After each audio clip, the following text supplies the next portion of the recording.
Chapter 1 Fellow cultivators, before we begin this journey, strengthen this channel's foundation, subscribe and ring the bell so you never miss a new chapter. A single like fuels the furnace. Now, let us begin. The first thing Tang Yun felt when he opened his eyes was the smell of salt. Sea air, thick with brine and the distant cry of gulls. He lay on his back in a small wooden bed, staring at ceiling planks he hadn't seen in over 30 years.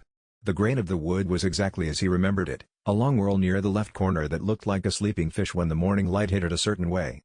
He was 6 years old again. Tang Yun sat up slowly, careful about the dizziness he already knew would come. His hands were small. His fingers were short and soft, without the calluses that 37 years of training had built into his palms. He looked at those hands for a moment, turning them over, pressing the pads of his fingers together. A child's hands. He was wearing them again. Outside, the village of Seaward Cove was waking up. He could hear the fishermen calling to each other on the dock, the creak of boats leaving for the morning run, the laughter of children already chasing each other through the narrow lanes between the cottages. Normal sounds. Safe sounds. The sounds of a life he'd lived once and lost. Tang Yun had died at 43 and the life before this one, ranked 47, in a training accident that was really more of a systematic failure, a man who had spent his adult life studying ring theory without ever quite applying it to himself. He'd known more about spirit ring mechanics than almost anyone on the continent. He'd understood, intellectually, why certain rings produced superior results, why some soul masters peaked early and others grew steadily, why the relationship between a master and their rings could be harmonious or abrasive depending on the soul's shape. And he'd applied none of it to himself in time. Now he was back. He didn't know how. He didn't know why. He only knew that the memories were intact, every classroom, every research text, every sparring match, every quiet evening studying ring resonance patterns while other masters were out accumulating kills. 37 years of knowledge sitting inside a 6-year-old body. He swung his legs off the bed and stood, steadying himself against the wall. The cottage was modest, one main room, a sleeping area separated by a hanging curtain, a small stone hearth. His care was managed by the village elder's wife, Andy Shen, who had taken him in after his parents failed to return from what the village said was a research journey. Tang Yun had wasted his first life accepting that explanation. He would not accept it this time. He crossed to the window and looked out at the sea. Blue-gray this morning, the water carrying long swells from the east. 3 fishing boats already out beyond the breakers. Awake early, Andy Shen's voice came from behind the curtain. Good. Eat before the ceremony. The awakening ceremony. 3 days away, then. He'd woken right when he thought he had. The ring collector system, if it existed in this life as it had begun to manifest in his memories, had identified its presence before anything else. And then, as if his thought had called it, a soft chime, felt rather than heard, resonated through his chest. Not an external sound. Something internal. Something that settled into the space between his heartbeats like a second pulse. System initialized. Ring upgrade protocol active. Welcome, ring bearer. Tang Yun stood very still at the window. He had read about cultivation systems in his first life, theoretical constructs, mostly, the kind of thing spirit master researchers debated in dry academic journals. The idea that a soul could be given an external framework that altered how spirit rings were absorbed was considered fringe theory at best, dangerously heretical at worst. He looked at his small hands again. Whatever you are, he murmured, very quietly, let's do this properly. Andy Shen appeared from behind the curtain with a bowl of fish porridge, eyeing him with her usual mix of affection and mild suspicion. Talking to yourself again? Thinking out loud, Tang Yun said. He sat at the table and ate the porridge without tasting it. His mind was already working, 3 days until the ceremony, which meant 3 days to understand what the system could do and what it required. His awakening was going to be very different from what anyone in this village expected. He finished the porridge, thanked Andy Shen, and went to find the riverside. The river ran behind the eastern side of the village, cutting through a strip of tall reeds before emptying into the sea. Tang Yun sat on the bank with his knees pulled up and his eyes closed, attempting something he hadn't tried since he was a first-year student decades ago, sensing his own spirit core. At 6, the core was barely formed, a seed of spiritual energy in the center of his chest, no bigger than a candle flame. He could feel it clearly. The familiarity of it was almost painful. He had sat with this small flame for decades before, in the life that ended, coaxing it upward rank by rank, always too cautious, always holding back. He pressed his awareness deeper and found something new. The system was there, woven around the spirit core like a lattice, supporting it the way a trellis supports a young vine. It was not separate from him. It was part of his architecture. Current status, rank 3. Spirit rings, 0. Ring upgrade protocol, active. Next ring acquisition, required before rank 20 to maintain system integrity. Rank 3. Starting from the bottom, then. Tang Yun opened his eyes and watched the river. A small fish broke the surface, flashed silver, disappeared. The old version of himself had taken 4 years to achieve his first ring, 4 years spent training hesitantly, waiting for the right opportunity, accepting the village elders' warnings about the dangers of spirit beast hunting. He did not intend to spend 4 years this time. "You're at the river early." The voice came from behind him. He turned. A girl about his age stood at the edge of the reeds, watching him with the kind of direct, appraising look that most children had to grow into. She had dark hair with a slight wave to it, bright eyes, and a quality of stillness that sat oddly on a 6-year-old's face, as if there were more patience in her than her age should allow. She wore a simple blue wrap, and her hair was tied in 2 bunches that, now that Tang Yun was looking carefully, sat just slightly higher on her head than was quite natural. Not quite natural. Like they were concealing something. He remembered this moment. He had not remembered it clearly in that first life. The riverside meeting had been unremarkable, a brief childhood encounter he'd stored without significance. He remembered it clearly now because he was looking for it. "So are you?" Tang Yun said. The girl blinked, apparently not used to having her own observation returned to her. Then she came and sat down a few feet away, looking at the river. "I like mornings," she said simply. "So do I." They sat in comfortable silence for a while. A rabbit's ears, Tang Yun thought. Carefully hidden under those hair bunches, carefully held still. Not a child wearing an unusual hairstyle. Something else. He did not say so. Loyalty first. "My name is Tang Yun," he offered. "Xiaowu," the girl said, as if that were a complete introduction. His gaze went to her. "Are you staying in the village?" "For now." She watched the fish in the river. Someone I know lives here. I'm visiting." The fiction of having someone in the village. He had believed it at 6. He believed none of it now, and believed all of it. She was here, and she would be important, and that was enough for today. "Good," Tang Yun said. "I'll see you around, then." Xiaowu glanced at him sideways with a faintly surprised expression, as though she'd been ready for more questions and hadn't gotten them. "That's all you want to say? You'll tell me what matters when it matters." He stood and brushed the riverbank mud from his trousers. "Come watch my awakening ceremony in 3 days if you want. It's going to be interesting." He left her at the river, hearing her call after him, "What's that supposed to mean?" and walked back toward the village with a 6-year-old's body and a lifetime of purpose. 3 days. He had work to do. The awakening ceremony took place on the 3rd morning in the village square, with the spirit hall examiner Elder Zhao Liang presiding. He was a thin man in his 50s with a surveyor's habit of looking at people as though calculating their value against some private assessment scale. He had presided over Seaward Cove ceremonies for a decade and had never, in that time, encountered a child who looked back at him with patient, measured calm.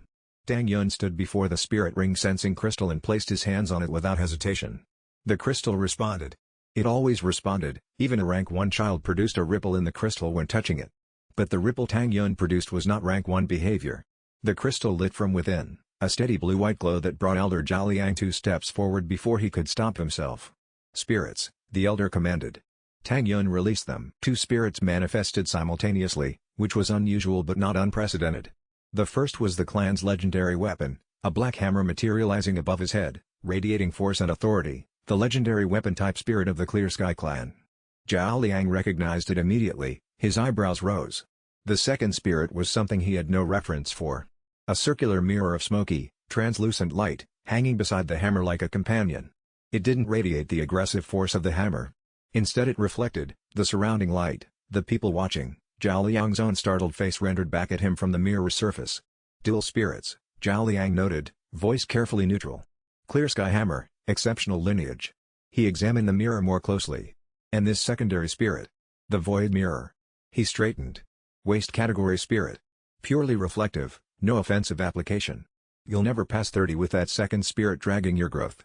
The watching villagers murmured. Andy Shen pressed her lips together. Tang Yun watched Elder Zhao Liang and said nothing.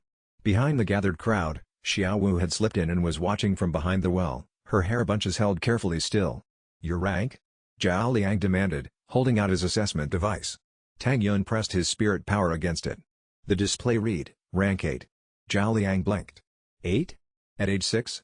The examiner's attention sharpened on him. "You've been training." "I've been living near the sea," Tang Yun said. "The ambient spiritual density here is higher than inland. It helps." The answer was composed and accurate. Zhao Liang studied him once more, then straightened and made his notation. "Hammer spirit, excellent lineage. Void mirror, waste class. Overall assessment, promising but limited. Don't let the hammer lineage give you ambitions your secondary spirit can't support." He moved on to the next child. Tang Yun released his spirits and stood quietly, letting the system run its own assessment. Awakening complete. Clear Sky Hammer Spirit, registered. Void Mirror Spirit, registered. System resonance confirmed on both spirits. Upgrade protocol, active on all rings absorbed through either spirit. Current rank, 8. 8. He had started at 3 and pushed to 8 through the preparation exercises he'd run in the 3 days before the ceremony. The old Tang Yun had taken until age 9 to reach rank 8. This was going to be very different. The aftermath of the ceremony included the usual small celebration in the square, with the village families gathering to congratulate the newly awakened children. Tang Yun accepted the congratulations from Auntie Shen's friends with polite composure and spent most of the gathering watching how Elder Zhao Liang interacted with the other examiners. Zhao Liang would send a report. He had recognized the Hammer Spirit's lineage. That report would go to someone in the Spirit Hall system who tracked bloodlines, and eventually someone would want to know where a Clear Sky child had come from. Tang Yun had, at most, a year before that interest became official.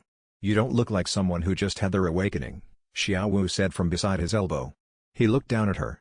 She was eating a rice cake with focused attention. "What does that look like? Happy?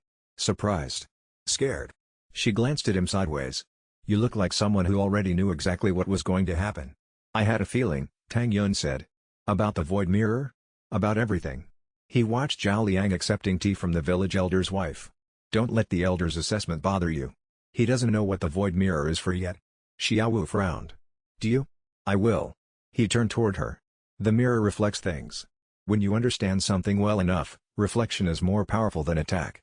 She chewed her rice cake thoughtfully. "That's a strange thing for a 6-year-old to say." "I'm a strange 6-year-old, she laughed, a short, genuine sound, not the carefully controlled thing she defaulted to when she was being cautious. "Yes," she agreed. "You are." Zhao Liang was leaving the square, his report already mentally drafted. 3 boys Tang Yun recognized from the village, Pei, Ru, and the large one whose name he'd never bothered to remember, were watching from across the square with the particular expression of children deciding whether someone new was worth tormenting. Tang Yun noted them and returned his attention to the river view between the cottages. His rank was 8. He needed a spirit beast encounter before rank 20, and the suitable beasts were not in the village. He needed to plan. The next chapter of his life was already writing itself, and Elder Zhao Liang was already drafting the report that would end it before it began. Chapter 2. The 3 boys came for him 2 days after the ceremony. Tang Yun had half expected them. Pei was the son of a merchant family, used to getting his way, and he'd watched Tang Yun's awakening with the specific expression of someone whose status had been threatened. The large one was Bao, who followed Pei wherever Pei went. The third, Ru, was actually rank 14 and considered himself the best young spirit master in the village, which had been true until the ceremony. They found Tang Yun at the riverside, going through the hammer form exercises he developed in his first life and never quite abandoned in his memory. The exercises were technically too advanced for a rank 8 child, but his muscle memory from 37 years of training was doing a significant amount of the work. "Hey," Pei called out. "Void Mirror Boy." Tang Yun finished the exercise form and turned. The 3 boys spread out slightly, Bao to the left, Ru to the right, Pei in the center with his arms crossed and his chin up. Classic intimidation geometry.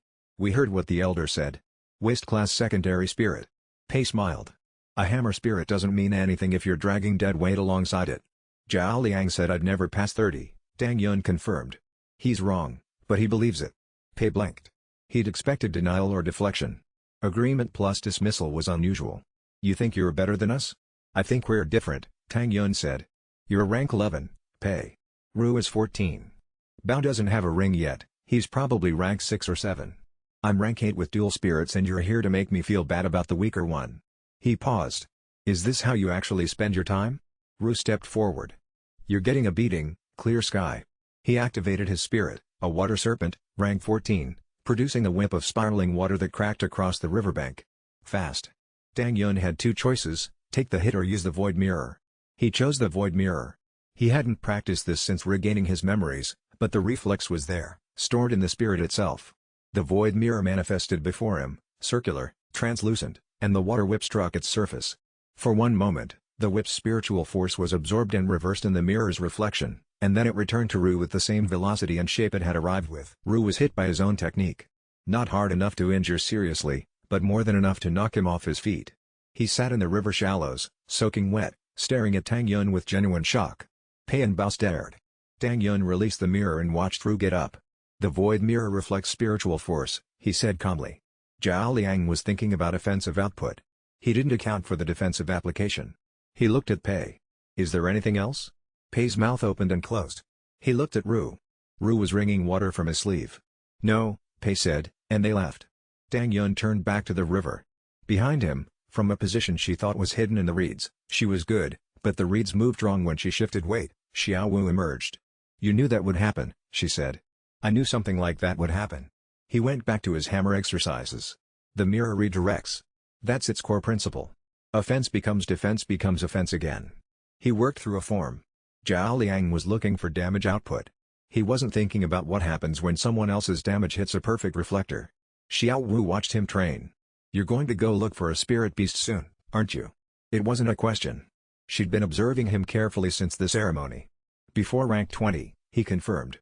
The window matters. A beat of silence passed. I want to come. He stopped mid-form and looked at her. Why? Because you're going into the forest alone at 6 years old to hunt a spirit beast, and you're going to do it whether I say anything or not. She met his eyes directly. I'm faster than you. I know the forest better than you think. She paused. And you won't ask me to kill anything. That last point was the real one.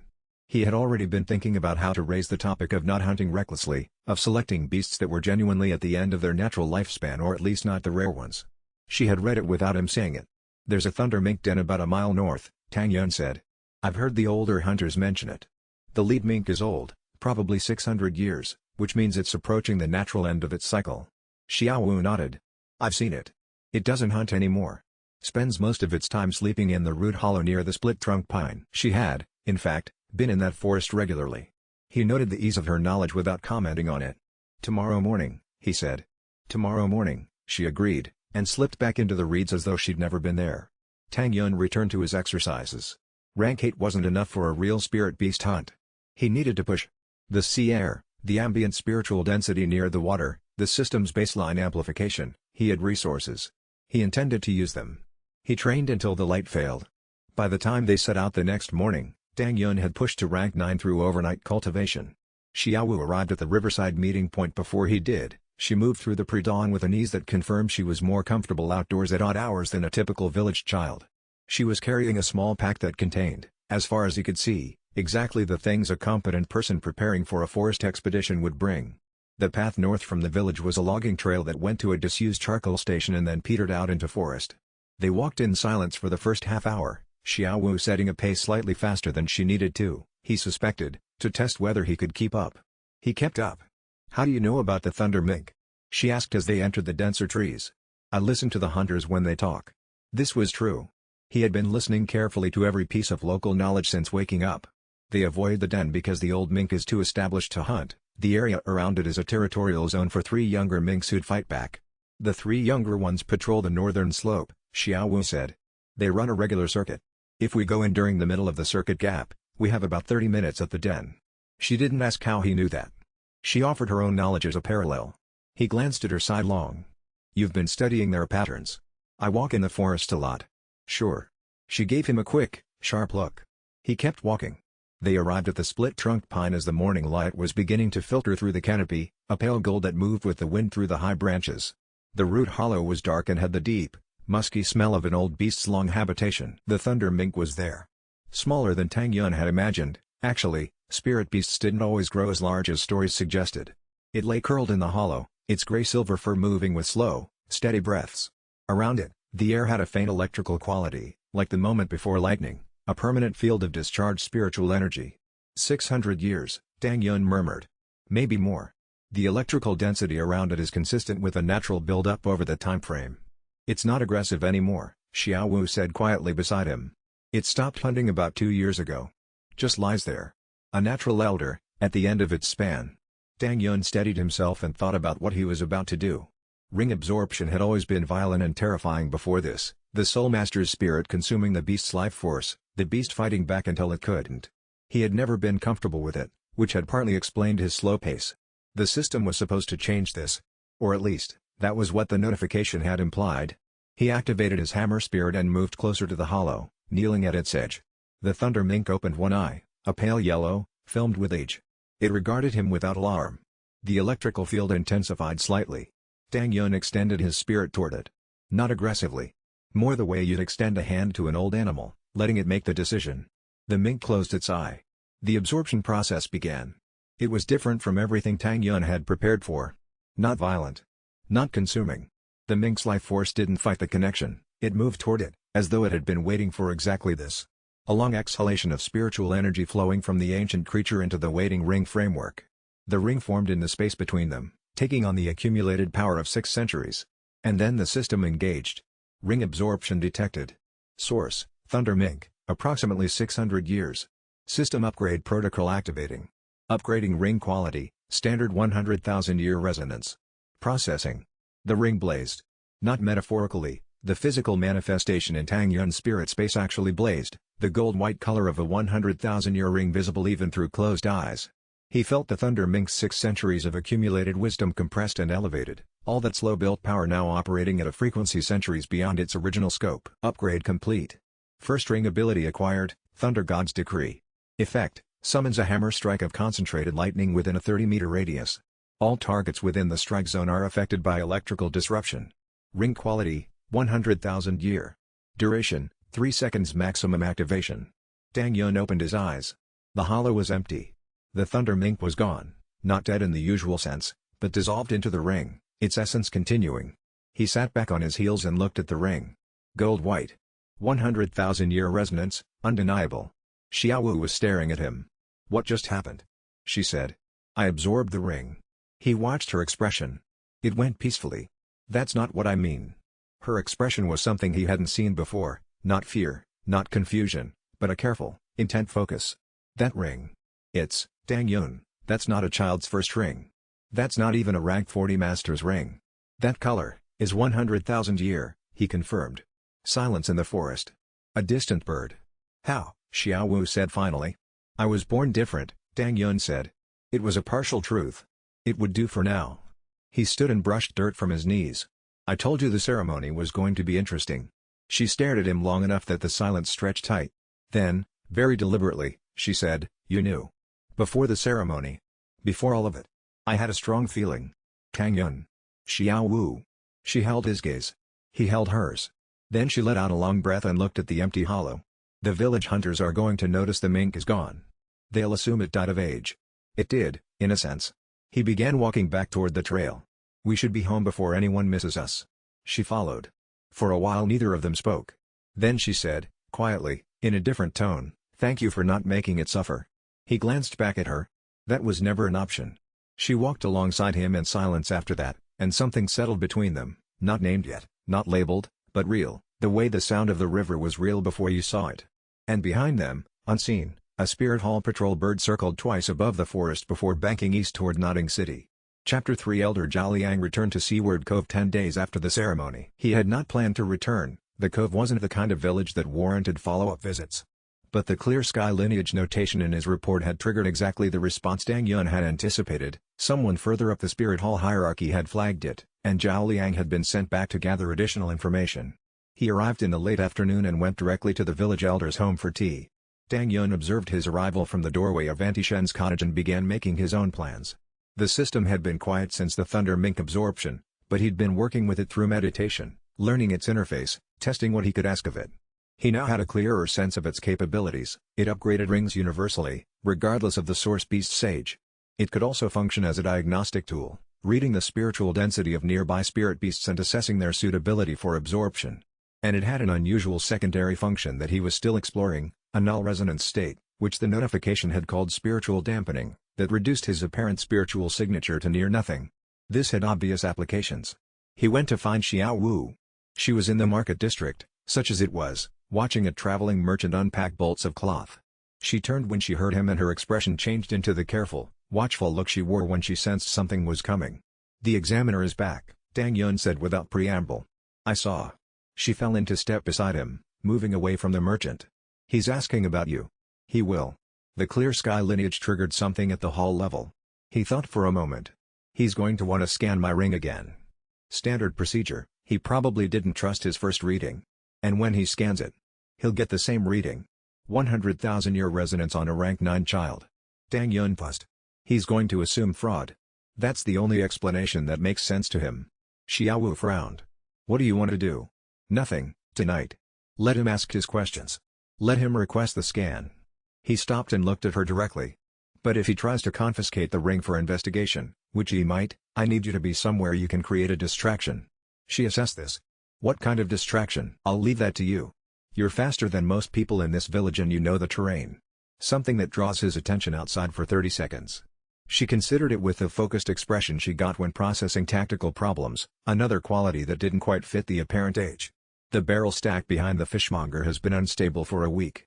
A well-placed trip in the dark would bring the whole thing down. Perfect. You're asking me to be your accomplice, Xiaowu said, with a faint note of something that wasn't quite amusement. I'm asking you to help me not have my first ring examined in a back room by an examiner who thinks it's fake. He met her eyes. You could say no. I'm not saying no. She turned back toward the market lane. I'll be at the fishmonger at dusk. Zhao Liang found Tang Yun the next morning, not at dusk, as it turned out, making the barrel plan unnecessary for now. He came to Andy Shen's cottage directly and knocked with the particular triple knock of someone who viewed themselves as an official representative. Andy Shen opened the door. Zhao Liang's eyes went past her to Tang Yun, who was sitting at the table with a cultivation text he'd found in the village elder's donation box, a basic primer, years below what his knowledge required, but he was reading it to establish the appearance of a beginning student. The boy, Zhao Liang said. I'd like a word. Andy Shen looked between them and stepped back. Tang Yun put the text down and waited. Zhao Liang came in and sat across from him without being invited. He set his assessment device on the table. At the ceremony, your ring reading was anomalous. I'd like to rescan. Of course, Tang Yun said. Zhao Liang paused. He'd been prepared for resistance, or at least for the careful evasiveness of someone hiding something. Tang Yun's immediate cooperation was disorienting. He picked up the device and held it out. Tang Yun pressed his spirit power against it and activated the ring. The device's display blazed gold-white. Zhao Liang stared at it. The reading was unambiguous: 100,000-year resonance, hammer spirit, clear sky lineage, rank 9. Zhao Liang stared at him across the table. This is not possible, he said. It keeps reading the same way, Tang Yun agreed. A child at rank 9 cannot have a 100,000-year ring. The minimum age for 100,000-year beast absorption is. Zhao Liang stopped. He was calculating rank requirements against age requirements against the theoretical possibilities and finding none of them aligned. The minimum rank is 10 for the first ring, usually, Tang Yun said. I absorbed it slightly early. He looked at the examiner calmly. My spirit resonance is unusual. I know that. But the ring is genuine. Zhao Liang set the device down. His expression turned calculating, of a man deciding whether to report a problem or solve it himself.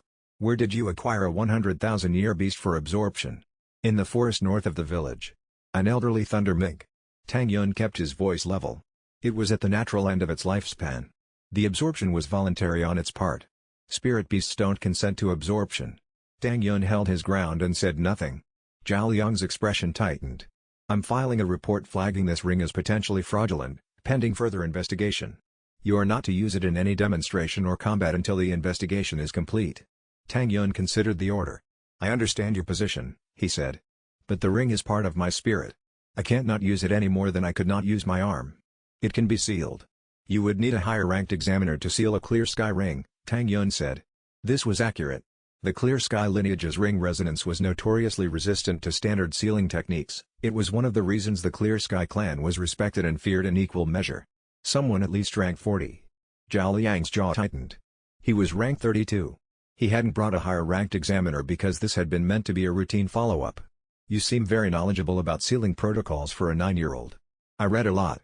Tang Yun gestured at the cultivation primer on the table. Sealing techniques are in the intermediate texts. I found one in the elder's donation box. Zhao Liang looked at the primer. Then at Tang Yun. Then he stood and picked up his device. I will be filing my report. You will receive official communication within 30 days. I look forward to it, Tang Yun said politely. Zhao Liang left. Andy Shen appeared from behind the curtain, expression worried. Tang Yun. It's fine, he said. He doesn't have evidence of fraud because there is none. He'll report an anomaly, which will draw attention from the hall, which means I have roughly 30 days before the next level of interest arrives. He picked up the primer again. I should have a second ring by then. Andy Shen sat down heavily. You are 6 years old, she said. I know. He tried his most reassuring expression, which had not yet had years to practice. I will be careful. She looked at him with genuine attention, really looked at him, the way she rarely did, reading something in his face that had always puzzled her. Then she sighed. Eat your dinner before it gets cold. The notification from the system came that night, while he was in the half-awareness between sleep and meditation. Current status, rank 9. Spirit Rings, 1, 100,000 year. System Note, second ring opportunity window open. Preliminary scan identifies a viable absorption candidate within 3 kilometers, Crimson Crab Spirit Beast, estimated age 800 to 900 years, in the eastern rock pools. Absorption recommended within the next 10 days to maintain optimal rank ring alignment. A crimson crab in the rock pools. Of course, the eastern shoreline was famous for crabs. He'd eaten them at the village festivals. The idea that there was a near 900-year specimen sitting in those pools was unsurprising in retrospect. The ambient spiritual density of the coastal zone accelerated development in certain spirit beasts. He lay in the dark and smiled at the ceiling. Second ring. 30 days before Spirit Hall's follow-up. He had time, but the system had just flagged the third candidate, one he hadn't planned for yet. Chapter 4. The rock pools were accessible at low tide, a wide expanse of shallow basins carved into the coastal headland to the east, separated from the village by a 30-minute walk along the cliff path. The village children used them as a playground during low season. The fishermen harvested the regular crabs from the lower pools. The upper pools, further from the accessible path and separated by a difficult scramble over barnacled rock, were where the larger creatures lived. Tang Yun and Xiaowu went on an afternoon when the tide was at its lowest point of the month. "How big is it?" Xiaowu asked as they made their way across the rock, stepping carefully between pools. "The system is estimating about 800 to 900 years. I'd expect a large specimen. The crimson crab species grows proportionally to its age." Tang Yun checked his footing on a slick section. For context, a 100-year crimson crab is about the size of a serving platter. An 800-year specimen would be much bigger, Xiaowu said. She'd already seen it, he realized. She was measuring his reaction against what she knew. "Have you been out here before?" "I explored when I first arrived." She paused at the edge of a large pool and looked down into it. "The upper pools have a few things in them that the fishermen don't know about. I've been careful not to disturb them." Tang Yun came to stand beside her and looked down.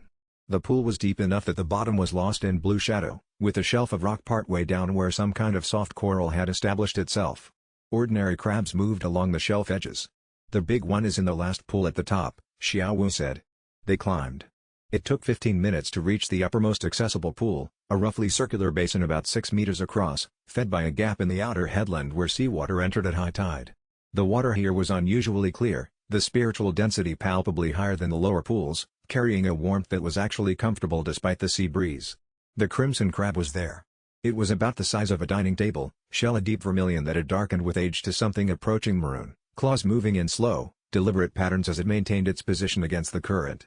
Its eyes, on long stalks, ancient and yellow, moved to track Tang Yun and Xiaowu without alarm. Old. Very old. It had been sitting in this pool for most of its life, absorbing the ambient spiritual energy of the coastal zone, building a defensive structure that was probably more solid than the rock around it. "It's beautiful," Xiaowu said quietly. "It is," Tang Yun agreed. He crouched at the pool's edge and extended his spirit awareness toward the crab. The system scan ran automatically. Crimson crab, approximately 850 years. Natural life expectancy, 900 to 950 years. Physical condition, declining, end of lifespan indicators present. Spirit energy density, exceptional for age. Absorption window, optimal. Estimated ring ability post-upgrade, Crimson Shell Guard, defensive, full body manifest armor, 100,000 year quality. End of lifespan. Its body was beginning to fail, the system could read this in the declining defensive output, the slight cloudiness in those old eyes. It had perhaps another decade at most. He extended his hammer spirit in the same way he had with the thunder mink, not aggressively, but openly. Asking rather than taking. The crab's claws went still. Those ancient yellow eyes held on him with great patience. Then it sank lower in the water, which he understood as the spirit beast equivalent of acceptance, lowering the defensive posture. The absorption was gentle. The crab's spirit energy was different from the mink's, where the mink had been bright and electrical, crackling with discharged energy. The crab was deep and solid, a profound defensive density that had spent centuries becoming more itself. It moved into the ring framework with the deliberate weight of something that had been patient for 800 years and was simply choosing, now, to move. Ring absorption detected. Source, Crimson Crab, approximately 850 years. System upgrade protocol activating. Upgrading ring quality, standard 100,000 year resonance. Processing. Upgrade complete. Second ring ability acquired, Crimson Shell Guard. Effect, manifests full body plate armor composed of compressed spiritual force, modeled on Crimson Crab shell structure. Defense rating, extreme. Physical attack absorption, completed current rank. Spiritual attack absorption, partial. Duration, sustained until released. Ring quality, 100,000 year. The pool was still. Tang Yun rose from his crouch and looked at the empty water. 2 100,000-year rings at rank 9. His spirit core was humming with an energy density that should have belonged to a soul master 3 times his age. Xiaowu was watching him. Not the pool, him. You did it again, she said. 2 for 2. He studied her expression. Does it bother you? She considered this with honest care. No. It just, she paused. Most soul masters see spirit beasts as resources. You treat them like. You're asking their permission. I am asking their permission. And they give it. These ones did. They were old enough to make the choice. He looked out at the sea. Not every absorption can be done this way. Some beasts aren't at that stage. I know that. He turned back to her. But when it's possible, it matters to do it right. Xiao Wu looked at him steadily. She was working something out, he could see it in the set of her shoulders, the slight tilt of her head. Whatever she was also very good at reading people, and she was reading him right now. You're going to go to Shrek Academy eventually, she said. It wasn't a question. When I'm ready. Will you take me? He looked at her. She was asking with careful casualness, the way you ask for something you want very much but have prepared a convincing show of indifference for if the answer is no. Yes, Tang Yun said. She let out a breath that she'd been holding. Good. They sat at the edge of the upper pool for a while, watching the evening light turn the sea gold. Somewhere in the lower pools, ordinary crabs went about their small lives. The wind came in off the water and Xiao Wu sat close enough that he could feel the warmth from her. Then, far below the path, he heard it, boots on shale. More than 2 pairs. Chapter 5. 2 weeks after the Crimson Crab, the village began to talk. It wasn't the first ring that started the talk. Zhao Liang hadn't shared his full findings with the village, only noted that Tang Yun's awakening was under review. But the children who'd been at the ceremony had seen the ring's color. Word spread. By the time Tang Yun was demonstrating his hammer form in the open yard beside Andy Shen's cottage and accidentally activated the Crimson Shell Guard, a full suit of glowing red gold armor materializing around a 9-year-old body, radiating defensive spiritual energy, the village had a significant quantity of things to discuss. 2 rings, said the elder's wife, in a tone usually reserved for supernatural events. Both gold-white, said her husband, with the careful neutrality of a man who had learned not to express strong opinions about things that made his wife that tone. At rank 9, said several people, in a variety of registers. Tang Yun ignored the talk and trained. He had 11 days before the 30-day window closed and he could expect formal spirit hall communication. He was currently at rank 11, the cultivation exercises he'd devised, combining the sea's ambient spiritual density with the system's baseline resonance amplification, were producing faster results than anything he'd achieved before, even with formal training support. The children of the village began following him. He hadn't intended this and wasn't sure what to do with it. They started appearing at the outer edge of his training yard, 5 or 6 of them, then 10, watching him go through exercises that were technically too advanced for any of them to replicate. He was careful not to activate his rings while they were watching. He didn't want to turn his training into a spectacle. Xiao Wu was usually there too, sitting slightly apart from the other children on a crate she'd claimed as her observation post, watching with the particular expression of someone who was both an audience member and a judge. They're calling you Ring Boy, she told him one afternoon. I know. He worked through a hammer form, keeping the physical motion clean. Is that better or worse than Void Mirror Boy? Better. Ring Boy implies someone who has interesting rings. She paused. Void Mirror Boy implied someone who got the defective option. I prefer the actual name. Most people do. A few of the braver children, a girl named Leon and a pair of twins who everyone called First and Second, had started attempting to mimic his forms. They were rank 6 and 7, post-ceremony but not yet ring holders. Their mimicry was enthusiastic and technically incorrect, but there was something in their focus that he recognized. First, he said, breaking off his own form. The boy startled. Your left foot is too far forward. You're putting all your weight on it. When the form requires you to shift right, you'll be slow. First looked down at his foot. Then moved it back. Like that? Tang Yun observed. Better. First beamed. Second immediately adjusted his own foot. Lian said your arm isn't straight either. First, and corrected her own form without being asked. Xiao Wu, from her crate, said nothing. But she smiled. The system's notification came on day 23, alert, Spirit Hall official communication inbound, estimated 48 hours. Additional alert, traveling Spirit Master researcher detected approaching from Southern Road, estimated arrival 12 hours. Identity match, Yu Zhou Gang, professional name, Grandmaster. Classification, independent researcher, Spirit Hall academic affiliate. Recommendation, this individual may be of significant utility. System cannot compel interaction, assessment at bearer's discretion. Yu Zhou Gang. Grandmaster. Tang Yun stood very still with this information.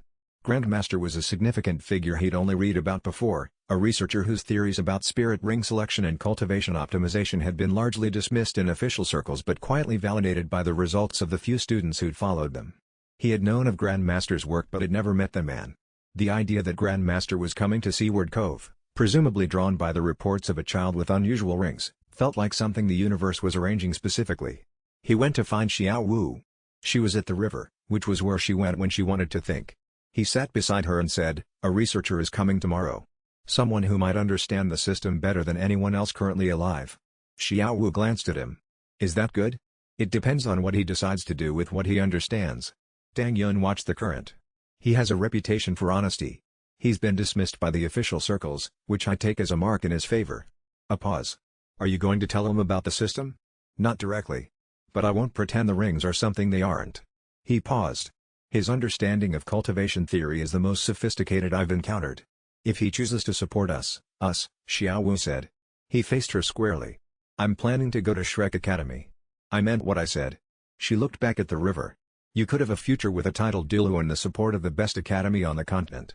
You could go alone and not complicate it." "I don't want to go alone." Silence. The river moved. "I'm not easy to explain," she said finally. "No," he agreed. "But the people worth knowing rarely are."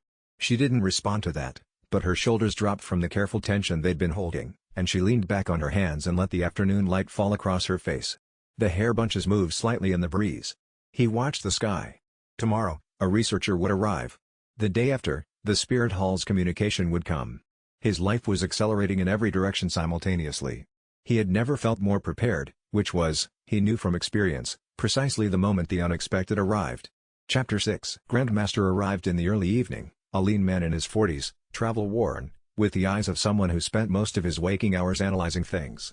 He came on foot, which was unusual for a researcher who could have hired a transport, and he went directly to the village elder's guest house without stopping to ask directions, which suggested he had been here before or had detailed information.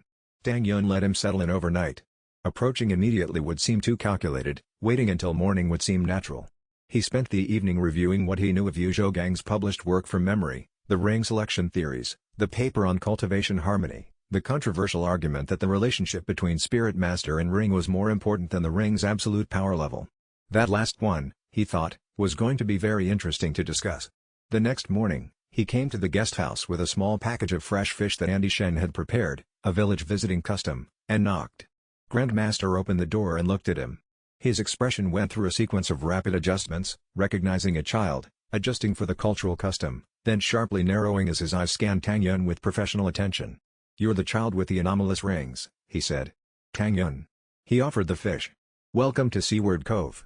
Grandmaster took the fish with the automatic courtesy of someone raised with manners, and stepped back to let him in. The guest house room was already covered in notes, papers spread across every flat surface, a portable cultivation measurement device unpacked on the table. He had wasted no time. "You're younger than I expected," Grandmaster said, closing the door. 9. "I'll be 10 in spring. And you have 2 rings. Both 100,000-year resonance." Grandmaster looked at him for a long moment. "Sit down," he said, pulling out the other chair. They sat across from each other. The researcher picked up his measurement device with careful deliberateness. "May I?" Tang Yun activated both rings, the hammer and the shield manifesting simultaneously, gold-white, unmistakable. The device showed readings that made Grandmaster's expression go still with the particular stillness of a scientist encountering data that overturns a prior model. "These are not fake," Grandmaster said. "No. And you absorbed them yourself?" "Both times." "Yes. At rank 9. Technically rank 11 now." He paused. "The first was at 9. Grandmaster set the device down. He had not stopped looking at Tang Yun with that still, analytical expression. "How?" Tang Yun had thought about how much to say. Grandmaster's reputation was for intellectual honesty. He would not dismiss what the data showed, even if the explanation was unusual.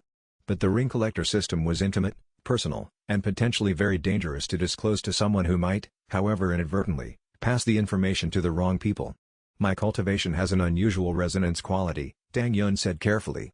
"The rings are elevated at the point of absorption. I don't fully understand the mechanism. I'm 9, but I know it happens consistently." He looked at Grandmaster directly. "Your paper on ring master harmony.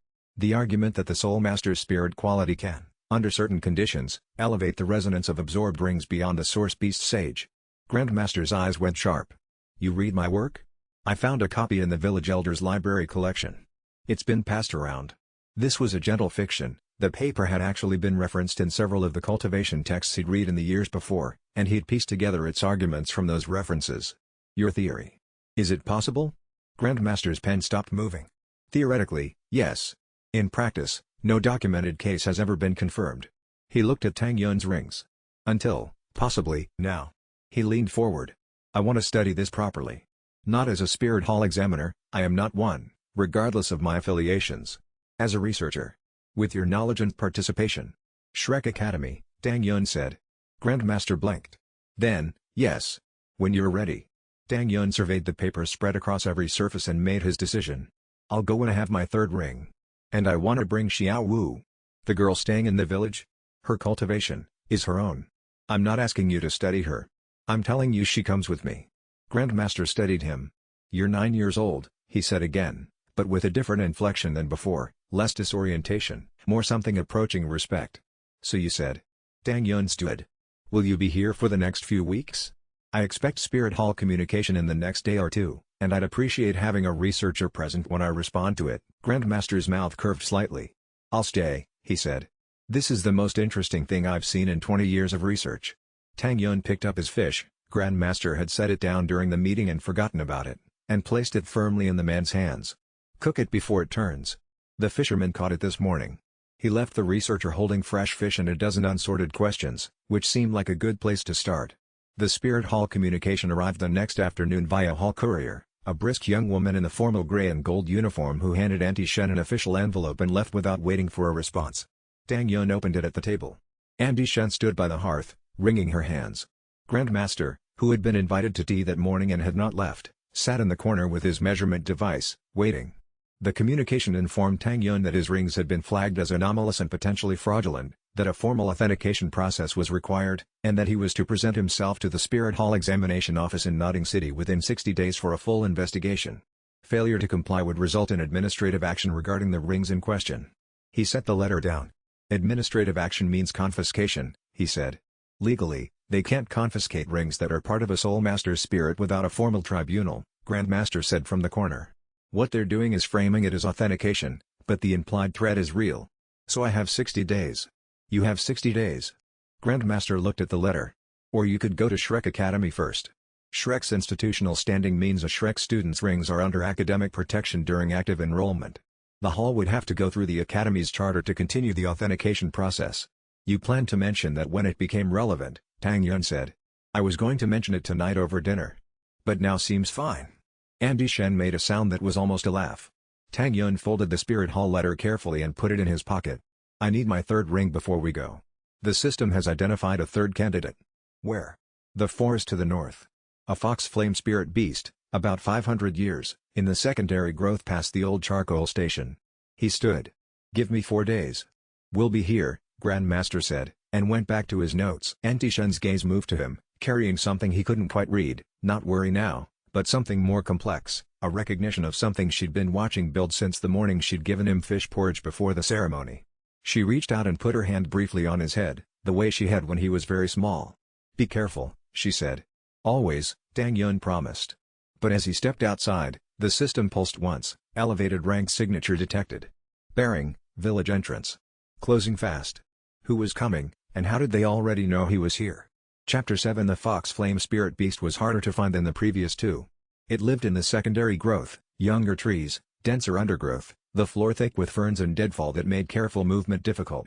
The 5th-century fox flame was also far more actively alive than the thunder mink had been or the crimson crab had become. It was a middle-aged specimen, full of motion and wariness, conducting the complex territorial management of a long-established flame spirit beast in its prime habitat. Tang Yun had been in the area for 2 hours when he began to understand why the system had recommended it. The fox flame was not at the end of its lifespan, not by a long measure. But it had been injured, a deep gash along its left flank, made by something with claws too large and numerous to be another fox. A spirit beast larger and older had decided this territory belonged to them. The fox flame was losing ground, its range contracting week by week, and it was going to lose the fight that was coming. He found it resting against a fallen log, flames low, eyes alert but exhausted. Silver-white fur darkened along the injury line. Fox flame spirit beast, approximately 500 years. Injury status, significant. Territorial conflict with larger predator species ongoing. Life expectancy without intervention, 2 to 4 months. Absorption window, optimal. Spirit energy density, high quality for age. Estimated ring ability post-upgrade, Phantom Fox Step, 100,000 year movement technique, after image generation, evasion class. 2 to 4 months. It wasn't dying naturally, it was being driven out of its territory by something stronger, and without its territory, it would lose the ambient spiritual energy it needed to survive. Xiaowu was behind him, she'd been keeping pace through the undergrowth with that unnatural ease she had in forested terrain. He turned and looked at her, and she nodded once, reading his face. He approached the fox flame slowly, keeping his spirit power neutral, no aggression, no threat posture. The flame raised its head and watched him with those amber firelit eyes. Its flames guttered low, a defensive response, not an offensive one. It was conserving energy. Tang Yun sat down on the forest floor about 3 meters from it and simply stayed there. 5 minutes. 10. The fox flame watched him without moving. A bird called somewhere above. The forest breathed. Then the fox flame made a sound, not quite a bark, something softer, more complex, and lowered its head again. He absorbed it then, gently, in the same manner as the others. The process was quiet and felt, to him, like being trusted. The ring formed and blazed gold-white. Upgrade complete. Third ring ability acquired, Phantom Fox Step. Effect, movement technique generating up to 3 simultaneous afterimages of the ring bearer. Afterimages maintain a parent spiritual signature for 3 seconds. True position concealed for 3-second duration. Evasion rating, extreme at current rank. Ring quality, 100,000 year. He stood in the forest with 3 100,000 year rings at rank 13. Xiaowu came up beside him. 3, she said. 3. He rolled his shoulders, adjusting to the new weight of the third ring in his spirit structure. Not heavy, but present, like carrying something important. The movement technique is going to be useful. How does it work? After images. When I activate it, 3 copies of me appear. They look real, feel real to spirit scanning. The actual me is hidden. He looked at the empty space where the fox flame had been. Against a target who relies on visual or spiritual tracking, it buys time. And against someone who uses sound, or smell, or physical positioning? He looked at her sidelong. You're thinking tactically. I'm always thinking tactically. She met his eyes. It's not perfect, then. No technique is. He began moving toward the trail. But 3 100,000 year rings at 13. Against any examiner under rank 60, I'm not afraid of a direct confrontation. He paused. The point isn't to be invincible. The point is to have enough options that there's always a path through. She followed him out of the forest in silence for a while. Then, you have more than 3 rings worth of thinking already. You talk like someone who's been doing this for 20 years. He didn't answer. She let it pass. She always let certain things pass. He wasn't sure if it was patience or calculation or simply that she trusted the process, that the answer would come when it was ready. Either way, he was grateful for it. Shrek Academy, he said, stepping out of the forest onto the logging trail. 4 days of travel, at least, to Notting City first to satisfy the Spirit Hall communication. Then north to the academy. Notting City, Xiaowu said. To face the examiner. To demonstrate the rings to anyone who wants to see them. He looked at the sky, clear blue, the kind of afternoon that made everything seem more possible than it was. If they're going to argue that my rings are fraudulent, I'd rather settle that argument early and loudly, with Grandmaster as a witness. And after Notting City? Shrek. She smiled, not her careful public smile, but the real one. Then we'd better start packing. Behind them, a figure slipped from the tree line and moved toward Notting City, and in his pocket, Zhao Yang's second letter already named a recipient Tang Yun had not yet encountered, Gu Haoyan. The name meant nothing to him yet. Chapter 8. They reached Notting City on the 3rd day. It was a proper city, not the largest Tang Yun had ever seen in either life, but substantial, with Spirit Hall examination offices in a fine stone building near the central market. The city had the particular energy of a place where people came to measure themselves against standards, and found both success and disappointment in the measuring. Grandmaster knew the city well. He guided them to a decent inn off the examination district and recommended they spend 1 night before presenting themselves. Sleep, food, think clearly, he said. Examiners respond better to composed claimants than to people who arrived at morning. Tang Yun slept well. In the morning, he dressed in the best clothes Andy Shen had packed, a clean, fitted training outfit in dark blue, and went to the examination offices with Grandmaster beside him and Xiaowu a half-step behind. Elder Zhao Liang was there. Of course he was. Notting City was his home office. He was standing at the registration desk reviewing morning cases when Tang Yun came through the door, and his expression went through the same rapid adjustments as at the cottage: recognition, Calculation, a quick glance at Grandmaster, recalibration. Researcher Yu, Zhao Liang said, with the careful courtesy of someone managing an unexpected complication. Elder Zhao. Grandmaster nodded. I'm here as an independent academic witness to the authentication process. Zhao Liang straightened. You received our communication. I did, Tang Yun said. I'm here to demonstrate the rings. He looked at the other examiners present, 3 of them, ranks ranging from 25 to perhaps 40. All of you are welcome to scan them. There was a brief silence in the office. Then the senior examiner, a heavy-set man in his 50s named Elder Wan, rank 42, who Tang Yun recognized as a serious professional rather than a political actor, stepped forward. Ring demonstration. Central Hall. They went to the Central Hall, a large, high-ceilinged room with cultivation measurement equipment mounted on the walls and a cleared space in the center for demonstrations. The senior examiner ran a calibration on the equipment. The other examiners arranged themselves along the walls.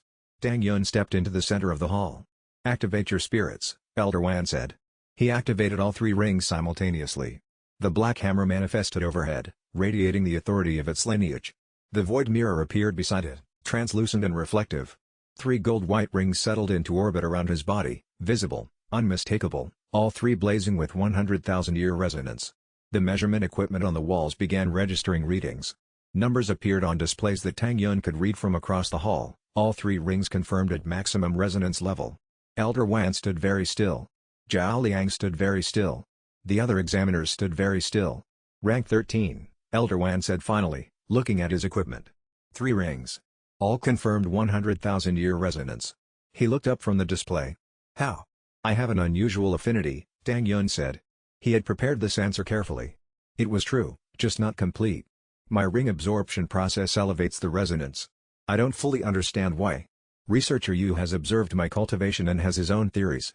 All eyes went to Grandmaster. The phenomenon is consistent with what I call ring soul resonance amplification, Grandmaster said, with the controlled careful precision of a man presenting a controversial theory to a skeptical audience. I've been documenting it. My findings are available for review. He produced a folder of notes. The short version, this child's spirit quality creates an amplification effect during absorption that elevates ring resonance beyond the source beast's natural level. The mechanism is theoretical, but the results are empirically confirmed. Elder Wan took the folder. He spent 10 minutes reading it, which was considerably more attention than Tang Yun had expected. The other examiners waited in silence. Authentication confirmed, Elder Wan said finally. All 3 rings are genuine. He looked at Zhao Liang. Elder Zhao's report is acknowledged, the anomaly was real. The explanation is not fraud. He turned back to Tang Yun. Young man.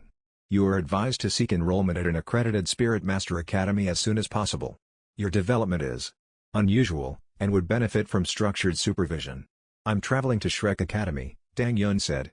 Elder Wan nodded. He didn't seem surprised. Good luck, then. Zhao Liang was looking at Tang Yun with an expression that had moved through dismissal, to confusion, to something approaching the beginning of reconsideration. He had not spoken during the examination. As Tang Yun moved to leave, the elder cleared his throat. Tang Yun stopped. I was wrong about the void mirror, Zhao Liang said. It came out like pulling a splinter, with effort and a small involuntary wince. The reflective application is not waste class if used correctly. Tang Yun watched him. The elder had shifted his gaze to the left, past him. It needed saying. Tang Yun looked away. Thank you. He went out into the sunlight. Xiaowu was waiting outside the examination office, sitting on a low wall, eating a sesame ball she'd found somewhere. She handed him one without being asked. How did it go? She said. Authentication confirmed. And Zhao Liang? He admitted he was wrong about the void mirror. Tang Yun bit into the sesame ball. Small victory.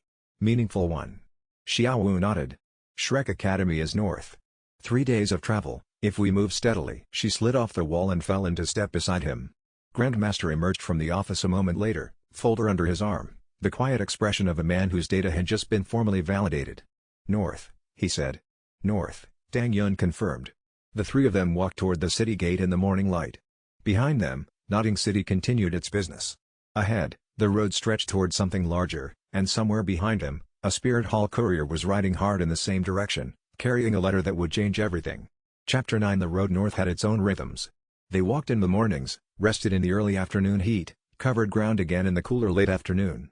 Grandmaster proved to be a useful travel companion. He knew the road well, had contacts at several of the waypoint towns who provided decent lodging, and spent his travel time either taking notes on Tang Yun's cultivation progress or engaging in the kind of specific, theory-driven conversations that Tang Yun had been starved of since waking up. "The void mirror," Grandmaster said on the second afternoon, watching Tang Yun practice the reflection exercise during a rest break. "Your use of it in the village, turning the attack back at the attacker. That's an application I've never seen documented." "It's the natural use," Tang Yun said, keeping the mirror steady. "The spirit reflects. What does a mirror do when you put light at it? Returns the light." Grandmaster wrote something. The assumption in the hall's classification system is that reflective spirits are passive.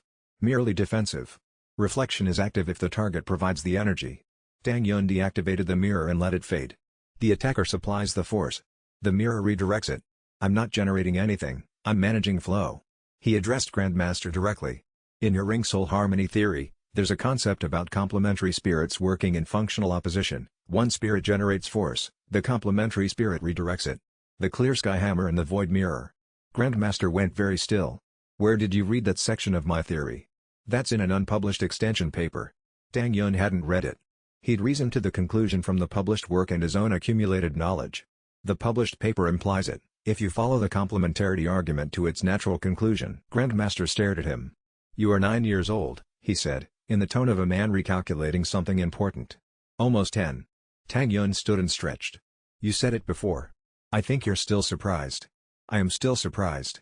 Grandmaster closed his notebook. "Every time I think I have a framework for what you are, you demonstrate something that doesn't fit the framework." Xiao Wu, sitting on a nearby rock and watching a sparrow, said without turning, "That's how he is." Tang Yun looked at her. She looked at the sparrow. "He's always been like this." "You've known me for 3 weeks, Tang Yun said. 3 weeks is enough." She watched the sparrow take flight. "Some people you know quickly." Grandmaster watched this exchange with the expression of a researcher filing away data he wasn't sure how to categorize yet. He opened his notebook again and wrote something. "What are you writing?" Tang Yun asked. "Notes on interpersonal resonance dynamics." He paused.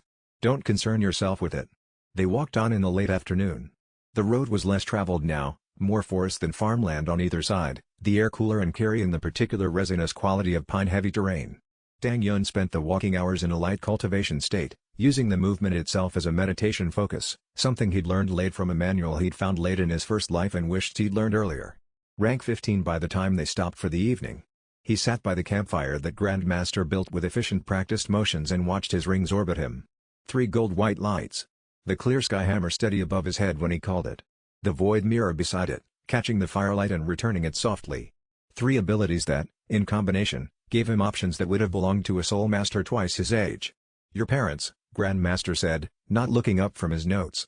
Tang Yun watched the fire. "Yes. I found their names in Spirit Hall research archives, several years ago." He paused. "Tang Chunghao and Tang Mei. They were researchers in spirit ring resonance theory. Their work was classified as heretical by the Hall's doctrinal board roughly 12 years ago." He set his pen down. "I didn't connect the family name until the village elder mentioned it." Tang Yun waited. Their last published finding, before their disappearance, described a mechanism they called the Ring Ascension Pact. A construct that could elevate ring resonance at the point of absorption. Grandmaster looked at him now. "Tang Yun. I do know," Tang Yun said quietly. Silence. The fire popped. "How long have you known?" Grandmaster asked. "Long enough." He looked at the rings. "They built this into my soul before they disappeared. The system, the pact, is the last thing they gave me." He paused. "I'm going to find them." Grandmaster was quiet for a long time. Then, the Spirit Hall would have wanted to suppress their research. If it was classified as heretical, he stopped. "I will help you find them." It was said simply. No drama, no declaration. Just a statement of intention from a man who had made his decision. "Yes," Tang Yun said. "That's exactly why I let you come." Xiao Wu, from the other side of the fire, held out a piece of travel bread without comment. Tang Yun took it. The 3 of them sat in the firelight in the quiet of the pine forest, and above them the stars were coming out one at a time. Shrek Academy was 1 day's walk ahead. Something else was beginning, and his mother's journal pages, pressed flat inside his shirt, felt cold against his chest, a warning he had no name for yet, but couldn't quite ignore. Chapter 10 Shrek Academy's entrance gate was more modest than its reputation. The gate itself was elegant, carved stone pillars framing a wooden arch, a small metal plaque reading Shrek Academy in clean script, but it lacked the dramatic grandeur that its position as the continent's premier spirit master school might have suggested. Tang Yun had read descriptions of it in his previous life. The modesty was deliberate. Shrek's confidence was in its results, not its architecture. Two figures were at the gate when they arrived, a broad man with a short beard and the kind of eyes that were always evaluating, and a taller, thinner man with reading glasses pushed up on his forehead and a stack of papers under his arm. "Flender," Grandmaster said, with the warmth of someone greeting an old colleague. "You." The broad man, Flender, the academy's headmaster, assessed Tang Yun and Xiao Wu with a single sweep. "These are the students?" "These are the students." Flender studied Tang Yun the way all the senior examiners had, looking for the rings, measuring the rank, running the calculation. But his eyes moved faster and reached different conclusions. He wasn't looking for fraud. He was looking for capacity. Hammer spirit, clear sky lineage. 3 rings, from the look of it. Rank 15? He glanced at Grandmaster. 15, yes. And the secondary spirit? Void mirror. Flender's expression shifted slightly, not dismissal, as Zhao Liang had shown, but thoughtful interest. Reflective secondary. Complementary opposition to the hammer. He looked at Xiao Wu. "And you?" "Xiao Wu," she said. "I'm his companion." "Spirit?" She met his eyes. "I'll demonstrate when I'm ready." Flender considered her statement briefly, then shrugged with the pragmatism of a man who had heard stranger declarations. "Fine. Students come in all kinds." He stepped back from the gate. 3 rings at 15. Spirit Hall authentication confirmed, I assume? In writing, Tang Yun said, and produced Elder One's authentication document from his pack. Flender read it. Then he folded it carefully and put it in his own pocket, and Tang Yun understood that he was keeping it specifically to have on hand when the Spirit Hall came asking questions. An administrator who thought 3 steps ahead. "I've seen stranger things," Flender said. "You're in." He looked at Grandmaster. "I suppose you'll want your old classroom back. If it's available. It's a storage room now. Smells like old boots." Flender turned toward the campus. "I'll have someone clear it." He stopped and looked back at Tang Yun. 3 things. 1. Don't kill each other in training. 2. If you get in trouble with the Spirit Hall while enrolled here, you tell me before they arrive. 3. He paused. A young man with white hair was crossing the courtyard, carrying a set of cultivation manuals with focused attention. He glanced toward the gate and froze for a moment, looking at Tang Yun's spirits, which were manifesting faintly from proximity to a resonant location. The lineage mark of the Clear Sky clan. The young man set down his manuals and walked toward them with a direct, deliberate stride. He stopped in front of Tang Yun. He was 17 or 18, ranked considerably higher, with an aura of contained force around him that marked a serious practitioner. "Clear Sky clan lineage?" he asked. "My father was a Clear Sky researcher," Tang Yun said. The young man was quiet for a moment. "Tang San," he said. "Tang Yun." They looked at each other. Same family name, same spirit lineage. The weight of it was complex, recognition without shared history, belonging without knowing. 3 things, Flender said, picking up where he'd left off. 1. No killing in training. 2. Spirit Hall trouble, tell me first.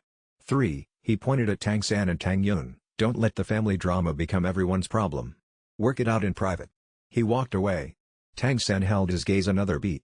Then he picked up his manuals from where he'd set them down. "I'll find you for dinner," he said. "There are things about the Clear Sky lineage you should know." He walked away. Xiao Wu stepped up beside Tang Yun. "Brother figure," she said quietly. "I think so." Tang Yun watched Tang San go. "Better than expected." "Most things are." She picked up her pack. "Let's find our rooms. I want to see the training grounds before dinner." Grandmaster, behind them, was already taking notes, and somewhere beyond the campus wall, someone had just finished reading a fresh dispatch from the Spirit Hall's review board. A dispatch with Tang Yun's name circled 3 times, in red ink, the hall's color for active acquisition targets. Chapter 11. The student dormitory was a low stone building arranged around a central courtyard, practical, clean, without the overcrowding of some academy systems. Tang Yun was assigned a room that smelled of young pine and had a window that looked out on the eastern training field. Xiao Wu's room was 2 doors down. The other students were already present, 8 of them, ranging in age from 10 to 16, a combination of those Tang Yun recognized from his stored memories and some he didn't. Oscar made himself known within the first 5 minutes, a round-faced, energetic boy with a sausage-type spirit and an almost supernatural commitment to food preparation. He appeared in the dormitory hallway with a plate of something warm and put it in Tang Yun's hands before any formal introduction had taken place. "Food is important," Oscar announced. "Especially for people who've just traveled. You look like you've been walking for 3 days. 2.5, Tang Yun said. The food was excellent. "Good. Eat that. I'm Oscar." He gave Tang Yun a frank once-over. 3 rings? At 15? Yes. And there, 100,000 year, yes. Oscar stared at him. Then, That is the most extraordinary thing I have ever heard, and I once saw Flender eat a whole smoked fish in 30 seconds for a bet. He offered more food. We are going to be friends. Ning Rongrong appeared in the dormitory hallway, tall for her age, with a directness that came from growing up as the heir to a major clan and never having learned to temper it. She addressed Tang Yun with the evaluating expression of someone who had already been briefed on his presence. 7 Treasure Glaze Tile Clan, she said by way of introduction. I've heard about your rings. A pause. I'm not sure what to make of them. That's fine, Tang Yun said. You don't have to decide today. She blinked. She'd expected either deference or bravado. Plain acceptance of uncertainty was outside the range she'd prepared for. All right, she said, and went to her own room. Juzking appeared briefly and made eye contact with Tang Yun in a way that communicated awareness without invitation to conversation, reserved, careful, watching everything.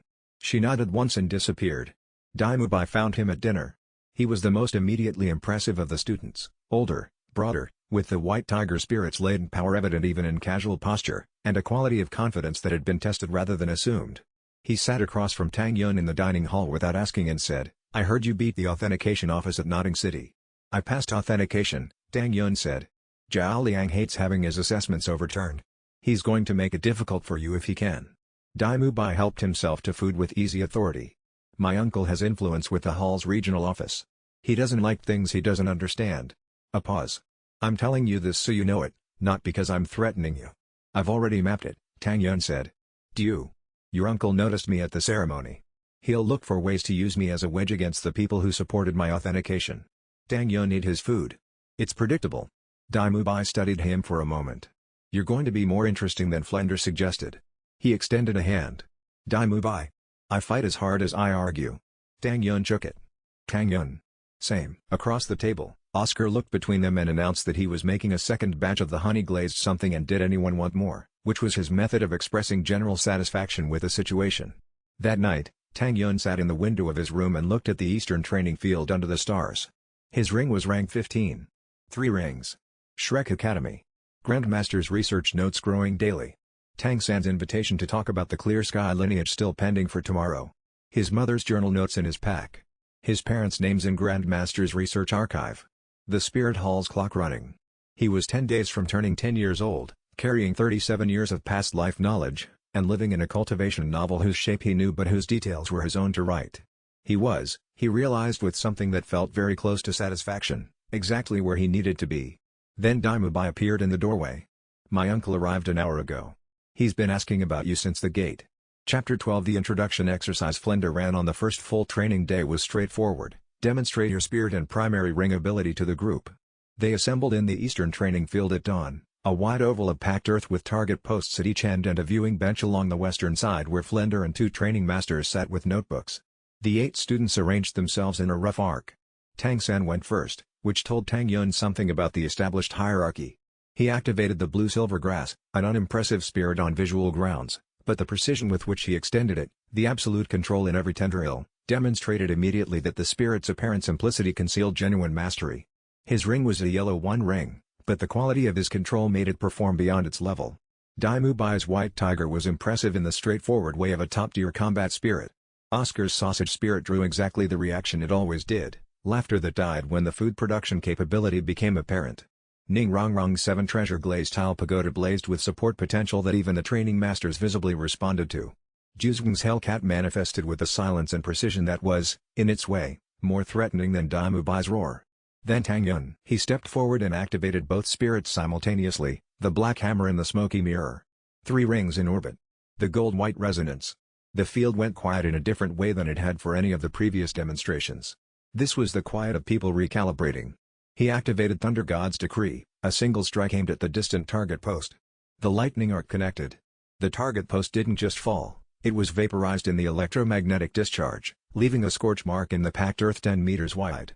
He then activated Crimson Shell Guard, the red-gold armor manifesting around him, every plate interlocking. Then Phantom Fox Step, 3 afterimages stepping out and stabilizing beside him, each carrying the full apparent weight of his spiritual signature. 4 presentations, 3 abilities, 3 rings. All 100,000 year. All from a rank 15 child. Flender was writing in his notebook. The training masters were writing. Tang San was watching with an expression Tang Yun couldn't fully read, something between recognition and surprise and a recalibration of some prior model. Any questions? Tang Yun asked. Oscar raised his hand. Can you do that again? I want to understand the afterimage timing.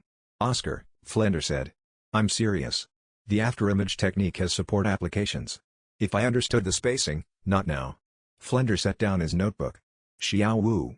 Xiao Wu stepped forward from the ark's edge, where she'd been standing slightly apart from the group. She looked at Flender.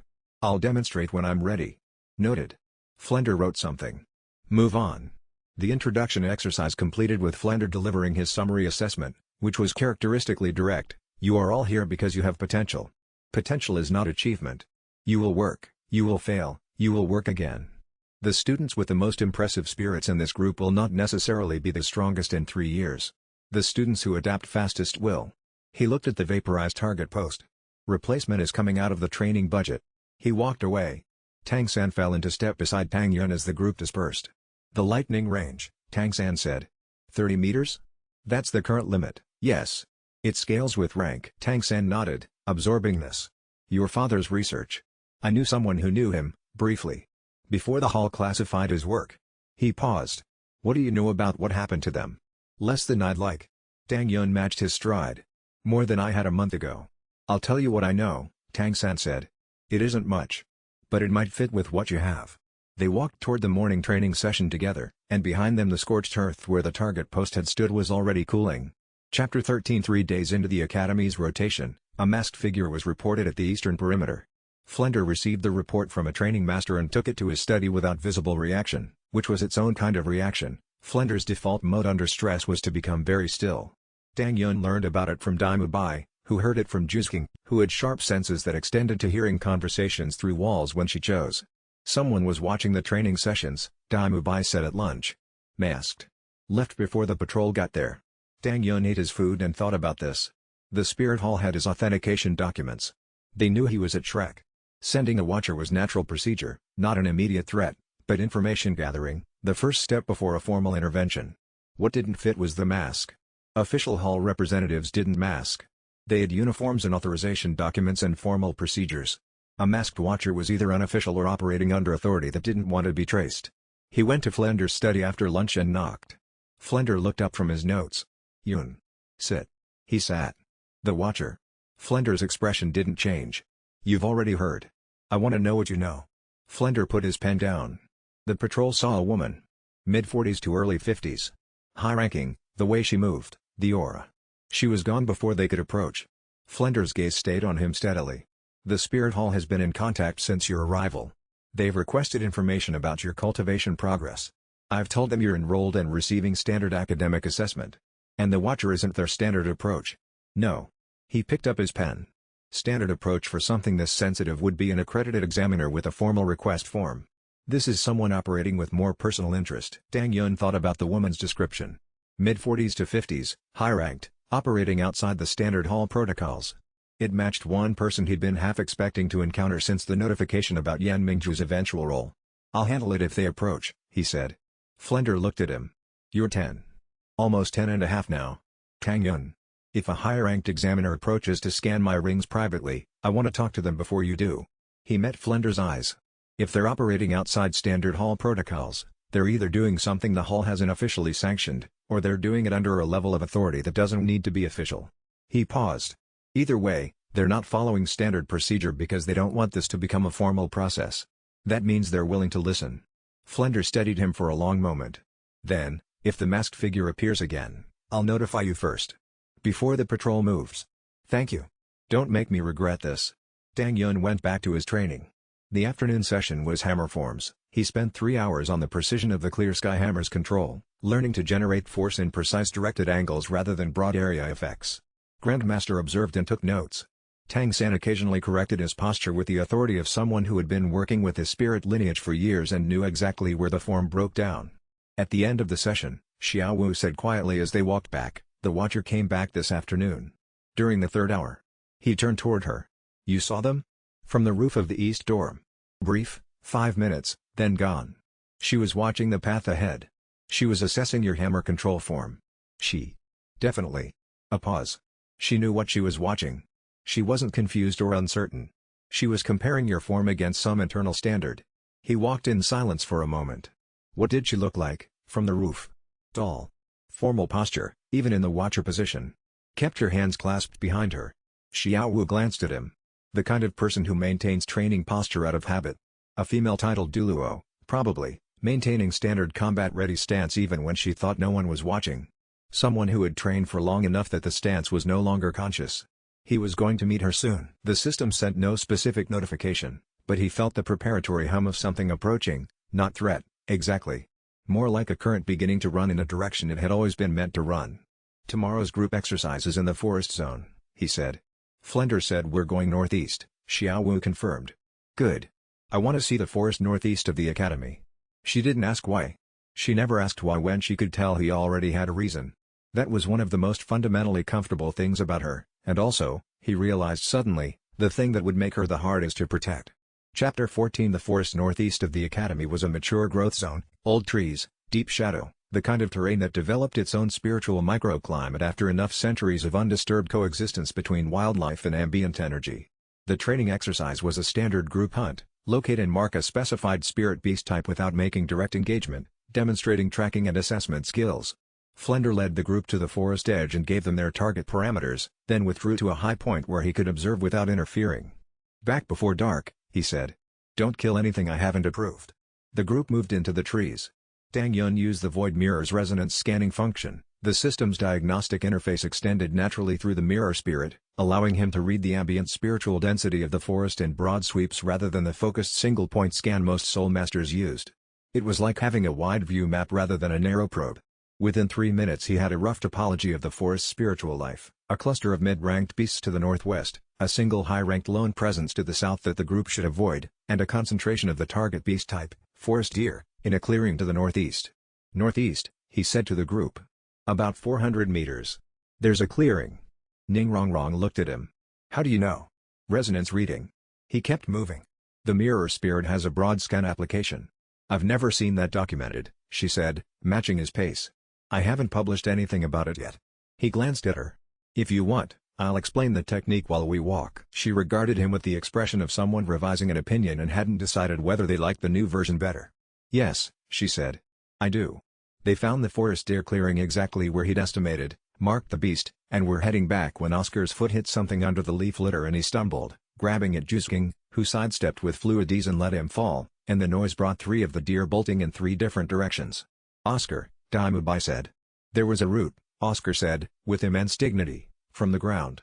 The situation was retrievable. They'd already marked the primary target, but the noise had disturbed the clearing spirit equilibrium in a way that would make further observation difficult.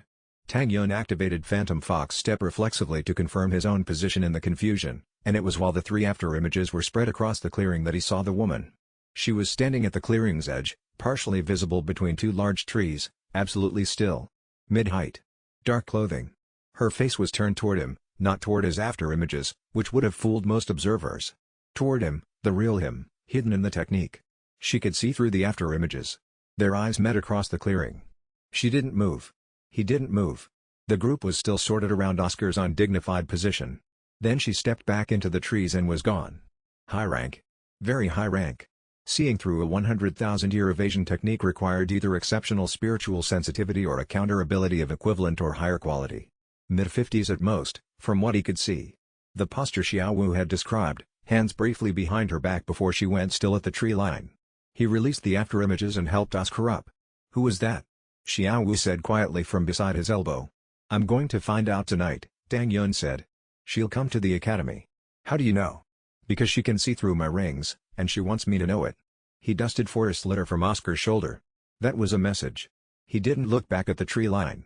But he felt, even walking away, the precise attention of someone who was measuring every step he took.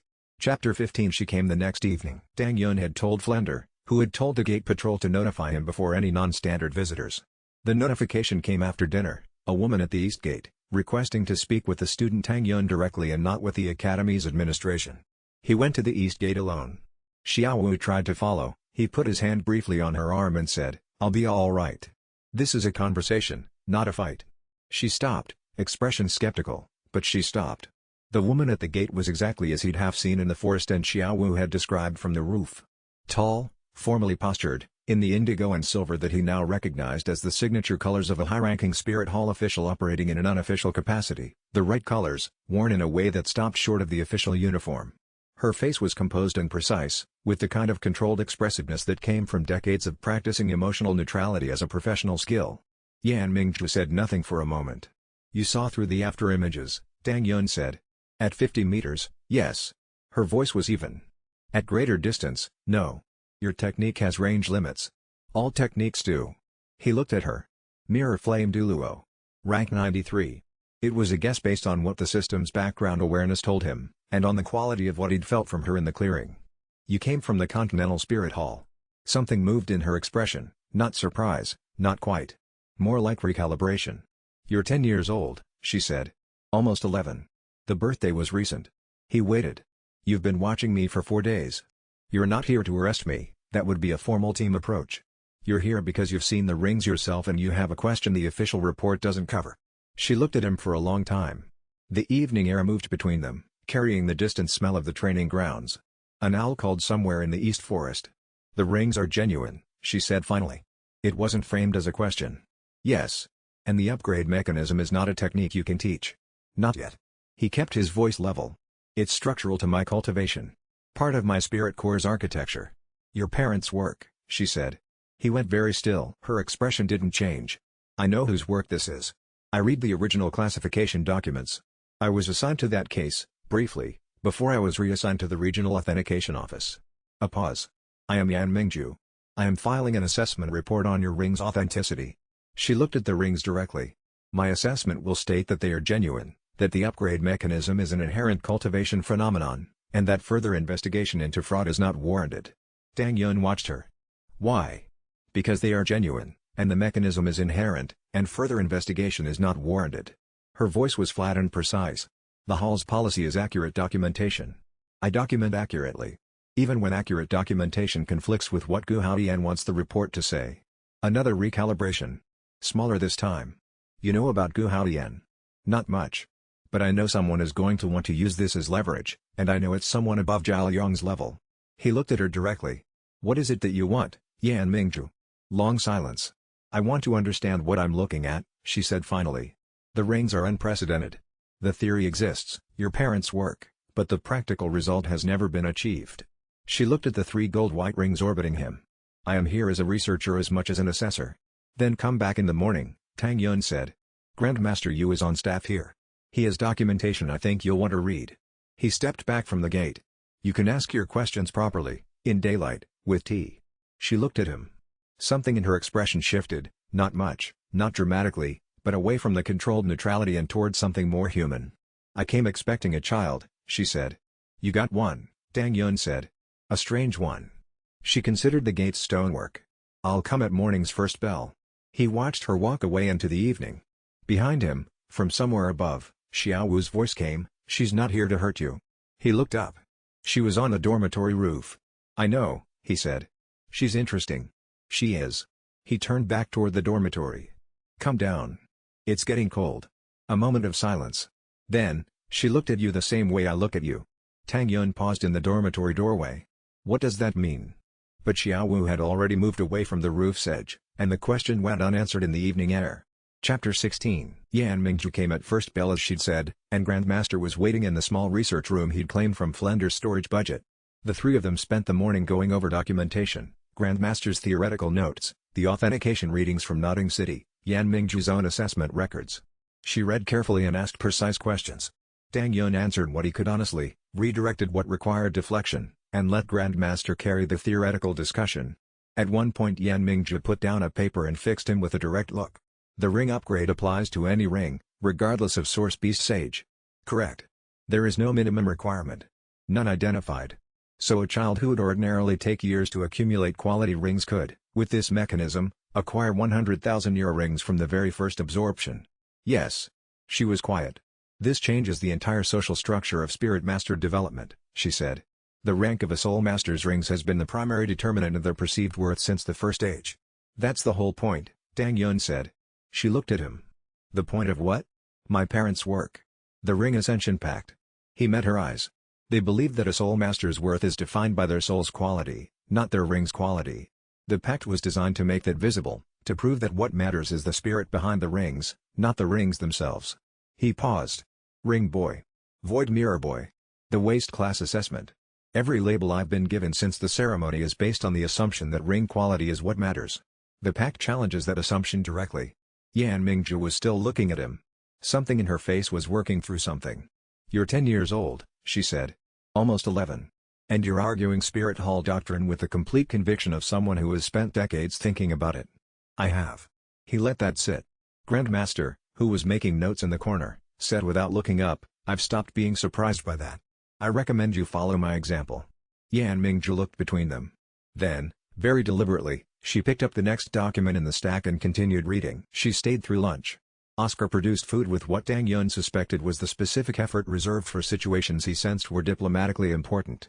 Xiao Wu sat at the end of the table and ate and watched Yan Mingzhu with focused, careful attention, not hostility, exactly, but the watchfulness of someone deciding whether a newcomer fit the shape of the world they were building.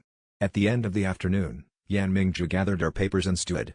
My report will state that the rings are genuine and that the upgrade mechanism is an inherent cultivation phenomenon, she said. It will also note that the theoretical framework for this phenomenon has implications for spirit master development doctrine that require separate expert review. Which will go to Gu Haotian, Tang Yun said. The report goes to my direct superior, who is not Gu Haotian. Whether it then travels to him is not under my control. She looked at him. I have told you what I intend to do. I'm not asking for approval. I know. He met her gaze. Thank you. She left without ceremony. Flender, who had been quietly present in the hallway for the last hour, his own form of oversight, waited until her steps faded and then came into the research room. Well, he said. She's honest, Tang Yun said. That type is difficult to predict. Flender looked at the documentation spread across the table. Her report goes up the chain, and eventually Gu Haotian sees it regardless of her superior's intentions. You have perhaps 30 days before the next intervention. I know. Tang Yun began organizing the papers. I'll be rank 18 by then. 18 at rank means, a fourth ring, Tang Yun said. And after the fourth ring, there won't be any question about whether this development is a fluke. Flender paused. The third rule, he said. I set 3 rules at the gate. Tang Yun looked up. Don't become everyone's problem, Flender said. You're going to have a hard time with that one. Probably. He kept his voice level. So do I. Flender walked away. Don't vaporize any more target posts. We're running low on wood. Tang Yun turned back to his notes. The 30-day window had closed. Whatever was coming next, it was already in motion. Chapter 17. The fourth ring did not come in 30 days. It came in 19. The Northeast Forest had already given up 2 possibilities, the third came from a different direction entirely. During a solo patrol exercise, standard Shrek training, running the forest perimeter in groups of 2 to develop field judgment, Tang Yun and Xiao Wu came across a beast the system had been quietly tracking since they arrived. Alert, resonance active absorption opportunity detected. White Jade Serpent, approximately 700 years. Location, forest clearing 200 meters northeast of current position. Status, stationary, elevated spiritual density, entering natural end of cycle period. Absorption window, optimal. He stopped walking. Xiao Wu, half a step ahead, turned. She read his face. The system? Fourth ring candidate. It's close. He looked at her. 700-year White Jade Serpent. She absorbed this. Natural cycle? The system reads it as entering its end period. He looked at the trees. The rest of the group is west. We have maybe 40 minutes before the patrol circuit loops back. Then we have 30 minutes, Xiao Wu said, already moving. The serpent was coiled in a clearing where the trees grew around a rough circle of pale stone, an old spirit vein, long since exhausted, but the echo of it had made this clearing a restful place for centuries. The white jade serpent lay in the center, its scales the color of withered ivory, its coils moving with the slow rhythm of something deep in a contemplative state. The system confirmed, end of cycle.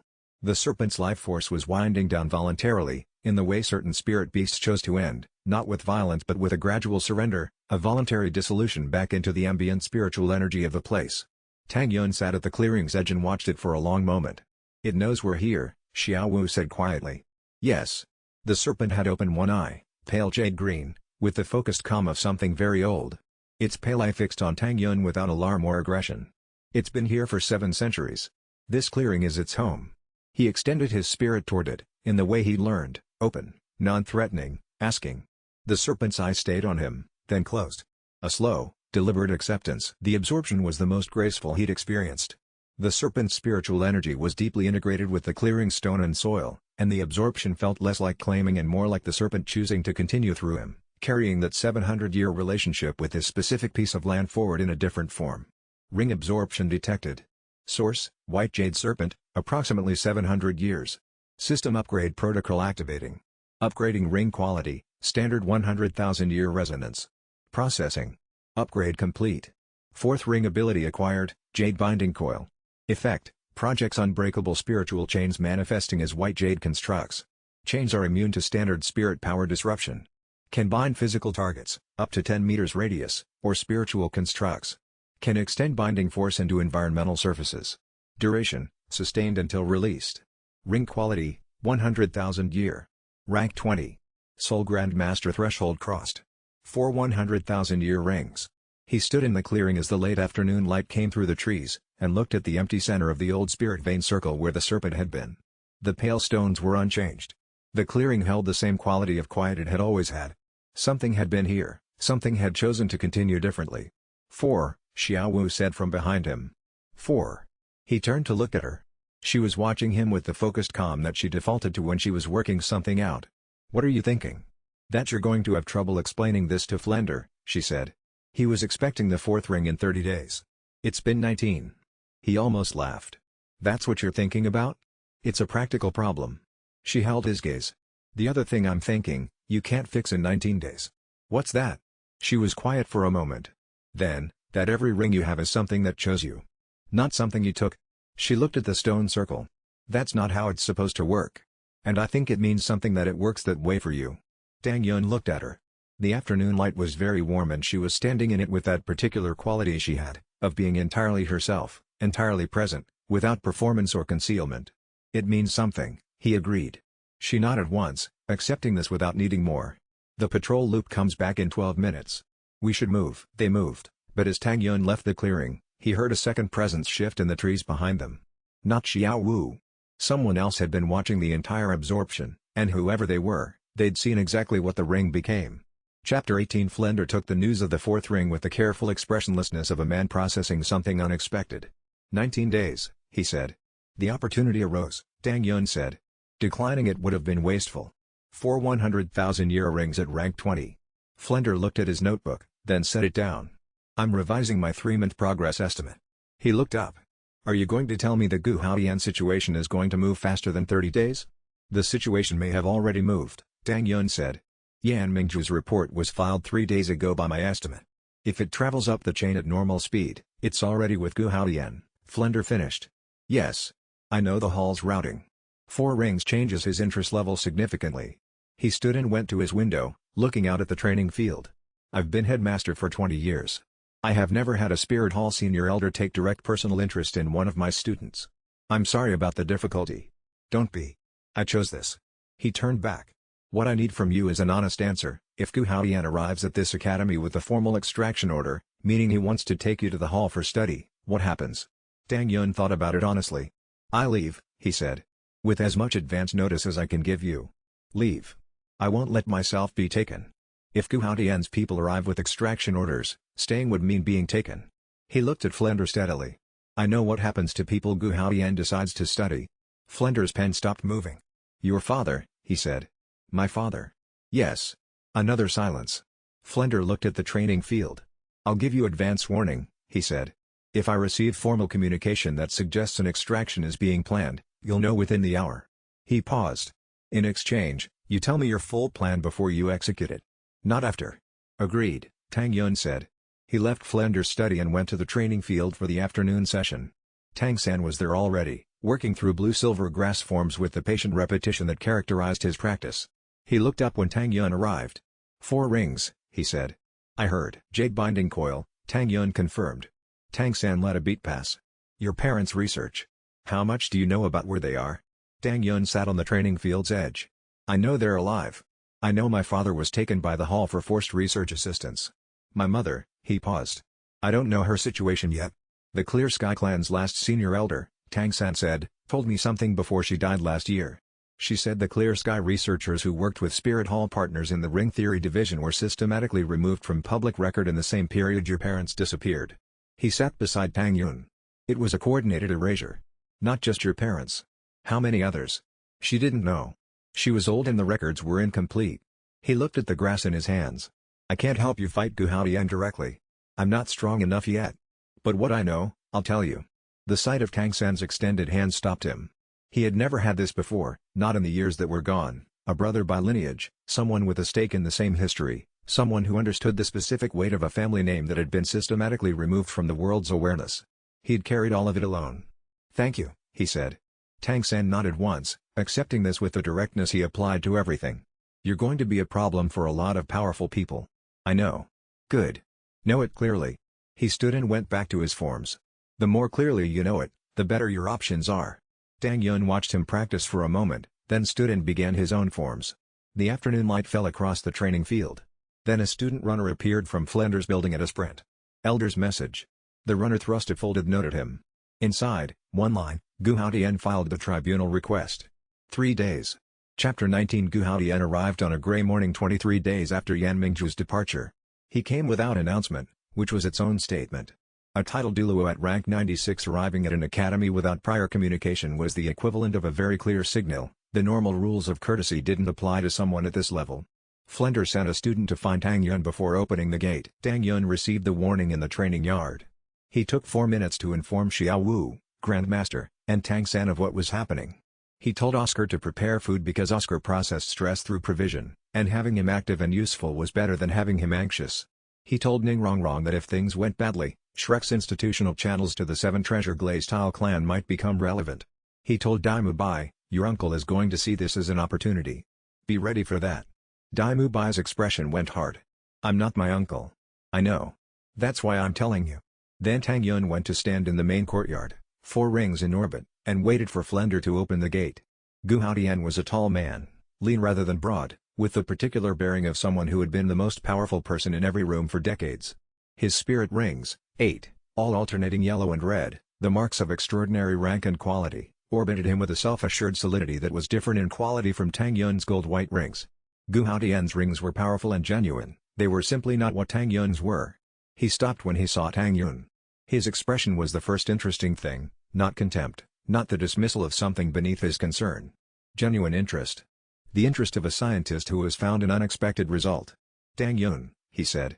Elder Gu Haotian, Tang Yun said. Gu Haotian walked to the center of the courtyard. He looked at the 4 rings. He extended his own spirit power in a scanning pulse, professional, controlled, thorough. The rings held steady under the scan. He retracted his pulse. They are exactly what Yan Mingzhu's report described, he said. I had to see them directly to believe it. He turned his attention fully on the boy. You understand what this means? What do you think it means? Tang Yun asked. It means the Hall can study the mechanism and replicate it. The Ring Ascension Pact, made broadly available, transforms every Spirit Master's development potential. It is the most significant discovery in centuries. He looked at Tang Yun with the certainty of someone who had already decided. The Hall will study this system and replicate it, for the good of all Soul Masters. Tang Yun heard his father's warning in his memory, run if you have to. He looked at Gu Haotian steadily. The mechanism is not an external system, he said. It is part of my soul. It cannot be studied without studying me, without a process that would, in all likelihood, destroy what it was trying to extract. He kept his voice even. I decline. You're a student, Gu Haotian said. You don't have authority to decline. Flender, standing at the gate's edge, said, his enrollment at this academy gives him academic protection under Shrek's charter. Any extraction process requires a formal tribunal with 3 days' notice. Gu Haotian looked at Flender. Flender looked back with the specific calmness of a man who has read every clause of a charter document multiple times and is extremely confident in his position. 3 days, Gu Haotian said finally. He cast one final assessing look at the boy, that same interested calculation, and left the courtyard without ceremony. The gate closed. Grandmaster appeared at Tang Yun's elbow. He will file the tribunal request today. I know. Tang Yun's voice was steady. He was making calculations.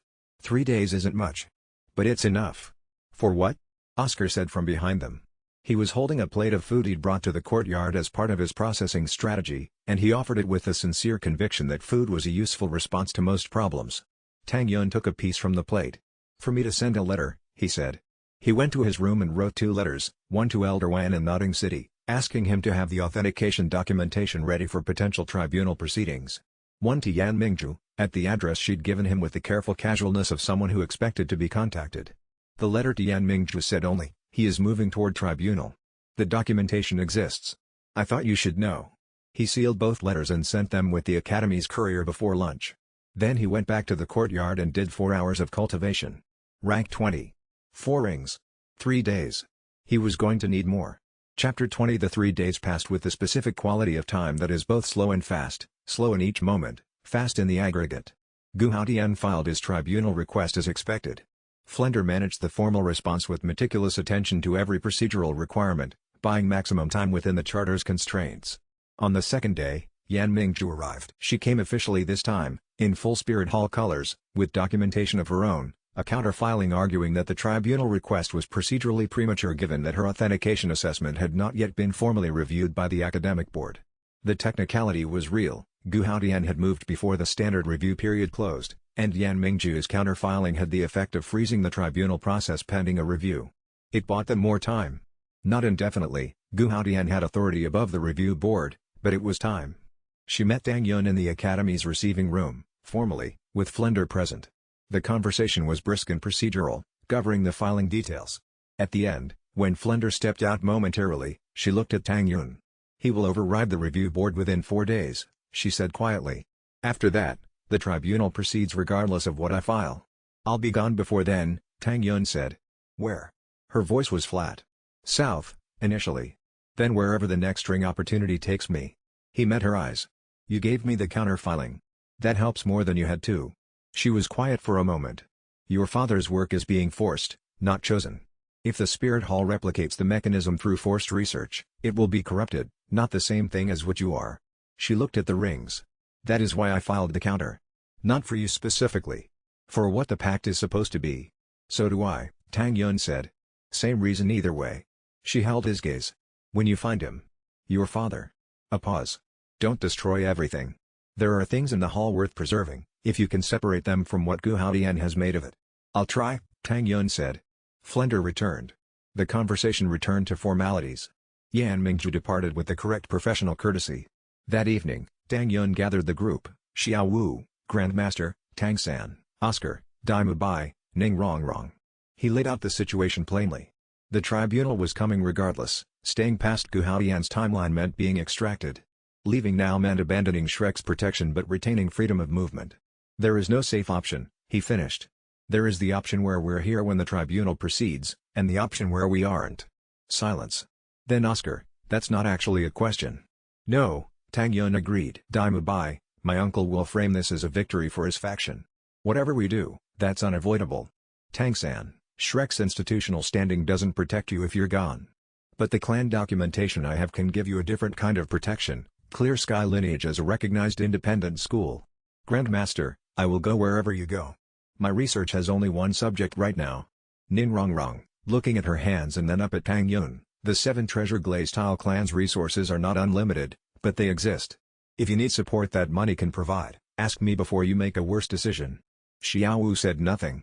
She was looking at Tang Yun with an expression he had learned to read, not decision, because the decision was already made, preparation, because what came after mattered more. "Tomorrow before dawn," Tang Yun said. "Travel light. Oscar, food for 6 days of travel." He looked around the room. "We go south first, then reassess." He walked back to his room and stood at the window. Outside, Shrek Academy's training field was quiet in the evening. The target post he'd vaporized had been replaced, the new one stood neat and undamaged at the field's edge. From below, without turning, he heard Flender's voice: "I expect a report of wherever you end up. For the institutional records." "Of course," Tang Yun said. A pause. Then, "The accreditation suspension they're going to try to file, it won't hold. Shrek's charter is clear on academic persecution provisions." Another pause, shorter. "When you find what you're looking for, come back." Tang Yun looked at the training field in the evening light. "Yes," he said. The academy was quiet. Tomorrow the road would begin again. In his spirit, 4 gold-white rings held steady, each one a choice made freely by something that had seen him clearly and chosen to continue. Above him, the system pulsed once, soft, certain, already looking ahead. The first arc was closing. Everything else was beginning. And somewhere south, past the forest and the river and the wide flat road that led toward the next chapter of the world, something was waiting that he had not yet earned and did not yet know how to want. He was, for the first time in 2 lives, not afraid of finding it. Chapter 21. They left before the first light touched the eastern hills, no ceremony to it. Tang Yun went room to room at the dormitory with a single knock, the pre-arranged signal, and within 15 minutes the group was assembled at the academy's service gate in the dark. Oscar had packed food with his spirit's storage ability, producing enough for 8 days rather than the requested 6. Ning Rongrong carried a small case of clan documents she said would be useful. Dai Mubai had his clan travel seal, which opened road stations across 3 provinces. Grandmaster had his notebooks. Tang San had 1 bag, precisely packed. Xiao Wu had nothing visible beyond the small wrapped bundle she always carried. Flender was not there, which meant Flender was somewhere else, establishing that he had not seen them leave. They took the south road at a walking pace that 8 miles without urgency. Tang Yun pushed cultivation as they moved, the rhythm of footfalls providing a meditation anchor. By mid-morning they were 2 hours from the academy and his rank had nudged to 21. The void mirror showed him a path that felt right, south first, toward forest terrain that the system had identified as rich in spirit beast activity, then east toward the provincial hub where the Continental Tournament's registration offices maintained their regional branch. The tournament was 4 months out. Not long enough for anyone to reach the power levels they'd need to be comfortable, but long enough, with systematic effort. He spent the walking hours thinking about what the next phase required. The team needed to train together, not just individually. They needed to develop formations and tactical patterns that could function under pressure from ranks they couldn't individually match. They needed to establish a supply structure for extended travel. All of it was manageable if approached correctly. "You're calculating," Xiao Wu said from beside him. "Always." "Tournament preparation and running away look the same from outside," she said. "Both involve moving fast and not announcing direction. They're different." He kept his pace. Running is reactive. Choosing a battlefield is strategic. He glanced at her. "We're choosing." She absorbed this. After a while, 4 months is a long time on the road. "We'll find a base. Somewhere defensible, high ambient spiritual density, far from the Hall's primary patrol routes." He had a location in mind. Grandmaster had mentioned a research contact in the Linwan Valley, far north of the Hall's most active zones, in a farm estate whose owner asked no questions of practicing spirit masters. Not running. Establishing position. She nodded and walked in the easy silence that had become, in the weeks since Seaward Cove, one of the reliable comforts of this second life. He was grateful for it, for someone who understood that not every thought needed to be voiced, not every plan needed announcement, that companionship could exist alongside quiet purpose. Behind them, Oscar was arguing with Dai Mubai about road station food quality with the passionate expertise of someone whose spirit was, in a technical sense, food-based. Ning Rongrong walked with Tang San, exchanging route information with the efficient brevity of people who had both grown up thinking about logistics. Grandmaster wrote in his notebook while walking, which he managed with the practiced ease of a lifetime's habit. Tang Yun watched them and felt something he hadn't planned for, genuine gladness. Not just at the strategic utility of having allies, but at these specific people, their specific qualities. Oscar's certainty that food was the answer to most problems. Ning Rongrong's precise intelligence that was slowly learning to trust its own instincts over clan doctrine. Dai Mubai's direct, tested confidence that never became arrogance. Tang San's quiet loyalty to something he couldn't fully articulate but chose consistently. They were his, in the way that mattered, not by ownership but by choice. That night at a road station inn, Tang Yun trained in the small courtyard after dinner while the others settled. The night air was still and cultivation work went cleanly. Near midnight, Xiao Wu came out and sat on the low wall without speaking. He continued his forms. An hour later she reached over and took his hand when he passed, a brief, deliberate touch, not demanding anything, just marking her presence. He stopped and sat beside her. "Your father," she said, staring at the courtyard's lantern. "I know. Gu Haodian has the jade token. The spirit communication medium." She was working through it aloud, turning it over like a problem. "That means regular check-ins.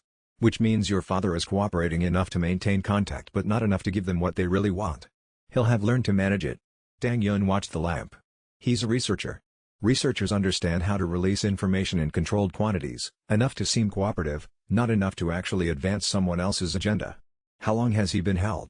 11 or 12 years, he said it plainly. "I was 6 when they disappeared. 12 years in a research prison, cooperating enough to stay valuable and not enough to surrender what he built." His voice stayed level. "That's not someone who breaks easily." "No." Xiao Wu leaned her head against his shoulder for a moment. "He's waiting." "Yes." He looked at the stars. "We'll move on Hall headquarters after the tournament. The legitimate entry gives us access that a direct approach couldn't." 4 months, she said again. 4 months. She sat with him until the lamp's oil burned low, and when she finally went inside, he remained and pushed cultivation until rank 23. The system hummed its steady note. 4 rings in orbit, gold-white, patient as everything he'd built them from. The road was long and he had never minded a long road when the destination was worth it. But the road south held something they hadn't planned for. Chapter 22. Dai Feng arrived at Shrek Academy the morning after their departure. Tang Yun learned this 2 days later from a letter that Flender sent through normal courier, addressed to former student Tang Yun, describing academic updates in language entirely transparent to anyone who'd spent time with Flender's institutional dry humor. The key content: Dai Feng had come with 3 Spirit Hall officials to formalize the tribunal's preliminary documentation, discovered the departure, and apparently made his resulting frustration visible from the 2nd floor of the administration building. He had demanded to know Flender's role. Flender had provided a precise written account, specifically, that he had been in his study all morning and had not personally witnessed the student's departure. Technically accurate. Functionally impenetrable. Dai Feng had escalated to student records. Flender had cited the charter. Dai Feng had escalated to Gu Haodian. Gu Haodian had sent authorization for records access. Flender had cited a different charter clause. The letter ended, institutional situation stable. Academy accreditation under administrative review, status unchanged. Recommend continued focus on stated travel objectives. He's enjoying this, Oscar said, reading over Tang Yun's shoulder. The charter is well written, Tang Yun said. Whoever drafted it anticipated these scenarios. He glanced at Grandmaster. Apparently it was not entirely accidental. Grandmaster made a small sound without looking up from his notebook. Dai Mu Bai read the part about his uncle twice, expression going through its familiar sequence: recognition, controlled frustration, a conscious settling back into steadier ground. He'll call my departure a win, Dai Mu Bai said. He'll tell the clan it proves Shrek's environment was corrupted, that I removed myself from a compromised situation. He'll make himself the reason, even though he had nothing to do with the decision. He'll believe it, Tang Yun said. Which is why he's dangerous, not because he lies to other people but because he lies to himself with total conviction. Dai Mu Bai considered this. Then, with the deliberateness of someone completing a thought he'd been preparing, when this is finished, the hall situation, the tribunal, I'm formally challenging my uncle's position in the White Tiger Clan Council. On record. I've been planning it since the demonstration match at the academy. He met Tang Yun's eyes. I wanted to say so before we're in the middle of everything else. You'll have my public support, Tang Yun said. For whatever that's worth from someone the hall currently considers a fugitive. It's worth more than you think. A dry smile. The hall's opposition tends to validate things in the clan council's eyes. They went to the field behind the inn that afternoon and worked on team formations. Tang Yun had been thinking about this since the academy. The group had trained together, but they hadn't established systematic tactical patterns that could function under pressure. The tournament would require formation-level cohesion against teams who had months or years of coordinated practice. The demonstration bout was Tang Yun against Dai Mu Bai, full capability, to map their respective parameters and identify the team's formation requirements. Ning Rongrong on support for the second half. Tang Yun at rank 23 with 4 rings. Dai Mu Bai at 32 with 3. Raw gap was significant. Dai Mu Bai opened with the White Tiger's Vajra Slash, a blade of compressed force at range. Tang Yun activated Phantom Fox Step, spreading 3 after images. Dai Mu Bai read the real position within 4 seconds. He was good at this, his spirit sense specifically tuned for threat location, and drove his follow-through toward the real Tang Yun. 2 seconds before contact, Thunder God's decree in the approach corridor, not at Dai Mu Bai's position but in the space he had to cross. It forced an abort and a redirect. That redirect was the opening for Jade Binding Coil, white chains around the right leg in the momentum shift. Dai Mu Bai tore free in 2 seconds, which was faster than Tang Yun had expected, but the Crimson Shell Guard was already active for the inevitable counterstrike. Impact. Both stepping back. Stalemate geometry. Clean, Dai Mu Bai said, breathing hard. Every approach has a cost. That's the principle. Tang Yun let the formation fade. I don't need to hit harder than you. I need to make every position you take conditional. He looked at Ning Rongrong. Support round. She activated 7 treasure glaze tile buffs on Dai Mu Bai. His effective rank shifted up several levels, and on the next exchange, the conditional cost structure started breaking down. The amplified power was cutting through the delays that had been creating Tang Yun's windows. Tang Yun ended the exchange by deploying all 4 rings defensively, holding Dai Mu Bai off without advancing. Ning Rongrong observed all of this with careful precision. Your limitation is sustained output against amplified targets, she said. Yes. Which means your buffs matter more than their direct target. He faced her. If you're amplifying the opponent's best attacker, I have to spend more resources holding him off. If you're amplifying our support team's efficiency, we extend the fight's duration, which is where our combination advantage compounds. He paused. You're thinking about maximum buff output, which is what your clan trains for. I'm asking for targeted buff output, To whoever creates the most leverage in this specific exchange, right now. Her expression was the one she'd been developing, where her instinct to assert clan protocols met his consistent evidence that he was right about something else. It was a specific expression, and he was learning to recognize when it was resolving toward acceptance. "That requires me to read the fight in real time," she said. "You can do that," he said it simply, not as flattery. "You've been doing it since the second day at the academy. You just haven't been trusting your read over the doctrine." She looked away and then back. "I'll try," she said, which was the most Ning Rongrong ever said when she decided to do something. The afternoon's work pushed Tang Yun to rank 24 through the combat intensity of sustained high-level sparring. One step at a time. The tournament was 3.5 months away, long enough to build something real if they used every day. He was beginning to believe they would, right up until the void mirror flashed red.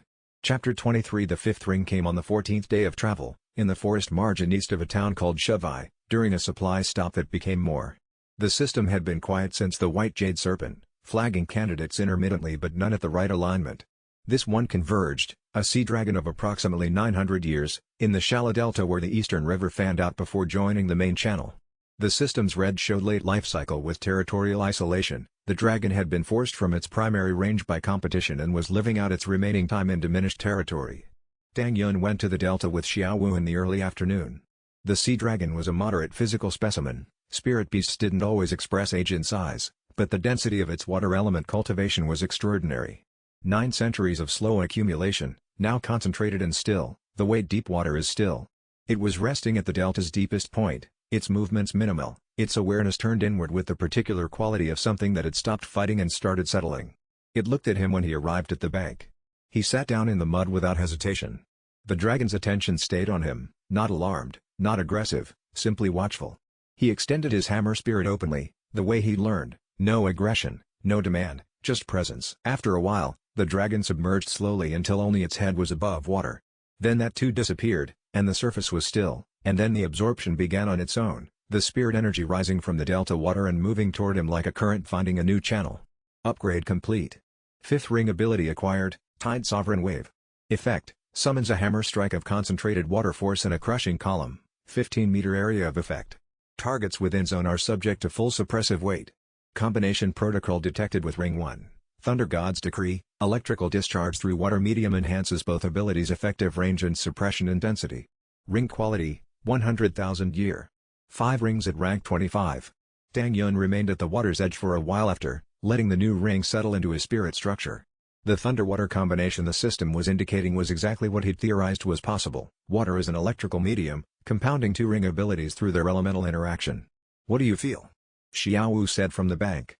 She'd asked this before, after other absorptions. He understood it was important to her, not idle curiosity, but something she was working out. "Like something choosing to stay," he said. "Each one. A choice to continue through me rather than ending." He stood and looked at the still delta. 900 years in this water. All of it moving now in a different way. She was quiet. Her expression had the quality it got when she was holding something alongside her own experience, testing it against something she knew that she wasn't saying. "Do you think they feel it coming?"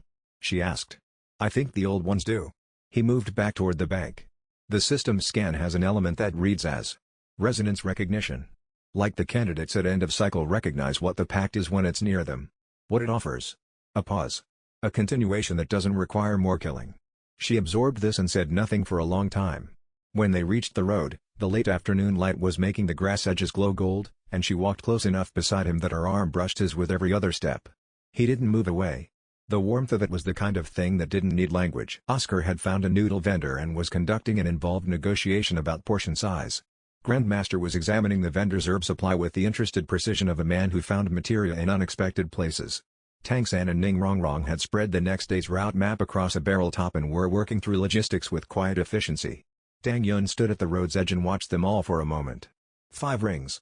Rank 25. 3.25 months to the tournament. Enough time to become something the hall would have to reckon with honestly, not suppress, but reckon with. He started walking, and the group sorted itself naturally around him, and the road ran north between the grain fields, and the system pulsed once, satisfied, and was quiet. Behind him, at the post office's letter rack, the communique he'd received from Gu Haodian was still sitting on the counter where he'd set it down.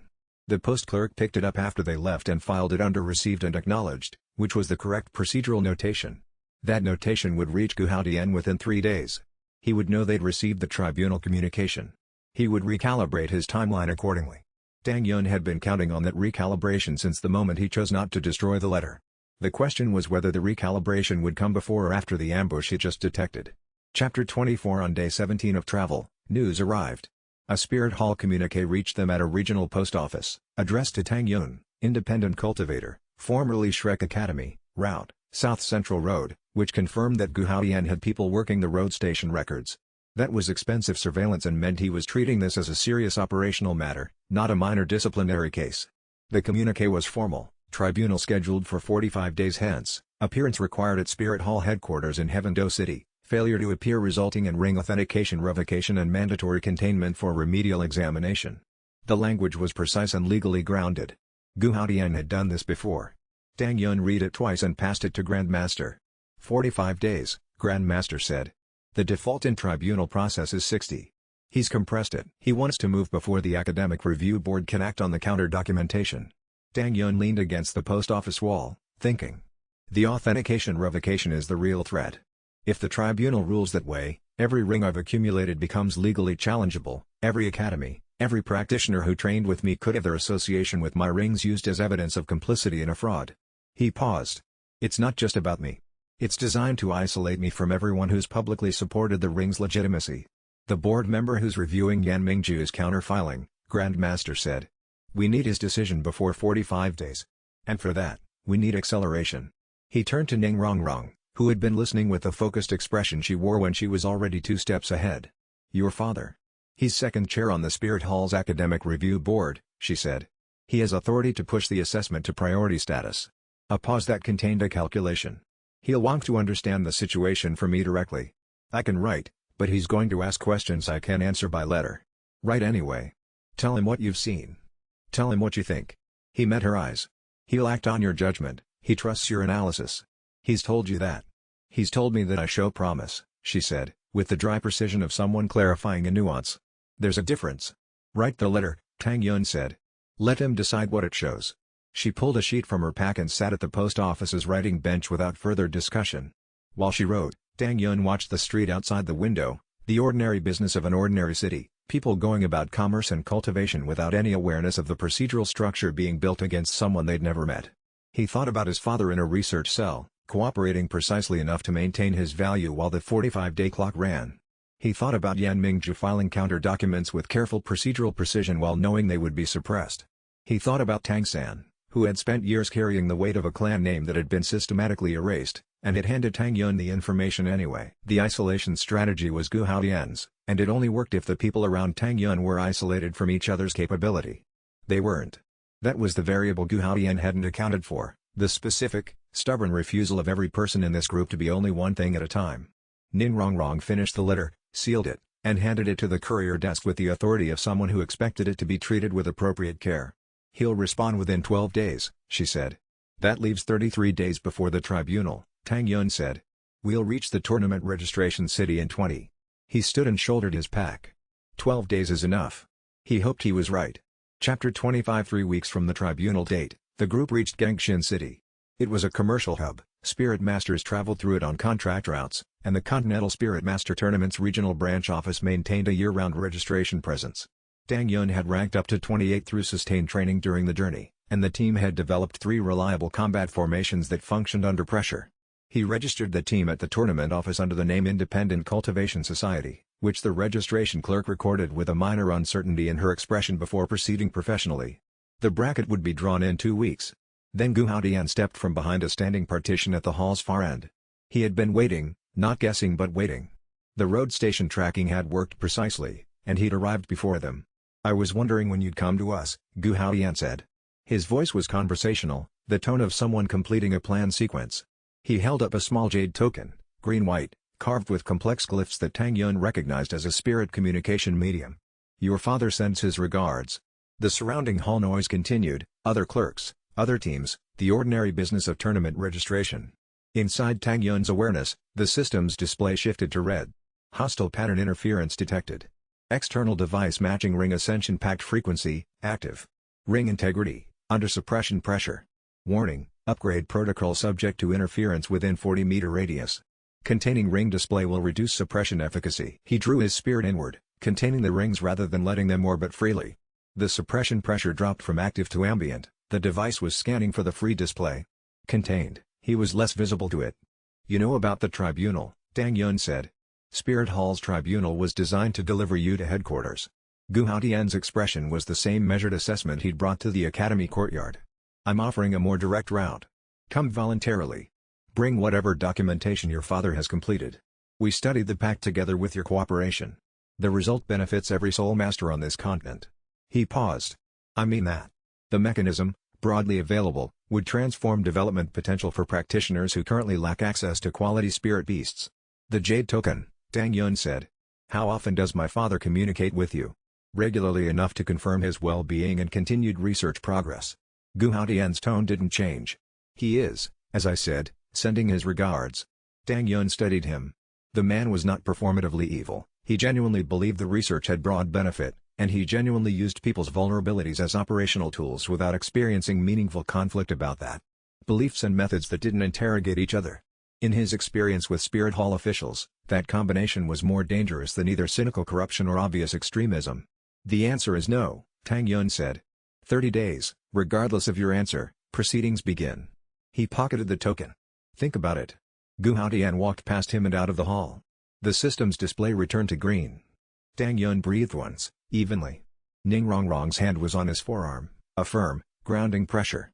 You're steady, she said, not asking. He wanted a scene. He scanned the registration desk. Their team status was recorded, the bracket in 2 weeks still proceeding. In a public venue with witnesses, a reaction from me would become documentation of instability. He didn't get it. He turned toward the exit. Ning Rongrong, the board member contact your father identified. Is there a second contact? 2 others have been critical of Gu Haotian's methods in formal proceedings. I know one personally. She was already calculating. I can write both letters before tonight. And Grandmaster, there's an independent title Douluo observer we'll want to identify before the bracket opens. Someone who operates outside Hall affiliation and can provide documentation that isn't filterable through Gu Haotian's authority. I know someone, Grandmaster said. I'll make the contact. They moved out into the city, and 30 days felt like the right amount of time for people who knew how to use time well. That evening, Xiao Wu asked him something while they were on the inn's shared balcony after dinner. The Jade Token, she said. When Gu Haotian showed it, your father communicating through it. Do you believe the communication is real? Tang Yun considered this carefully. I believe my father is real and is alive and is being held, he said. I believe Gu Haotian uses the communication as a demonstration of access rather than as actual proof of my father's well-being. He watched the city lights. The token is leverage. The leverage only works if I believe it's real. He paused. Which means the most important thing I can do is make Gu Haotian believe I'm making decisions based on that leverage when I'm actually not. Xiao Wu was quiet. Then, you've been playing the long game this whole time. The long game is the only game available, he said, when you're 31 and he's 96. The registration officer stamped his form without meeting his eyes, which meant someone had already flagged the name. Chapter 26 The inn on Gangshin City's western edge was selected for 2 practical reasons. Its owner was a retired practitioner of rank 38 who asked no questions of paying guests, and it backed onto the edge of a spirit forest zone with sufficient natural density to support serious cultivation work. Tang Yun set the schedule immediately. 8 hours of cultivation daily, minimum. 3 hours of team formation practice. 1 hour of theory review with Grandmaster covering the Ring Ascension Pack's documented mechanics. This was partly preparation for the inevitable confrontations ahead, but also a systematic effort to understand what Tang Chenghao's research had built and what Tang Mei's extension of it implied. He pushed hard toward rank 30. The Soul Elder threshold at rank 30 was the next significant milestone, the point where spirit ring abilities began operating at their intended scale rather than the compressed version that lower ranks produced. For his 100,000-year rings, the difference between rank 28 and rank 30 was measurable and significant. On the 5th day, Ning Rongrong's father wrote back. The letter was formal and careful. Elder Ning acknowledged her account of events. He noted that the board member she had contacted had agreed to file a formal procedural challenge to Gu Haotian's emergency tribunal provision, citing the documented misuse of the suppression device in the registration hall. Spirit Hall protocol explicitly prohibited interference equipment in public registration venues. The protocol violation created a documented incident that Gu Haotian's opponents on the council could use as procedural grounds for delay. 10 to 15 days, Tang Yun estimated. Not enough to prevent the tribunal, but enough for the tournament bracket to open. Tournament autonomy provisions, Ning Rongrong said. Once we're formally registered and competing, direct spirit hall intervention against team members requires separate legal process. Different authority line than the tribunal. Your father's contacts helped draft those provisions. He held up the letter. How did you know that? A small smile. I read the Academy's institutional history when I was 12. He looked at her for a moment. You've been thinking about institutional structures for a long time. Institutions are how power actually moves, she said simply. Individual ability matters less than where within the institution that ability is positioned. Then why did you hesitate about the support protocol? Her expression shifted, something behind the precision, more honest. Because the clan taught me that maximum output was the measure of a support master's worth. Targeted output felt like less. Like holding back. A pause. It felt like being weaker. And now? She considered it. Now it feels like precision, she said. Which is harder than maximum output. And therefore more. He nodded. It was, he thought, the kind of shift that took most practitioners decades to make, and she was making it in months because she was genuinely smart and had stopped defending the doctrine she'd started with. On the 14th day, the sixth ring presented itself. An iron claw bear, 1,200 years, in the deep spirit forest. Late life cycle, territorial pressure from younger specimens forcing it toward the forest's edge. Tang Yun absorbed it at the clearing edge in the early morning, the process carrying the specific density of 12 centuries of accumulated force, solid and slow and deliberately massive. Upgrade complete. Sixth ring ability acquired, Iron Heaven Collapse. Effect, gravitational force multiplication applied to hammer strike. Impact zone, 12-meter radius. Effective force, extreme physical and spiritual compression. Combination protocol, jade binding coil chains within the gravity zone subject bound targets to full compressive force. Ring quality, 100,000 year. Rank 30. Soul Elder. 6 gold white rings. He stood in the forest clearing with the morning light filtering through the canopy and let the new configuration settle. The combination potential the system was indicating, binding coil plus Iron Heaven Collapse, was potentially the most powerful thing in his current array. Chains that couldn't be broken, then gravity that couldn't be escaped. It required 2 rings to land, which meant 2 setup phases, but against anything short of a titled Douluo, the setup was achievable. Xiao Wu was waiting at the inn's outer door when he returned. 6, she said, reading his expression before he spoke. 6. What does it feel like? He thought about this honestly. Like having enough to start being properly dangerous, he said. The first 4 were foundation. 5 and 6 are the structure that makes the foundation matter. He paused. Ask me again after ring 7. She gave him a look that contained a small, warm light. I intend to. Behind her, visible through the inn window, Oscar was presenting the morning meal with the gravity of someone who understood that important days deserved appropriate food. The smell of it reached the doorway. The bracket opened the next morning, and Tang Yun's team was seated directly against the Regional Spirit Hall affiliate in Round 2. Chapter 27. The tournament bracket matched Tang Yun's team against 4 preliminary opponents, a City Academy team, a clan-sponsored group, a mercenary collective, and a Star Luo competitor group that had traveled for the regional seed. The Spirit Hall's official delegation was seated in the northern bracket. Yan Mingju led it. Tang Yun had not expected this, and then recognized that he should have. She was the most recent and most detailed hall documentation source on his rings. Her presence made any Spirit Hall action at the tournament more procedurally legitimate. If something happened to him or his team here, Yan Mingju's presence as official delegation head meant the hall had an authorized representative on site. He watched her file into the registration courtyard at the competitors' assembly. Full indigo formal uniform today, rank insignia at the collar, an expression that gave away nothing. She moved through the professional crowd with the ease of someone who had been doing this for decades, aware of every eye on her, meeting none of them unnecessarily. Her eyes crossed his once. The crossing lasted 1 second. He inclined his head. She moved on. She's protecting herself, Xiao Wu said from beside him. She's protecting the documentation, Tang Yun said. Her assessment is on record. If she's the delegation head and the tournament proceeds without incident, the hall can't accuse her of allowing evidence to be compromised. He watched the registration process continue. She's threading a needle. Does she do that often? I think it's how she survived in that institution. He turned toward the team assembly area. Come on. The preliminary schedule is posted. The mercenary group was first. Tang Yun used the match to establish the team's new formation protocols under real pressure. Opening with Phantom Fox step created the position ambiguity that let Tang San's blue-silver grass work without being countered. The mercenaries were tracking after image positions, which meant they weren't tracking the grass tendrils until they were already binding.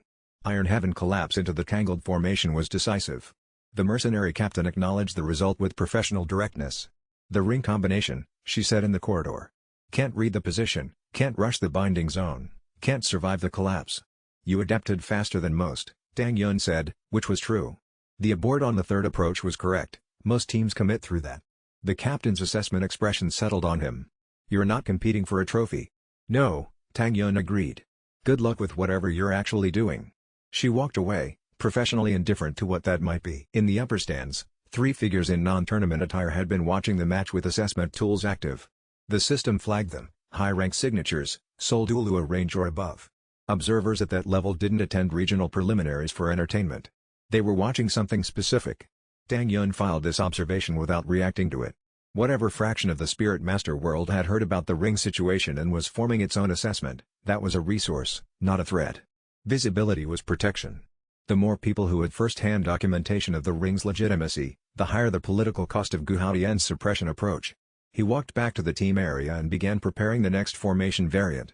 The afternoon session was 3 hours of refined formation work, Tang San and Jusking running the disruption pattern, Daimu Bai working the close-range follow-through, Oscar timing his recovery item deployment, Ning Rongrong practicing the real-time support allocation protocol. Tang Yun ran Tang San's blue-silver grass binding in combination with his own jade binding coil until the two techniques functioned as a single compound control tool rather than two separate abilities happening to align. They were getting better. The team that had left Shrek Academy 4 months ago wouldn't have recognized themselves in this afternoon's work. After the session, he ran another hour of solo cultivation in the inn's courtyard. He was at 31 and needed more before the semi-final bracket opened. The system's ambient amplification helped, but rank advancement required real effort at this stage. The cultivation foundation was solid, but the incremental work was dense and slow. Xiao Wu came to the courtyard doorway and watched for a few minutes. "The upper stand observers," she said. "I saw them. One of them came down to the registration office during your match. She was asking for the team contact information on file." He paused his form. "She initiated contact directly? Not through Grandmaster's approach?" "Directly." Xiao Wu's expression was careful. "That means she came with a specific purpose, not just general observation." He thought about this. Independent Documentation Authority, initiating contact with the team's registered information. This was someone who knew exactly what they were looking at and had decided what they needed to do about it. Someone whose assessment carried weight outside the hall's filtering. "She's good news," Tang Yun said. "She's someone Gu Haoyan cannot stop," Xiao Wu said. "Those are sometimes the same thing, but not always." A pause. "Be careful which you're counting on." He looked at her. The accuracy of the distinction was exact and she had placed it with the precision of someone who knew the difference between those two things from experience. "Both," he said. "I'm counting on both and I'll know which is which when I need to." She nodded, apparently satisfied, and went back inside. The courtyard was quiet around his resumed cultivation work, and somewhere above the city the stars were beginning to appear, and tomorrow the bracket would open. He had not told the group yet what the Void Mirror had shown him about the third seed. Chapter 28. The second preliminary match, against the Gengshin Academy team, taught Tang Yun something about support suppression that he hadn't fully modeled. The Academy team's structure centered on a support member whose amplification spirit had a notably wide effect radius. She could enhance her entire team simultaneously from 40 meters back, which meant traditional disruption tactics that targeted support members directly weren't workable. The support member staying in the arena but positioned safely out of the combat zone provided benefits that compounded with each passing exchange. The counter wasn't to attack the support member. The counter was to attack the radius. Tide Sovereign Wave directed at the floor between the opposing team and their support member created a zone of physical suppression that forced the support member to either reposition closer, inside the range where she'd be vulnerable, or stretch her enhancement radius beyond its comfortable limits. Either way, the quality of the buff degraded. He deployed this in the match's first 30 seconds, which was faster than the Academy team had prepared for. The formation broke trying to route around the suppression zone. Tang San's blue-silver grass caught 2 members in the disruption. Iron Heaven collapse finalized 3. The remaining 2, without amplification and against full team cohesion, didn't last long. In the corridor after, the Academy captain stopped Tang Yun. "The water technique," he said. "Is that a standard water-type ring?" "No. Hammer Spirit with a water element ability." Tang Yun kept his voice straightforward. "The combination is specific to my spirit configuration." The captain's eyes moved to the ring display around Tang Yun's body, the gold-white that he was beginning to notice people registering with a particular quality of attention, not just observing but processing what they were seeing against their existing framework and finding the gap where the standard framework didn't account for it. 100,000-year rings, the captain said. It wasn't quite a question. "Yes," Tang Yun said. The captain nodded slowly and walked away, carrying something that would likely become a conversation he'd have several times in the next days. "Good. Every conversation was documentation.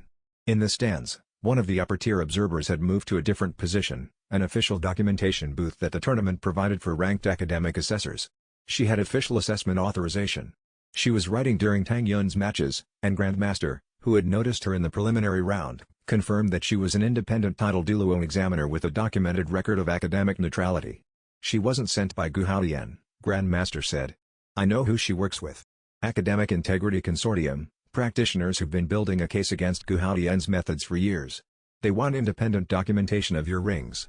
Make contact, Tang Yun said. After tomorrow's match. Official academic consultation request. We're a registered tournament team and we're available. The contact was made. The observer, Master Wanling, ranked 82, title Douluo with a 30-year independent assessment record, accepted the meeting request for the following evening. That night, Tang Yun trained until rank 31. The preliminary rounds were almost done. Ahead, the bracket that would put him across from Yan Mingzhu's delegation. He spent the walk back to the inn thinking about Wanling's position in the documentation booth. Every match he fought was being recorded on her official assessment rolls. Every ring combination, every tactical response, every moment where the gold-white rings did something that no conventional doctrine could explain. The record was building independently of anything Gu Haodian could suppress, because it lived in the independent academic registry rather than the hall's internal archive. This was, he realized, the specific thing his parents had understood about the pact that the hall hadn't. The demonstration was inherently public. You couldn't show the rings in a context where they were visible and then tell people they hadn't seen what they'd seen. The more people who watched, the more the documentation built, the more impossible the suppression became. Gu Haodian was trying to contain something that grew more real the more it was seen. You're doing it again, Oscar said from beside him on the road back. The thinking thing. I'm always doing the thinking thing. You do it louder when something's going well. Oscar was quiet a moment. Is something going well? Tang Yun considered this. More things than I expected, he said. In more directions than I planned. Oscar nodded, satisfied, and produced a travel suite from his spirit's storage in the way he produced things when he felt a situation required it. Tang Yun took it. The preliminary rounds were almost done. Ahead, the bracket that would put him across from Yan Mingzhu's delegation. He was already thinking through the match design, not how to win, but how to make the results say exactly what it needed to say, in a way that would reach Gu Haodian and every observer in the arena simultaneously and couldn't be edited afterward. What came next would be harder to contain. Chapter 29 The third preliminary, the clan-sponsored team, gave Tang Yun the opportunity he'd been planning for, a public, full-ring demonstration that would go on Master Wanling's official documentation record. The clan team carried spirit tool equipment that allowed them to exceed their natural rank output for limited durations, stored ring weapons, formation anchors, enhancement devices that cost money rather than cultivation to operate. It was a valid competitive strategy in a tournament that didn't restrict equipment. Their effective combat level at peak tool activation was significantly above their baseline. Tang Yun dragged the match out. 3 minutes of defensive play using only Phantom Fox Step and Crimson Shell Guard, his two most sustained usabilities. The defense was active rather than passive. Tang San and Juice King kept constant pressure on the clan team's formation, forcing equipment activations. Oscar provided recovery items between exchanges. Ning Rongrong's support rings went to whoever was losing ground in real time, the targeted allocation protocol working exactly as they developed it. After 4 minutes, the stored weapons were visibly dimming. After 5, 2 fighters had exhausted their primary tools. Then Tang Yun deployed the full sequence. All 6 rings simultaneously. The gold-white display at full brightness. Thunder God's Decree opening a zone. Tide Sovereign Wave compressing it with water force. Iron Heaven Collapse bringing gravitational pressure into the water electric zone. Jade Binding Coil preventing exit from the zone. Phantom Fox Step maintaining position ambiguity. Crimson Shell Guard handling any technique that broke through. The match ended in 60 seconds. In the official documentation booth, Master Wanling's pen was moving continuously. In the upper stands, the remaining observers were all watching with assessment tools raised. Tang Yun walked off the arena floor and directly to Grandmaster's position at the bench. Contact Wanling today, he said quietly. Don't wait for tomorrow. I'll go now, Grandmaster said, and rose. The ring display dimmed to its ambient state as Tang Yun released his spirit and stood at the bench in the sounds of the post-match arena. He was ranked 31. 4 preliminary matches completed. The semi-final bracket, when it posted in 3 days, would determine which opponent they'd face. He already knew. The northern bracket's composition had been visible since registration. Yan Mingzhu, Xiao Wu said from beside his elbow. Yan Mingzhu, he confirmed. She was quiet a moment. You're not afraid of that? No. He picked up his cultivation primer, He kept one on the bench during matches as a psychological anchor, something to return to that normalized the situation. Fear would make the match smaller. This match needs to be as large as possible. He paused. Every observer in that arena, watching a rank 31 hold his ground against a rank 93 for however long the match runs, that becomes documentation that ring quality is not what determines a soul master's worth. Even if you lose. Especially if I lose well. He turned toward the team room. Which is harder than winning badly. He found Grandmaster already reviewing the spiritual formation patterns of Yan Mingju's known techniques, information he'd compiled from Spirit Hall assessment records, cross-referenced with the mirror-reflected attack patterns Tang Yun had encountered at the Academy Gate. The compilation was detailed and thorough, and working through it for 2 hours changed what Tang Yun thought was possible in the match. Not winning. But something specific, a result that said what needed to be said. The mirror flame's reflective property made it almost impossible to attack Yan Mingju directly with ring-based techniques. Everything that came at her came back amplified by her cultivation's quality differential. The only viable approach was physical combat, not the refined technique of her decades of training, which he couldn't match, but the raw determination of someone who had decided he was going to make this difficult regardless of the outcome. She's going to know exactly what you're attempting, Grandmaster said. I know. Tang Yun closed the file. She's a researcher. She'll want to see if the documentation holds under pressure. I'm going to make it interesting for both of us. He paused. The match result matters less than what happens when I stand up from her first real hit. If you stand up.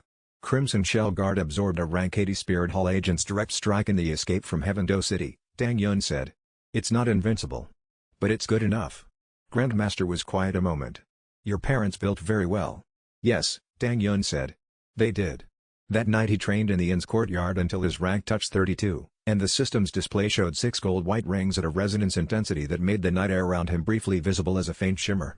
Whatever happened in the arena tomorrow, this was real, and whatever was real could not be suppressed. He read the name on the next bracket card and went still. Chapter 30. The semi-final bracket was announced, and it was exactly what Tang Yun had expected. The silence in the team room after he read it aloud lasted about 3 seconds. Then Oscar said, well, in the tone of a man who had braced for it and was discovering the preparation was adequate but not comfortable. Then Daimubai said, she has 3 title Douluo on her team. She does, Tang Yun said. They're all above rank 80. Yes.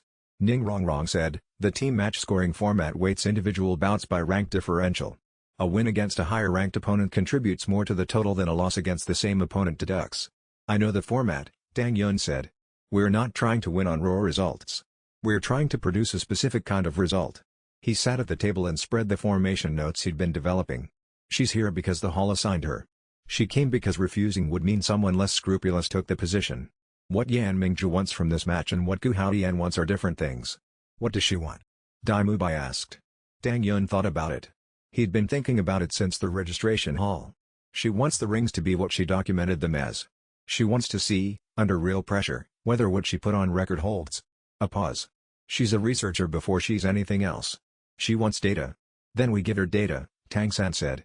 He stated it with the directness he applied to tactical decisions.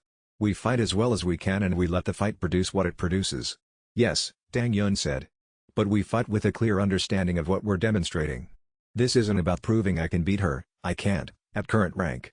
It's about proving that rank doesn't determine worth. He looked around the table.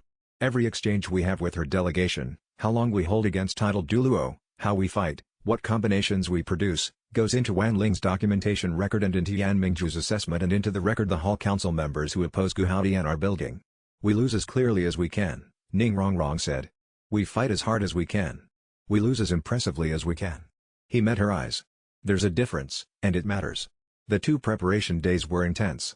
Tang Yun developed specific anti-title Douluo tactics for Tang San, Daimubai, and Jusking, not to win the individual bouts, which was not achievable, but to extend them to the maximum duration and cost the title Douluo maximum effort. For Ning Rongrong, he outlined the exact support protocol for the engagement, who to buff at each phase, when to switch targets, how to read the exchange in real time against opponents at double the expected rank. For himself, he thought about Yan Mingju's mirror flame ability. Everything he threw at her spiritually came back. Direct ring ability combat was not the answer. Physical combat was, and the physical application of hammer technique against a title Douluo's defenses was about endurance, not execution. He spent the 2nd preparation day in solo work, running hammer forms until his arms were genuinely tired, which was a state he rarely reached, the 100,000-year rings providing stamina that far exceeded his rank's natural baseline. He wanted to know his physical limit before he met it in the arena. The limit arrived around the 4th hour of continuous hammer work. He noted it and stopped, which was the point of the exercise. Knowing the boundary meant knowing how much distance there was between current output and that boundary, and how to read when he was approaching it under pressure. "How long do you think you can hold her?" Xiao Wu asked that night. "I don't know," he said honestly. 15 minutes if everything works. 20 if she's holding something back for later examination purposes. He paused. "She'll push hard enough to get genuine data. She won't end the match early just because she can." "No," Xiao Wu agreed. "She won't." The match was at midday in 2 days. What he needed to have said would be said in that arena, and no report that Gu Haoyan received afterward would be able to take it back. Tang Yun turned the final page of the case file and read the name at the bottom, a name that changed everything. Chapter 31. The semi-final drew the tournament's largest audience. Word had moved through the competitor ranks about Tang Yun's rings, the gold-white display that no documented precedent explained, the 6-ring configuration on a rank 31, the combination techniques that had made 3 preliminary matches look systematic rather than desperate. Professional practitioners who attended tournaments for career reasons were watching with the specific attention reserved for something that mattered. Wan Ling was in the official documentation booth. Gu Haoyan was absent. Tang Yun had been watching for him since the registration hall. His absence was its own information. He was either occupied with tribunal preparations in Heavendo City, or he was deliberately not appearing in a venue where the match outcome would generate documentation he couldn't control. Yan Mingju's team arranged on the floor, herself, and 3 title Douluo at ranks 90, 88, and 82. All 4 in full Spirit Hall formal dress. Tang Yun's team arranged opposite, Tang Yun, Tang San, Dai Mubai, Oscar, Ning Rongrong, Jusking. The format was 5 individual bouts plus 1 open round. Tang San faced the rank 82 title Douluo first. The raw gap was 48 ranks, genuinely incomprehensible by standard theory. But Tang San's blue-silver grass operated as a control tool of such specific precision that the title Douluo spent the first 8 minutes simply trying to get clean movement in a medium that kept redirecting her. She had to pull harder than she wanted to, use more power than she planned, rethink approaches she'd perfected over decades. She ended the bout after 19 minutes because Tang San was still functioning and she had a 2-bout day ahead of her. Loss, but a 20-minute loss that cost her rank 82 title Douluo genuine effort. Dai Mubai vs rank 90. 3 minutes. Clear loss, powerfully executed on both sides. Oscar and Jusking together versus rank 88, the designed pairing, built to extend rather than compete. Oscar's recovery support extended Jusking's combat time beyond what the title Douluo planned for. 11 minutes. Loss. Ning Rongrong's support during Dai Mubai's bout bought him 90 additional seconds through precisely targeted amplification, not maximum buff, targeted buff to the specific exchange where Dai Mubai was losing ground fastest. Then, Tang Yun vs Yan Mingju. She activated Mirror Flame before she moved. The golden mirror of her spirit burned at her back, its surface showing the arena, the crowd, his own reflection rendered back at him clearly. 9 rings in their deep title Douluo configuration. She looked at him across 30 meters of arena floor. He activated all 6 simultaneously. The gold-white blazed. She attacked first. The Mirror Flame's first strike was aimed at his afterimages. She'd studied the Phantom Fox step, knew the generation radius. He abandoned the afterimages immediately. Phantom Fox step was useless against an examiner who had read the documentation. He summoned the hammer physically, the actual weapon in his hands, and closed the distance. Close-range combat. Hammer versus Mirror Flame. Physical force against reflected spirit force. She was extraordinary. 93 ranks of accumulated technique, every movement optimized over decades, her footwork carrying the refinement of 5 decades without pause. He was 31, relying on the physical precision of the hammer form and the ring abilities as support structure rather than primary attack. Iron Heaven collapse forced a zone change at the 4-minute mark. She was too fast to be caught in it, but the zone forced her to reset her approach vector. He used the reset to land 1 strike on her shoulder, not significant damage at these relative ranks, but contact. Jade binding coil at the 8-minute mark, she reflected the spiritual component of the chains back at him. He'd expected this. He activated Crimson Shell Guard and took the reflected force directly. The armor absorbed it. He was still standing. At the 12-minute mark, she drove past his defense line, a combination of Mirror Flame and physical technique that bypassed both his afterimage options and his gravity zone. The attack landed solidly on his chest. He went to one knee. Crimson Shell Guard absorbed the impact. The armor cracked in one place along the shoulder pauldron, a visible fracture. But he was still there. He pulled against the impact force, using the momentum to roll and recover, and rose from the knee with the hammer still in hand. The arena was very quiet. She had stopped. She was looking at him, the cracked armor, the hammer still upright, the boy who had taken a title Douluo's direct strike and stood back up. Something moved in her expression. It was there for 1 second and then controlled. "You stood up from that," she said. It wasn't theatrical.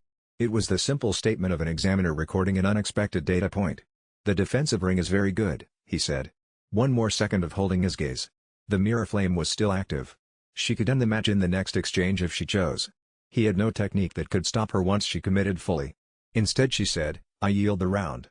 The crowd's response was not a roar but a different sound, the sound of several hundred people simultaneously processing something they hadn't expected to witness. In the documentation booth, Wan Ling's pen was moving very fast.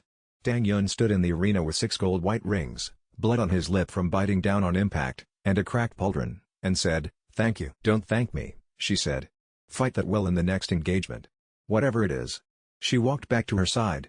The open round went to the Spirit Hall delegation. 3-titled Douluo against Tang Yun's full team was beyond any formation's capacity at current ranks. But the bout score was 3-2 in Tang Yun's team's favor, and the open round's lower weighting left the final tally at 4-3. Tang Yun's team advanced to the final. Gu Haodian's tribunal case had documentation it hadn't anticipated. But that wasn't why Tang Yun stopped breathing for a moment. It was the second sealed envelope, addressed in his mother's handwriting. Chapter 32. In the quarter after the semi-final, Yan Mingzhu found Tang Yun before he reached the team room. She was still in formal uniform, expression composed. The corridor was briefly empty, a moment between the arena's post-match traffic and the flow toward exits. She moved efficiently. "The round information I gave you," she said. "The White Pagoda approach." He faced her.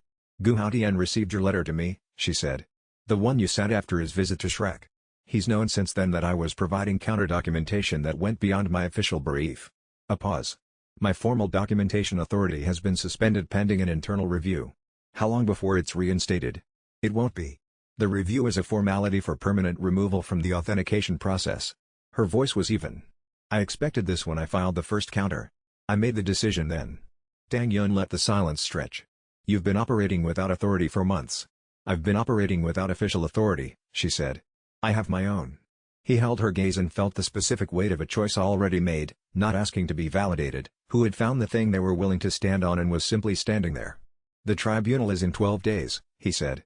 "It proceeds unless you don't appear and the council challenge creates a delay." She looked at the floor plan on the corridor wall, the tournament venue with its exits marked. "The council challenge creates approximately 8 days. After that, Gu Haodian's authority overrides it."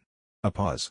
"The research documentation your father has been forced to produce, if it leaves the hall's possession, the tribunal has nothing to prosecute toward. The mechanism can't be extracted without the documentation's complement." "I know where my father is," Tang Yun said. She nodded. "Third basement level. Eastern wing." A pause.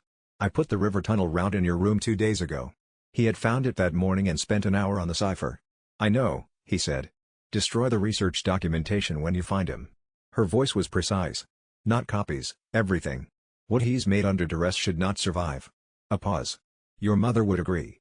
"You knew her," he said. The briefest movement in her expression. "She was the most precise thinker I ever encountered. About ring theory, about the soul's relationship to rings, about what the pact was meant to accomplish." Her tone was measured but not neutral. "We corresponded for 2 years before she disappeared." "We'll destroy the documentation," Tang Yun said.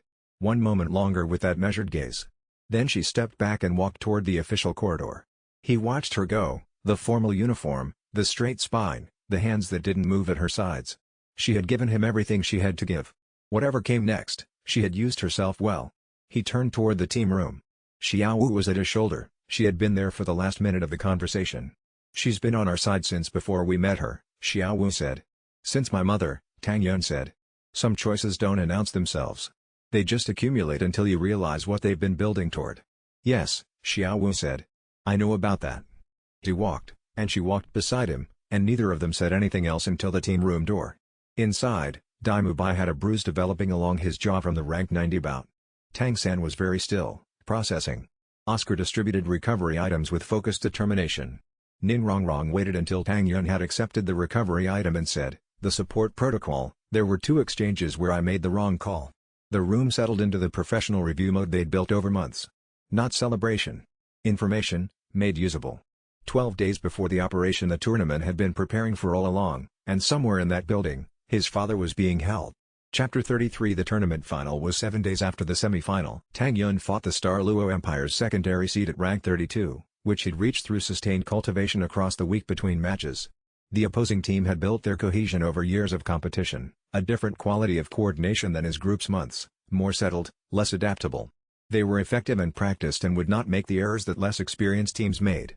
The match took 22 minutes. Not the fastest of the tournament run, but the most complete, every tactic working as designed, every counter from the opposing team met with a prepared response. Ning Rongrong's support protocol operating at the targeted allocation level she developed over weeks of training. When the final combination landed, Tide Sovereign Wave establishing the medium, Thunder God's Decree amplified through it, Iron Heaven collapse compressing both into a gravitational electric field, the opposing team's captain called the match rather than continuing through a situation he couldn't resolve. Professional. Respectful. The right decision. The tournament officials declared Tang Yun's team the Eastern Regional Champions.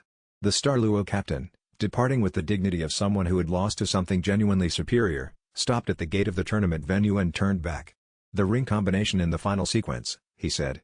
The water thunder compression with the gravity field layered inside it, I've never encountered that as a single practitioner's capability. Is that documented anywhere? Not yet, Tang Yun said. The captain considered this. It will be, he said, and left. The prize included a formal council audience invitation. The top team from each regional bracket received a meeting with Spirit Hall senior administrators as a talent recruitment gesture. This was the legitimate entry to Hall headquarters that Tang Yun had planned for since the tournament became the strategy. But more than the audience, what the tournament win provided was record. The official results, archived in the tournament's central registry, listed Tang Yun's 6-ring configuration and the specific abilities demonstrated across 5 matches. That record was not Spirit Hall property, it was the tournament's, maintained independently, accessible to any registered practitioner who requested it. Every match outcome with the ring documentation attached would now circulate through the tournament's post-season report distribution to every regional office on the continent. Gu Haodian could suppress what was in the Hall's registry. He could not suppress the tournament's records without taking action against the tournament itself, which would be a different kind of escalation, one with different political costs. Tang Yun had known this when he chose the tournament as the strategic approach. The vindication felt clean and factual, which was better than satisfying. In the team room after the win, Oscar produced a meal that was extraordinary by any standard. He had been accumulating ingredients across the entire tournament month for exactly this occasion. Grandmaster ate with his notebook open, which was not unusual, except that he was writing slowly and often pausing to look at the table rather than the page. "What are you writing?" Tang Yun asked. Grandmaster set the pen down. "A note to myself," he said. "About the difference between capability concentrated in an individual and capability distributed through a team." He looked around the table. Oscar focused on ensuring everyone had enough. Ning Rongrong already reviewing the next phase's route with Tang San. Daimu Bai relaxed for the first time in weeks. Xiao Wu watching Tang Yun with the quiet attention she gave to things that were going well. Jusking maintaining her reserve but present, choosing to be here. Your parents believe the soul's worth is visible in what the rings become. I think it's also visible in who chooses to stay beside you. He picked up his pen. The pack demonstrates both. Nobody said anything for a moment. Then Oscar said, "Noted. Does anyone want the last of the glazed pork?" The question was answered enthusiastically, and the night went on in the particular warmth of people who had done something real together and knew it. 13 days to Heaven Do City. The tribunal that awaited there would not be what Gu Haodian had planned. Neither would the ambush waiting at the river crossing. Chapter 34. 12 days before the target date, Master Wanling came to the inn. She was punctual and formal and sat across from Grandmaster with the precision of a 40-year independent assessment career in every posture detail. She had brought her documentation, the formal assessment she'd been composing across the tournament rounds, and she went through it with Grandmaster and Tang Yun in detail that took 3 hours. The assessment confirmed everything. Ring authenticity, 6 rings, all 100,000-year resonance, verified by multiple independent scans across 5 tournament matches. Technique application, the combination abilities functioning at levels consistent with the documented ring qualities. Cultivation stage, rank 32, consistent with reported history. No evidence of external augmentation, fraudulent construction, or ring origin manipulation. She added one line that Tang Yun read twice. The observed ring quality is consistent with a cultivation mechanism operating from within the practitioner's spirit architecture rather than being imposed from without. This is unprecedented and represents a significant doctrinal exception requiring separate theoretical investigation. She set down the final page. In 40 years of independent assessment, I have evaluated 18 practitioners whose ring configuration significantly exceeded the standard development curve. 3 were later confirmed as fraudulent. She paused. You are not in that category. The difference is visible in the ring record itself. A pause.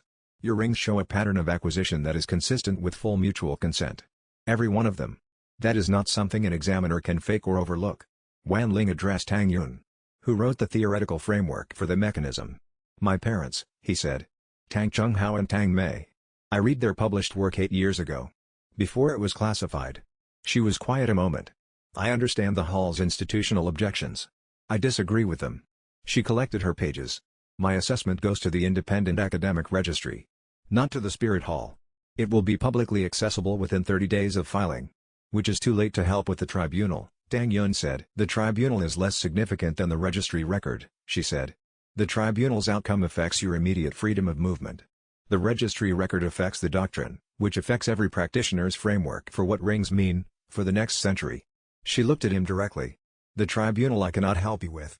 The registry record is already filed. She left the way she'd arrived, with the efficiency of her own precision, her purpose completed. Grandmaster sat with the documentation for a while in silence. The doctrine change, Tang Yun said. Yes. Grandmaster set his own pen down. If Wan Ling's assessment is in the independent registry, and the academic consortium she works with publishes their analysis, and your father's theoretical work becomes publicly available, the Ring Ascension Pact cannot be suppressed. It can be opposed, but it cannot be made to not exist. He paused. Which is what your parents intended. The demonstration spreads, Tang Yun said, remembering his father's reconstruction of Tang Mei's intent. The demonstration spreads, Grandmaster confirmed. They left for Heaven-Do City the next morning.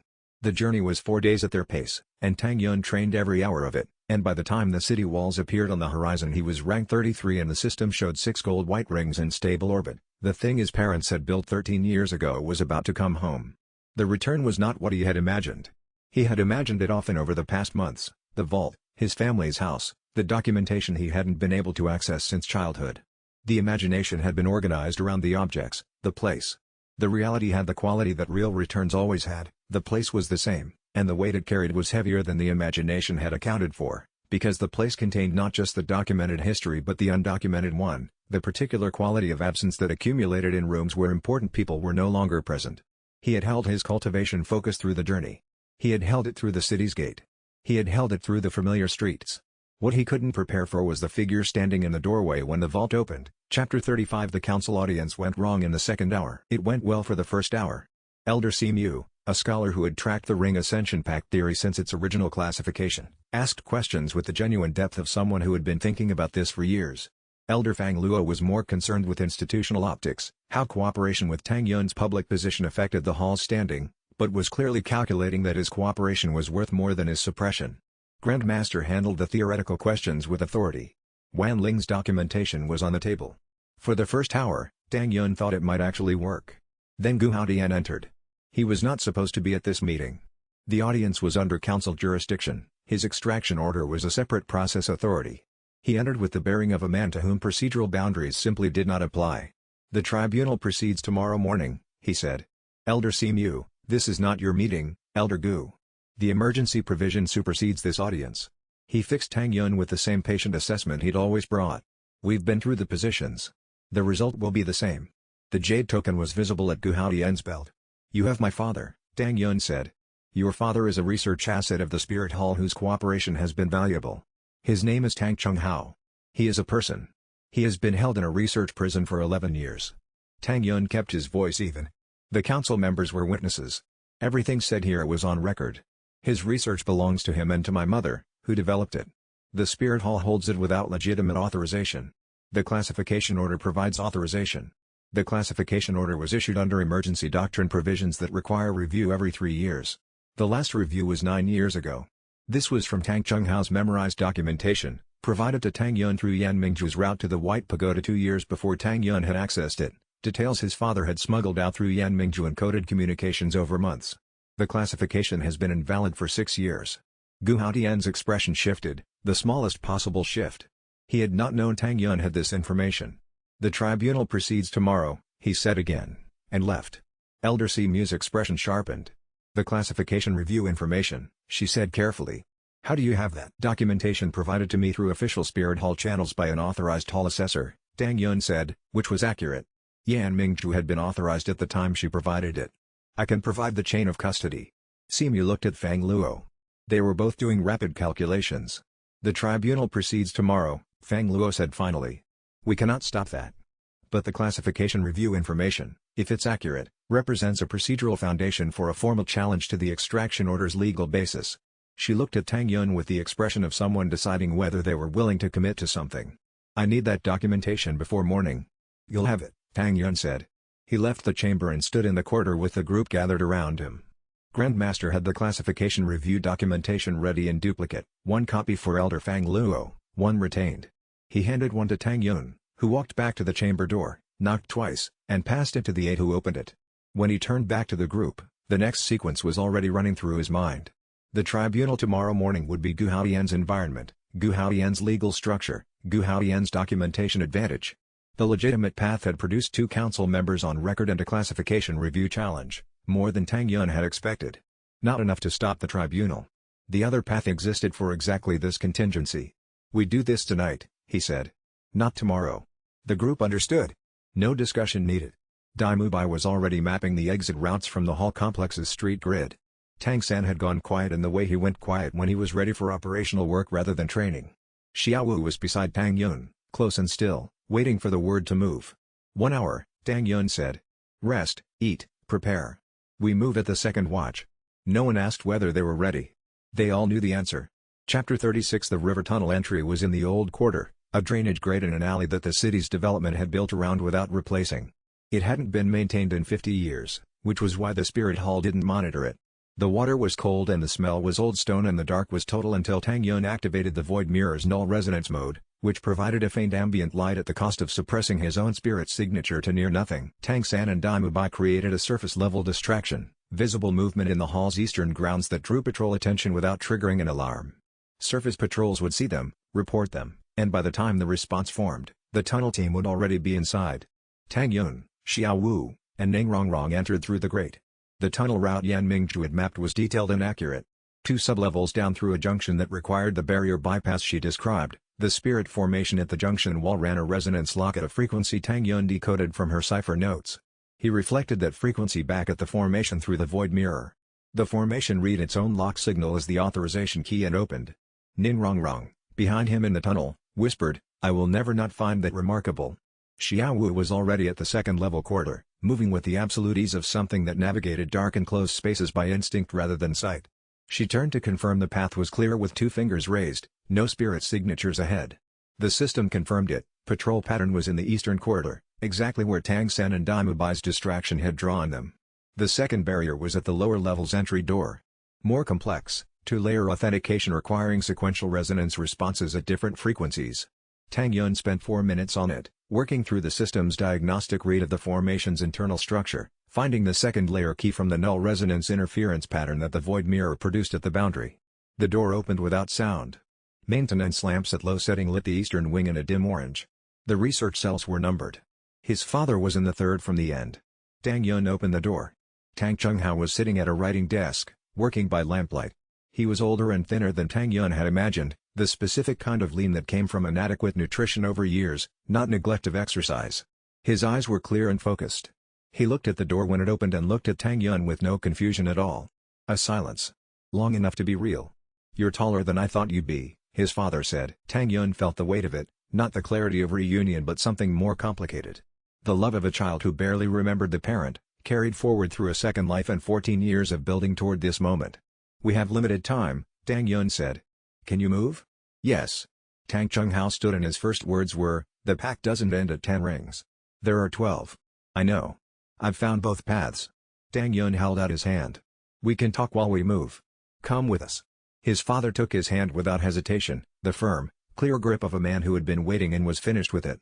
Above them, distant, the sound of a patrol changing direction. The distraction had bought 15 minutes and the minutes were expiring. Xiao Wu materialized from the corridor shadow. "Now," she said. They went through the tunnel in 3 minutes, emerged into the old corridor alley, and walked west without running. Running attracted attention. Walking in the second watch of night in working clothes attracted none.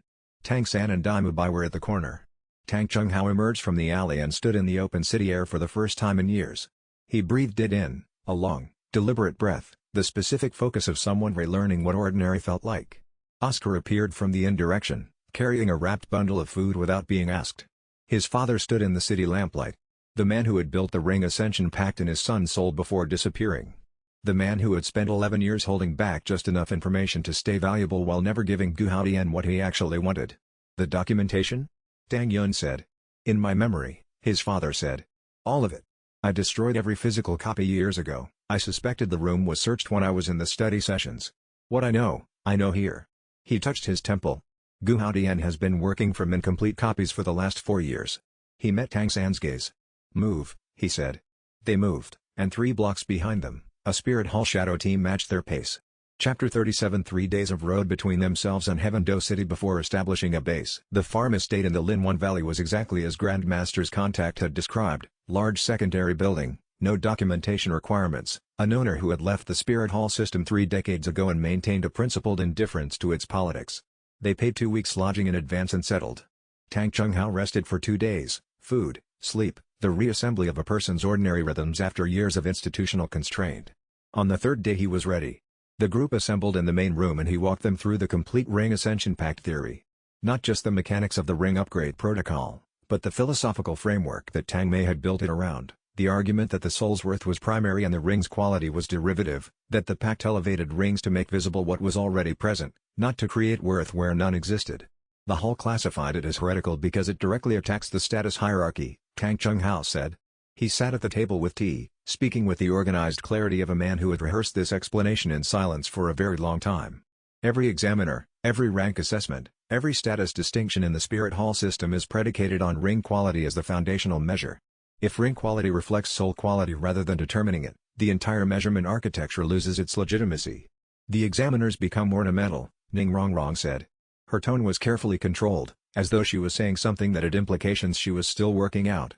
Not ornamental. Misoriented. Tang Chunghao refilled his tea. The right measure is the soul's quality, which is harder to assess, requires real knowledge of the practitioner, can't be done in a 5-minute ceremony with a crystal. Examiners who measured ring quality were doing something, just not the right thing. He looked at Tang Yun. You understood this before you understood the pact. You chose absorptions based on the spirit's consent. The ring quality followed naturally from that choice. Because the choice was right, Tang Yun said. Because the choice was right. His father nodded. Your mother believed virtue preceded worth. Worth was just virtue made visible. He paused. She was more philosophical than I was. I wanted the mechanism. She wanted the meaning. She was right, Tang Yun said. She was almost always right. Tang Chunghao put down his tea. The pact has 12 rings. You have 6. The 12th ring is different from all the others. It requires a consenting spirit beast of 100,000-year quality, a genuine voluntary bond, creating a mutual link rather than an absorption. Your mother designed that specific ring. She called it the Sovereign Pact Ring. The room was very quiet. His attention went to Xiao Wu. She was sitting at the table's far end, very still, her eyes on his father. Something in her expression was doing something complex that he couldn't fully read. She knew what the 12th ring would require, Tang Chunghao said. He had noticed Tang Yun's look. He had followed it to Xiao Wu. He was quiet for a moment. She believed the candidate would find the bearer. Not the other way around.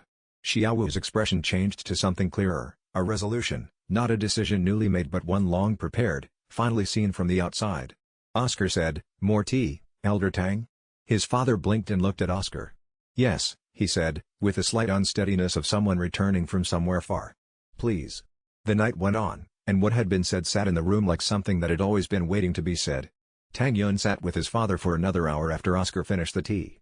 Tang Chunghao asked about the tournament, not the strategy, but the matches themselves, the ring abilities in use, the team. He listened to the description with the focused engagement of a researcher encountering data that validated a theory, noting specific moments where the combination abilities had operated in ways his model predicted. The Tide-Thunder combination, he said. Did it enhance both abilities as predicted? Significantly. Tang Yun described the match against the Academy team's support member. The water medium extended the electrical range by approximately 40%. The suppression overlap was, I'd estimate, 3 times more effective than either ring alone. His father nodded slowly, making a note with an invisible pen on an invisible page, a gesture from years of writing that hadn't entirely left him. Your mother estimated 42% range enhancement in the theoretical model. A pause. She'll want to know it holds at Soul Elder rank. Tang Yun was quiet for a moment. We'll tell her ourselves, he said. He only hoped they'd be in time. Chapter 38 12 Days at the Linwan Valley Estate. Tang Yun trained every day and reached rank 36 by the 10th day. The 6 rings were operating at full Soul Elder resonance, the efficiency curve that came with rank 30 and above, where cultivation advances started compounding rather than accumulating linearly. The system's background amplification was operating at higher intensity than it had since the early weeks in Seaward Cove. Grandmaster worked with Tang Chunghao daily. The complete ring ascension pact theory, as Tang Chunghao remembered it, was documented systematically, theoretically rigorous, practically demonstrated, with Tang Yun's current ring configuration as living evidence. The documentation grew across 10 days into something that was, by any academic standard, a comprehensive treatise. Wan Ling's assessment and this documentation together, Grandmaster said, are not suppressible. Too many people will have copies in too many registries before Gu Haodian can trace the distribution. He paused. We need one more element. My mother's contribution, Tang Yun said. Her sovereign pact ring theory specifically. Tang Mei's extension of your father's mechanism, the 12th ring's design, its philosophical basis, the argument for what it represents. Grandmaster looked at him. Without it, the pact theory is incomplete in a way that leaves the doctrinal case only partially made. She's in Gale Province, Tang Yun said. He'd told the group about Yan Mingzhu's message on their third day at the estate. The Northern Research Annex. 8 days from here. Tang San, at the room's other end, had been listening with the focused attention he gave to operational information. Less if we move on the river road rather than the post road. The river road is less monitored. We need the 7th ring first, Tang Yun said. The system has been flagging a candidate in the Windspire Mountain corridor since we arrived. He paused. I'd expected to have to travel toward it. But it was traveling toward him. On the 12th day, the Gale Hawk landed on the estate's outer wall. It sat there in the morning light with the amber-eyed calm of something that had been moving for a long time and had found where it was going. 1,500 years.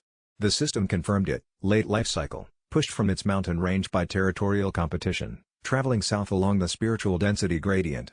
It had followed the system's resonance trail from 2 days north. Tang Yun went to the wall and stood below it. The hawk looked at him with those old, amber eyes.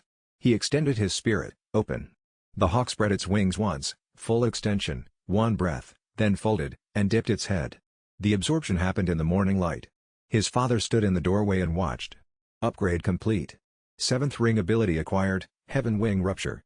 Effect, combines Hammer Force with Gale Force Directional Burst, clearing a 20-meter field of obstacles and spirit constructs. Displacement Technique or Area Assault. Speed Enhancement, Extreme. Ring Quality, 100,000 year. Rank 37. 7 rings. His father crossed the yard and stood beside him. 7. 7. Your mother always said the pact would accelerate beyond our projections once it found its bearer. Tang Chunghao looked at the 7 rings. She was right again. Tang Yun looked north. The Windspire Mountains were invisible at this distance, but he could feel the direction, the pull of the next thing, the person who had made the 12th ring possible by caring about its meaning first. We leave tomorrow, he said. Tang Chunghao looked at him. To find your mother. To bring your wife home, Tang Yun said. His father was quiet for a moment. Then he nodded, once, and went back inside, and the morning light was very clear, and somewhere north a woman was waiting who had built something beautiful in her son's soul and trusted it to find its own way back to her. Tang Yun closed the journal and looked north, toward Gangshin City, toward the tribunal, toward whatever came next. His father walked to where he was sitting.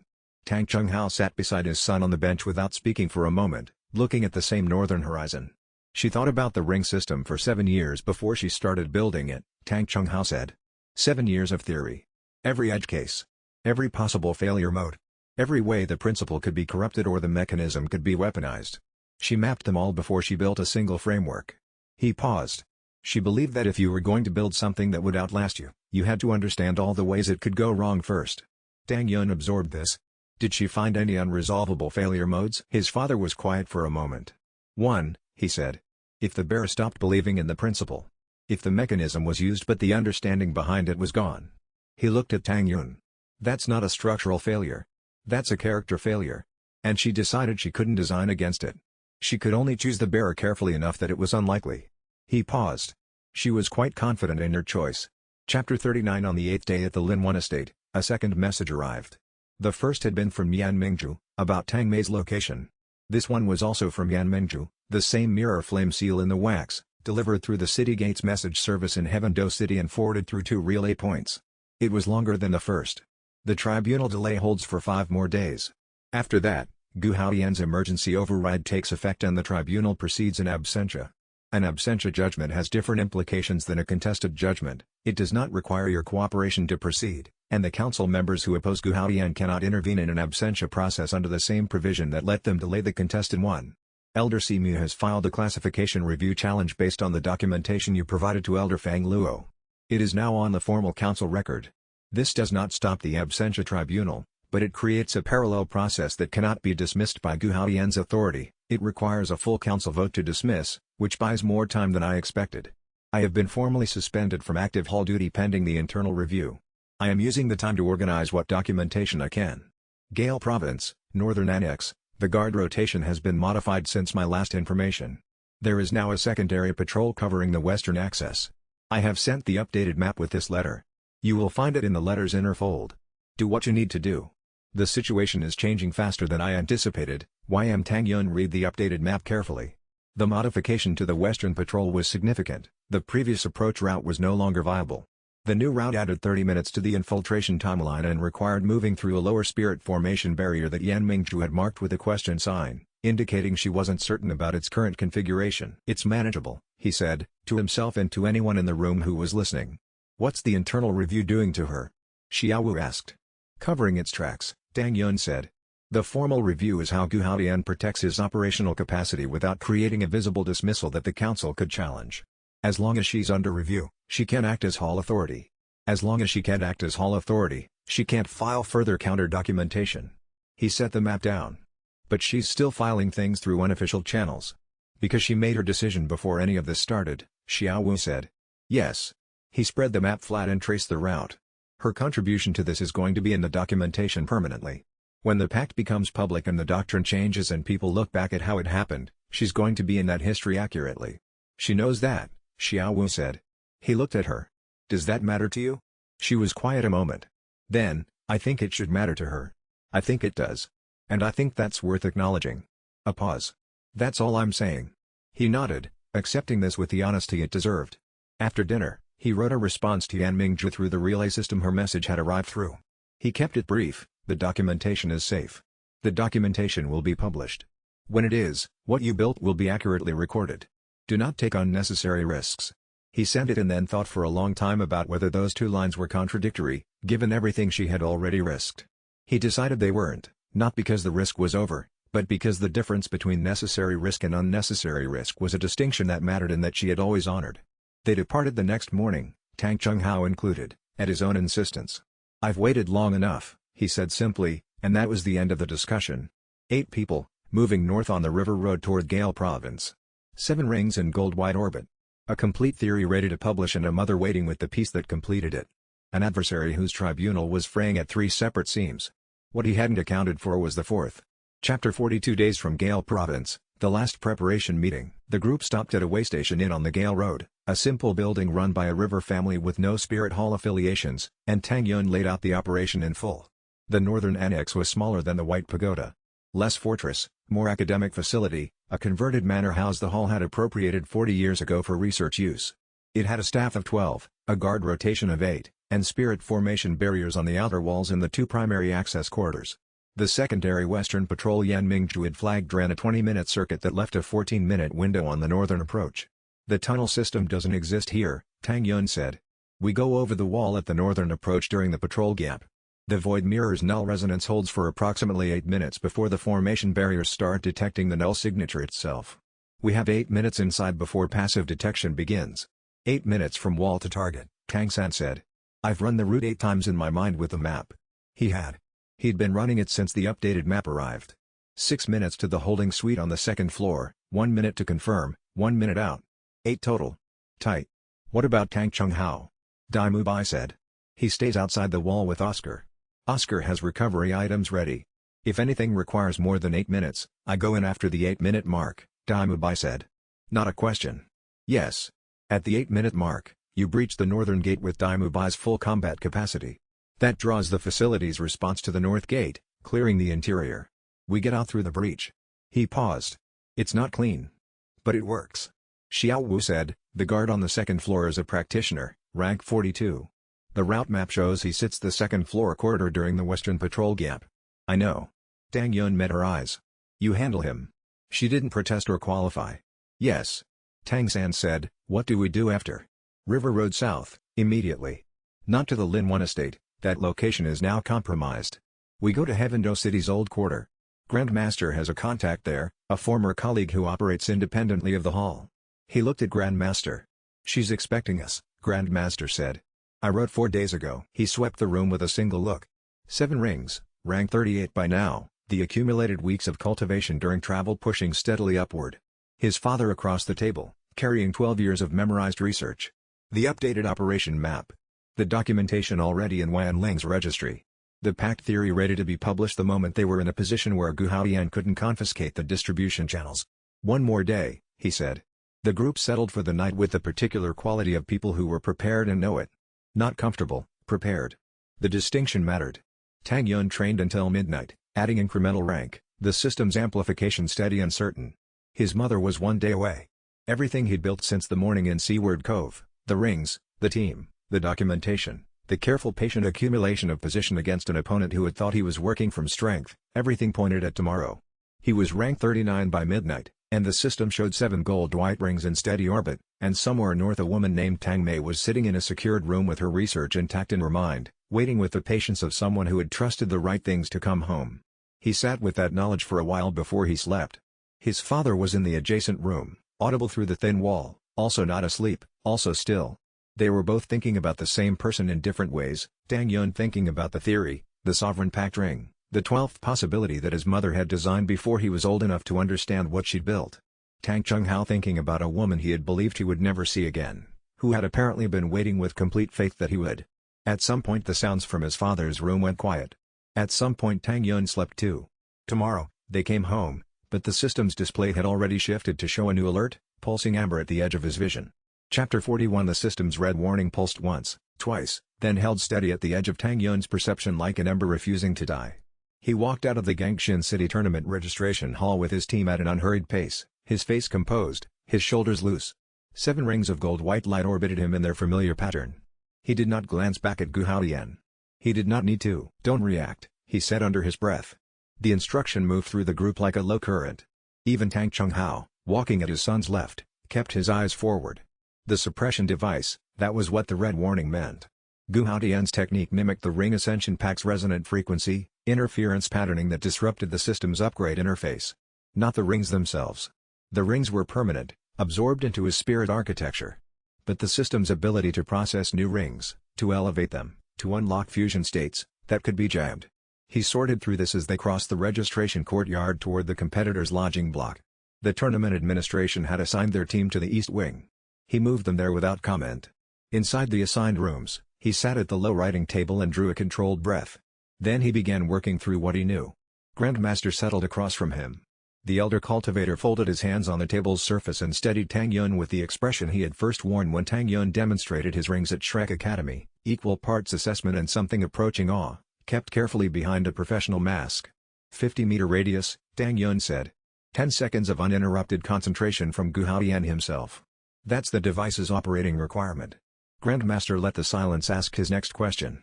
I don't know this for certain yet, Tang Yun continued. But it fits what I felt. The suppression came from a fixed direction when I was near him, not from the ambient space, and it decayed when I moved past a certain distance on the way out. He tapped the table once. Someone close to him gave me additional information earlier this week. I expect confirmation tonight. The older man's expression shifted, neither approval nor concern, something precisely between them. Yan Mingzhu. Possibly. She is Spirit Hall. Whatever she gives you carries a question attached. All intelligence does. Tang Yun rose and rotated his shoulders. The rings followed the motion, steady as ever. Rest. The first bracket rounds begin at dawn. He stationed himself by the window as the city settled into evening. He'd been awake 31 of the last 48 hours and could feel the edge of it in the fine tremor at the back of his hands, not weakness, just accumulated resource expenditure. He cultivated standing up, the slow compression and release of spirit power through his ring circuit, adding fractional rank points to the structure Gu Haoyan had tried to interrupt. The sound came 2 hours past midnight, a fold of paper sliding beneath the door with the particular whisper of careful hands. He picked it up. The handwriting was precise and architectural, the strokes of someone trained in formal Spirit Hall documentation, a hand that had written thousands of official reports and had kept its character anyway. He read it twice. When he set it down, his jaw was tight. The suppression device had been built from his mother's original research. Not copied, built from documentation that could only have come from someone with access to Tang Mei's work. which meant the years of forced research extraction his father had been subjected to during imprisonment had produced a weapon aimed at their own son. He sat with this for exactly 3 minutes. He allowed himself that. Then he picked up the paper and read the operational details again. 50-meter radius, 10-second concentration window. The device required Gu Haotian's personal spiritual signature to activate. It could not be delegated. It could not be automated. It required the elder himself, undistracted, in proximity. That was information. He could work with information. At the bottom of the note, in smaller characters, the tournament begins tomorrow. Be careful how much you show. He folded the paper carefully and committed every detail to memory before placing it in the small brazier by the window and watching it catch. Tang Yun turned back to the window and stood with the night sounds of Gangshin City below him. He thought about his mother's handwriting, the notes he'd seen transcribed in his father's memory, and the thought that her research had become this. Her life's work, her theoretical architecture for something that was supposed to elevate the relationship between soul masters and the world they hunted in, had been turned into a suppression device to stop her own child from using the very thing she designed. He thought about that for a while, and the anger was cold and purposeful, and then he set it aside where it would keep until he needed it. The hook, a knock at his door, one knuckle tap, no footsteps before or after. When he opened it, no one stood in the corridor. On the floor lay a small tournament registration badge for the Spirit Hall delegation. Someone had placed it without sound through a monitored hallway, and that level of skill didn't belong to a courier. Whoever had written the note was watching this building personally, had just confirmed they had direct access to it. They weren't observing from outside. They were already inside.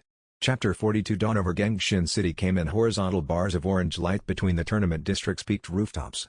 Tang Yun was already on the training grounds by the time the other competitors emerged, working through a standing cultivation form he'd assembled from 3 different sources: his previous life's research, Grandmaster's instruction, and his own observations about how the clear sky hammer resonated with his spirit core during sustained contact rather than in active technique deployment. Dai Mubai appeared beside him after 20 minutes, arms folded, watching with the evaluating attention he brought to anything that looked like it might be useful in a fight. First round brackets been posted, Dai Mubai said. I know. He'd read it on his way to the grounds. Their team, Shrek Academy vs Stern River Academy from Starluo's western provinces. You're planning to lose. I'm planning not to give Gu Haotian data on what the system can do at full capacity. He lowered the hammer to rest against his shoulder. There's a distinction between those two things. Dai Mubai's mouth curved, not quite a smile, something more considered. You know I'll be held back as well. Your White Tiger sealing in a controlled setting would end this whole tournament in 2 rounds. Tang Yun met his eyes. Yes. I'm asking you to play measured. Measured against what standard? Competent but not dominant. Win clearly but don't humiliate. Leave them wondering if they could have done better with a different approach. He paused. The same standard I'm applying to myself. What's the read on Yan Mingju's delegation? Powerful. Her 3 titled Douluo are serious operatives, not ceremony guards. He resumed his cultivation form with the hammer moving through a slow arc. If the bracket holds, we won't face them until the semifinals. And if Gu Haotian rigs it? Then we adapt. That's what we do. Xiaowu arrived from the lodging block with 2 bowls of morning congee, handed one to Tang Yun, and leaned against the training fence with the easy economy of someone entirely comfortable in their body. She had her hair in the practical knot she wore when she expected to fight, a habit he'd learned to read over years of knowing her. Alert. Slightly keyed. Something bothering you? He asked. She considered. A woman was watching the entry gate this morning. White training clothes. The ring resonance coming off her didn't match anything at her visible rank. It was like looking at a fire that gives off cold instead of heat. Wrong in a specific way. Xiaowu's grip on her bowl was fractionally tighter than the weight required. She was looking for someone. Did she approach? No. But she wasn't watching the gate. A pause. She was watching the gate to look for me through it. She knew where I would come from. He kept his expression even. We address it after the first round. She nodded once, and he understood. The conversation was only paused, not finished. She was too disciplined to revisit it before the time was right. But whatever she was carrying about that woman at the gate, it had been in her chest for more than just this morning. The first round proceeded at mid-morning. Stern River Academy's team was competent and technically sound, 3 soul ancestors near rank 42, a support master at 40, a combat master at 48. In a direct engagement, Tang Yun could have finished the match in under 3 minutes using ring fusion techniques. He chose not to. He used Phantom Fox Step to manage their spacing, Thunder God's Decree at controlled output to force defensive reactions, and 2 Jade Binding Coils in sequence that limited rather than eliminated their formation. The match took 18 minutes. The score was decisive but not dominant, exactly what he'd aimed for. Yan Mingju watched from the elevated observer's box throughout.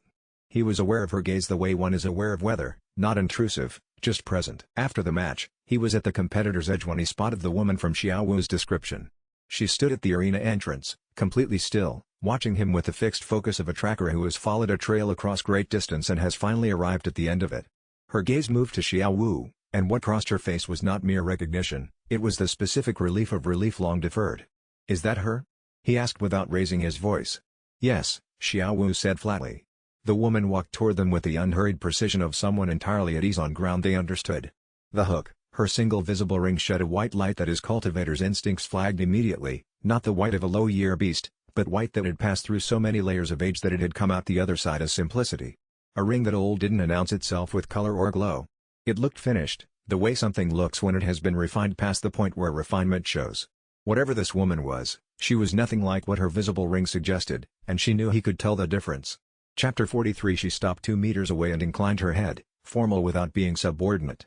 Her face was composed and ageless in the way certain cultivators carried their years when they had spent long periods in spirit-dense environments. "Tang Yun," she said. "Yes. I have been looking for Xiao Wu for some time." Her gaze settled on Xiao Wu with a warmth that carried the weight of concern that had been traveling far.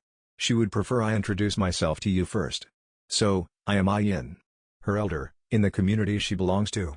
He let the silence ask his question. "A 100,000-year spirit beast in human form," Yin said, "is not the same as a soul master. We carry our nature differently. We are also hunted differently." Her eyes moved back to Tang Yun. "I came because I was worried about her. And because there is a danger you may not be aware of." Xiao Wu spoke. Her voice was controlled and cost her something. "You can tell him." Yin turned to Tang Yun. "One of the title Douluo at this tournament has a secondary purpose here beyond the competition. He maintains a registry of suspected spirit beast humans across the region, people like us who are trying to live quietly in human society. He has been building this list for years, extending it with systematic patience." Her delivery was factual and unhurried, the tone of someone sharing information rather than making an accusation. "Xiao Wu has been in that registry since she was 14. He held very still. Elder Gu Haoyan," Yin said. "I see from your face that you already know him." He breathed once through his nose. "Gu Haoyan. The suppression device built from Tang Mei's research. The tournament void decree ready in reserve. And now this, a hunting registry. The same logic that had corrupted the ring system, extended from objects to people. How complete is his information on Xiao Wu?" Tang Yun said. "He knows she attends Shrek Academy. He knows her appearance. He does not know she is 100,000 year, his registry lists her as high year classification, unconfirmed. That uncertainty has protected her until now." Yin's voice was careful and precise. "What has changed is the timeline. He is moving faster." Dai Mubai had come up quietly behind Tang Yun. Oscar stood a few steps further back. Both listening without pretending not to. "What does he do with the people he catalogues?" Tang Yun said. Yin's expression did not change, but something in her eyes did. "They disappear. The specific fate varies by individual. The consistent outcome is that they are no longer free." Tang Yun turned to Xiao Wu. She was watching the tournament grounds with the purposeful attention of a person who has elected to stay present despite very much wanting to leave. He said, low enough that only she could hear, "I won't let that happen." She met his eyes. "I know. Simply, without performance.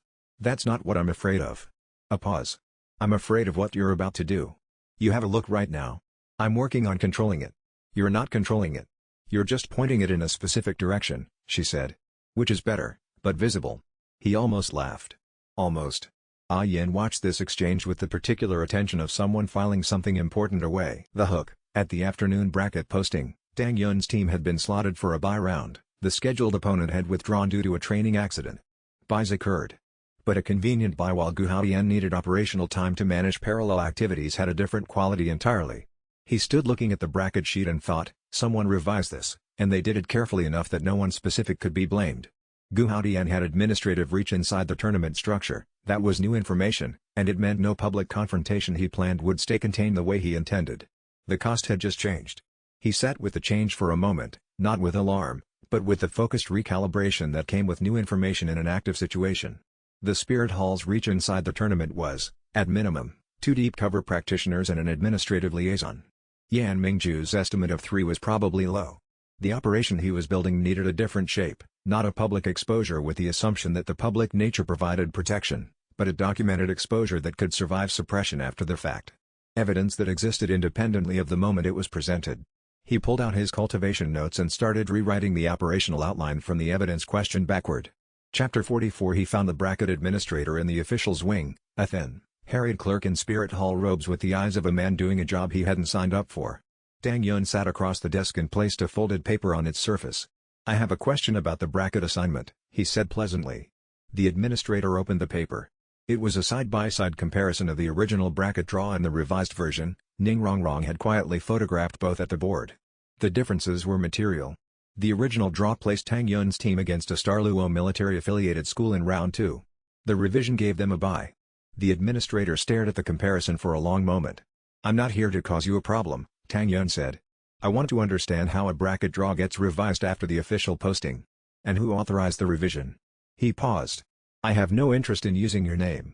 The man looked at the paper as if calculating something unpleasant.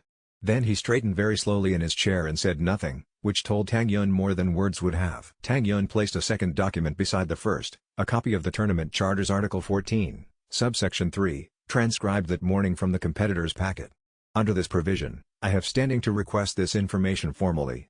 I'd prefer to ask informally." The administrator looked at the charter. He looked at Tang Yun. He said, very quietly, "Elder Gu Haoyan's administrative liaison submitted the revision at 6 this morning." Tang Yun gathered both papers. "Thank you. I appreciate your time."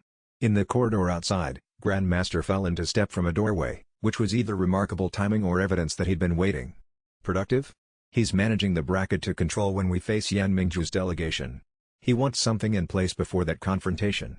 Tang Yun moved them toward the competitor's wing at a pace that looked like a general walk. "He also has formal administrative reach inside this tournament structure. That's worth knowing. And the revision documentation? Held. It's leverage, not an action. We don't deploy it until we need it." He paused.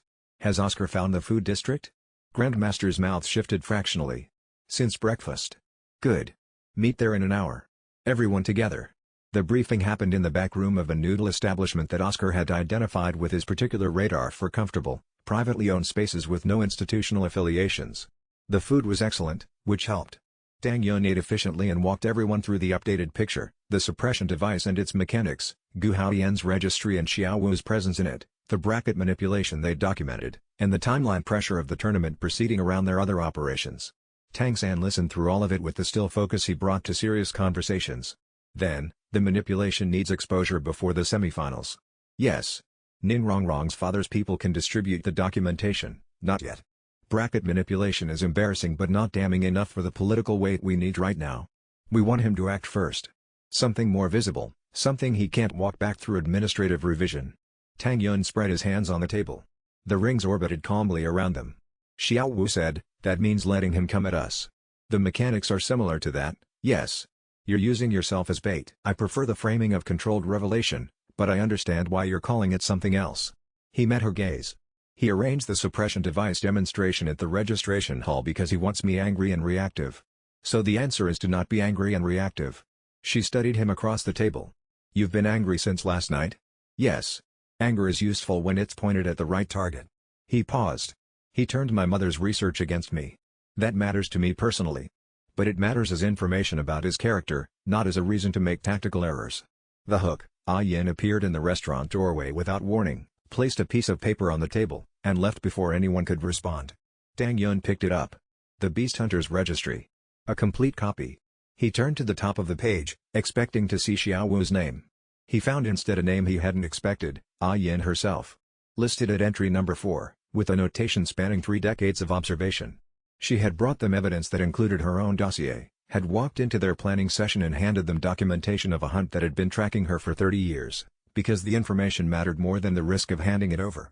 Whatever she was not cautious by nature. She was cautious by discipline, and she had chosen to set the discipline aside when it would have cost her something she understood to be more important. Chapter 45. He read the full registry that evening in the privacy of his room. 43 entries. Most were people he didn't know, spirit beast humans from across the continent who had tried to live quietly in human society, catalogued by patient, systematic observation. Several he recognized from Shrek Academy enrollment records Grandmaster had shared with him during training, students who had come through the school and moved on, listed here with formal annotations about their estimated classifications and current locations. Xiao Wu's entry was near the bottom of the second page. Xiao Wu. Spirit, rabbit type. Estimated classification, High year, possibly ancient. Status, active monitoring. Location, Shrek Academy. Priority, elevated. Note, proximity to the ring ascension pact subject warrants accelerated timeline. He read that last sentence twice. Accelerated timeline. Gu Haotian wasn't simply cataloging spirit beast humans out of general policy. He was moving faster because of Tang Yun. Xiao Wu was at elevated risk specifically because she was close to him. He sat with this without moving for several minutes. When Xiao Wu knocked and entered, she had a habit of knocking once and not waiting, which he'd long since stopped remarking on. She found him at the writing table with the registry in front of him and his hands flat on the surface. Her eyes went to the page. Then to him. "You already know what it says," he said. "I've known about his interest in me for 2 years." She sat down across from him with the easy economy of movement she always had. "I moved carefully after I learned about it. Kept distance from situations where he could observe me at close range. You came to Shrek anyway. I trusted you," said simply, as if that resolved something. "I still do. But accelerated timeline means we're past careful distance as a solution." "Yes." He set the registry aside. "He's going to move against you here, during this tournament. The venue, the legal cover, the manageable witnesses, this is his intended setting. He arranged the suppression device demonstration to make me reactive in public. He wants me to do something that gives him justification to move on both of us at once." He looked at her directly. "We need to make sure he acts first, publicly enough that the fallout exceeds what he can contain. What does that look like from your end?" 6 rings active in the main tournament hall, enough witnesses that no administrative revision changes what they saw. He paused. "He wants me angry and reactive. I'll give him visible on my own schedule." She considered this. "You're not angry." "I am," he said. "I'm also pointed." She almost smiled at that. "Stay close to Ai Yin today. Not because I think he moves now, but because you shouldn't be alone while he's running an accelerated timeline. And Ai Yin has experience with what careful movement looks like when someone is actively hunting you." She nodded and left. He remained in the room with the rings moving around him and worked through the 6-ring activation sequence until every step was automatic, each ring selected, each output calibrated, the display sustained at exactly the level that would be visible to the entire hall without triggering the technical threshold for an offensive technique under Article 9. The next afternoon, during the scheduled exhibition session between rounds, Gu Haotian activated the suppression device. Tang Yun felt it the moment it engaged, the system's interface going gray at the edges, the upgrade protocol locking. Gu Haotian stood 40 meters away, partially shielded by tournament officials who were probably unaware of what he was doing. Tang Yun turned to face him. Raised his arms. 6 rings ignited in gold-white light, brilliant, unmistakable, filling the hall with a warmth that made every soul master in the room draw an involuntary breath. He held the display for 4 deliberate seconds. Long enough for every witness. Long enough for the suppression's visible failure to register, because the rings were permanent, the interference reached only the upgrade layer, and what the hall saw was 6 100,000-year rings blazing in answer without hesitation or diminishment. Officials moved toward him. He lowered his arms. "An activation test," he said pleasantly. "Apologies for the disruption." In the crowd, Gu Haotian's expression changed for the first time since Tang Yun had known him. Not anger, something more specific and harder to name. He had expected the suppression to show. He had expected dimming, flickering, some visible evidence that the system was externally disruptible. Instead, 6 perfect rings had answered without hesitation.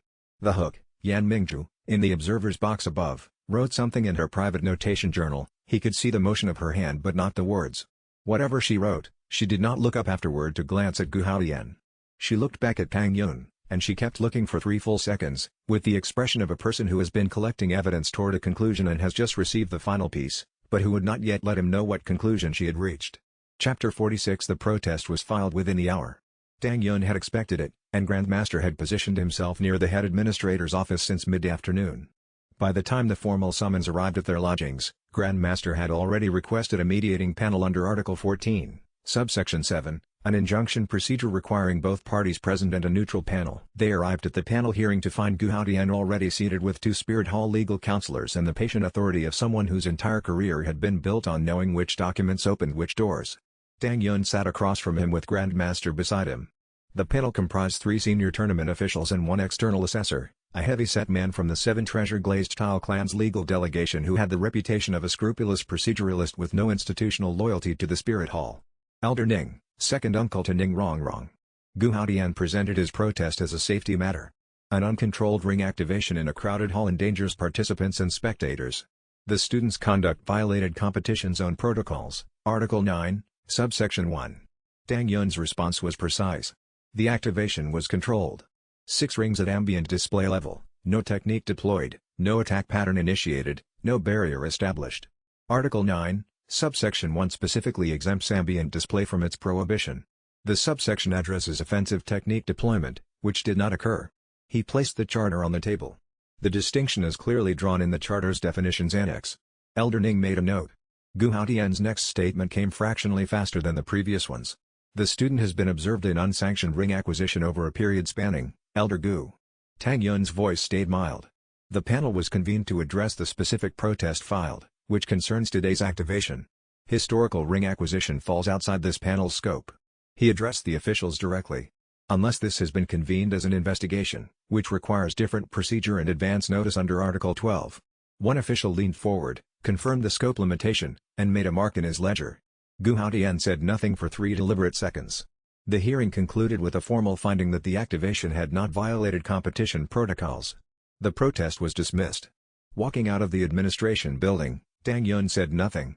Grandmaster walked beside him with his hands clasped behind his back, his expression satisfied in the private way he expressed satisfaction. Then, from the administrative entrance behind them, a moment. They both turned. Elder Ning stood in the corridor. "You're Tang Yun," Ning said. He did not frame it as a question. Wrong speaks of you. She's been generous with her assessment. She's precise. She doesn't traffic in generosity. The older man studied Tang Yun with the evaluating gaze of someone who had spent decades reading people and had learned to trust his own conclusions above nearly everything else. "I've been aware of Elder Gu's supplemental activities for some time. What you did this afternoon was deliberate, structured, and entirely within charter." He paused. "Rongrong's father will want to speak with you before this tournament concludes. I look forward to it." Back at the lodgings, Tang Yun stood in his room and ran a quiet inventory of the space. The angle of his traveling case had shifted 2 degrees from where he'd left it. The tournament competition notes he'd placed on the desk had been returned to a slightly different alignment. Careful. Professional. They had found nothing because there was nothing to find. Sensitive documentation lived with Tang Chunghao at a separate location. The hook. He checked the room's secondary positions, window ledge, under the bed, behind the wardrobe, and found a single mark on the windowsill in what looked like tournament chalk, the kind used to mark competition floors. A specific symbol he didn't recognize at first glance. He studied it for a moment. It was the Spirit Hall's administrative notification mark for subject confirmed present. Someone had not merely searched his room. They had confirmed he was here and had flagged his confirmed location for someone else. Gu Haotian wasn't just responding to today's provocation, he had been positioning for tomorrow's action this entire time, and Tang Yun had just found the first edge of it. Chapter 47 The Quarter-Final Match, Day 3. Tang Yun felt the suppression device engage before he stepped onto the competition floor. Gu Haotian had positioned himself in the upper-tier shadow, exactly 48 meters out, his presence invisible from casual observation at ground level. The system's peripheral alert caught the direction. Tang Yun filed it and walked onto the field. Douluo Military School. 3 members at rank 45, 2 at 48, the captain at 51. Professional formation fighters, disciplined spacing, the kind of team that won by execution rather than individual power. Without ring fusion active, the interface layer was suppressed. He had to work from what the permanent rings could do on sustained output. They could do a great deal. He had simply never tested them comprehensively under these exact conditions. He held back his strongest combinations and read the formation first. Military trained, tight spacing maintained with professional precision, the kind of spacing that assumed individual disruption would be covered by the adjacent member. He used Phantom Fox Step for 3 minutes, drawing their tracking logic into following him rather than holding shape. When the formation had stretched enough that the captain was isolated from immediate support, he committed Jade Binding Coil to the captain's legs and Thunder God's Decree to the resulting opening. The match took 7 additional minutes after that. More than strictly necessary. Less than revealing. At the final bell, he stood on the competition floor with his breath measured and felt Gu Haotian's attention from the upper tier as clearly as he felt the ring orbit around him. Grandmaster found him at the edge. "You won differently today." The device was active. He took his water. "I wanted to know what victory requires without the system's support layer. The important matches will happen under suppression, that's Gu Haotian's plan." He drank. "Answer, it costs more. Takes longer. The rings respond without the interface. They are elevated permanently regardless of whether the system's overlay is active." Grandmaster frowned. "You said something else last time." "Yes." Tang Yun turned his palm and examined the ring orbit. Halfway through the match, the interface came back. Not as a restoration of what was suppressed, as a different topology entirely. Like the system found a path around the interference by moving somewhere the device couldn't reach. He paused. The rerouting happened without my input. The system made a decision. Grandmaster stood quietly with this for a moment. What does that mean, practically? It might mean the device worked exactly once. He looked up. Come on. I need to talk to my father tonight. That evening, seated around the planning table at Tang Chenghao's separate lodging, Tang Yun described the suppression's mid-match failure. He watched his father set down his bowl and stare at the table with the focused stillness of a theorist arriving at a conclusion faster than he expected. Tang Chenghao set his hands flat on the table surface and looked at his son. The hook, if the system rerouted around the interference, Tang Chenghao said, it didn't defeat the suppression from outside. It moved its core processes inside, into your spirit architecture, where the device can't reach, because the device was designed to target an external system. He paused. Tang Yun. I designed the Ring Ascension Pact with a specific endpoint. This might be it, years ahead of schedule. Another pause, longer than the first. The system may not exist anymore as a separate thing. It may have already become you, which means there is no longer anything for a suppression device to target. The question is what that changes. Tang Yun held this. It was the kind of question that looked like a technical question from outside and was, when you were inside it, something else entirely, a question about identity. What he had understood himself to be, a practitioner augmented by an external system, might no longer be accurate. If the system had integrated fully into his cultivation architecture, then the augmentation was not external. It was him. The distinction between Tang Yun and the ring collector system was increasingly theoretical, which was either a profound development or the kind of development that required careful examination before accepting. He thought about it throughout the afternoon and arrived at something he couldn't verify but believed was true. The principle had always been his, even before the system. The system had provided the mechanism. The wanting had always been his own. Chapter 48. Tang Yun sat in the silence after his father's words and counted his rings. 7, orbiting at their usual cadence, steady as breathing. He reached inward for the system interface, the notification panel, the upgrade readout, the clean diagrammatic display that had been his constant companion since he was 6 years old. It was there. But different. Like a voice heard from inside one's own chest instead of from across a room. The volume had not dropped. The location had changed. I can still access it, he said. What you can access is what remains after the integration, Tang Chenghao said. He had the particular precision of a theorist who has spent decades resisting the temptation to overclaim. The Ring Ascension Pact was always designed as temporary scaffolding, a bootstrap process for the soul's development, meant to be shed when the structure could stand independently. If the system has begun that transition, you're ahead of the projected schedule by a significant margin. How significant? Full internalization was projected at rank 70 to 75. You're rank 39. Tang Chenghao turned the water bowl in his hands without drinking from it. The suppression device may have accelerated it. By forcing the system to adapt rather than resist, it seems to have triggered the integration process early. The device intended to disrupt. Instead, it catalyzed. Grandmaster, standing against the wall with his arms folded and his gaze slightly focused in the middle distance, if the rings are already part of Tang Yun's soul structure rather than system-dependent, the system itself becomes secondary to the rings. The rings stay permanent, Tang Yun said. Not asking. Permanently elevated the moment they were absorbed, Tang Chenghao confirmed. The upgrade is baked into their spiritual architecture. You carry 7 100,000-year rings regardless of what state the system is in, regardless of whether the system's interface is accessible, regardless of any external suppression. He finally drank. Gu Haotian built his device to disrupt a process that is already completed. Tang Yun breathed through this carefully. And future ring acquisitions? Less certain. The system's remaining function may be residual or fully operational within the new topology. We won't know until you absorb another ring. He paused. Which I recommend doing soon, to answer the question before it matters. Xiaowu was in the doorway. She had a habit of choosing threshold positions, technically outside the room. She spoke from there. If the system is part of him now, what does the suppression device accomplish? Nothing useful, Tang Yun said.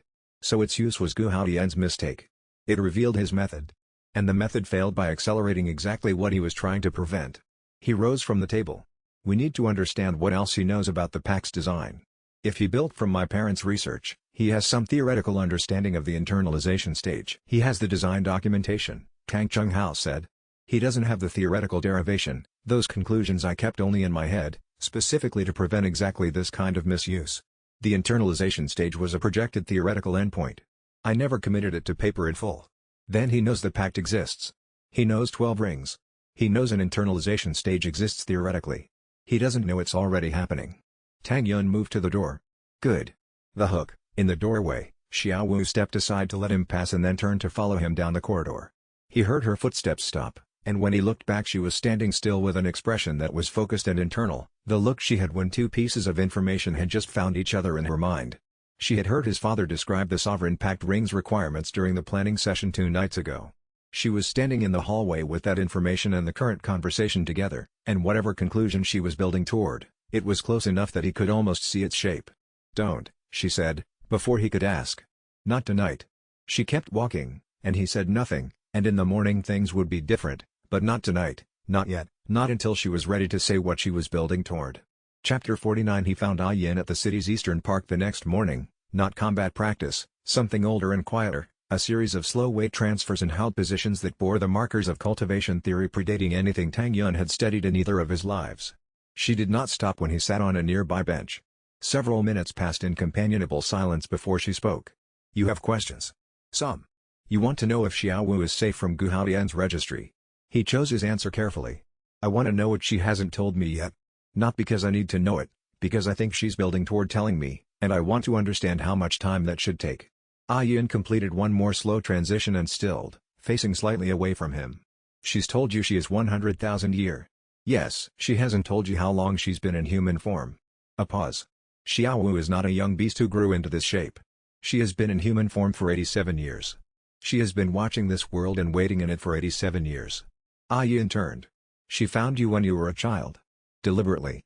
He held very still. "Not because she was assigned to you," Ah Yin continued. "Because she had reasons that belong to her to share or not, in her own time. I tell you this only so the timeline you're operating on is accurate. Xiaowu did not fall into your orbit. She chose it. She has been choosing it consistently, every day, for years." A pause. "Whatever her reasons, they appear to have been sound ones." He looked at the park. At the light moving through the early morning trees in the particular way that light moves through old growth, not dramatic, just patient. He thought about a woman who had been in human form for 87 years and had spent one of those years watching a 7-year-old argue with the logic of the world at a riverside, deciding whether the argument was worth following. He thought about what that kind of judgment required. "Does she know the specific way it happened that Gu Haotian's registry first noticed her?" He said. "That is hers to tell." "Fair." He rose. "Thank you for what you give me. I give it because she trusts you," Ah Yin said. Her ancient eyes measured him with the particular patience of something that had been making judgments for longer than he could imagine. Not as a favor. As a conclusion.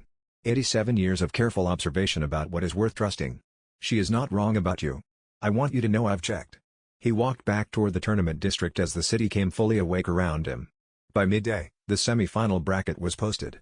Tang Yun's team versus Yan Mingju's Spirit Hall delegation, her 3-title Douluo and whatever Gu Haotian had managed to add in institutional support. He read it and then sat with the details of what he knew about Mirror Flame. The technique was reflexive, not selective, it responded to spiritual signature, not to mass or momentum. Physical force was different. Hammer. No ring output. That was the approach against her specifically. He also noted, she had always positioned herself at a fixed distance from Gu Haotian, far enough to be independent, close enough to be officially associated. She maintained that association not because she believed in it but because walking away had cost more than it was worth, until now. That math was changing. She knew the calculation was shifting. The hook. During the evening meal, a folded paper arrived with no signature. One line, the semi-finals bracket was not tampered with. I ensured it was drawn fairly. You earned this match. He set it down and thought about what it meant that she had used her influence to protect the integrity of a contest against herself, that she had gone out of her way to ensure when they met on the field, neither of them could claim the other arranged it. She wasn't just watching the situation shift, she was already shaping the record of it. That was not the behavior of someone waiting to see which side would win. That was the behavior of someone who had already decided. The implications took a moment to fully land. If the operative had decided before they arrived, before the current engagement's outcome was apparent, then their decision was not based on what had just happened. It was based on something they had assessed before this moment. Which meant they had been watching for long enough to make an informed assessment. Which meant Tang Yun's movements had been more visible than he had assumed. He updated his operational security model on the spot. The way the systematic thinkers in his mother's documentation had updated models, not with alarm, but with the specific efficiency of someone who received new evidence and incorporated it without the emotional cost of being wrong. He had been less invisible than he thought. The question was what to do with that information now. Chapter 50 Tournament Day, Semifinals. The competition hall was more than 3/4 full. The bracket had generated genuine anticipation among the observer delegations, Shrek Academy's unorthodox team with their 7-ring prodigy versus the Spirit Hall's official delegation under a rank 93 titled Douluo. 3 major clans had observers in the upper tier. Both empires' athletic commissions held formal seats. Tang Yun walked onto the field and faced Yan Mingju across the competition zone. Her mirror flame aura was compressed, not suppressed, just held in professional reserve. Her 3-titled Douluo stood in configured formation to her right, spacing tight and disciplined. She met Tang Yun's gaze with the same directness she'd maintained since the registration hall, 3 days ago. "Team captain to team captain," she said. Her voice carried cleanly in the hall's acoustics. "I will hold nothing back out of consideration for your rank. Anything less would be an insult to both of us." He met her gaze. "Agreed. Good." Her attention moved briefly to his team. "The rest of your people are not my concern. My colleagues will manage them." "Likewise," he said. They held each other's gaze for 3 seconds, which was its own kind of statement. Then the bell rang. Her mirror flame erupted, full deployment, the first the hall had seen from her at unrestricted output in years. A column of reflective fire turned the air around her into a shimmering plane of deflection. Anything directed at her with spiritual intent would return doubled. Her 3-titled Douluo moved in coordinated formation against his team. He did not throw ring power at her. He summoned the Clear Sky Hammer, the full spirit tool, 4 feet of forged spiritual force, present in physical reality. And he walked forward. The mirror flame reacted immediately, sensing ring power, attempting to analyze and reflect, finding nothing categorically useful to reflect because he was not deploying rings. He was using his legs, his frame, and 2 hands on a spirit hammer to close distance on a rank 93 titled Douluo. The flame processed his approach as a physical event and attempted partial redirection, which was different from what it could do with spiritual output. She held her position and let the flame read him. He swung. The flame deflected the impact, it sensed the Clear Sky Hammer's embedded spiritual signature and partially redirected, but partial redirection of a physical blow delivered with full-body mechanics was not the same as full deflection. He felt the return vibration travel up through his arms. He adjusted grip and angle and swung again. For 7 minutes they were matched in this exchange. She managed to redirect enough of his impacts to prevent decisive strikes. He kept her flame occupied enough to prevent ranged mirror techniques. Around them, the team match unfolded separately. Tang San managing 1-titled Douluo with the kind of absolute efficiency that made observers go quiet, Daimu Bai taking the second with White Tiger transformation at partial deployment, Xiao Wu moving against the third with a combination of speed and coil technique that had the Douluo significantly off balance. In his own exchange, every swing built information. The flame's deflection arcs had a pattern, a slight delay on the upper right when impact came from below left. He waited 3 sequences to confirm it, then delivered a blow from below left at 3/4 speed. She redirected. He continued the motion into a second swing from above right without pause, using the redirect's energy to guide his body into the follow-through. The second swing connected. Not hard enough to damage, she took it on her raised forearm and the flame absorbed most of the force. But it landed. They both knew it. The hall knew it. She stood 8 meters away. 3 seconds of absolute stillness. "Impressive," she said. Not to the hall. Not to an observer. Directly to him. For 19 more minutes they exchanged. Ranged mirror attacks he evaded with phantom fox step, physical combinations she deflected at increasing cost to her sustained output. When the match timer concluded, the official called the extension pause. In that pause, Yan Mingju lowered her flames fully. "I yield," she said. "Even, without performance. The match is a draw. Under draw conditions, the team score takes precedence." The scoreboard, Tang Yun's team, 3 of 4 team match slots. The Spirit Hall delegation, 1. Team match goes to Shrek Academy. The hall's reaction was genuine, a sustained murmur carrying the weight of people recalibrating what they understood to be possible between very different rank levels. The Hook, in his elevated observer position, Gu Haodian rose from his seat with the deliberate patience of a creature who has been waiting for a specific moment and has decided it has arrived. He did not move toward Tang Yun. He walked to the match official's table and placed a sealed document on its surface. A Spirit Hall emergency administrative decree. The tournament result was being voided. Tang Yun read the action in approximately 3 seconds and felt something resolve in his chest, not relief, but recognition. This was the visible move he had been waiting for Gu Haodian to make in public. This was enough. Everything that followed this moment would be on ground that Tang Yun had been preparing since the tournament began, and Gu Haodian had just stepped onto it without knowing it was there. Chapter 51 The Void Decree created the specific controlled chaos that tournament administrators trained for and hoped never to manage. Half the observer delegations began consulting their legal counselors within 30 seconds. The 7 treasure-glazed tile sex delegation was on its feet immediately, Ning Rongrong's father moving toward the administrative table with the precise urgency of someone who had been positioned for this development since the tournament began. Tang Yun stood in the competition zone and did not move. He watched. Yan Mingju stood across from him, mirror flame fully extinguished after the match conclusion. She watched Gu Haoyan with an expression he had not seen on her face before, not surprise, not anger. The specific exhaustion of a person who has been dreading a particular wrongness for years and has finally watched it arrive, exactly as bad as anticipated. Tournament officials huddled with the decree's text. Elder Ning reviewed the charter with his legal aid. Tang San stood completely still with his eyes moving across the room in the systematic way that meant he was cataloging every possible development simultaneously. Oscar was making sounds of genuine indignation, which under the circumstances Tang Yun found quietly reassuring. "He can't sustain this politically," Ning Rongrong said at Tang Yun's shoulder, her voice low. "My father prepared for this specifically. 2 other delegations have already flagged his conduct to the commission." "I know. But the decree enters the official record regardless of outcome." He kept watching the administrative table. "That's what he wants, a Spirit Hall emergency record positioning us as a destabilizing influence in a legitimate tournament. The record exists now whether the decree is overturned or not." He paused. "We need to make sure what follows the overturning is shaped on our terms." The ruling came 40 minutes later. The void decree was technically valid under Spirit Hall emergency authority, but the match results had been formally logged in the pre-decree window.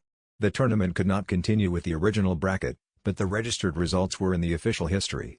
A compromise that protected neither side fully. It meant the team match win was in the permanent record. That was what mattered. Gu Haoyan left the administration area without speaking to Tang Yun. At the doorway, his gaze went briefly to Yan Mingju. She held it without expression. He looked away first. After the crowd had thinned substantially, Tang Yun found Yan Mingju alone at the competition zone's entrance. Her 3 titled Douluo colleagues had withdrawn with the rest of the Spirit Hall staff. "He'll reassign me to the tribunal case," she said. Not to him specifically, to the accurate error where things that were true needed acknowledging. That was the warning in his leaving without a word. "I lose operational independence." "I know." She turned to face him, and her eyes were direct and not performing anything at all. "I have information about your father. The physical research documentation, the copies that weren't destroyed in the initial confiscation. There's a secondary facility." She paused. "I'll give it to you. In exchange for one thing." "Name it. When this is over, when the history gets written, tell it accurately. Not generously. Accurately." She held his gaze. "I was in this from the start. I was complicit in things I should not have been complicit in. I also helped where I could, in the ways I had access to. I want the record to reflect both. Not favorably. Accurately." He said, "Yes." She waited for more. "Yes," he said again. "That's not a difficult thing to promise. It's what should happen regardless of any exchange." She held his gaze for a moment longer. Then she turned and walked toward the exit. The hook, at the lodging entrance, Dai Mubai was waiting with unusual tension in his stance. Clan network message. "My uncle, Dai Feng, stripped of his position after the tournament incident here. Internal clan review finalized against him." He met Tang Yun's eyes. "He's publicly blaming you. And he's already reached out to someone who can replace the resources and authority his removal cost him." A pause with significant weight. "Jian Douluo. The Divine Hall Patriarch directly. A disgraced clan head with specific knowledge of our operations, with access to the apex of Spirit Hall authority, with nothing left to lose. That is a combination that will not stay predictable." Chapter 52. He moved before Gu Haoyan could consolidate. The confusion of the voided tournament, the dispersal of delegations, the administrative arguments still running in the officials' building, all of it created a window, and he used it with a specific purpose. Tang San covered the eastern approach. Dai Mubai held the hallway. Tang Yun entered the Spirit Hall delegation's wing alone through the service corridor that Yan Mingju's earlier directions had described, 3rd service door from the south, formation lock responding to a mid-level Spirit Hall administrative pass frequency, a detail he derived from standard hall procedures documented in his previous life's research into institutional structures. He needed the Jade token. The one Gu Haoyan had shown at the registration desk, 3 days ago, holding it up with those specific words about Tang Yun's father. Based on Yan Mingju's briefing, it held coded location data for the facility where his father was held. The delegation wing was quiet. The Spirit Hall staff had evacuated quickly after the decree action, coordinating across multiple locations had pulled their administrative resources. He moved through the corridor at a measured pace and counted doors. The third was Yan Mingju's private quarters. She had told him the secondary key slot would be disengaged. He pressed the door and it opened. The room was organized with the precision of a professional who had been traveling for weeks in official capacity and had arranged their space out of habit rather than comfort. He moved to the writing table and document case and began a systematic search, priority order, correct sequence, consistent with what his previous life's laboratory habits had ingrained. 40 seconds in, the door opened. Yan Mingzhu stood in the doorway with the expression of the woman who had anticipated this possibility, had returned early to observe it, and had not yet made up her mind whether to be amused. "The token isn't in the document case," she said. "Interior pocket of the winter traveling coat. Left side." He found it. The jade token was cold and heavier than its size suggested. He examined it, then looked at her. "You could have simply told me where it was," he said. "I wanted to see how you searched." She leaned against the doorframe, arms crossed. Methodical. No damage. Correct priority sequence. A pause that wasn't entirely professional. "You've done this before." Previous life's experience. She raised an eyebrow and did not pursue it. "White Pagoda. Heaven-Do City. Third basement level." She met his gaze steadily. "I told you earlier. You confirmed a location you'd indicated in prior communication. That's different from telling me. The distinction matters to you. Everything you give me carries a question attached. Which question, and whose interest does answering it serve? That's not an accusation. It's the nature of your position. I track it with everyone." He placed the token in his jacket. "What question is attached to this one?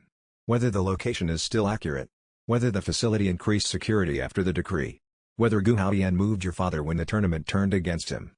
She straightened from the doorframe. "The location is accurate. He uses the facility as leverage, and leverage requires stability. Security is higher than my previous estimate. Add 2 ranks to the guard profile." She paused. "One more piece. There's a researcher named Wan Kai at the White Pagoda. He knows things about Xiao Wu's situation, things he didn't choose to know. He's cooperating with Gu Haoyan under pressure, not preference."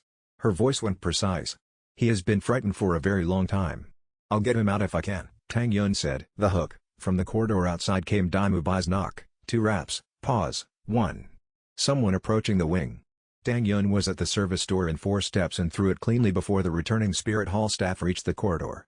Moving down the service passage, he thought about Wan Kai and about the specific quality of fear that has been running long enough to become the permanent condition of a life, and he thought about Wan Kai and about fear that has run long enough to become a permanent condition, and what it would cost a person when that condition ended, and whether the ending was itself something to be afraid of. He sat with the question for a moment longer than he usually sat with operational questions. The Pax Ring 8 had been about consent and willing partnership, the first ring that had required the Spirit Beast's explicit agreement rather than its defeat. The Jade Soul Covenant was the completion of that direction. And the intermediate rings, rings 9, 10, 11, had been moving in the same direction, each one representing a relationship between his cultivation and a Spirit Beast's existence that was built on acknowledgement rather than conquest. What the Pact had been building toward was a practitioner who could not operate the ring system from a position of taking, because the ring system itself was designed to prevent taking. It would only function correctly when the underlying relationship was correct. His mother had built the constraint into the architecture. The architecture was the principle. And the principle, accumulated across 12 rings, was now structural. Chapter 53. The planning session that night was the most operational they'd held. Tang Chunghao had been moved from his separate location. Tang Yun had decided his knowledge of the White Pagoda's internal layout outweighed the marginal additional risk of having him present. He sat at the low table with the jade token in the center, and everyone present could feel what it represented. 8 people. Tang Yun's team, Tang Chunghao, Ah Yin, and Grandmaster.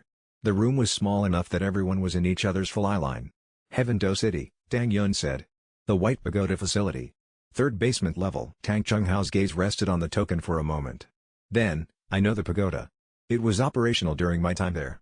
It's not a prison in the architectural sense, it's a research facility that has been modified to function as one.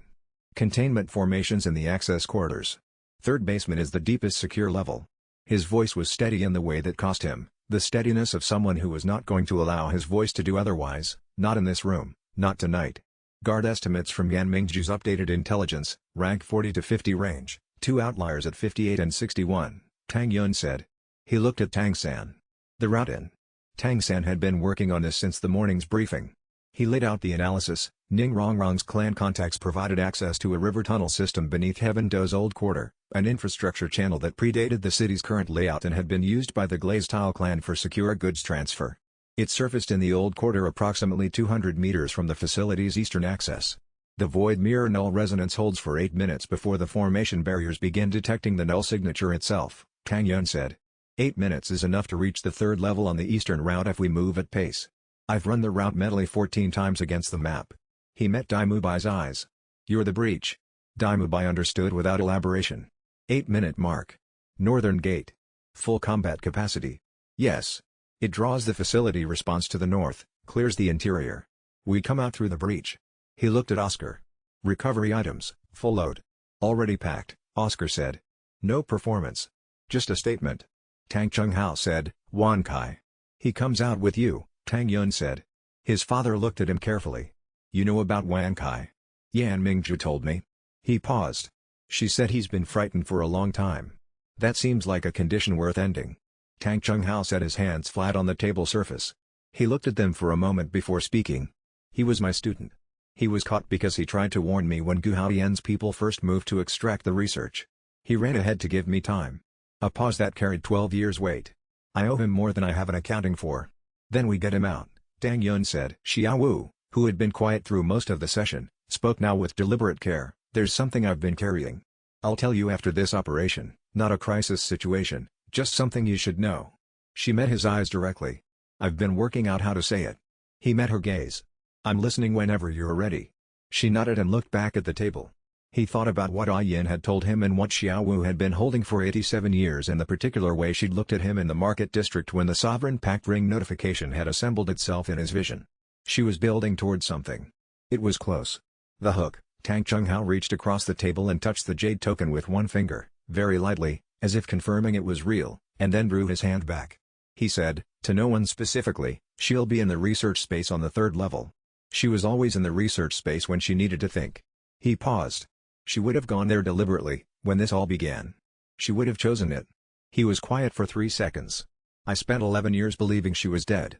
She was in a room 2 floors below the research wing, keeping the work alive by staying in the one place they couldn't take it from without her cooperation. His voice, which had been steady for the entire session, was not quite steady at the end of that sentence. Chapter 54. They departed Gangshin City the next morning among the general dispersal of teams leaving after the tournament's collapse. Their group traveled as a loose caravan moving north on the river road, Tang Chunghao and Grandmaster in the covered wagon, Tang San and Daimubai alternating escort, Xiao Wu positioned where she could see all approaches, Ning Rongrong managing relay contacts from inside the wagon, Oscar managing provisions at the rear with the focus he brought to things he understood were serious. Ah Yin moved on a parallel route. That was simply how she traveled, she had explained, and no one pressed the point. On the second day, Xiao Wu came to walk beside Tang Yun at the road's edge. She didn't start speaking immediately. About 30 meters passed in the comfortable silence they'd accumulated over years. Then, I'm 100,000 year, she said. Established already? Yes. But not how long. Or why I found you. She glanced at him sideways. Ah Yin told you. She told me the timeline. Said the choice was deliberate. Xiao Wu was quiet for another stretch of road. The river ran alongside them, catching the morning light in pieces. Then, do you know what a 100,000-year spirit beast experiences, living among humans for decades? Tell me. She watched the road ahead. You see a great deal of Soul Master's hunt. You see death that didn't need to happen. You see the system from inside, not as a participant, as a target. She paused. I came to Shrek because I was looking for someone who understood the system well enough to change it from inside. I'd been looking for a long time. Not casually, seriously, with a method. He said nothing. I found you at the riverside, she said. You were 7. You were already arguing with the system's logic in your head. You'd refuse to hurt the animals in the water even when older kids told you to prove your spirit power by catching them. You talked to the animals like they could hear you. You apologized when you accidentally scared the river fish. I remember that. I know. She met his eyes briefly, then looked ahead again. I watched you for a full year before I introduced myself. To make certain you were what I thought. That the person I was seeing consistently was the whole person, not a part of him. A pause. You were. He walked with this for a while. The road curved along the river and the water caught mid-morning light in small scattered pieces across the current. Were you ever afraid I wouldn't be? He asked. She was quiet long enough that he thought she might not answer. Then, every day of that year. She watched the water too. Hope that has a specific shape is the most dangerous kind to carry. If you're wrong about the shape, the fall is exactly calibrated to hurt the most. He understood this not as analysis but as recognition, the particular way one understands something true about another person without needing to examine it. Whatever I am, he said, it's still true that I fell for you at that riverside. Whatever context surrounds it, that part is just true. He paused. The context makes it more complete, not different. I wouldn't have wanted you to be ordinary. She was quiet for a moment. Then something crossed her face that was related to a smile without quite being one. Good answer. "I've had years of preparation for this conversation," he said. "You couldn't have known, I could have guessed," he said. "You were never ordinary. I knew that from the first morning. I just didn't know the specific shape of it." A pause. "I'm glad to know the shape now." They walked the rest of the morning in the kind of quiet that doesn't need to be filled. At midday rest, Tang Chunghao joined Tang Yun apart from the group. He said, without preamble, "There's a second element of the Ring Ascension Pact I haven't mentioned yet. The final ring, the 12th, cannot be acquired through any normal means. The design intended a willing partner. Not a spirit beast killed in a hunt. A partner who understands what they're offering and offers it freely, in full knowledge, with no pressure or obligation." He looked at his son steadily. "I need you to understand this clearly before we reach Heaven Do." The hook. Tang Yun absorbed this and looked at his father for a moment. Then he said, "What happens to the partner?" His father's expression shifted, precise and complicated and carrying the weight of a theorist who has thought deeply about a question and found an answer they are not entirely comfortable with. "That," Tang Chunghao said, "is what the Sovereign Pact Ring's bonding mechanism was specifically designed to address. It took your mother and me 17 years to solve it, and even then, we were not certain the solution held until the very last calculation." Chapter 55 Tang Yun reached rank 45 3 days from Heaven Do City.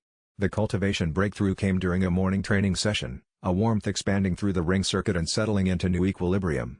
Rank 45. Soul Ancestor, advancing toward the midpoint. The system's inner notification, quieter than before but present, internalized and close, updated his status with the familiar clean efficiency. Still accessible. Still tracking ring capacity and resonance levels. Simply no longer something outside himself. One more ring to absorb before Heaven Do City. The opportunity arrived the following day. A 2,000-year crystal boar that had wandered from the river marshes in distress and charged the group's wagon at the road's bend. Tang Yun stepped forward, neutralized the charge with a jade binding coil, and stood over the downed animal for 3 deliberate seconds with his hand extended. The internalized system processed the contact with the smooth efficiency of something that had become natural. Crystal boar, 2,000 years. Upgrade, complete. Crystal Heaven Siege, a 100,000-year ring that establishes an impenetrable zone of crystallized spirit force, converting the space within 3 meters of the bearer into a field that resists all impact, whether physical or spiritual, for the duration of activation. 8 rings. The newest settled into orbit as a pale clear white light, different in texture from the others, crystalline rather than radiant, like compressed snow rather than fire. It looked exactly like what it was. Tang Chunghao, from the wagon step, watched the absorption complete. "The system still works." "Still works," Tang Yun confirmed. "That answers the question." They exchanged a look that carried more than the words, and then moved on. Heaven Do City appeared on the horizon at midday 2 days later, the great tiered levels of the Imperial District rising above the river delta, the old quarter's crooked rooflines visible below the newer administrative towers, the white pagoda's tower distinctive against the northern skyline. Tang Yun looked at it without hurry and without drama, simply building his understanding of what lay between here and the third basement. "River tunnel access is in the old quarter," Tang San said beside him. "Contact there will show us the entry point when we're ready. 3 hours before their optimal approach window." "Eat first," Oscar said, with the authority of a cook who has learned that people in the last hours before dangerous operations frequently forget to eat and regret it. No one argued. The old quarter food stalls were crowded with the normal mid-afternoon market traffic. Tang Yun ate efficiently and then let his attention move through the surrounding space in the methodical way he'd developed in his previous life and carried into this one. Checking faces not for danger specifically but for the wrong kind of stillness, the particular quality of someone watching who was trying not to look like they were watching. He found it at the far corner. A figure whose entire bearing was wrong, perfectly still in the manner of something that didn't need movement to be present, with fixed attention on Tang Yun that carried a quality older than surveillance training. Not Spirit Hall. Something different. Something that had existed before Spirit Hall had a name. He looked away and said, just above speaking range, to Xiao Wu beside him, "Don't look at the corner. We're being watched." She continued eating. "I know. I felt it when we entered the district." She set down her bowl. "It's not Gu Haoyan's people." "What is it?" "Something older than this city," she said quietly. "Something that has been here longer than the people who built it." She picked up her bowl again. "It's watching you specifically." The hook. He finished eating, set down his bowl, and walked directly toward the corner, because direct approach was always preferable to surveillance when the outcome was contact anyway. The figure did not retreat, and that told him the difference between what this was and what he had initially feared it might be. Not an ambush. Something worse, an appointment he had not known was scheduled. The distinction mattered. An ambush was tactical, prepared against him specifically, by someone who had anticipated his route or his timing. An appointment implied the other party had arranged the encounter in advance and was present because they had wanted to be present. The operative who held position without retreating was not responding to his arrival. They had been waiting for it. Which meant someone knew his next move before he did. Or the encounter had been engineered to happen wherever he went, which was a more unsettling possibility. He activated Ring Sovereign State at reduced range, just himself, not the full 50-meter broadcast, and assessed the operative with the 12-ring perceptual expansion. High rank. Familiar cultivation pattern. And something about the way they held their stance that was closer to greeting than combat. He didn't move. He waited. The next several seconds would tell him which kind of appointment this was. Chapter 56. The figure at the corner was a middle-aged man in plain traveling clothes, without clan markings, with the kind of physical stillness cultivated over many decades of deliberate practice. He held Tang Yun's gaze without moving. For 1 second, his pupils were vertical. Then they resolved back to round. "Feng Tian," the man said. "I serve the Abyss Sovereign." Tang Yun kept his expression level. "I know who the Abyss Sovereign is. He knows you're in Heaven Do City." Feng Tian's voice was dry and factual, the tone of someone relaying a message and not personally invested in its reception. "He is not here to stop you today. He wants you to know that you have been identified, and that you will be given one chance to end the system willingly. After that chance is declined, the Sovereign will deal with this personally. The rings I carry were taken from beasts that would have been killed by other soul masters regardless of whether the system existed," Tang Yun said. "The system doesn't create additional killing. It elevates what's already happening." Feng Tian was still for a deliberate moment. The Sovereign anticipated that argument. "Is it wrong?" "It is not provably wrong," Feng Tian said. His delivery was precise and careful in a way that suggested he had spent time considering this. The Sovereign's response is that the system creates a precedent. Precedents scale across generations. What begins as elevation of what already happens becomes, over sufficient time, justification for more of what already happens. The endpoint is not the same as the starting point. He paused. He would prefer to make this argument with you directly. He is not interested in proxies for a conversation this consequential. Neither am I. Tang Yun held the proxy's gaze steadily. "Tell him I'll answer the challenge when I'm in a position to answer it properly. Right now I have something to do in this city." Feng Tian held that gaze for a long moment. The vertical pupils appeared again briefly, acknowledgement without deference, and he inclined his head in a precisely minimal movement. He expected that answer. He was gone before Tang Yun had fully processed the movement. Tang San appeared at Tang Yun's shoulder. "Who was that?" "A problem that deserves a better time than now." Tang Yun turned back toward the group. "We have a window. Let's move." The river tunnel access was in the basement of a dry goods warehouse. The contact, a compact woman named Hua who managed 7 commercial ventures simultaneously and had the energy to prove it, opened the basement without ceremony, provided a tunnel map drawn the previous month, and refused payment with a directness that made Oscar look at her with something approaching professional admiration. The tunnel was functional, damp, and sized correctly for efficient movement without spectacle. Tang Yun went first. The 9th ring presented itself in the tunnel's 3rd chamber, a 2,200-year cave serpent that had made its habitat in the system and was emphatically unhappy about the intrusion. He bound it with a jade coil, absorbed it. The internalized system ran so cleanly he nearly missed the notification assembling itself. Void Serpent Cage, a 100,000-year ring that creates inescapable dimensional pockets of confined space, temporarily removing targets from the main spatial plane. 9 rings. Rank 50. Soul King.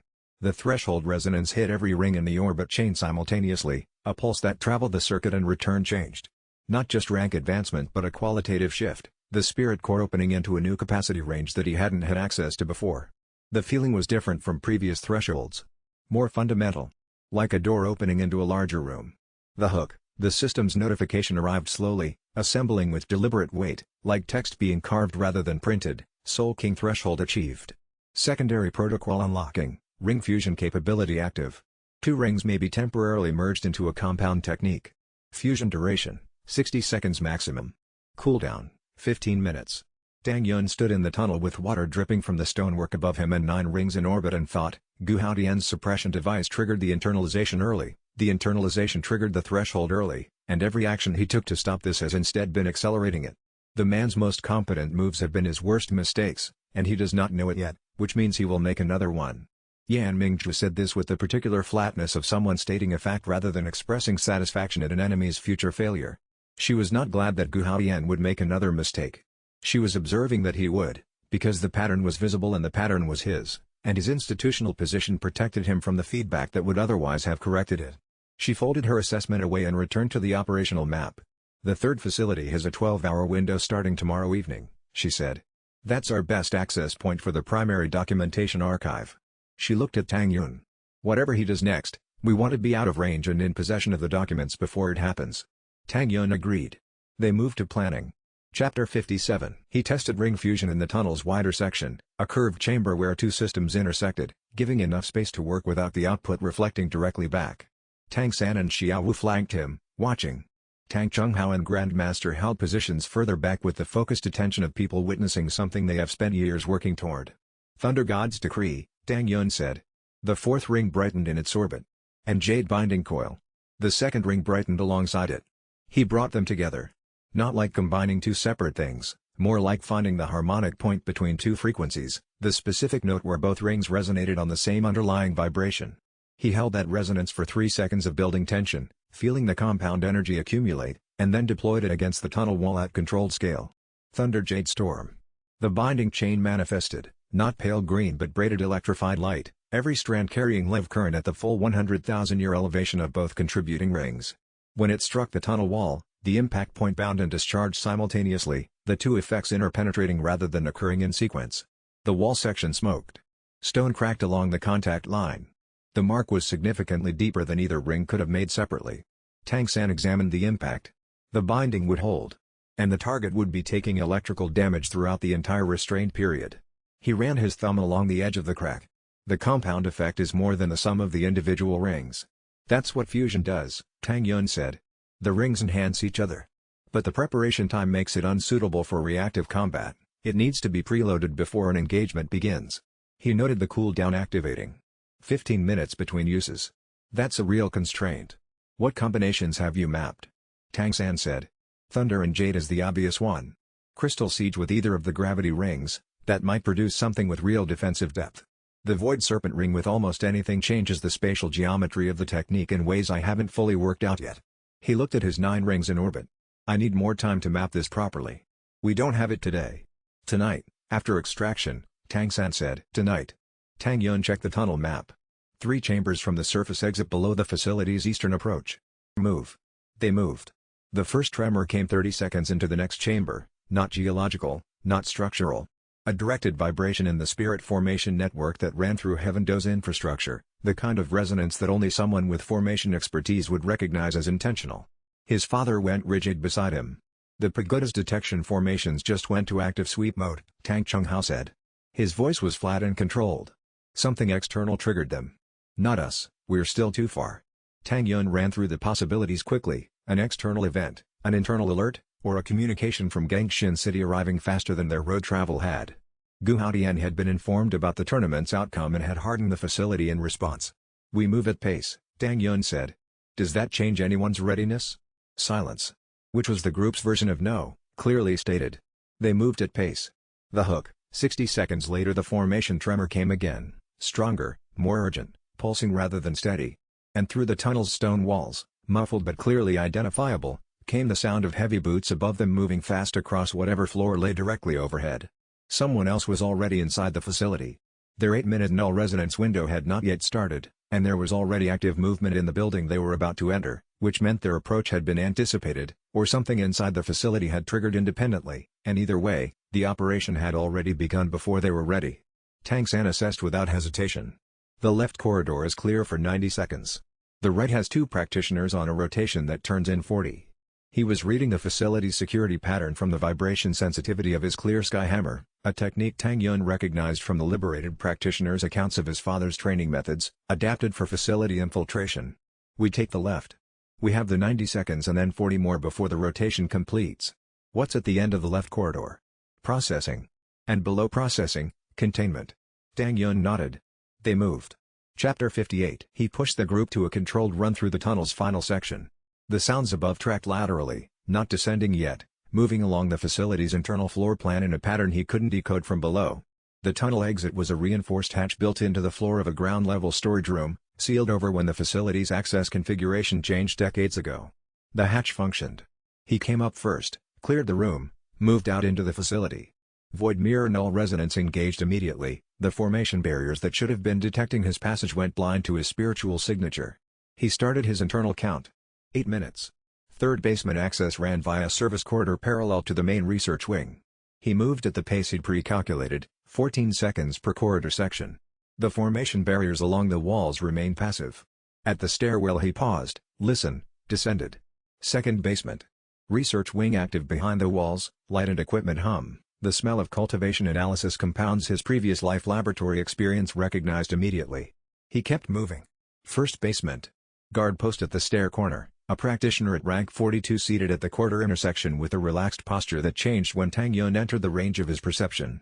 Tang Yun activated Crystal Heaven Siege to absorb the ambient sound of his movement, then Jade Binding Coil at minimal expression, enough to secure without harm, administered from the blind spot before the guard could turn fully. Third basement. The corridor before him was lined with research suites, not the cage prison architecture Gu Haodian had used at the upper levels. These were actual working spaces. Desk lighting still active. Equipment visible through the corridor side windows. The presence of someone actively occupying the space, not just confined to it. He counted from the map. Fourth cell from the south stair. Inside, an older man at a work table with papers spread around him. Gaunt in the way people become when they have been maintained rather than living, not starved, but reduced to the essentials. He had Tang Yun's eyes in the way that mattered, not the shape, but the quality. The eyes of someone who thinks in multiple layers simultaneously and has never been able to stop. Tang Yun opened the door. The man looked up. 3 seconds of complete stillness on both sides. Tang Chunghao stepped through the doorway behind Tang Yun, and the older man at the table looked at him with an expression that Tang Yun could not fully parse, because it was too many things at once and each of them was large. Tang Yun, his father said. Steady. You completed the pact. 9 rings. 10 through 12 remain. 9 100,000-year rings. His father rose slowly, using the table's edge for support. He looked at Tang Chunghao again. I didn't know you'd be with him. He's stubborn, Tang Chunghao said. There was something in his voice he controlled immediately. Yes. Something crossed the older man's face, faint and specific, a quality Tang Yun recognized from his father's expressions. He gets that from you. His father crossed immediately to the workbench and began what Tang Yun had told Yan Mingzhu to expect, the systematic destruction of the physical documentation. Papers moved to the brazier, each one committed, systematic and irreversible. Listen, his father said while his hands worked. The Ring Ascension Pact doesn't end at 10 rings. There are 12. The 12th ring is the Sovereign Pact ring. It cannot be taken from anyone. His voice was clear and fast, prioritizing what Tang Yun needed to know before the situation closed. It can only be given freely, by a being that understands the full meaning of giving it. Boots on the stair above. Heavy. Fast. Descending with intent. The hook, the corridor door opened at the far end, and the figure who stepped through was not a guard, it was Gu Haodian, rank 96, 8 rings deploying in the air around him like a declaration of authority, his face carrying the expression of someone who's carefully arranged months of preparation and has finally arrived at it. His eyes went first to the ash in the brazier, the destroyed documentation, and something in his expression hardened in a way that was not anger but was colder than anger. Anger was hot and responsive and could be waited out. What Tang San's expression contained was different. It was the specific quality of someone who had found the documentation of deliberate institutional harm to people they were responsible for and had shifted from hoping things were different to knowing they were not and deciding what followed from the knowing. The record's going back 40 years, Tang San said quietly. 40 years of this. And the documentation was just sitting there. The documentation was sitting there because they didn't believe anyone would find it, Tang Yun said. Or because they believed the institutional protection would be sufficient even if someone did. Tang San looked at the records again. It won't be sufficient, he said. It was not a threat. It was a statement about what was going to happen, delivered in the tone of someone who had decided and was no longer in the decision phase. Chapter 59 Gu Haodian did not waste time on words first. His 8 rings activated in a wave that compressed the air in the corridor, rank 96's full deployment creating a physical pressure that Tang Yun felt in his bones. For one moment the null resonance held. Then Gu Haodian's formation expertise cracked through it, because the elder had spent years studying the pack's structure and knew what null resonance looked like from the outside. The protective field shattered. Tang Yun had expected this and had already moved. Void Serpent Cage deployed in the gap between null resonance collapse and Gu Haodian's first technique, a pocket of confined spatial distortion directly in the corridor between them. The elder's first strike folded into the pocket and redirected sideways into the wall. Not stopped. Redirected. Buying seconds. His father finished the documentation. The physical records, the copied notes, the theoretical derivations, everything Gu Haodian's facility had accumulated and maintained, were ash. Tang Yun's father stepped back from the workbench with steady hands and the look of someone who has acted without hesitation on something irrevocable, with no regret about it. Tang San arrived through the upper access. Then Dai Mu Bai, Xiao Wu moving between them with the fluid precision she had in any tight space. The corridor filled with the particular chaos of a confrontation everyone understands is not the decisive one but must be survived anyway. Gu Haotian faced 8 combatants at various ranks. He was ranked 96 alone. In simple terms, the power differential was enormous. But he was in a basement corridor with limited space and contested sight lines, facing people who had planned this specifically, and he was alone because he had arrived personally rather than waiting for his full response team. Tang Yun hit him with Crystal Heaven Siege, not as an attack but as a seal, crystallizing the spatial field between them to blunt technique deployment. The crystal field would not hold against rank 96 power for more than 4 seconds. He used those 4 seconds to place himself between Gu Haotian and the research space where his father was finishing. The others moved. Xiao Wu secured Tang Chenghao's arm and pulled toward the stair. Dai Mu Bai took the corridor intersection with White Tiger transformation partial and ready. Tang San moved in patterns that disrupted the elders' targeting angles methodically. Gu Haotian shattered the crystal field on the 3rd second. He regarded Tang Yun across the resulting gap, 8 rings fully active, the expression of someone whose carefully arranged outcome is not resolving according to design, and something else underneath that, the look of someone who had begun to understand that his plan had a structural problem he didn't build in solutions for. "You can run," the elder said. "But the pack's research is not finished. I have the theoretical scaffold, enough to reconstruct it." He paused. "Your mother's spirit core holds the complete documentation. And she is still here." Tang Yun absorbed this without visible reaction. "She's protected herself," he said, "a guess, but a confident one, based on Yan Mingzhu's earlier assessment." The fractional shift in Gu Haotian's expression confirmed it. He backed toward the stair. He could not win this fight, had never planned to. This was always a survival operation: get his father out, destroy the documentation, gather intelligence. He had done all 3. What remained was leaving. "Running won't protect the pact," Gu Haotian said with the steady confidence of someone who believes time is working for them. Tang Yun stopped at the stair base. "The pact doesn't need protecting," he said. "It's already complete in the people who carry it." He met the elder's gaze clearly. "You built a device to suppress it. You turned my mother's research against her son. You've kept a researcher imprisoned here for years. None of it gave you the core of what you were after." A pause. "Ask yourself why." He went up the stairs at pace. The hook. Gu Haotian's voice followed him into the stairwell. "Even in final as stone, the pact only elevates rings. It does not protect the bearer." And technically he was right. The pact made no promises about protecting Tang Yun from external threats. But he was making an assumption about what kind of protection mattered and what it was for. Running up through the corridor, 9 rings blazing openly because concealment no longer served any purpose, Tang Yun thought, Gu Haotian has spent 30 years treating power as the thing worth protecting. That's the structural problem he can't see because he's standing inside it, and when you cannot see the problem, you cannot predict when the problem corrects itself. Chapter 60. They surfaced in Heaven Do City's old quarter market district at mid-morning, the White Pagoda 3 streets behind them, no active pursuit at the surface level. Gu Haotian was resecuring the facility rather than chasing into public space, consistent with his pattern of avoiding visible overextension in situations he couldn't fully control. Tang Yun's father stepped from the tunnel exit into full daylight and stopped. He tilted his face toward the sky. He breathed. He did not speak for a long moment, and Tang Yun let him have every second of it. Oscar produced water from somewhere in his inventory with characteristic foresight. Tang San checked their rear with 3 systematic looks. Xiao Wu moved to stand at Tang Chenghao's other side without being asked, which was the kind of thing she did that made Tang Yun trust her in ways that were separate from any other kind of trust. The older man's eyes eventually moved from the sky to the market sounds to the ring orbit around Tang Yun, and finally to his son's face. 9 rings, Tang Chenghao said. 9 rings. Rank 50. Soul King. Soul King. A long breath. Your mother, Tang Chenghao said. Gu Haotian implied she's in the facility.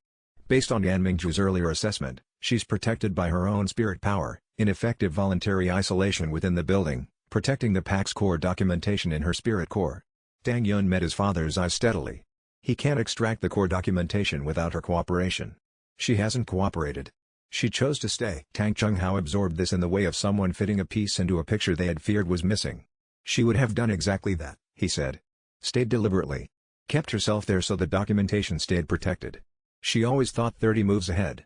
His voice was steady until the last sentence, and then it wasn't quite. Yes, Tang Yun said. He understood this about her without having met her, because he understood it about himself. Grandmaster sat beside Tang Chenghao on a market crate without ceremony and said nothing at all, which was precisely the right thing to do. Tang Yun moved to the edge of the stall area and directed his attention at the sky. The system's internalized panel assembled itself. Soul King threshold achieved. Ring fusion active. Rings 1 to 9 at 100,000 year resonance. Pact status, active, internalized. Next threshold, ring 10. Additional pact notification pending. He waited for the additional notification. It came, pact threshold detected. Rings 11 and 12 exist beyond the mortal rank ceiling. To acquire ring 11, Soul Emperor threshold required. To acquire ring 12, the Sovereign Pact ring requires a willing partner of 100,000 year classification or above. No force or capture is valid. Partnership must be mutual and freely given. He read this twice. Then a second notification, in formatting he had never seen before, not the system's clean information transfer notation, but something with a different quality, older, like text carved rather than displayed. Warning, the Abyss Sovereign has been alerted to your presence. He is coming. From the direction of Heaven-Do City's northern park, a stillness spread outward through the market district like a stone dropped in deep water. No sound stopped. No activity ceased. But every soul master in the area felt it simultaneously, the pressure of something enormous and ancient, not yet visible, moving with the unhurried certainty of something that has been waiting for exactly this moment for a very long time. Tang Yun stood with 9 rings in orbit and thought about ring 12 and its requirement and what Xiao Wu had told him on the road this morning about 87 years and a year at a riverside and a choice made before he was old enough to understand what a choice of that magnitude cost. The hook, beside him, Xiao Wu had gone completely still, not fear, something far more specific and more deliberate. She faced the direction of the approaching presence. Then she turned and looked at Tang Yun with an expression that he would spend the next several weeks understanding the precise shape of, something that held resolution and tenderness and a very old kind of courage in roughly equal measure. Ring 12, she said, so quietly it was almost inward. She didn't say anything else. She didn't need to. And he stood there understanding that something had shifted in the space between them, something that had been building since the moment she first chose to stay at the riverside, 87 years ago, and had been waiting for exactly this morning to arrive. Chapter 61 The safe house was a riverboat converted to permanent dock status, owned by a former academic from Tang Chenghao's pre-captivity professional network, a man named Instructor Fan who had retired from Heaven-Do's cultivation theory circle 20 years ago and had spent the intervening decades maintaining careful relationships with people who occasionally needed a quiet place to think. He asked no questions. He produced food and blankets and left them alone. Tang Yun sat at the riverboat's aft table with the Jade Token in his 9-ring orbit and his father across from him, and they worked through the system's new notification in detail.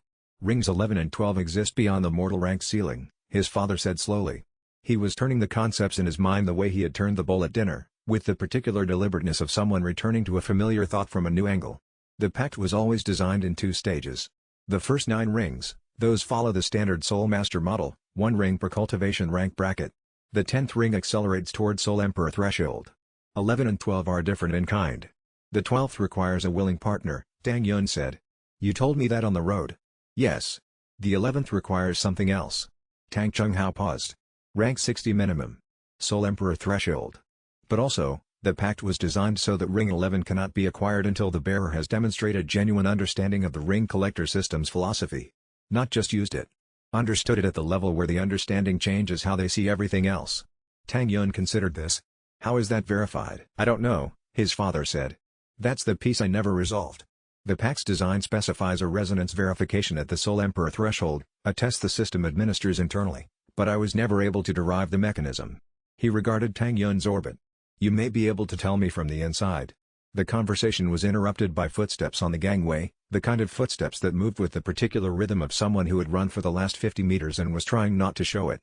Tang San appeared in the doorway with river mud on his boots and his expression at the focused setting he reserved for new developments.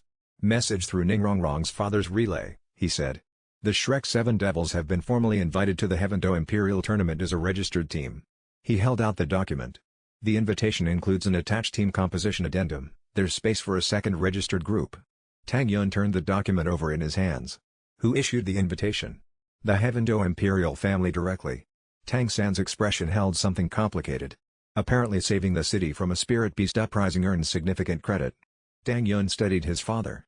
The tournament's timing. 3 weeks, Tang San said.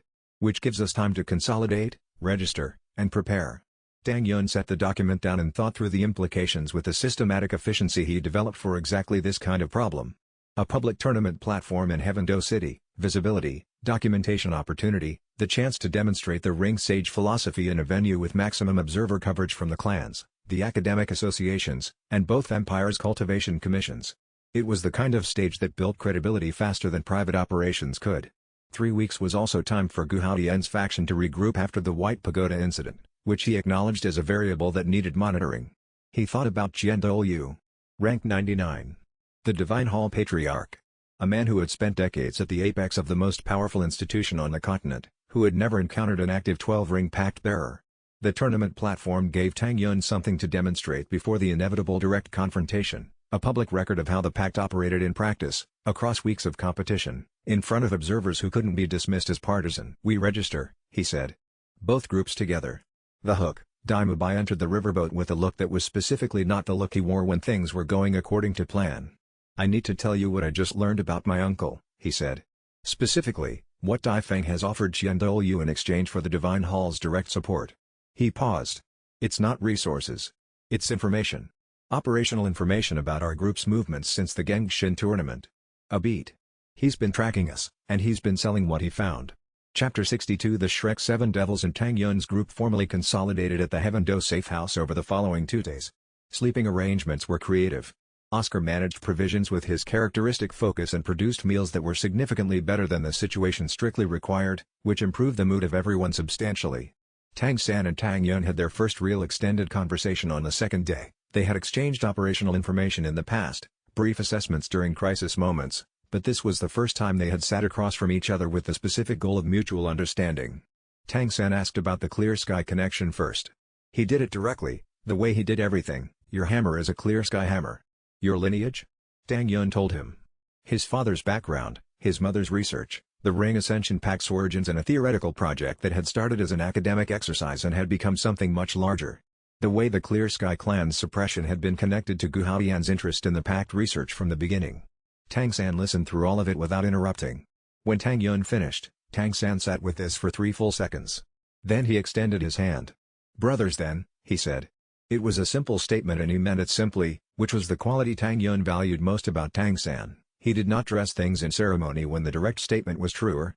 Xiao Wu, who had been sitting across the table with her feet pulled up on the chair and her chin resting on her knees, made a small sound that was not quite a comment but was adjacent to warmth. "Don't," Tang San said, without looking at her. "I didn't say anything," she said. "You were about to." She smiled. She didn't deny it. The tournament registration process took most of the following morning. Combined team composition, the exhibition documentation Ning Rongrong's father's people had prepared, the legal framework for including a second registered group under a shared captain designation. Tang Yun spent the administrative time working through cultivation increments, adding rank points in the waiting room of the registration office while officials prepared the forms. Douluo Bai appeared at his shoulder during the second hour. "I talked to the clan network overnight. And? My uncle's information to Douluo includes 3 of our current operational routes and the riverboat safe house location." Douluo Bai's jaw was set. "I've had the riverboat moved. Instructor Fen is relocating. We're covered for now." He paused. "But Dai Feng isn't finished. He's offering ongoing intelligence. He's built a tracking system using contacts across the Heaven-Do provincial network." A pause with controlled anger in it. "It's my family's clan network. He built it over 30 years. He's very good at it." "I know." Tang Yun kept his eyes on the cultivation increment he was working through. "What are you going to do?" "Nothing that would require you to ask about it." Douluo Bai's voice was flat and specific. "I'm going to fix it." Tang Yun looked at him for a moment. He understood that there were things within someone's family that required handling internally and that requiring explanations about them was a different kind of intrusion than the situation called for. "Let me know if you need anything from the outside," he said. "I will."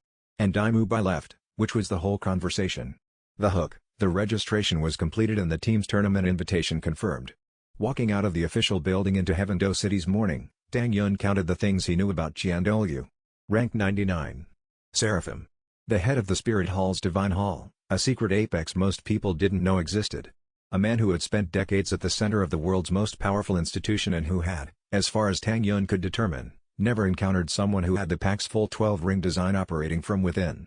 He thought about that gap, between what Douluo knew and what was actually in the world, and thought, the gap is the only advantage I have, and it will close the moment he encounters me at close range. Chapter 63. The Imperial Tournament's first round bracket was posted 3 days before the competition began. Dai Feng had moved faster than expected. The bracket showed Tang Yun's combined team, officially registered as the Shrek Heaven-Do Alliance, slotted in the first round against the Empire's champion team, 3 Peak Soul Emperors with 4 years of joint tournament experience, 2 Soul Kings in supporting positions, and a captain at rank 58 with a reputation for innovative formation tactics. In a fair bracket, this draw would have come up in the semi-finals at the earliest. It had not been a fair bracket. Ning Rongrong, whose father's information networks had been collecting tournament administration data since their arrival, produced the evidence the following morning at breakfast. 3 bribe receipts, each moving through a different administrative channel, each traceable through the documentation back to the same source. Dai Feng, through an intermediary with a long history of running payments for the White Tiger clan's political operations, had paid to place Tang Yun's team against the toughest first-round opposition available. The receipts were clean copies. The originals were already secured in 3 separate locations through Ning Rongrong's father's contacts. "How do we use this?" Tang San asked. Ning Rongrong had already pulled out her correspondence materials. "My father has been watching Dai Feng since the Gengshin tournament. These receipts are part of a larger pattern of tournament interference that goes back 2 years. She looked at Tang Yun. "He can distribute this through the academic associations and the Dual Empire Sports Commission simultaneously. The commission has been looking for grounds to review the White Tiger clan's tournament influence for a long time. We make it public before the round, not after," Tang Yun said. "After looks like excuse-making. Before looks like institutional integrity protection." He looked at Ning Rongrong. "Your father. He's been waiting for permission to act," Ning Rongrong said. She was already composing the message as she spoke. "He has relationships with 3 of the 5 bracket oversight officials. Tell him to move today." Tang Yun drank his tea. The bracket gets redrawn, the receipts enter the official record, and Dai Feng's credibility with Douluo becomes the first casualty. He paused. "Douluo will know we produced the evidence. He'll recalibrate. Is that a problem?" Oscar said. "No. He was always going to recalibrate when he encountered us directly. This just means he recalibrates with incomplete information, which is better than the alternative." Tang Yun set down his cup. "We want him curious, not certain. Certain opponents are predictable. Curious opponents negotiate." The evidence was distributed through Ning Rongrong's father's connections by mid-morning. The bracket oversight panel convened an emergency session. By the afternoon, the bracket had been redrawn and Dai Feng's involvement was in the official record. The public reaction was the specific kind of institutional embarrassment that generated sustained conversation, not explosive, but persistent, the kind that attached itself to a person's name and traveled with them. In the observation deck above the tournament preparation hall, a figure watched the notice board where the redrawn bracket had been posted. Tang Yun had expected Dai Feng, furious, with perhaps an attempt at direct confrontation. Instead, the figure was someone new, watching the board with the still, unhurried attention of an observer rather than a participant. The figure's eyes, when he turned, were the flat gold of reptile pupils. The hook. Tang Yun stood in the preparation hall and thought, that was not a spirit hall operative. That was not one of Dai Feng's people. That was Feng Tian, the Abyss Sovereign's proxy, and he was watching the tournament bracket, which meant the Abyss Sovereign was tracking not just Tang Yun's location but his operational activity. The question was whether that was reconnaissance or something more deliberate. And the question after that was, what did a 200,000-year spirit beast want with a tournament result? He held the question. The Abyss Sovereign operated on a timescale that the current cultivation system did not comfortably accommodate in its frameworks, a being that did not act on impulse, did not act on short-term interest, and did not involve itself in human institutional processes without a reason that was legible only at the scale of centuries. The tournament, from that perspective, was not the event. The tournament was the place where something that mattered at the century scale was going to become visible. He was the thing that was going to become visible. The question was whether the Sovereign was attending to witness that or to evaluate whether it was happening in a way that fit his plans. Neither answer was entirely comfortable. Both were worth knowing before their paths crossed directly. Chapter 64 He found Feng Tian on the upper gallery overlooking the tournament preparation district, standing at the railing with the stillness of something that had been still for a very long time and had made its peace with it. The Sovereign is watching the tournament, Tang Yun said. Not an accusation. An observation. He watches many things, Feng Tian said. His dry tone was unchanged from their previous meeting. He watched your father's White Pagoda incident. He watched the Gengshin tournament. He is watching the Heavendo tournament. He turned to face Tang Yun. He finds you interesting. That is not a compliment. What does he want to understand about a tournament? Feng Tian paused for a moment before answering, and in the pause Tang Yun could feel the weight of the question being given more care than a simple question usually warranted. What you do with power when the stakes are low, he said. The proxy looked at the bracket notices on the board below them. You spent the morning arranging a bracket redraw rather than simply absorbing the unfair match. You could have won it. You probably could have won it convincingly. He paused. Instead you chose institutional process. He finds this notable. Why? Because the Sovereign has seen 1,000 Soul Masters acquire power and use it the way power teaches itself to be used, Feng Tian said. You are not doing that. He wants to understand why. A pause. He has not decided if this makes you more dangerous or less. Tang Yun considered this. And his offer still stands. Voluntarily end the system. Yes. Feng Xian met his gaze. The gold pupils were steady. He will give you one genuine chance. After that, a direct meeting, not a proxy, on terms he will select. He paused. He is not interested in destroying you. He is interested in understanding whether the world contains room for what you represent. What do I represent? Feng Xian held the answer for a breath. He hasn't decided yet, he said. That's why he's watching. He left Tang Yun at the railing with that, which was the kind of answer that required sitting with for a while. Back at the planning table that afternoon, Tang Yun laid out what he'd learned. The Abyss Sovereign was monitoring operations, not just location. The proxy had confirmed the voluntary cessation offer was still active. The Sovereign's uncertainty about Tang Yun was, operationally, more useful than either hostility or support. An uncertain opponent didn't commit, and not committing created space. Tang San, who had been listening, said, "What's your timeline for a direct encounter with the Sovereign?" "After the tournament. After we've built enough of a coalition that I can have that conversation from a stable position rather than a vulnerable one." He paused. The Sovereign's questions are philosophical. Those conversations go better when you're not also managing 6 other crises simultaneously. "Speaking from experience?" Xiao Wu said.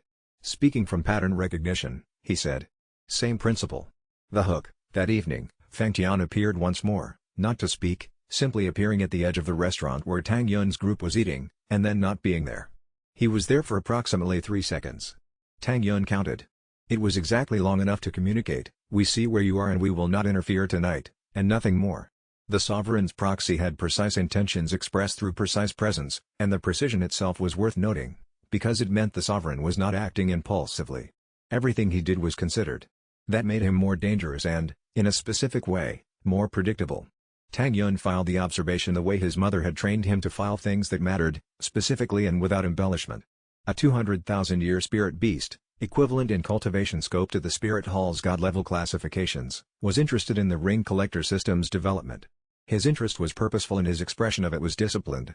He was not a threat in the conventional sense. Tang Yun's ring sense, when calibrated against the Sovereign's cultivation presence, produced something closer to ancient ally with conditions than opponent with intent. But the conditions were the unknown, and the conditions were what determined the encounter's shape. He needed more information before the Sovereign became something he had to respond to rather than something he could observe. Chapter 65. The Imperial Tournament's morning of the first round came with clear weather and a crowd that filled the Heaven Do competition stadium to genuine capacity. The combined team's bracket position, redrawn to a fair midfield draw against an academically ranked school from Starluo's eastern provinces, had generated exactly the right kind of attention, not dramatic enough to flag as politically arranged, not low-key enough to be ignorable. Tang Yun was in the preparation area when he felt it. No warning. No gradual approach. The presence simply arrived, descended, was the better word, like a weight placed upon the city from above. Every soul master in the preparation area felt it at the same moment, and the reaction was unified, a cessation of what they had been doing, a stillness that was not voluntary but rather the body's response to encountering something that exceeded its frame of reference. Tang Yun had felt Gu Haotian's rank 96 pressure in the White Pagoda basement and had held it for 4 seconds before the crystal field shattered.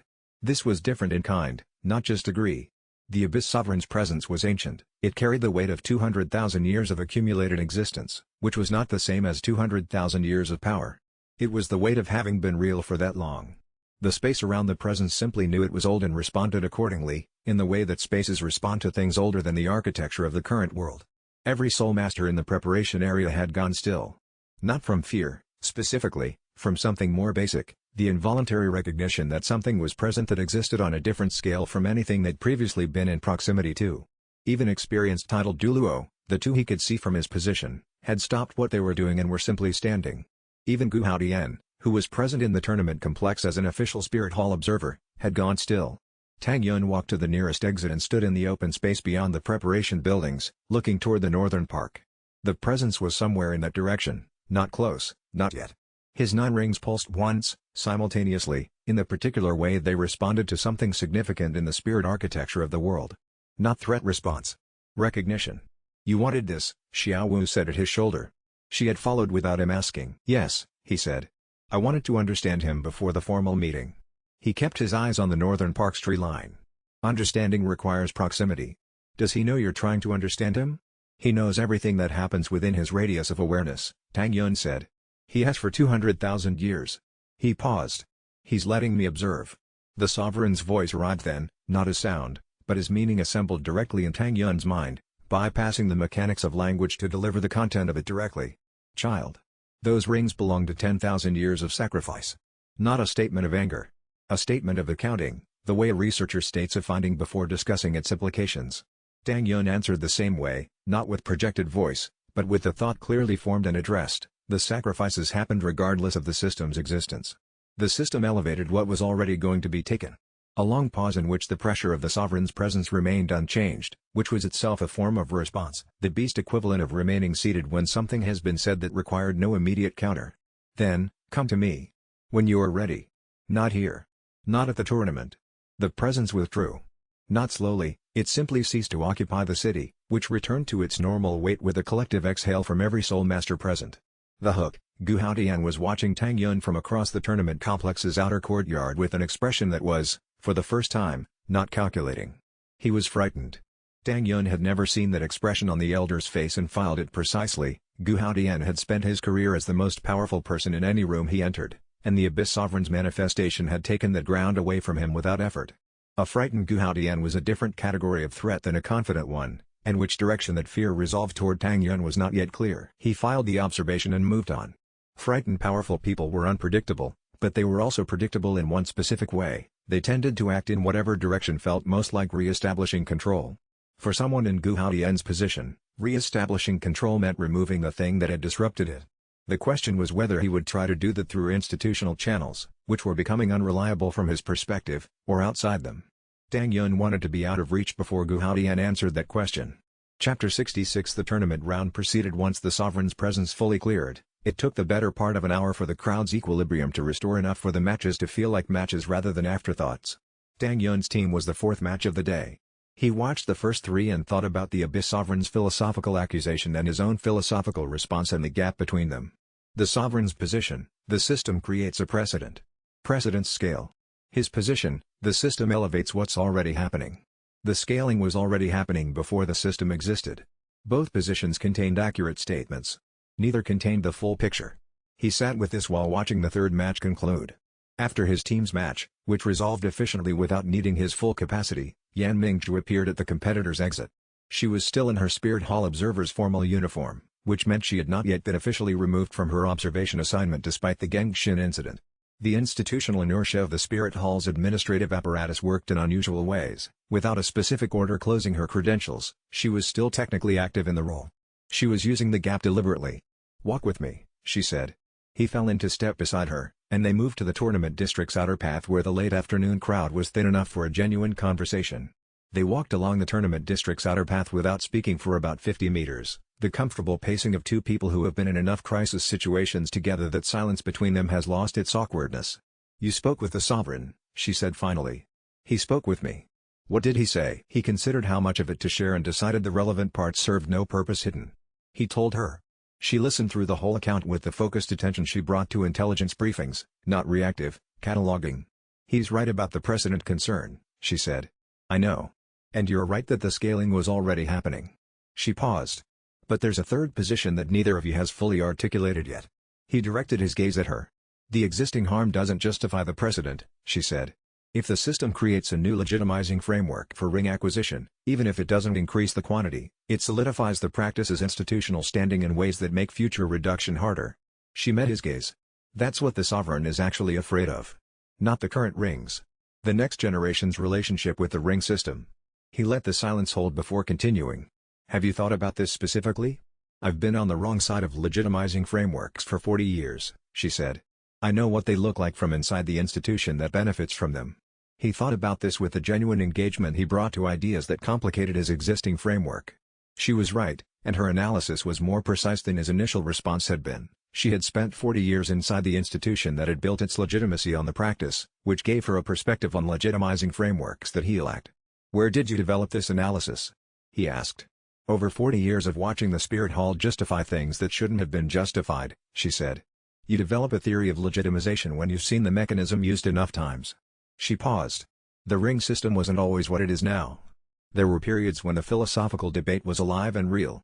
The stabilization happened over 3 generations, and each generation contributed one more layer of institutional authority to the practice until the debate became impossible to hold inside official channels. And outside official channels? Outside official channels is where I found you, she said simply. The hook, Gu Haoyan was not at the tournament complex when Tang Yun returned. His official observer seat was empty. His staff had departed. In their place, at the edge of the observer section, was a Spirit Hall courier with a sealed document bearing the Divine Hall's secondary seal, not Douluo's primary seal, which would have been unmistakable, but the secondary administrative mark that meant formal communication from a Divine Hall officer. The courier handed it to Tang Yun without ceremony. He held it without opening it and thought, this is the first formal communication I have received from the Divine Hall, and its timing, immediately after the Abyss Sovereign's manifestation, was not coincidental.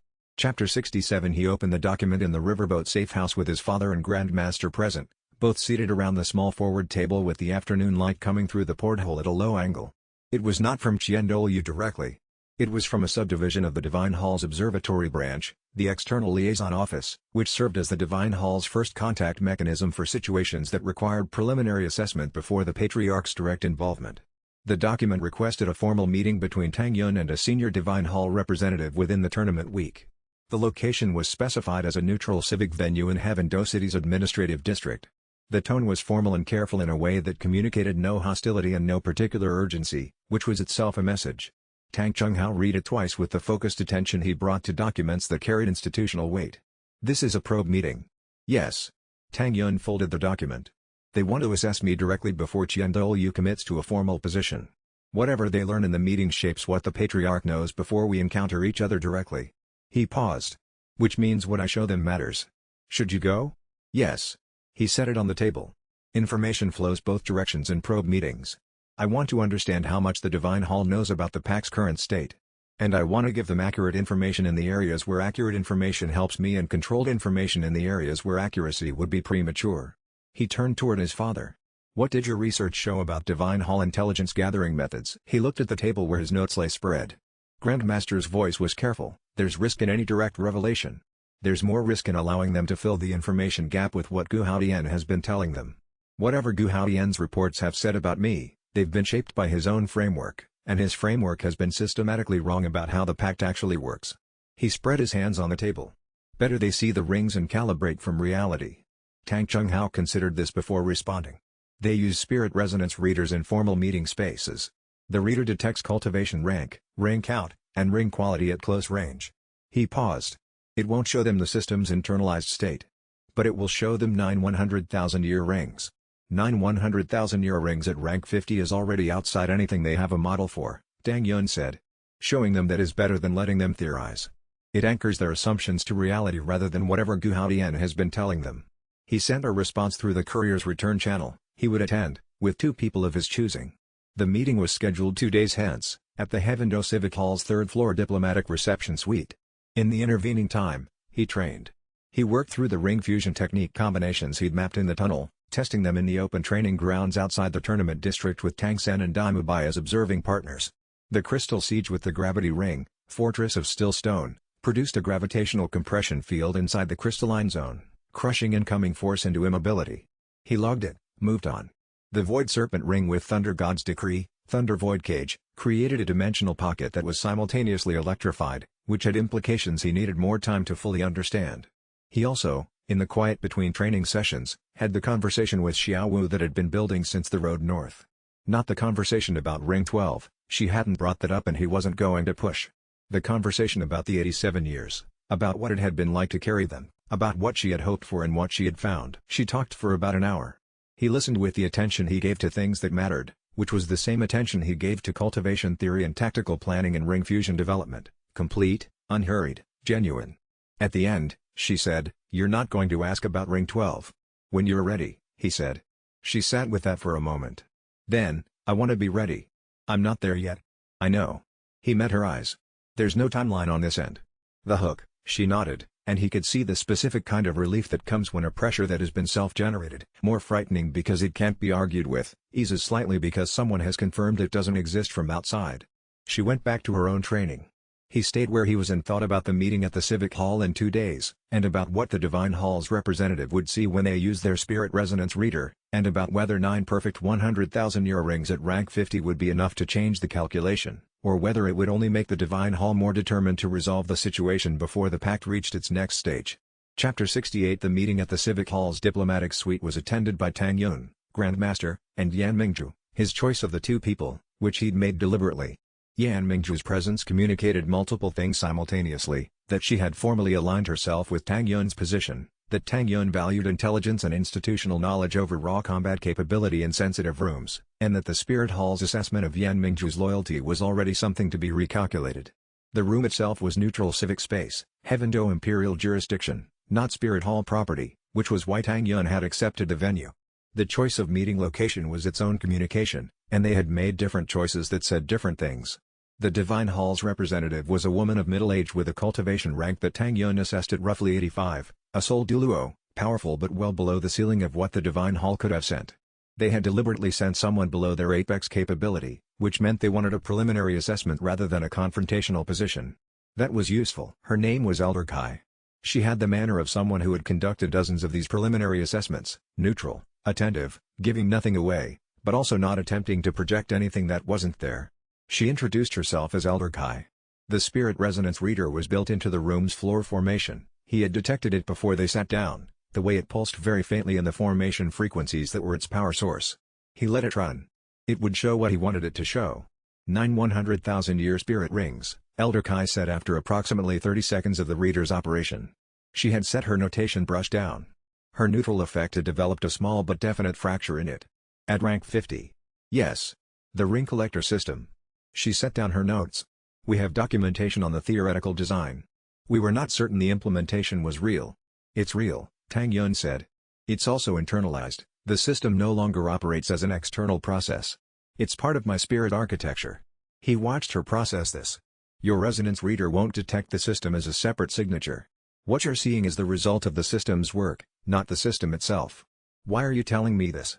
Because your organization is going to decide how to respond to me, and I'd prefer that decision be based on accurate information rather than assumptions. He spread his hands on the table. I have 9 100,000-year rings at rank 50. I'll have 12 eventually. The Sovereign Pact ring, the 12th, requires a willing partner and has already been identified. The timeline is a question of cultivation rank, not of any action by your organization. He paused. Douluo is going to want to understand what the completed 12-ring pact means for the Spirit Hall. I'd prefer to have that conversation with him directly when the time comes. Elder Kai set down her notation brush and considered. And what does the completed 12-ring pact mean for the Spirit Hall? That depends on what the Spirit Hall decides to do about it, Tang Yun said. The vote, which Tang Yun had expected would happen within 24 hours of the meeting, produced a group result, 4 in favor of including Yan Mingzhu, 2 abstentions, Xiao Wu voting against. Tang Yun broke the tie. Yes, he told Xiao Wu privately, afterward, in the riverboat's stern where the others couldn't hear, I need her knowledge of the Divine Hall's protocols. She has 40 years of operational intelligence I don't have another source for. He met her eyes. And I think she needs us, not for protection but for something she hasn't had access to before. What's that? Being part of something that's trying to do the right thing. He paused. She's been operating inside an institution that stopped doing the right thing decades ago. She's been watching it. That makes people very tired. Xiao Wu studied him with the expression she used when she was deciding whether to accept an argument on its merits. Then, fine. But I'm watching her. Good. That means I can focus elsewhere. She shook her head once, which was the closest she got to finding something genuinely amusing when she didn't want to. The hook, the 11th ring presented itself 2 days after the Civic Hall meeting, a 2,500-year Abyss Scorpion that the Abyss Sovereign had, unmistakably and deliberately, sent into the tournament district. It was not attacking. It was not hunting. It was standing in the open street outside the riverboat mooring, waiting. Tang Yun stood in the street and looked at the scorpion and understood, this was a test, and the Sovereign wanted to see if he would hesitate. Chapter 69 He did not hesitate. He walked to the Abyss Scorpion and stood before it. The creature was 7 feet long, armored in iridescent black shell that caught the morning light in patterns that shifted as it breathed. Its tail was curved and ready but not positioned for attack, poised, specifically, with the precision of something following a set of instructions. The Sovereign's instructions. Tang Yun placed his hand near the scorpion's head, not touching, but close enough that the beast could choose contact. The scorpion was still for 3 seconds. Then it moved forward and touched its head to his hand. The absorption was different from any ring he had taken from a hunt. Voluntary presence changed the texture of it, the creature's spirit did not resist, and the result was cleaner, more complete. The system processed it in silence. Abyss Sting Dominion, a 100,000-year ring that converts incoming spiritual attacks into the bearer's own spirit force. Every technique directed at the bearer with hostile spiritual intent is absorbed and added to the bearer's output pool. Duration, sustained while active. 10 rings. The 10th settled into orbit alongside the others and its quality was different, not in brightness but in depth. It was not a combat technique in the conventional sense. It was a transformer. It changed what was done to him into what he could do. He sat with that for a moment. Rank 55. The scorpion's dissolution was peaceful. He bowed his head briefly in acknowledgement of something that deserved acknowledgement. From across the street, visible clearly and making no effort at concealment, the sovereign's proxy watched. Feng Tian's gold eyes held the quality of someone recording the result of a test they had designed. Tang Yun held his gaze steadily. He watched, Tang Yun said. He watched, Feng Tian confirmed. You did not hesitate. Did he expect hesitation? He considered it possible. Feng Tian paused. He considers many things possible until they aren't. He looked at the spot where the scorpion had dissolved. He wants you to know that ring was given freely. The scorpion understood what it was doing. It was old enough to choose. I know, Tang Yun said. I felt the difference. The proxy's expression shifted fractionally, the smallest possible movement that nevertheless communicated something. That, Feng Tian said, is the answer the sovereign was hoping for. He left without ceremony. 10 rings in orbit. The Abyss-Sting Dominion's 10th light moving in the circuit with the quiet particular to something that had entered the pattern voluntarily. Tang Yun thought about what Feng Tian had said, the answer the sovereign was hoping for, and considered what it meant that a 200,000-year spirit beast was hoping for specific answers from a human soul master in his 50s of equivalent ranking who had 9 rings 6 weeks ago. The hook, a second proxy arrived before Tang Yun had returned to the riverboat, not Feng Tian, someone different. Older. Carrying the particular kind of stillness that was not patience but rather the cessation of urgency that comes when someone has existed long enough that urgency becomes theoretical. He introduced himself simply, I served the sovereign before Feng Tian. I am the second proxy and the senior challenge. He paused. He wanted his first proxy to test your response to the ring. I am here to test your response to power. His 10 rings manifested, not gold-white but a spectrum that went beyond visible light, shimmering at the edges of perception. Rank 98, Tang Yun assessed. Nearly god level. Will you fight me?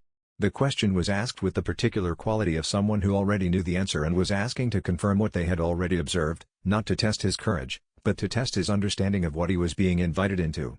Tang Yun had been preparing for this, in the abstract, since the moment he understood what the pact was. The test was not combat. The test was whether he would approach it as combat. He stood in the pact's training stance, not defensive, not offensive. Open. The walk's first stage active. Ring sovereign stayed at minimal broadcast range, because what the walk provided in this context was clarity, and what the sovereign state provided was the cooperative field that said I am not fighting for personal outcome. He met the rank 98 title Douluo's gaze. Chapter 70 Tang Yun considered the second proxy for 3 seconds.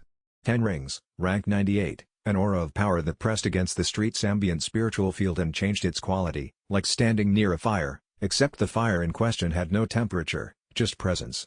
The man's name, Tang Yun gathered from something in the proxy's bearing, was Huo Shen. He had been human once, which was the more interesting detail. Yes, Tang Yun said. But not here. Where? The tournament district's northern practice grounds. They're not in use at this hour. They moved there. Huo Shen walked with the unhurried quality of someone who had not needed to rush toward anything in a very long time and found the habit of urgency mildly amusing. Tang Yun walked at his normal pace and thought about what he knew about near-god-level power in practical terms. It operated through an entirely different mechanism than rank soul masters. The rings at this level were not techniques deployed sequentially, they were states of being, permanent alterations to the bearer's relationship with spiritual awe. At the practice grounds, Huo Shen turned to face him. The sovereign's second test, show me what you carry without apology. Tang Yun activated all 10 rings. The practice grounds filled with gold-white light that was warm and immediate, not aggressive, not theatrical, but present in the way that 10 100,000-year rings present simultaneously were simply present. The Abyss-Sting Dominion activated automatically, as designed, converting the ambient spiritual pressure from Huo Shen's aura into additional input. They fought for 23 minutes. Tang Yun did not try to win. He did not have the rank to win, and trying to win against a near-god level with insufficient rank was not courage, it was miscalculation. He tried instead to hold ground, to respond with genuine technique rather than survival instinct, to fight in a way that demonstrated understanding of what his rings could do rather than desperation about what they couldn't. Ring Fusion, Thunder Jade Storm. Void Serpent Cage in targeted deployment. The Crystal Heaven Siege as the primary defensive state. Phantom Fox Step to manage the spatial geometry of Huo Shen's ranged attacks. He held his ground for 23 minutes by making 10 rings do what 12 could not do alone, Not through individual power but through combination, each ring covering the gaps in the others, the pack's design purpose visible in the way the techniques interlocked. At the 23-minute mark, Huo Shen stopped. He said nothing for a long moment. His 10 rings withdrew to a quiet orbit, still active but no longer deployed. "You are not what I expected," he said.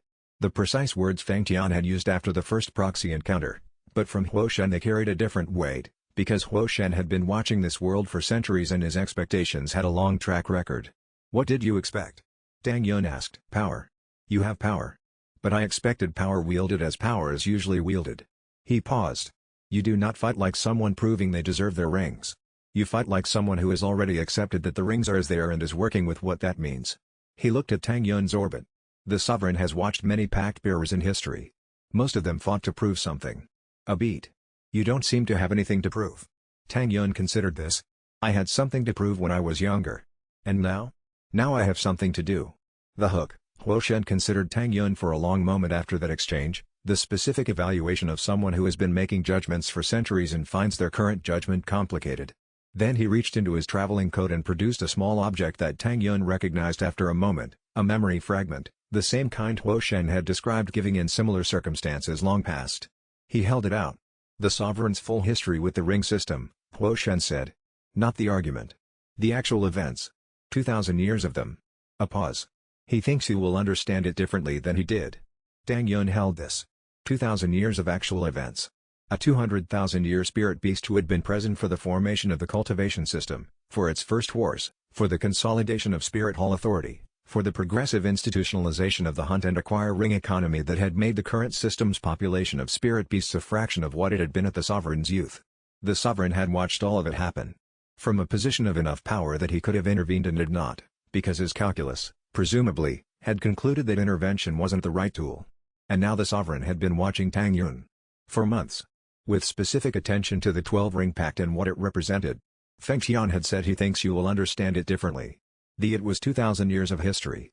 And understanding it differently than the sovereign had, the difference, presumably, being that Tang Yun had been inside the system being described rather than outside it, was apparently something the sovereign considered worth cultivating.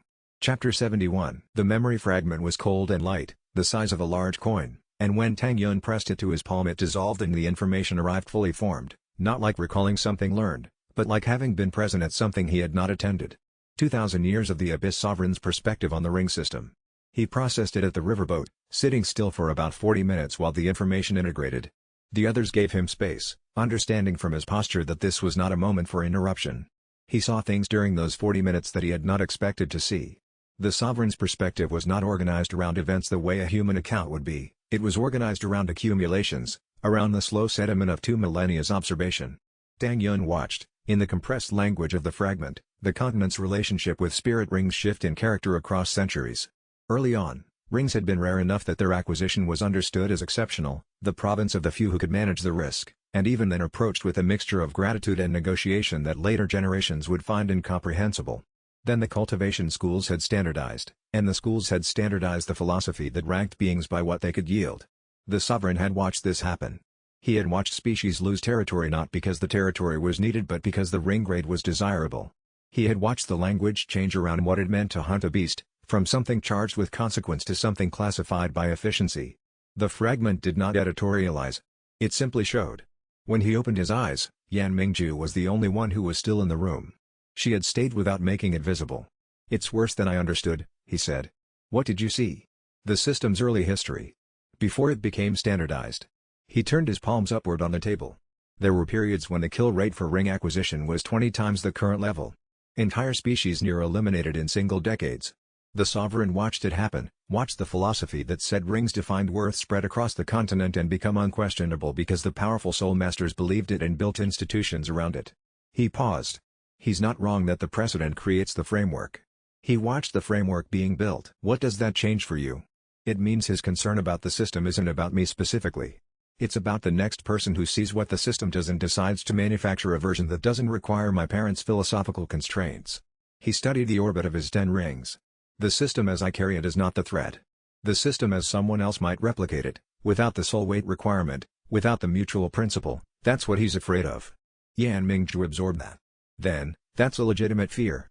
Yes. He met her gaze.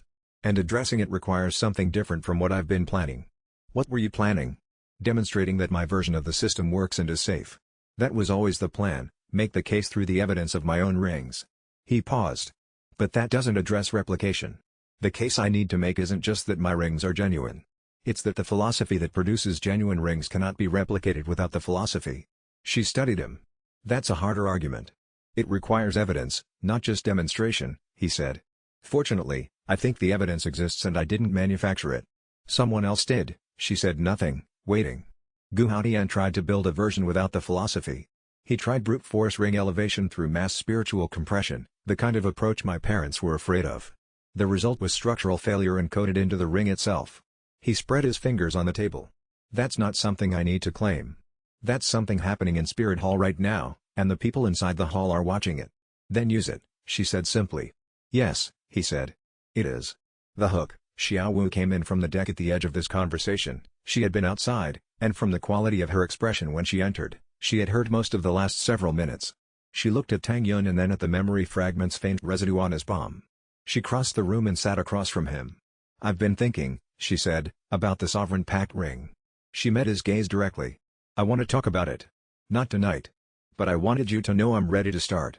Chapter 72. He brought the Sovereign's concern, the replication problem, to his father the next morning, sitting across from him in the riverboat's cramped forward cabin with the morning light coming through the porthole at a low angle and making everything look slightly more consequential than it might otherwise have appeared.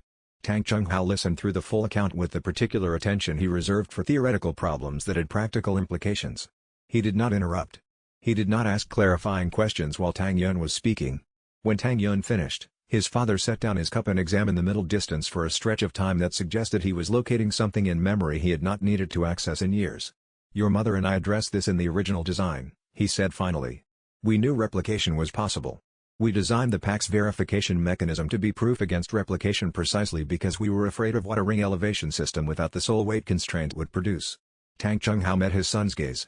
The verification mechanism isn't something I can describe simply.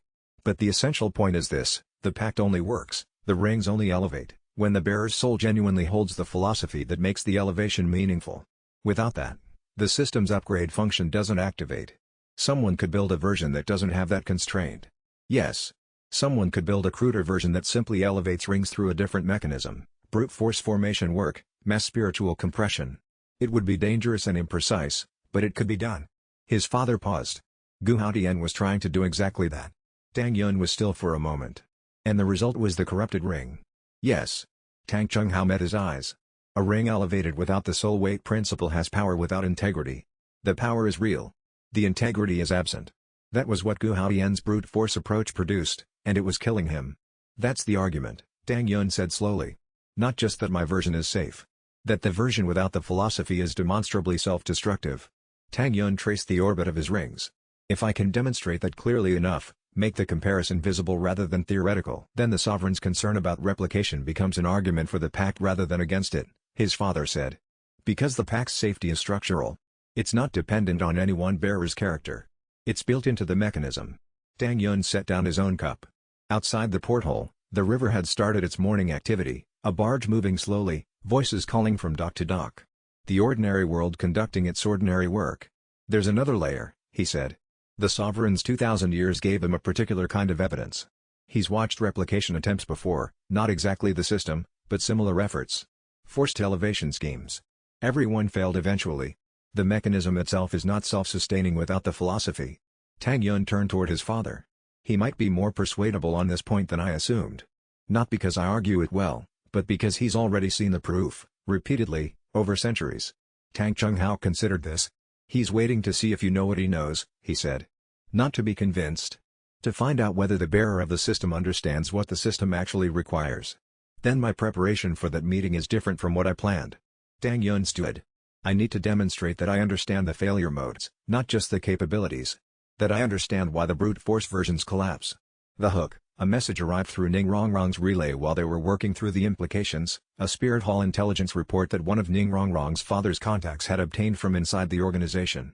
Gu Haotian's corrupted ring had begun causing physical symptoms, difficulty maintaining formation work at the level his rank required, disrupted cultivation sessions, a specific tremor in his spirit core that the hall's healers had not been able to stabilize. He was deteriorating. The report noted that Elder Gu had refused to seek external help and had attempted to accelerate his ring work as compensation, which was making the deterioration faster. Tang Yun read this twice and thought, this is the demonstration. Not something I manufacture. Something Gu Haodian is manufacturing himself. Chapter 73. The tournament continued through its middle rounds with the kind of smooth progression that happened when a well-prepared team faced appropriately challenging but not catastrophic opposition. Tang Yun's combined team moved through the bracket with efficiency, winning clearly, not dominating, maintaining the pattern of not giving observers more information than the result required. 3 days into the competition, news reached them from the extreme north through Ning Rongrong's father's provincial network, the kind of information that traveled faster through clan connections than through official channels because clan connections had people in the right places. Gu Haodian had authorized a large-scale spirit beast hunt, dozens of spirit hall practitioners moving into the northern wild territories in the kind of coordinated mass operation that required significant institutional authority to organize. The target, ancient spirit beasts in the 50,000 to 100,000 a year range. His goal, confirmed through 2 independent sources in Ning Rongrong's father's network, was to force a 100,000-year ring acquisition through raw power, the same approach that had produced his first corrupted ring, now being attempted on a larger scale with more resources. 3 provincial cities near the northern territories were endangered by the resulting spirit beast displacement, populations of beasts the hunted driven from their habitats moving toward human settlement zones in numbers that the local cultivators' guilds couldn't contain without higher-ranked assistance. Tang Yun read through the situation report in 30 seconds. He set it down. We go north, he said. Tournament pause or not. Tang San, who had been reading the same report over Tang Yun's shoulder, the tournament officials will allow a registered team to withdraw from the week's matches for emergency response. Article 19 of the competition charter. He set his copy down. I already checked. How did you know I'd say that?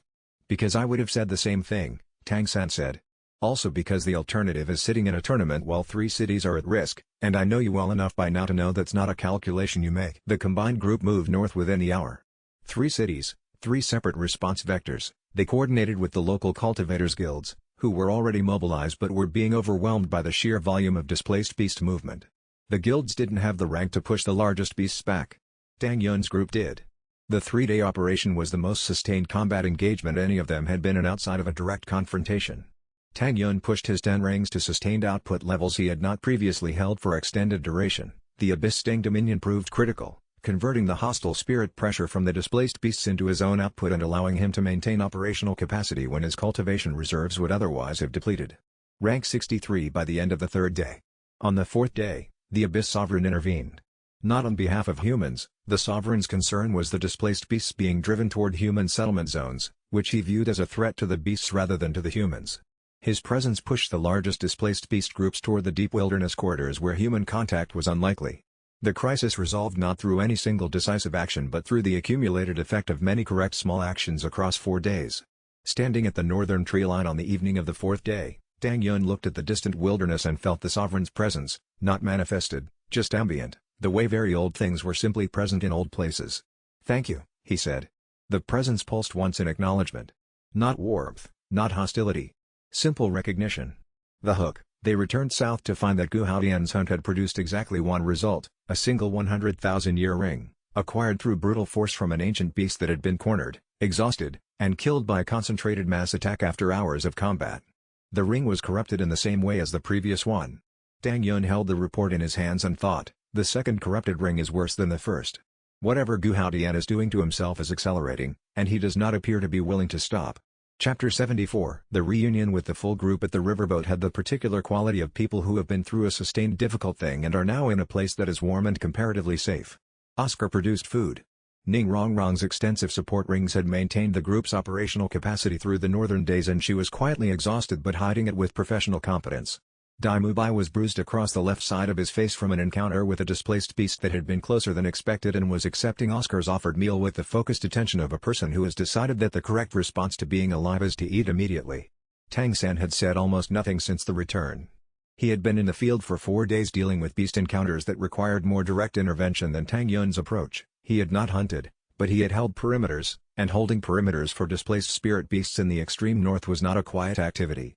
He sat at the riverboat's far end with his blue-silver grass spread loosely around him, recovering in the way he recovered, which was by letting his spirit work at low power while he stared at something that wasn't there. Tang Yun came north to where the Abyss Sovereign had been ambient in the tree line. He stood at the forest edge. Feng Qian materialized from the trees.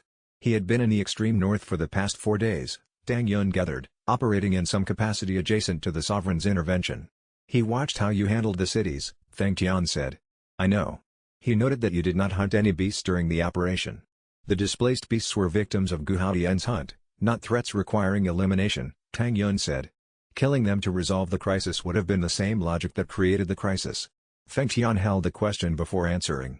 Then, the sovereign says you are not an enemy. He paused. He did not say you were correct. He said you were not an enemy. He met Tang Yun's gaze. There is a difference, and he wants you to understand the distinction. I do. He will meet you, Feng Qian said. Directly. Not here, not in the north. He will come to you at a time and place of his choosing, after the tournament concludes. He paused. He will bring questions. He expects you to bring answers. I'll have them. He is not easy to persuade. I know. But I am not going in there to persuade. I am going to listen as much as I speak. Tang Yun looked at the forest. I'm not trying to persuade him.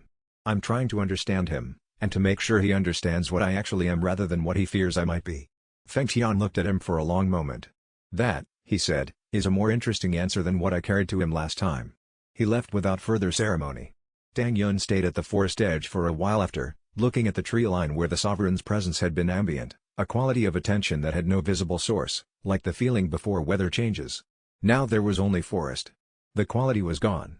He turned back toward the riverboat. Behind him, the northern trees were silent, patient, old. The hook, Gu Haotian's corrupted ring, the new one, acquired in the northern hunt, was now visibly affecting him. A contact within the spirit hall's internal administrative structure, relayed through Yan Mingju's connections, reported that Elder Gu had cancelled 3 consecutive scheduled sessions with subordinates, citing cultivation complications. His correspondence had become irregular. His judgment was already showing signs of the deterioration that the corrupted ring produced. He had issued contradictory orders to 2 different provincial hall offices in the same week. The man was not simply ill. He was unraveling, and his position at the spirit hall meant his unraveling had institutional consequences that were going to become visible very soon. Tang Yun thought about this as he walked back toward the safe house. Gu Haotian had built his position over decades, the strategic appointments, the patronage networks, the careful accumulation of institutional debt that meant his allies' positions were tied to his continued authority. That structure didn't dissolve when its architect made a mistake. It persisted, because the people whose positions depended on it had interests in maintaining it that were independent of whether Gu Haotian deserved maintenance. But the corrupted ring situation was different in kind from a political mistake. A political mistake could be absorbed by an institution that wanted to protect itself. A corrupted ring was evidence of exactly the practice the spirit hall publicly condemned, forced ring elevation without spirit beast consent. The kind of evidence that, if it became public, would require the institution to either condemn its own senior member or publicly abandon the principle it had built its moral authority on. Either choice weakened the structure. Gu Haotian had walked the spirit hall into a corner it didn't yet fully realize it was in. Chapter 75 Tang Yun examined the report on Gu Haotian's second corrupted ring with his father, going through it detail by detail. The ring's spiritual analysis had been conducted by one of the spirit hall's internal assessment practitioners, someone who had worked with Gu Haotian for years and had submitted the assessment through a channel they believed was private, which was how Yan Mingju's contacts had obtained it. The ring structure was clear in the practitioner's technical notation: 100,000-year resonance at the power level, 0 at the integrity level. Power without soul. The practitioner had used the word hollow in 3 different formulations across the assessment, which suggested they were struggling to find a precise term for something that had no established category. This is the demonstration, Tang Yun said. His father nodded slowly. 2 corrupted rings versus 9 genuine ones. The difference is visible in the technique output rather than in the ring's appearance. The appearance is identical, Tang Yun said. 9 gold-white rings, 2 gold-white rings, to an external observer without formation expertise, they look the same. The difference only shows when the rings are used. His techniques are powerful, genuinely 100,000-year in raw output, but they deteriorate the bearer's spirit core rather than reinforcing it. He turned his focus inward to his orbit. Mine do the opposite. Can you demonstrate that convincingly to a non-expert? I need to demonstrate it to Qian Douluo, Tang Yun said. Who is not a non-expert. He thought about this. What I need is a side-by-side comparison. Gu Haotian's ring output beside mine, analyzed by a neutral formation expert with enough rank to read the structural difference. He paused. The Abyss Sovereign's second proxy is rank 98. He could read both without difficulty. He filed this for later. The comparison demonstration would require specific timing and a neutral expert, and he didn't yet have both in place simultaneously. He moved to the more immediate problem. The spirit beast sanctuary zones were now urgent rather than aspirational. The northern crisis had made the territory gap concrete and visible in a way that administrative proposals couldn't. 3 cities, 4 days, real displacement. The political conditions for addressing it were better now than they would be after the incident faded from recent memory. He drafted the sanctuary zone proposal that evening, working from the territorial maps Ningrongrong's father had provided and the Abyss Sovereign's informal acknowledgement of the proposed boundaries. The proposal needed to be legally substantive without being administratively impossible, something that could move through the existing provincial governance framework rather than requiring new institutions that would take years to establish. He sent it through Ningrongrong's father's political connections. The 7 Treasure Glaze Tile clan had provincial territory influence in 2 of the 3 regions. The Heavendo imperial family, formerly grateful for the city defense operation, had administrative influence in the 3rd. The sanctuary zones need to be formalized before the next crisis, he told Ningrongrong, who had been reviewing the draft with her characteristic focus. Gu Haotian's hunt was one incident. There will be others from other sources if the territory gap isn't addressed formally, because without formal boundaries, every individual practitioner makes their own judgment about where the limits are. My father has been trying to move this for years, Ningrongrong said. He has the framework prepared and the relationships ready. He's been waiting for the right political moment. She looked at Tang Yun with the particular expression she had when she was trying not to look satisfied. The crisis you just resolved is the right political moment. Then let's use it, Tang Yun said. I just sent him the draft, she said. I wrote the cover note while you were talking. The hook, the Abyss Sovereign's response to the sanctuary zone proposal arrived through Feng Tian the following afternoon. The Sovereign would acknowledge the proposed sanctuary zones as valid spirit beast territory boundaries, not formally, in any document that involved human institutional process, but through his own communication to the beast populations of those regions. The beasts would know. And a territory that the Abyss Sovereign had acknowledged was one that even the most aggressive Spirit Hall hunt practitioner would not enter lightly. The acknowledgement was not a truce. But it was the first concrete cooperation between Tang Yun and the Sovereign, and Tang Yun thought about the shape of what was being built, carefully, piece by piece, between 2 parties who had not yet decided whether they could trust each other. Chapter 76 The tournament entered its final rounds while the sanctuary zone proposals moved through the administrative channels. Tang Yun's combined team won the quarter-final against a Starluo military school with enough margin to suggest the result was genuine without making the Spirit Hall observers uncomfortable, which was its own kind of precision. He had learned, over the past weeks of tournament competition, that visible dominance attracted different responses than competent victory, and the Spirit Hall observers were specifically trying to build a risk assessment of his capabilities, so giving them accurate data rather than maximum data was strategically sound. Rank 61 after the quarter-final. The cultivation increments were coming steadily, the pattern of combat stress followed by integration producing reliable advancement at a pace that his father had confirmed was unusually fast even accounting for the pack's support framework. Gu Haotian's absence from the observer section had become noticeable. He had been present at every round up to this point, his Spirit Hall observer status required attendance, and his departure from his administrative duties was now sufficiently visible that other Spirit Hall officials were being asked to explain it. Tang Yun watched the observer section during the quarter-final and counted 4 Spirit Hall officials he didn't recognize, which suggested the hall was staffing his observation with observers whose function was to observe the observers, an intelligence-gathering deployment that meant someone in the Spirit Hall hierarchy was tracking Gu Haotian's behavior rather than managing it. Yan Mingzhu confirmed this in the evening. His subordinates have begun routing around him, she said. Not officially, it's all still formally directed through his office. But the actual decisions are being made by his deputies and then formally attributed to him after the fact. She paused. He doesn't know. Or he knows and can't stop it. The second corrupted ring's effect on judgment, Tang Yun said. Yes. He's isolating himself, canceling meetings, making decisions that contradict his own standing orders. She met Tang Yun's gaze. Someone in the hall is going to move on his position soon. When they do, there will be a vacancy in his operational area, including the operations targeting you and your father. That's useful, Tang Yun said. It's also dangerous, she said. Because whoever fills the vacancy will be younger, less experienced, and much more likely to try something dramatic to establish themselves. She paused. Gu Haotian was at least predictable. He filed this. There's something else, she said.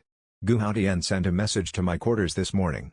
Not through official channels, through a personal contact we share from our early Spirit Hall days. She set a folded piece of paper on the table. He wants to meet. Alone. No staff. Tang Yun looked at the paper. What does he want? I don't know, she said. He didn't say. A pause. But he said, and I'm quoting directly, tell him I'm not asking for a favor. I'm asking to talk. The hook, Tang Yun read the note twice. The wording was specific. Not asking for a favor. Which meant he knew his position was not one from which he could demand anything. asking to talk. Which meant he wanted something he couldn't get by force. A man who had spent his career acquiring things through power and institutional authority, coming to the person he had spent months trying to suppress, not with a threat, not with an offer, just with a request to talk. That shift in approach, from the man Tang Yun had known throughout this conflict, was itself the most significant data point he'd encountered in weeks. He turned it over during the walk back to the safe house. Dai Feng had been a consistent actor throughout, consistent in his choices, consistent in his institutional loyalty, consistent in his willingness to apply pressure without the scruples that the progressive faction brought to the same tools. That consistency was information. When consistent actors shifted approach, the shift was a signal. The most likely explanation was Gu Haotian's death. The information was still contained within Spirit Hall channels, but Dai Feng would have access. Gu Haotian had been his patron, the architect of his current position, the figure whose backing had made his approach to Tang Yun's case possible. Without that backing, the approach's institutional basis was uncertain. A man without institutional backing could afford to recalibrate. Tang Yun filed this and kept walking. Chapter 77. He sent a response through the same personal contact channel, the old river bridge, no staff, at dusk. The venue was his choice. The bridge was public enough that no ambush could be staged without visible witnesses, elevated enough that approach from any direction was visible, and near enough to the riverboat that reinforcements could arrive quickly if he used the signal pattern Tang San had established. The bridge was also neutral in the specific way that mattered. It was not Spirit Hall territory, not the riverboat's space, not anyone's home ground. He told Xiao Wu and Tang San where he was going. Xiao Wu looked at him with the expression she had when she had already processed an argument and was working out whether to make it aloud anyway. "You're going?" "Yes. He tried to have me taken from Shrek. He tried to extract your father. He built a weapon from your mother's research and used it against you. He maintained a registry of spirit beast humans for years and sent people from that registry to places they didn't come back from." Her voice was level. She was not raising these points as objections. She was stating the record clearly, the way she sometimes did, because she believed the record should be clearly stated. "Yes," he said. "All of that is accurate. And you're going to meet him alone on a bridge." "I'm going to talk to him," Tang Yun said. "There's a distinction between a meeting and a confrontation. He knows the difference. So do I." She studied him with the focused attention she brought to decisions she disagreed with but intended to respect. "Is there anything I can say that changes this?" "No." He met her gaze. "But I think he's reached a moment where talking to someone who isn't afraid of him is the one thing that might produce something worth having, for either of us. People in the position he's in, facing what he's facing, occasionally make decisions they wouldn't have made before. I want to be present when and if that happens." She breathed through this carefully. "Then, come back." "Yes," he said. Tang San said, "1 hour. If you're not back, I'm coming." "Understood." He paused. "Don't come early." "I won't," Tang San said. "But I will come on time." Gu Haotian was already at the bridge when Tang Yun arrived, standing at the midpoint with his 8 rings not deployed, his hands at his sides, looking at the river. He was not in formal Spirit Hall robes.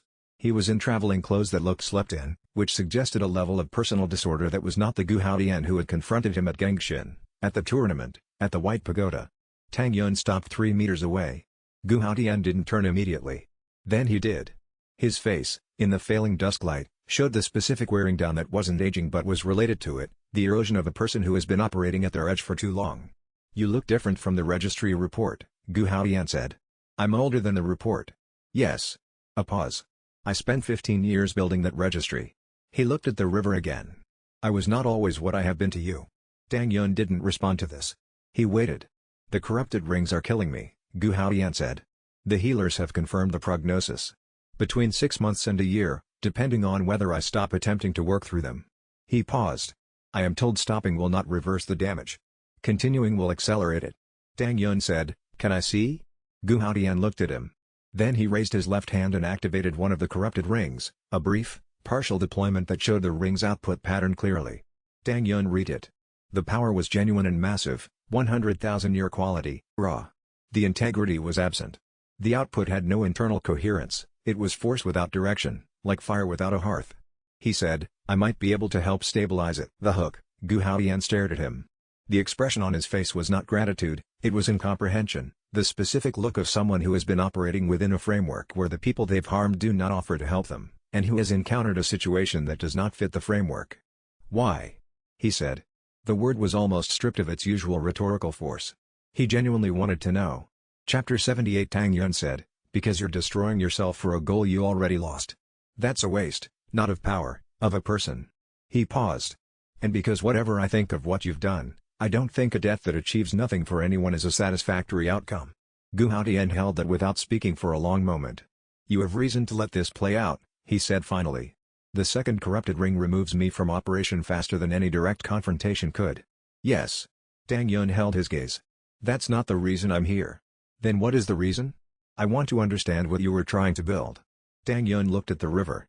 Not the registry. Not the suppression device. The actual thing underneath those, what you wanted to achieve when you started. He paused. Because it matters to the argument I'm trying to make, and Yan Mingju's account of it is second-hand. Gu Haotian absorbed this. Then, slowly, he began to speak. He had been a ring quality theorist before he was an administrator. In his early career, he had believed that the ring acquisition system was fundamentally unjust, that it produced artificial power hierarchies based on access to high-year beasts rather than on soul master merit. His original research had been aimed at breaking the hierarchical lock, creating ways for soul masters without hunting resources to access high-quality rings. His original research had been his mother's inspiration.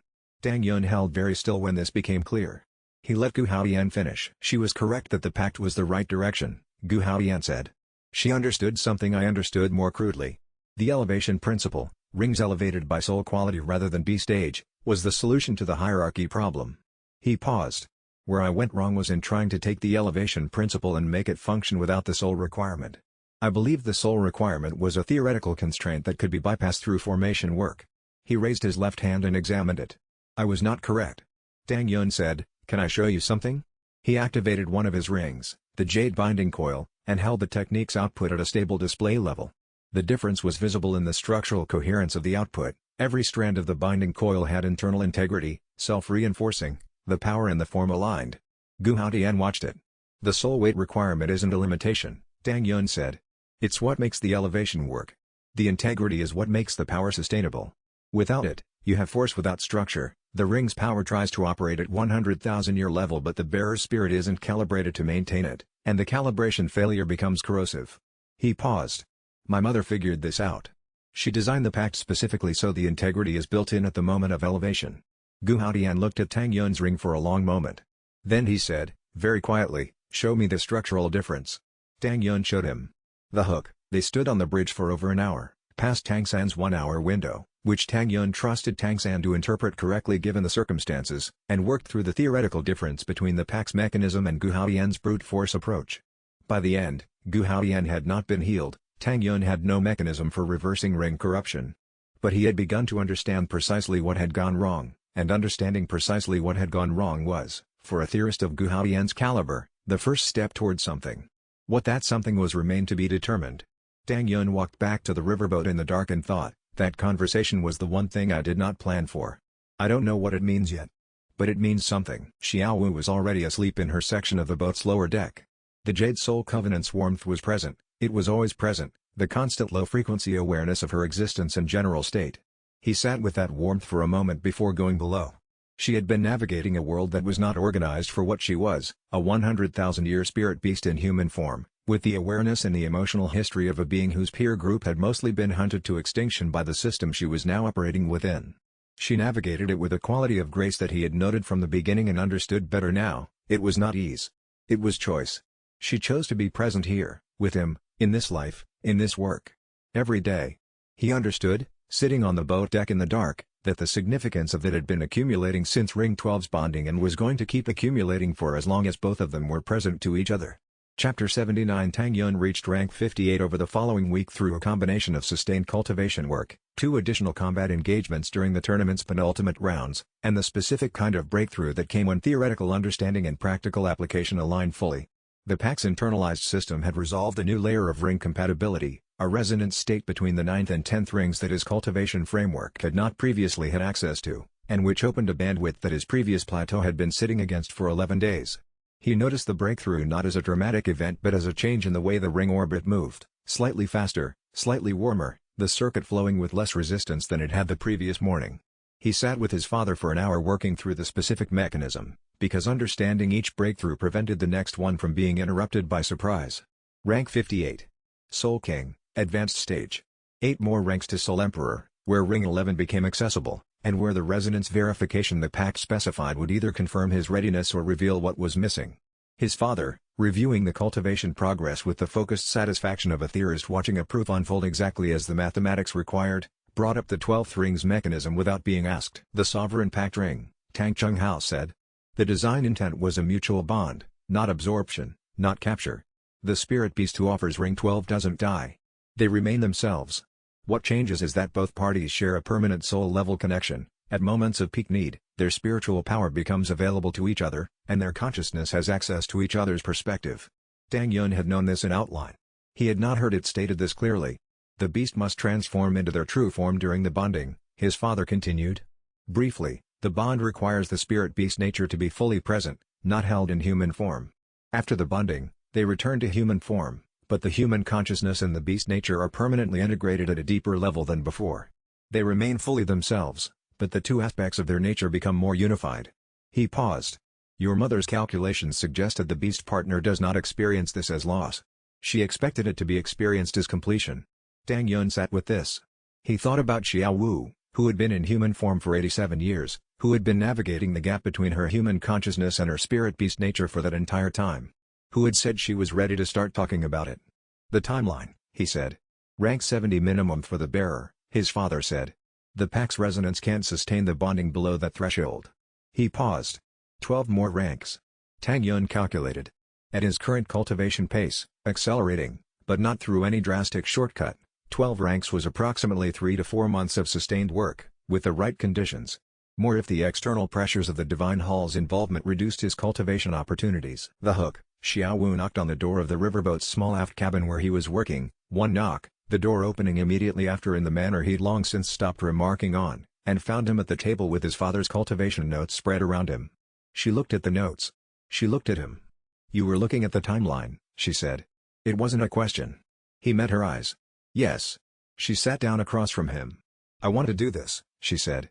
I've wanted to for longer than I've been able to say. I just needed to understand what it meant before I said it, and now I do. She placed her hands on the table, steady, deliberate, with the quality she had when she had finished deciding something and was no longer in the process of deciding. 12 ranks. I'll train with you every day. He held her gaze for a moment. The rings moved around him, quiet and warm. I know you will, he said. You have been for years. She blinked once, not surprise exactly, but the small adjustment of someone who has been steady in private for a long time and is not accustomed to having that steadiness named. Yes, she said. I have. Then this is the same thing, he said, with a deadline. She almost smiled. That's one way to put it. Is there a better way? She considered. It's the same thing, she said, with a purpose it always had but neither of us was ready to say yet. She paused. That's the better way to put it, he agreed that it was. Chapter 80 The tournament's final round came on a day when the sky over Heaven Do City carried the particular quality of autumn light that made everything look both sharper and more temporary than it actually was, the kind of light that produced accurate impressions without softening them. Tang Yun's combined team won the final against a titled Douluo advised school from the Star Luo Empire's military academy, which was the toughest competition they'd faced in the tournament and which required Tang Yun's full operational capability at rank 58 against opponents whose captain was rank 66. He used ring fusion more extensively than in any previous match, the Thunder Jade Storm twice, the Fortress of Stillstone once, and a new combination that had been developing in his training over the preceding week, Abyss Mirror Storm, merging the Abyss Sting Dominion with Thunder God's Decree to create a technique that absorbed incoming spiritual attacks and returned them amplified in a different direction. The Star Luo captain, who had not seen this combination before, was caught by the return amplification effect mid-combination and broke his formation. The match took 41 minutes and was, by general observer consensus, the best competition of the tournament. In the observer section, the Spirit Hall's remaining official delegation watched without visible reaction, which was itself a reaction. In the evening, gathering at the riverboat for what was functionally a celebration without anyone formally designating it as such, Tang Yun felt the weight of what was coming settle around him more clearly than it had before. The tournament was over. The sanctuary zones were in legal process. The Abyss Sovereign was awaiting a formal meeting. The Divine Hall had been probed. Gu Haodian was deteriorating. Xiao Wu had said what she'd said. And Qian Douluo was somewhere in this city, or near it, and everything they had been building was about to reach the point where building was no longer the primary activity. Oscar was making his celebration appropriate food, which involved more effort than the occasion strictly required and more seasoning than anyone expected. Ning Rongrong was managing her father's incoming message relay with one hand and eating with the other. Dai Mubai had the slightly looser posture of a man who had resolved something personal in the past week and was not yet discussing what. Tang San sat in his characteristic stillness with something in his expression that was, Tang Yun realized, something he'd never quite seen on Tang San's face before, the look of someone who has understood something they expect to act on eventually, and who is beginning to understand how large that eventual action will be. Xiaowu was sitting across from Tang Yun with her hands folded on the table. She met his eyes. He said, "Ready?" She said, "Getting there." The sky above Heaven-Do City turned black, not through cloud cover, nothing meteorological. A spiritual phenomenon, localized, affecting only the sky directly above the city in a roughly 3-kilometer radius. Every soul master in the city felt it at the same instant. The Abyss Sovereign's voice arrived not as thought this time but as actual sound, old and resonant and deep as bedrock. The divine hall of the spirit hall has mobilized. The patriarch Douluo is coming. Whatever you are building, child, you have very little time. The system's display filled Tang Yun's vision with a single clean line. Ring 12, candidate identified. Bonding available at rank 70. The hook. Tang Yun turned to Xiaowu across the table. She had heard the sovereign's voice. She had read the expression on Tang Yun's face. She said, very calmly and without any performance, "Tell me what we need to do." And he thought, 12 ranks, and everything changes, and the only question is whether we get those 12 ranks before Douluo arrives to prevent it. He closed his eyes and ran the ring resonance cycle through all 12 rings, the maintenance sequence, the one that kept the rings in their optimal harmonic relationship without drawing on active cultivation energy. It took 11 minutes. He had run it every night since Ring 12's completion. The 12 rings moved through the sequence with the coherence that the Soul Sage threshold had enabled, not 12 separate operations but one integrated sequence, each ring moving in a relationship to the others that was structural rather than sequential. This was what rank 70 had changed. The rings were no longer a chain. They were an architecture. And the architecture had a completeness that was, in the quiet of the night cultivation, something close to its own form of satisfaction. Whatever came next, he had built this. It was real. It would carry him forward. Chapter 81. The morning after the sky went dark over Heaven-Do City, Tang Yun crossed rank 60. He knew it was coming. The cultivation pressure had been building for 2 days, the kind of sustained inner tension that preceded a threshold crossing the way storm clouds preceded rain. He had been in meditation in the riverboat's forward cabin when it broke, the spiritual force releasing in a wave that pushed outward through the hull and made the river's surface ripple for 30 meters in every direction. When he opened his eyes, Yan Mingzhu was already watching him from the doorway. "Soul Emperor," she said. "Yes." She came fully into the cabin and sat across from him. Outside, the river moved quietly. "Douluo will have felt that," she said. "A rank 60 breakthrough within 100 miles of Heaven-Do isn't subtle." "I know. He was already mobilizing." "I know that too." Tang Yun traced the orbit of his 11 rings, 10 established, one forming space where ring 11 would eventually sit. The system had not triggered anything with the breakthrough. It was waiting, patient. "What do you know about the Divine Hall's direct action protocols?" Yan Mingzhu settled into the particular focused posture she used when she was about to give him intelligence he needed rather than intelligence she was comfortable sharing. The Divine Hall has 17 formal response classifications. The first 7 are administrative, investigations, audits, registry reviews. 8 through 12 involve deployment of Hall agents with legal authority to detain for questioning. 13 through 16 involve direct suppression orders. She paused. The 17th is declaration of spiritual threat. War authority. Where does Douluo's mobilization fall? Based on what we know of the proclamation he's drafting, 15, minimum. Possibly 17. She met his gaze. He's classifying you as a structural threat to the ring acquisition system itself. Not a rogue soul master. Not a criminal. A systemic problem. Tang Yun sat with this framing. From Douluo's position, it wasn't unreasonable. The pact system, if it became widely known, didn't just threaten Spirit Hall's authority, it threatened the philosophical foundation that Spirit Hall had been built on. The kill and acquire model wasn't just policy. It was cosmology. "He'll send a formal proclamation first," Yan Mingzhu said. "That's protocol. Public demand followed by authorized action if refused." She paused. "Tang Yun. He is rank 99. One step from God level. He has not faced a genuine combat challenge in 30 years. I know. I'm not saying this to discourage you. I'm saying it because the calculus is different than Guhaodian. Guhaodian was deteriorating. Douluo is not." Tang Yun turned toward the porthole and the morning light coming through it. "You worked inside the Divine Hall for 8 years, he said. What are his weaknesses?" She held the question before answering, not from hesitation, but from selection. "His certainty," she said finally. "He has been the strongest thing in the room for so long that he has stopped accounting for the possibility that he could be wrong about something fundamental." She met his gaze. "He doesn't think you're dangerous because you're powerful. He thinks you're dangerous because you're right." The hook. The formal proclamation arrived at Shrek Academy's administrative office that afternoon, delivered by a Divine Hall courier in full ceremonial dress, which meant the contents were already public record before the document reached Tang Yun's hands. Tang Yun must present himself before the Divine Hall within 7 days for ring authentication and formal assessment of the ring collector system's compatibility with continental spiritual law. The final line of the proclamation, in the formal language of the Divine Hall, failure to comply will be treated as a declaration of opposition to the Spirit Hall's legitimate authority, and appropriate measures will be enacted without further negotiation. Appropriate measures. Tang Yun folded the document and held it for a moment. Then he set it down. He was not going to present himself to be assessed, he was going to build something that made their entire framework of assessment obsolete. The assessment framework was built around a binary. A practitioner either had the Spirit Hall's sanctioned ring acquisition process behind their cultivation, or they had something unsanctioned. The binary assumed that sanctioned was legitimate and unsanctioned required investigation. What the ring collector system produced was something the binary had no category for, a legitimate cultivation path that the Hall had not sanctioned because the Hall had not known it existed. He was going to show them the category. And the category, once demonstrated, would require them to either acknowledge that the binary was incomplete, which would have implications for their entire assessment doctrine, or deny it despite the evidence, which would have implications for their credibility with everyone who had witnessed the demonstration. He folded the invitation carefully and set it aside. He had 3 weeks. Chapter 82. He sent back a polite refusal within the hour. Not a defiant one, polite. The language was careful, the phrasing respectful, the substance unambiguous. Tang Yun, ring-bearer of the collector system, regretted that he could not attend the Divine Hall's proposed evaluation on the given terms.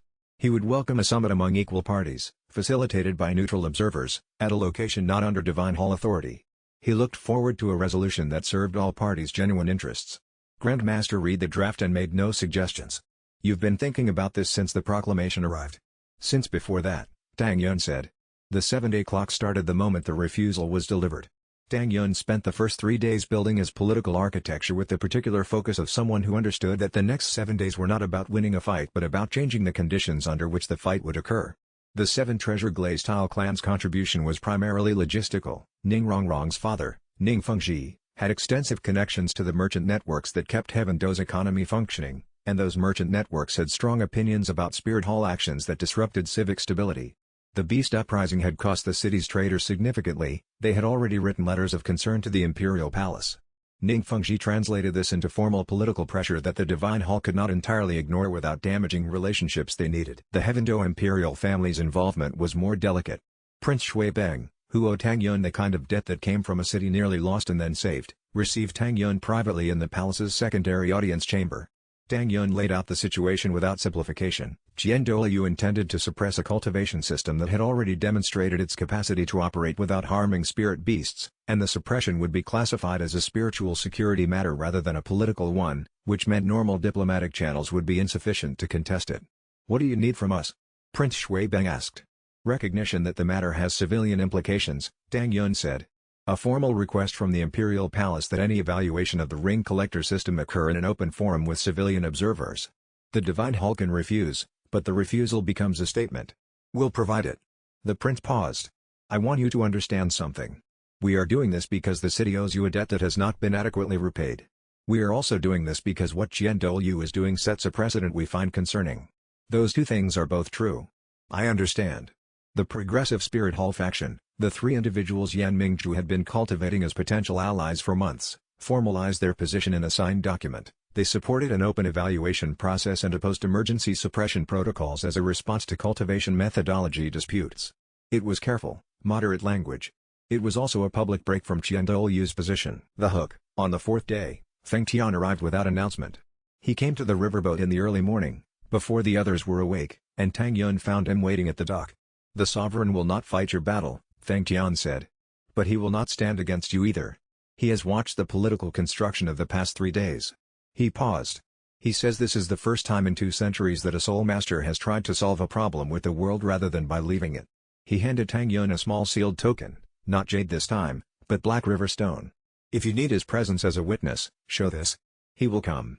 Then he left, and Tang Yun stood in the clearing holding a river stone token that represented something no soul master had ever carried before, a direct line to the oldest living creature on the continent. He stayed for a few minutes after Feng Tian left. Not to process, there was too much to process and the present moment was not the time for it, but to allow the encounter's weight to settle into something organized enough to carry. The Abyss Sovereign had been present in his situation from Ring 6 onward. Not passively.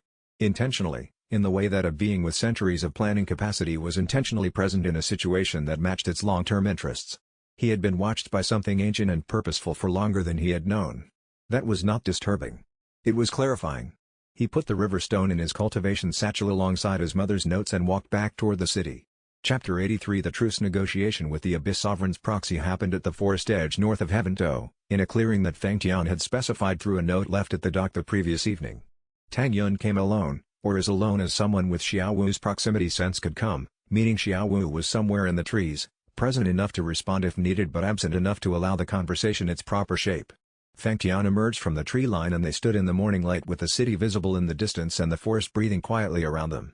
The Sovereign's terms, Feng Tian said, without preamble. I'm listening. He will withdraw all aggression toward the Pact Bearer. He will allow the system to continue operating without interference. He will not challenge future ring acquisitions through proper philosophical means. Feng Tian paused. In exchange, 3 sanctuary provinces. Formal designation, backed by whatever political authority you are currently assembling. No ring hunting permitted within the boundaries. Spirit beast communities in those provinces to be recognized as sovereign over their own territory. Tang Yun had anticipated something like this. He had been thinking about the sanctuary's own proposal since his conversation with Yan Mingzhu about the sovereign's legitimate concerns, the replication problem, the precedent problem, the question of what happened when others tried to copy what the system did without the philosophy that made it work. Which 3 provinces? He asked. His choice. He will designate them after the accords are formalized. Feng Tian met his gaze. He does not want to negotiate geography with a human. He wants the principle established. The specific territories can be worked out through whatever administrative process you assemble. Agreed. Feng Tian inclined his head. There is one more element. He reached into his robe and produced a sealed document written in a hand Tang Yun did not recognize. The characters were old, a formal style that hadn't been used in administrative documents for at least a century. The Sovereign's formal withdrawal of the challenge he issued in the extreme north. Signed, witnessed by 3 ancient beasts of rank equivalent to title Douluo. He offered it. For your political record. Tang Yun took the document. Why? Because you are building something, Feng Tian said simply. Documents matter when you're building. He turned to go, then paused. He noted that you asked for his presence as a witness rather than as a combatant. He found that distinction interesting.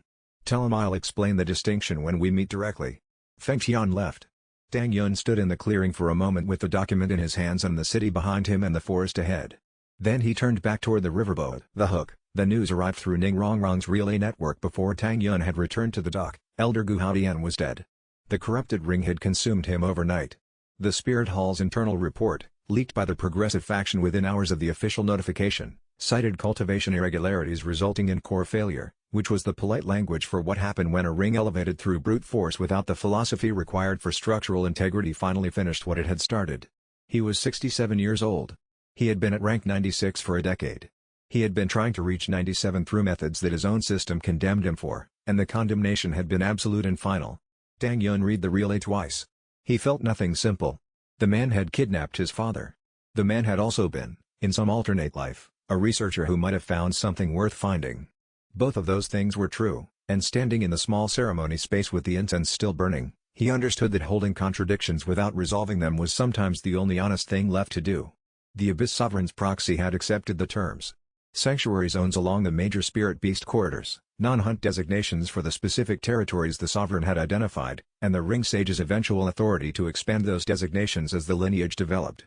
In exchange, the Sovereign's non-interference in the Spirit Hall conflict, and his willingness to be named as a consultation authority in the Ring Sage's founding documentation, not an endorsement, but an acknowledgement that the Ring Sage lineage was pursuing something the Sovereign recognized as legitimate. Feng Tian had shaken hands with the particular quality of a proxy who had been authorized to do exactly this and was glad to have arrived at exactly this outcome. The incense had still been burning when he left. Tang Yun had watched him walk back into the tree line and then stood in the small ceremony space for a long moment with the particular quality of completion that came from finalizing something that had been in motion for months. Chapter 84 The Spirit Hall's official announcement framed Gu Haodian's death as a natural cultivation failure, the kind of thing that occasionally happened to high-rank soul masters who pushed their advancement too aggressively. There was no mention of corrupted rings. There was no mention of the Northern Hunt. The language was careful and final and shaped to prevent questions. But Yan Mingzhu knew people inside the hall who understood what had actually happened, And the progressive faction understood, and within 48 hours of the official announcement the internal discourse in Spirit Hall's middle ranks had shifted. What Gu Haodian had attempted, forced ring elevation, brute force spiritual compression without the ethical framework, was no longer a theoretical danger. It was a demonstrated catastrophe. The man who had championed the approach was dead because of it. Tang Yun attended a quiet ceremony for the deceased elder. It was not a public event, it was held at a small Spirit Hall administrative chapel near the eastern edge of Heavendo, attended by former colleagues and administrative contacts from Gu Haodian's long career. Tang Yun arrived as the last people were entering and stood at the back of the room. He was not there out of grief. He was there because failing to acknowledge the death of an elder who had been, whatever else he was, a significant figure in the system Tang Yun was now operating within would have been a kind of erasure that Tang Yun didn't think served anything. He stood at the back of the room. He watched the ceremony with the attention of someone who was genuinely trying to understand what he was looking at. Yan Mingzhu appeared beside him about 10 minutes into the ceremony. She had not announced she was coming. She stood close enough that their shoulders nearly touched, which was a distance she did not usually allow. He taught 3 of the most effective ring acquisition techniques currently in use, she said quietly. His formal cultivation theory contributions were published in 12 academic texts that are still required reading at the Hall's primary academies. She paused. He also caused more harm to the ring system's legitimacy than any other single figure in the past 50 years. Both of those things can be true, Tang Yun said. Yes. She didn't look at him. It's harder to hold them both when the person is dead. They stood through the ceremony without speaking further. When it ended and the attendees began moving toward the door, Yan Mingzhu stepped forward slightly and then stopped, as if revising a decision in real time. She turned toward him and said, "I've been maintaining a certain distance since this started. I know. I've been deciding whether that distance is professionally useful or personally cowardly." She met his eyes. "I haven't resolved it." She left before he could respond, moving through the small crowd with the efficient grace of a diplomat who had spent years being in rooms where she needed to be invisible. Tang Yun watched her go. The ceremony space emptied around him. The Hook, Dai Feng, Dai Mubai's uncle, who had lost everything in the bribery exposure at the Imperial Tournament and had fled into obscurity, had surfaced. He had made contact with Qian Douluo's Divine Hall agents and was offering intelligence on Tang Yun's group in exchange for reinstatement of his noble standing. The intelligence he was offering was 3 months out of date, but Dai Feng didn't know that. Qian Douluo, who certainly did know that, accepted the offer anyway, and in doing so had acquired a motivated operative with detailed knowledge of how Tang Yun's allies organized themselves, where they felt safe, and where they had been careless. Chapter 85 The evacuation of the Shrek Academy safe houses came on the 5th day of the 7-day window. Dai Feng moved with Divine Hall backing, 5 Soul Douluo and 40 rank 70 Soul Masters, which was enough to lock down a city block and maintain it against most resistance. He knew the approach routes. He knew which buildings the group used. The intelligence was outdated by weeks, but the physical locations were accurate. Tang Yun's group had moved twice since Dai Feng's information was current. The first safe house hit was already empty. The Divine Hall operatives found cultivation equipment abandoned in place and fresh food in the kitchen and correctly concluded that the evacuation was in progress rather than precautionary. They pushed to the second location faster than their plan allowed. Tang Yun's father was at the second location. The evacuation of the second safe house was 20 minutes from clean when the Divine Hall operatives breached the perimeter. Tang Yun's combat group, himself, Dai Mubai, Tang San, and 2 of the Clear Sky Warriors Honshu had brought, held the approach corridor while the others evacuated through the building's service passages. The 5 Soul Douluo were not Gu Haodian. They were rank 80 through 84, the Divine Hall's active field operations tier, not its ceremonial elite.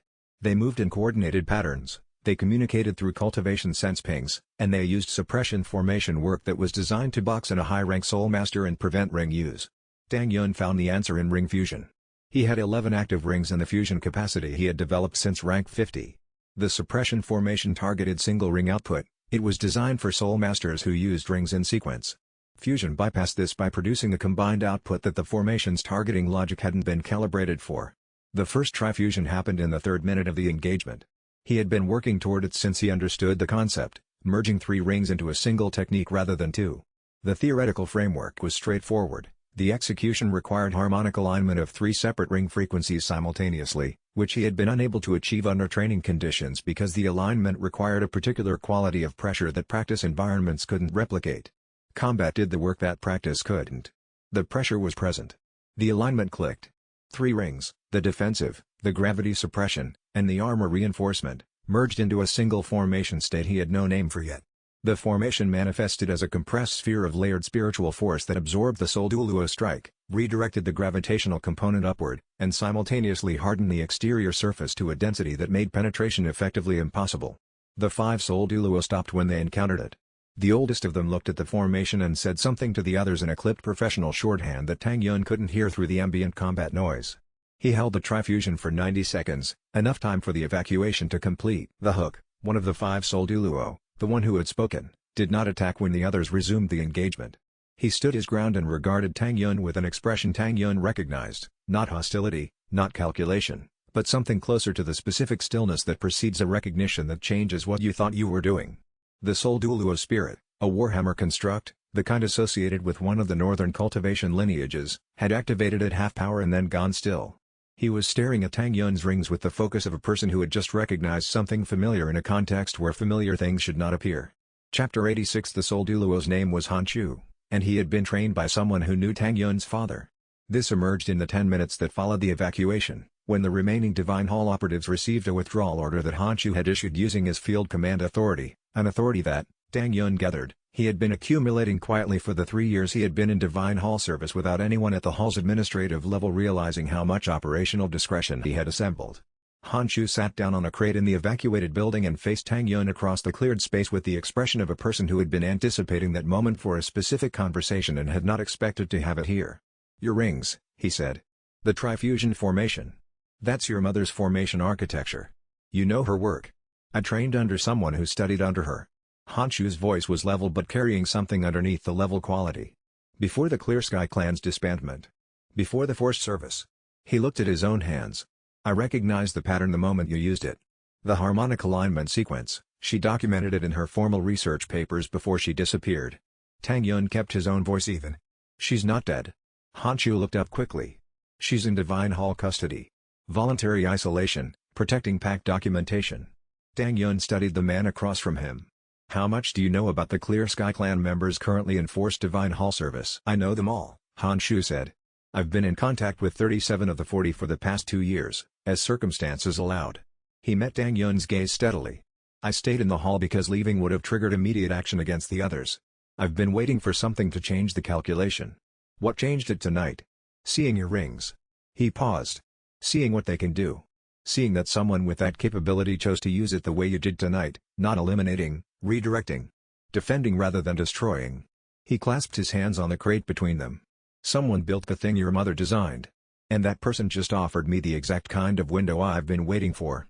Tang Yun studied the man across from him in silence. "Then, tell me about the 40. "After," Han Chu said. "First, your father's work. The formation architecture in your rings. I spent 3 years in Divine Hall service watching them try to replicate it. 6 different research teams, 2 of them with rank 80 cultivators running the analysis work." He paused. "Every attempt failed. Not because they lacked the technical capacity. Because they were looking for the technique and not understanding that the technique and the philosophy are the same thing. The rings can't be separated from the soul that holds them." He faced Tang Yun directly. "That's what your mother understood that none of them do. And you understand it now?" "I understand that it's true. I've watched the failure cases long enough to understand what they have in common." He spread his hands. "I can't replicate what your mother built. Neither can anyone in the hall. But I know what distinguishes it from what they're trying to build, and that knowledge has been useful, in very limited ways, for making sure certain things stayed difficult." He looked at his hands. "I've been delaying their research for 2 years. Small things. Documentation errors. Misdirected resources. Nothing that would get me killed, but enough to slow the progress." He met Tang Yun's gaze. "I've been waiting for someone who could make the delay permanent." The Hook, Han Chu described the situation with the particular precision of an operative who had spent years cataloging information he could not yet use. The 40 Clear Sky members were distributed across 3 Divine Hall facilities, a primary training compound, an administrative complex, and a secondary archive facility. Their service was technically voluntary by the Hall's classification system, which meant they had signed documents under conditions that made refusal functionally impossible, and the documents had since been used to classify any attempt to leave as contract violation. They were not prisoners. They were trapped in a system designed to prevent departure without acknowledging that it was doing so. "Free them," Han Chu said, "and you'll have an army that has been waiting for this moment for years." He held Tang Yun's gaze. "The question isn't whether they'll follow you, they already know your rings. The question is whether you can move before Douluo realizes what you're building." Chapter 87. Tang Yun laid the liberation plan out on the riverboat table with Tang San sitting across from him and Yan Mingzhu to his right and Han Chu providing facility intelligence from the far end of the table. 3 facilities. 3 simultaneous operations to prevent the Divine Hall from transferring assets when the first alarm triggered. Tang San's assessment of each facility's physical layout, Yan Mingzhu's assessment of the administrative response protocols, Han Chu's knowledge of the 40 members' current assignments, cultivation levels, and readiness to act on an extraction signal. "We have the personnel for 2 operations," Tang San said. "Not 3. Not simultaneously. We have 3 teams if Yan Mingzhu leads one independently," Tang Yun said. A brief silence settled at the table. Yan Mingzhu's expression didn't change. "I can lead one," she said. "I know the administrative complex from my years of service. I can navigate it with my eyes closed." "The primary training compound is the highest risk," Han Chu said. "The most capable of the 40 are held there. They'll also have the most defensive capacity." "Tang San leads that team," Tang Yun said. "I take the archive facility." He looked at Han Chu. "You'll be with me. Your access codes are still valid?" "For another 6 days. I haven't triggered any of the flags that would cause a review." "Then we move before that changes." Tang Yun looked around the table. "Coordination method. Yan Mingzhu, Tang San, myself. We need simultaneous breach or the first alarm alerts the other facilities before we're positioned." The next 2 days were logistics and preparation. Rank 63. He had pushed through the threshold in the sustained pressure of the safe house evacuation and its aftermath, and the cultivation advance had settled into a new level of structural solidity that he was still mapping. The 11 rings were more cohesive than they had been at 60. The trifusion he had discovered wasn't a one-time phenomenon, he had reproduced it 3 times in the 2 days since the evacuation, each time with more precise control of the harmonic alignment sequence. The operations launched at dawn on the 7th day of the 7-day window, which was also the day the Divine Hall's formal response to Tang Yun's refusal had been scheduled to arrive. Tang Yun's team took the archive facility with 4 Clear Sky members supporting. Han Chu's codes opened the outer gates. Yan Mingzhu's advance intelligence about the administrative response protocols meant Tang Yun knew exactly how long they had between the first alarm trigger and the arrival of reinforcement. It was 9 minutes, which was enough.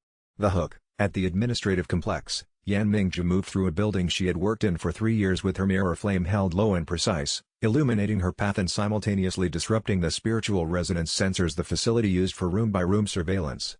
She reached the detention wing in 6 minutes and found 17 Clear Sky members who recognized her immediately. 2 of them began to speak, she silenced them with a gesture. They followed in the same silence, professional and controlled. At the training compound, Tang San encountered resistance that was heavier than expected. The compound had an alert that predated the operations, triggered by Han Chu's access code check 2 days earlier. He had walked into a half-prepared defense. He adapted. 18 minutes in, Tang Yun's ring sense pinged an alarming development. Douluo had felt the operations happening and was personally moving to intercept Tang Yun's team, and unlike the sole Douluo formation currently occupying the exit route, Douluo was not something Ring Sovereign State could hold. The distinction mattered because it shaped the next decision. They had 40 seconds before the Patriarch entered operational range, a sole Douluo formation blocking the primary exit, and Tang Mei on the secured floor below them. 3 problems, 1 decision window. Tang Yun assessed with the clear-eyed speed that months of operational pressure had developed in him. The sole Douluo formation could be disrupted, not defeated, but disrupted, by Ring 8's spatial displacement applied to the lead practitioner's formation stance. That bought them 30 seconds. The Patriarch's approach could not be stopped, but it could be redirected. If Douluo arrived and found the facility in containment breach mode rather than active engagement mode, his response would be administrative rather than combat-oriented. He would want the situation documented and contained, not extended. They had one path. He gave Tang San the signal and moved. Chapter 88. Douluo's presence was a physical force before he arrived. Tang Yun felt it the way he felt approaching weather, a change in the air's spiritual pressure, a quality of attention turned in his direction that was unlike anything he had encountered at lower scales of power. The rank 99 Seraphim's awareness was not a targeted beam, it was ambient, diffuse, everywhere at once. When it settled on Tang Yun's location, the sensation was not threatening. It was simply vast. Han Chu felt it too and went pale. "Move," he said. "Now. We're out of time." They were moving already. The archive facility's extraction had completed. 12 Clear Sky members consolidated into the courtyard behind the facility's main building, 3 minutes from the street where their transport waited. Tang Yun calculated. Douluo was fast, but he was coming from the direction of the summit facilities, which were 15 minutes at flight speed. 12 minutes. It could be enough. The Seraphim arrived in 9. He did not announce himself and he did not arrive with a formation. He descended from altitude in a column of white light that resolved into a man of middle years with the particular stillness of someone who has not faced genuine uncertainty about an engagement for longer than Tang Yun had been alive. His seraphim wings were half extended and glowing, the feathers radiating a light that made the courtyard's shadows retreat to its corners. The Clear Sky members behind Tang Yun made no sound. The particular quality of their silence was the silence of people who knew exactly what they were looking at.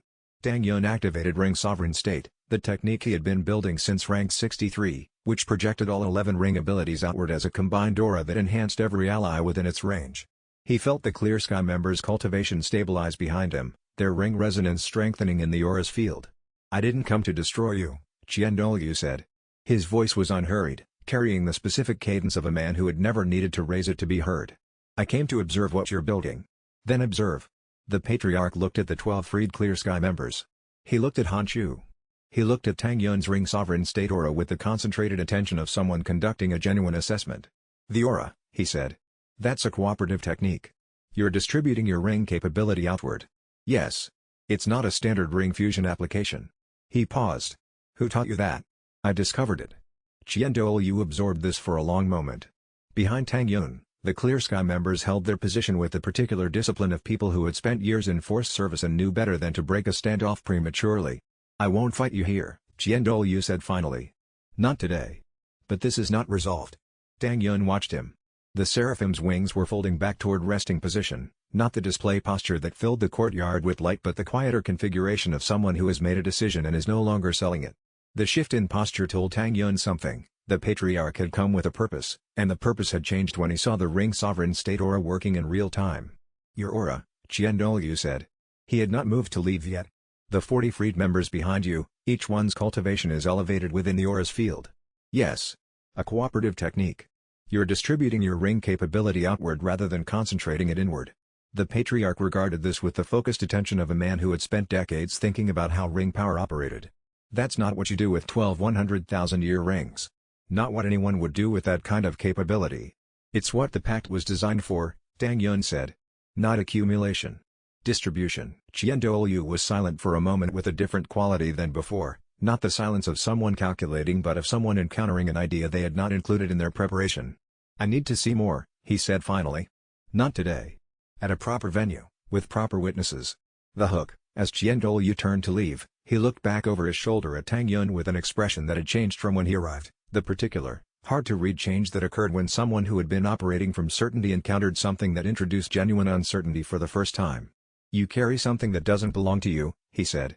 "I will have it." He ascended and the white light contracted and he was gone, and the courtyard's shadows returned, and Tang Yun stood with 11 rings and 40 freed people behind him and one rank 99 opponent who had just told him the game was not over, only beginning. Chapter 89. The 40 Clear Sky members arrived at the riverboat staging area over the course of the next several hours, ferried in small groups through Heaven Do's network of service roads and back alleys by the transport teams Tang San had organized. By evening, all 40 were present, eating Oscar's cooking with the particular intensity of people who had been eating institutional food for years and had not expected to taste something prepared with actual attention. Tang Yun circulated through them. He shook hands. He listened to brief accounts of years in the hall's service, the specific frustrations, the specific moments of degradation, the specific ways the forced service system had been designed to feel like a choice while being nothing of the kind. He did not offer comfort he didn't mean. He offered attention and acknowledgement and the implicit commitment that their freedom was not a temporary reprieve. Mei Lan found him in the second hour.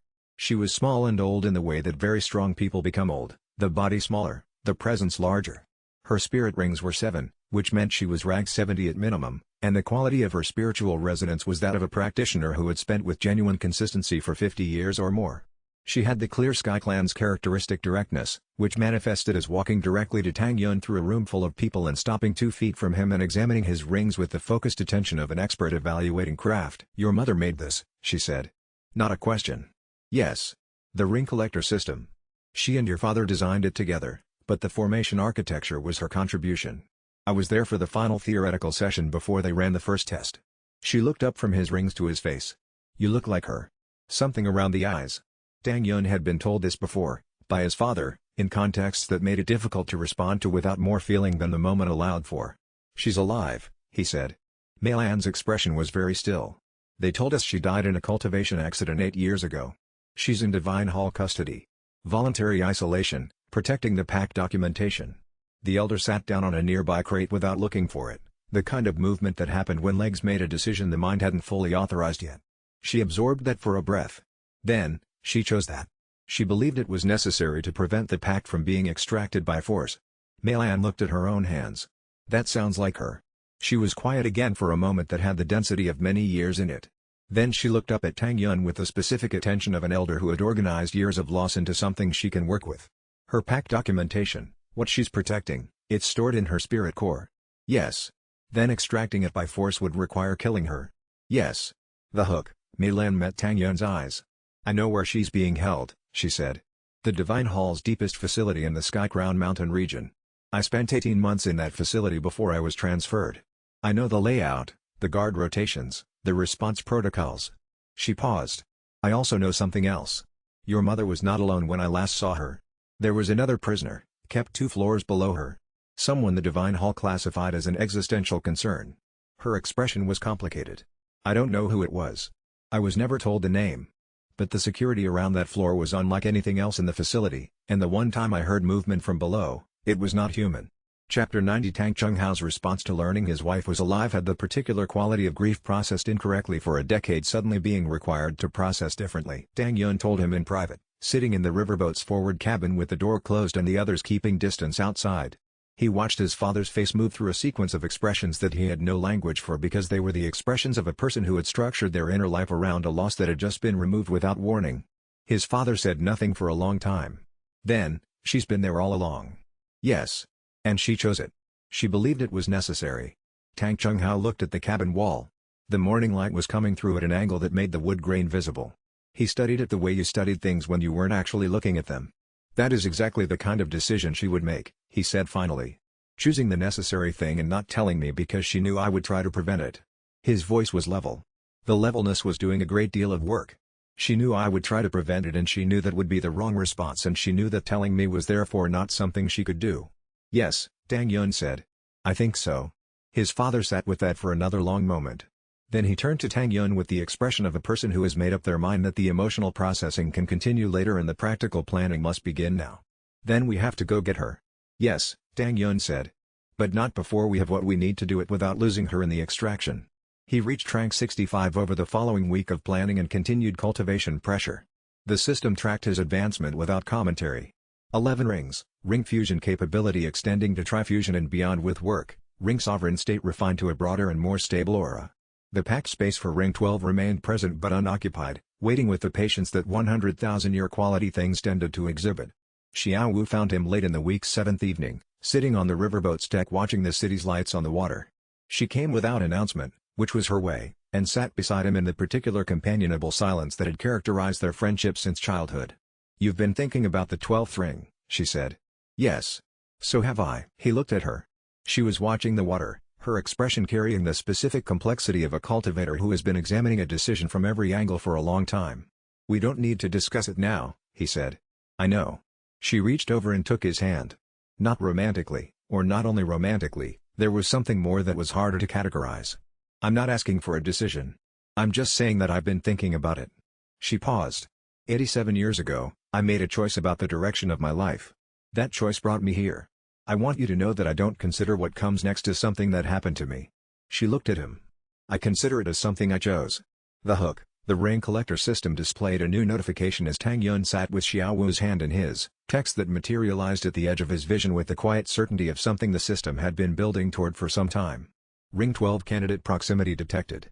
He read it twice. He did not look at Xiao Wu immediately.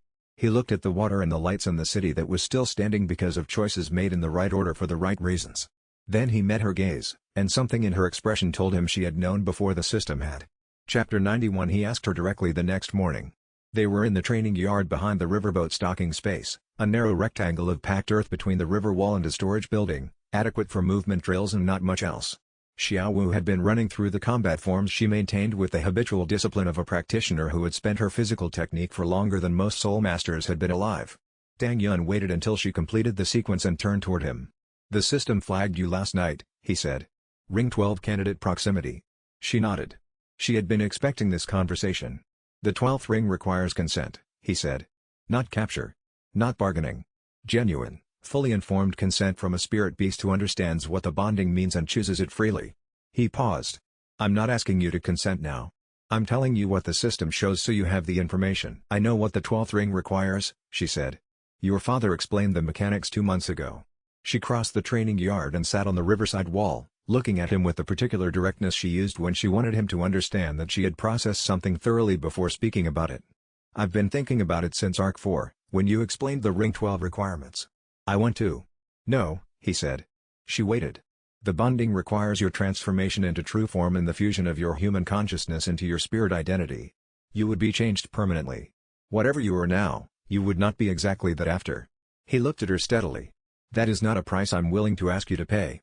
You're not asking, she said. I'm offering. Xiaowu, Tang Yun. She used his full name with a precision that told him this was not a casual position. I have been alive for 87 years. I chose human form deliberately because I wanted to be part of the human world. I chose this family, this path, this friendship. She met his gaze. The bonding wouldn't take any of that away. I would still be me. I would still be here.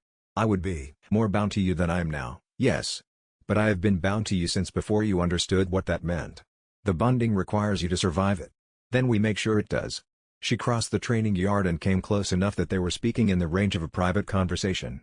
I've spent 87 years learning what I am. The first 30 learning to be a spirit beast with consciousness and ambition. The next 30 learning that the human world had things the beast world didn't, connection, language, the particular satisfaction of choosing your path rather than following instinct. The last 27 learning that I can be both things at once and neither requires the other's sacrifice. She met his eyes. The bonding doesn't take my nature away. It takes two natures and makes them adjacent. That's not a loss. Your mother believed the 12th ring was a choice, not a sacrifice, she said. She designed it specifically to prevent the absorption outcome. The 12th ring is a covenant, not a consumption. Both parties survive. Both parties continue. She looked at him. If your mother was right, and she was right about the other 11 rings, then I don't die. I choose. And there is a difference between those two things that matters to me. The hook, from the doorway of the storage building adjacent to the training yard, Tang Chunghao heard the end of this conversation. Tang Yun registered his father's presence at the moment Xiaowu finished speaking, a quality of stillness in the doorway that was the particular stillness of a person who had gone motionless because they could not move forward and did not want to retreat. His father's face, when Tang Yun finally looked at him, had the expression of a father who had just understood something about his wife's long isolation and his son's future simultaneously, and found that the understanding, while correct, cost more than he had expected. Tang Yun watched his father absorb this and said nothing, because the moment was one of those moments where nothing was the right response. Tang Chunghao had spent 11 years with the weight of his wife's death and the additional weight of the pact's continuation resting on him as the sole adult in Tang Yun's life who knew what the pact was and why it mattered. He had carried it in the particular way that people carried things too large for one person to carry, by not letting the weight show in ways that would alarm the person he was carrying it for. That weight had now shifted. Tang Mei was alive and in the same place and the pact was completed. The shift should have been relief. It was relief, Tang Yun could see. And it was also the specific cost of discovering that what you had been holding for 11 years had been carried at a price that hadn't been fully tallied until the holding was done. He sat with his father until the riverboat was quiet. It was enough. Chapter 92 Tang Chunghao came to Tang Yun that evening with the complete Ring Ascension Pact documentation he had memorized before destroying the physical copies. The decision his wife had made, he explained, that he had disagreed with at the time and had been grateful for every day since. He spoke for 2 hours. Tang Yun listened. Xiaowu listened from the doorway at the start and then came into the room and sat down, because the information concerned her as directly as it concerned Tang Yun, and standing in a doorway to hear your own future discussed was not a posture that served the conversation. The Sovereign Pact Ring, the 12th ring, Ring 12 in the system's notation, was, his father explained, the culmination of the Ring Ascension Pact's philosophical design.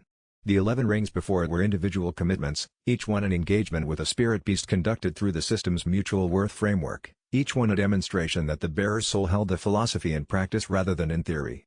The 12th was different in kind. The system doesn't upgrade Ring 12 from a killed beast, Tang Chunghao said. It can't. The Sovereign Pact Ring requires a living partner who actively chooses the bonding. He paused. The mechanism your mother designed, I've been over it thousands of times in my memory, is explicitly a two-way circuit. The ring bearer opens a pact space and the spirit beast partner completes it voluntarily. The current passes both ways. Neither party loses anything, both parties gain resonance access to the other's spiritual strength at moments of peak need.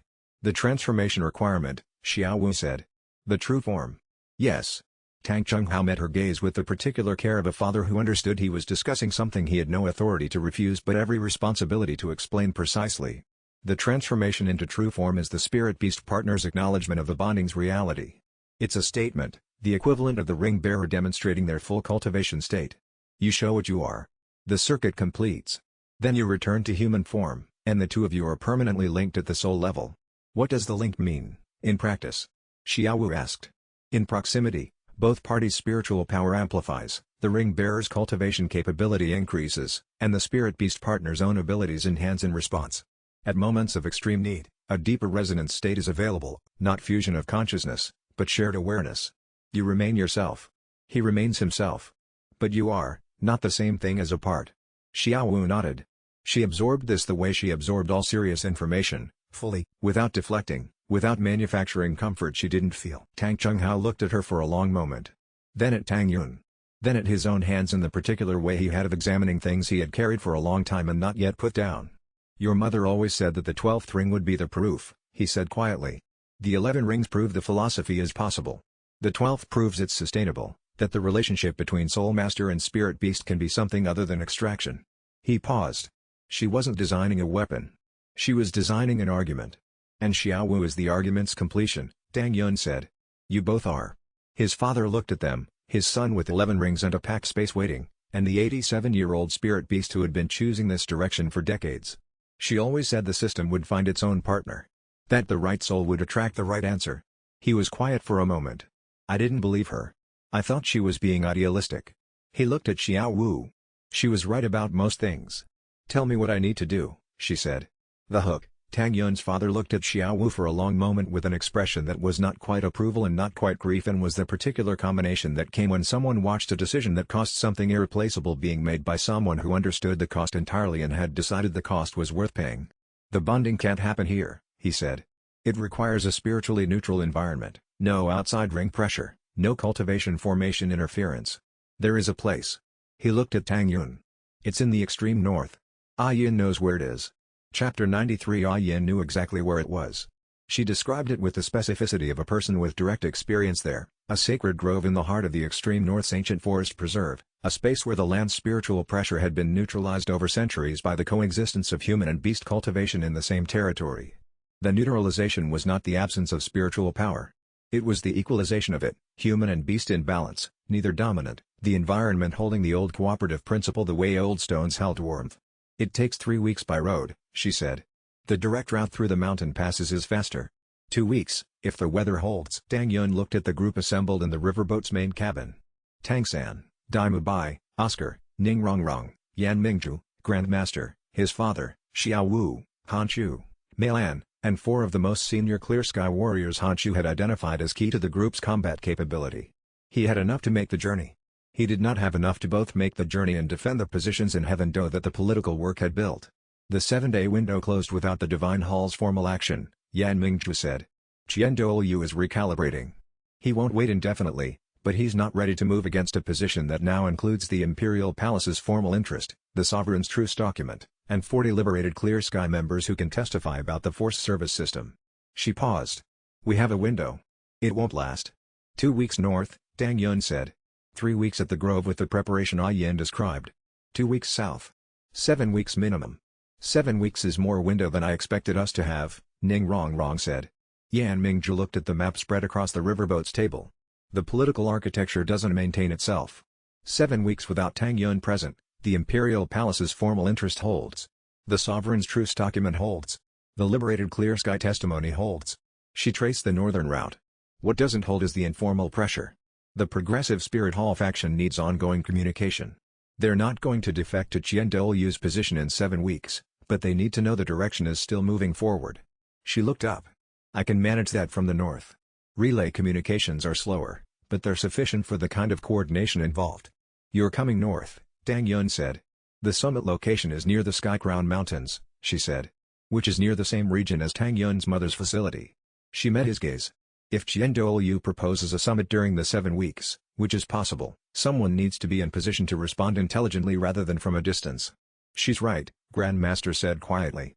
Whatever happens in the north, the diplomatic thread needs someone capable of holding it. The planning consumed 3 days. Tang San took responsibility for the northern route security. He had walked those passes twice and knew where the difficulty concentrated. Ning Rongrong coordinated with her father's network to maintain the political architecture while the group was absent from Heavendo. Han Shu organized the Clear Sky Warriors into a protective formation that would be effective for travel through territory where Douluo might have positioned observation assets. They began the journey north on a cold morning. The hook, on the fourth day of travel, Ning Rongrong's relay network delivered intelligence that created a problem none of them had anticipated. Douluo had not been recalibrating, or rather, he had been recalibrating faster than Yan Mingju had projected. He had sent a hunt team toward the extreme north, guessing, correctly, that any bonding ritual requiring a spiritually neutral environment would most likely be conducted in the Sacred Grove territories. The hunt team was 100 soul masters including a dozen soul Douluo. They were 5 days behind Tang Yun's group and moving fast, unburdened by the careful pace that protecting Tang Yun's full traveling party required, which meant the grove, and everything they had traveled 3 weeks to reach, might become a battlefield before the bonding could begin. Chapter 94 Tang Yun reviewed the intelligence with Tang San and Han Shu in the lee of a mountain pass, standing over a terrain map with the cold wind pressing against the rock face behind them. "They're moving faster than we are because they're moving lighter," Han Shu said. 12 soul Douluo with 88 support. "That's not a hunting formation. That's a full suppression deployment. They'll reach the grove before us," Tang San said. "Not a question. Not necessarily." Tang Yun looked at the terrain map. "The grove is 2 days ahead of us by the mountain route. They're 5 days behind us, but their faster pace closes that gap to approximately 1 day by the time they reach this pass." He traced the route. "If we keep the main group moving and a smaller team turns to face them here, a delaying action," Tang San said. "Long enough for the others to reach the grove and prepare." Tang Yun looked up from the map. "Daimu Bai, you, Han Shu with 3 Clear Sky Warriors. I lead. 5 combatants against 100. With your ring fusion capability, that's closer to 10 combatants against 100, Daimu Bai said. "Still bad odds. We don't need to win. We need to hold the pass for 8 hours. The combat that followed was the most sustained engagement Tang Yun had fought since his rings reached their current state. The hunt team arrived at the pass with the efficiency of a professional military formation and hit a 5-person defense that refused to yield ground. Tang Yun's ring sovereign state expanded his combat aura across the entire pass width, enhancing his 4 companions' capabilities while simultaneously presenting 12 ring frequencies that the Soul Douluo's formation work had not been calibrated to suppress. The first hour was attrition. The Soul Douluo recognized that direct assault against the ring sovereign state aura was expensive. Each strike that hit the aura triggered a resonance response that cost the attacker as much as the defender. They shifted to formation pressure, attempting to compress the defense from 3 sides simultaneously. Tang Yun held the central position and let Daimu Bai and Tang San anchor the flanks. Han Shu and the 3 Clear Sky Warriors provided a secondary layer that prevented the compression from completing. The pass geography worked in their favor. The route narrowed in 2 places, which prevented the hunt team's numerical advantage from translating into encirclement. 100 soul masters in a narrow mountain pass couldn't deploy in the formations they had been trained for. They were fighting as individuals with coordinated intent rather than as an integrated unit. He reached rank 68 in the 4th hour. The advancement hit the way intense combat advancements always did, not peacefully, not in meditation, but in the compressed urgency of sustained high-level engagement when the soul found the pattern it had been building toward and locked it in. The 4 accompanying combatants felt the aura intensify and adjusted without being told to. The hunt team's losses mounted. Not fatalities. Tang Yun's combat philosophy didn't go there, and Tang San's approach was similarly non-lethal where non-lethal was achievable. But incapacitated, separated from formations, unable to advance in good order. By the 6th hour the lead Soul Douluo had stopped advancing and was reorganizing. The hook, Dai Feng was leading the hunt team personally. Tang Yun registered this in the 5th hour when the tactical pattern of the command changed from standard Divine Hall field doctrine to something with a more personal quality. Tactical adjustments made by someone who understood Tang Yun's group's response patterns and was making predictions based on specific knowledge. He did not show himself until the 7th hour, when the reorganization had concentrated the Soul Douluo in a spearhead formation designed to punch through the pass defense at cost. When he emerged from the rear of the formation and moved toward the front, Tang San saw him first, and something in Tang San's posture changed from combat focus to something else entirely, the specific clarity of a cultivator who had been waiting for a resolution, and had finally found it, here, in a mountain pass where neither of them had expected the reckoning to arrive. Chapter 95 Tang San fought Dai Feng while Tang Yun held the pass. It was not a combat Tang Yun watched closely. He was occupied with the Soul Douluo spearhead, and the ring fusion application that held the pass required his full attention to maintain under the coordinated pressure of 12 rank 80s pushing a single point. But he was aware of the quality of the engagement to his left, 2 people who knew each other very well, fighting with the particular intensity of a conflict that had been building for years and had found its moment. Dai Feng was a rank 78 Soul Master with 40 years of formal tactical experience. He was formidable and experienced and had the specific advantage of genuine emotional investment in the outcome. He also had a fundamental problem. Tang San had been training in sustained high-pressure conditions for months under circumstances that had elevated his practical combat capability beyond what his cultivation ranks suggested. And Tang San fought with blue-silver grass in full extension, the kind of field control that turned the space around a combatant into something more constrained than the opponent expected. The engagement lasted 23 minutes. Dai Feng was still standing at the end of it, but he was standing without the capacity to continue, disarmed, his formation work disrupted, the blue-silver grass binding his ring release points in a way that was not permanent but was thorough enough to be functionally complete. When Dai Feng conceded the engagement, the Soul Douluo spearhead faltered. The formation required command coordination to function, and the formation commander's incapacitation removed the coordination. They held position but didn't advance. The 8th hour passed. Tang Yun released the ring sovereign state and said, "Pull back." They moved north through the pass at the particular controlled pace that covered ground without declaring retreat, and the hunt team did not follow. Either they were regrouping, or they had understood that the pass had cost them more than they wanted to spend again. The team reunited at the grove 3 hours later. Yin had prepared the space with the unhurried thoroughness of a guide who had been waiting many years to perform this particular work. The grove's spiritual neutrality was immediately perceptible, a quality of stillness in the air that Tang Yun had not felt in any human-constructed space, the kind of balance that accumulated over centuries of undisturbed coexistence. The others felt it too. Oscar stopped talking when they entered the grove's perimeter, a thing that had not happened voluntarily in Tang Yun's memory. Dai Mubai sat down in the grass near the clearing's edge without being asked. Ning Rongrong, whose support rings had been in constant low-level operation since the journey north began, let them go quiet. Grandmaster stood at the center of the clearing and turned slowly, reading the space with the attention he gave to things that had earned it. "This is old," he said finally. "Very old. The spiritual resonance here predates anything in the Spirit Hall's historical records." He looked at Yin. "You've been here before." "Once," Yin said. "Long ago. The grove was already this way then." She looked around with the particular expression of someone returning to a place that had been important and finding it unchanged. Some places hold what they're given. Tang Yun and Xiao Wu walked the perimeter together that evening without speaking much, learning the space. The hook. Tang Yun reached rank 70 in the night, sitting in quiet cultivation while Ning Rongrong's support rings provided a steady enhancement to the process. Grandmaster had calculated that the sustained cultivation pressure of the past weeks, combined with the rank 68 breakthrough during combat, had set up a rapid advance that the grove's neutral environment would facilitate. The Soul Sage threshold arrived without drama at the 3rd hour past midnight, a deep settling of the 12-ring frequencies into a new harmonic configuration that felt more like a key turning in a lock than a wave breaking. He opened his eyes. The grove was quiet. Xiao Wu was asleep against a tree root nearby, her breathing even and unhurried. 11 rings in their orbit, the 12th space waiting. Tomorrow, he thought. Tomorrow they would begin, and whatever came after would be irrevocable. Chapter 96. The bonding began at dawn. Tang Yun and Xiao Wu stood at the center of the grove's natural clearing, the others arranged at a respectful distance, not witnessing as audience but present as a kind of acknowledgement that what was happening mattered. Grandmaster had his hands folded. Tang Yun's father stood very still. Yan Mingzhu stood 3 paces back from the inner circle with an expression that was open and carefully composed. Yin knelt at the grove's center point and placed both palms on the ground, activating the neutral field preparation she had spent 3 days establishing. The grove went very quiet. Xiao Wu looked at Tang Yun. "Ready?" "Yes." "Then watch." She stepped back 2 paces and her human form began to change. The transformation was nothing like the forced beast-to-ring path that the standard acquisition model used. There was no violence in it.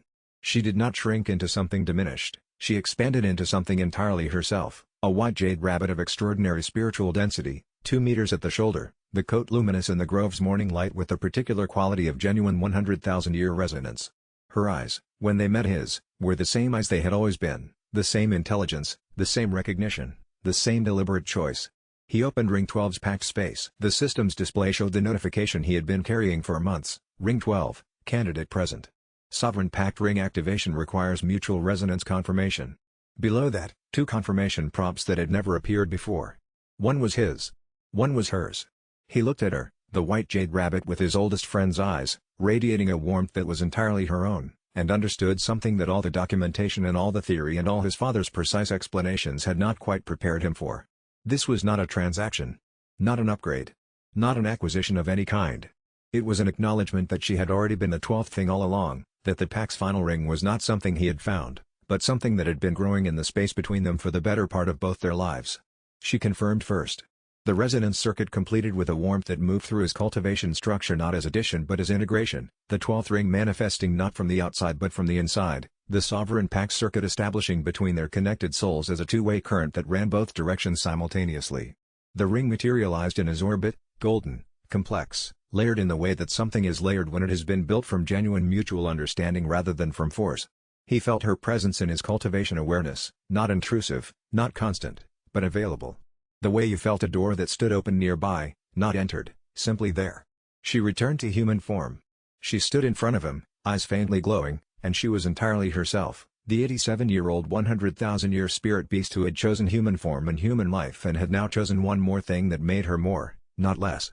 She reached out and took his hand. The hook, the system's display changed, showing all 12 rings in their new complete orbit, the 12th gleaming and settled, fully integrated, and then the display went quiet in a way it had not been quiet before.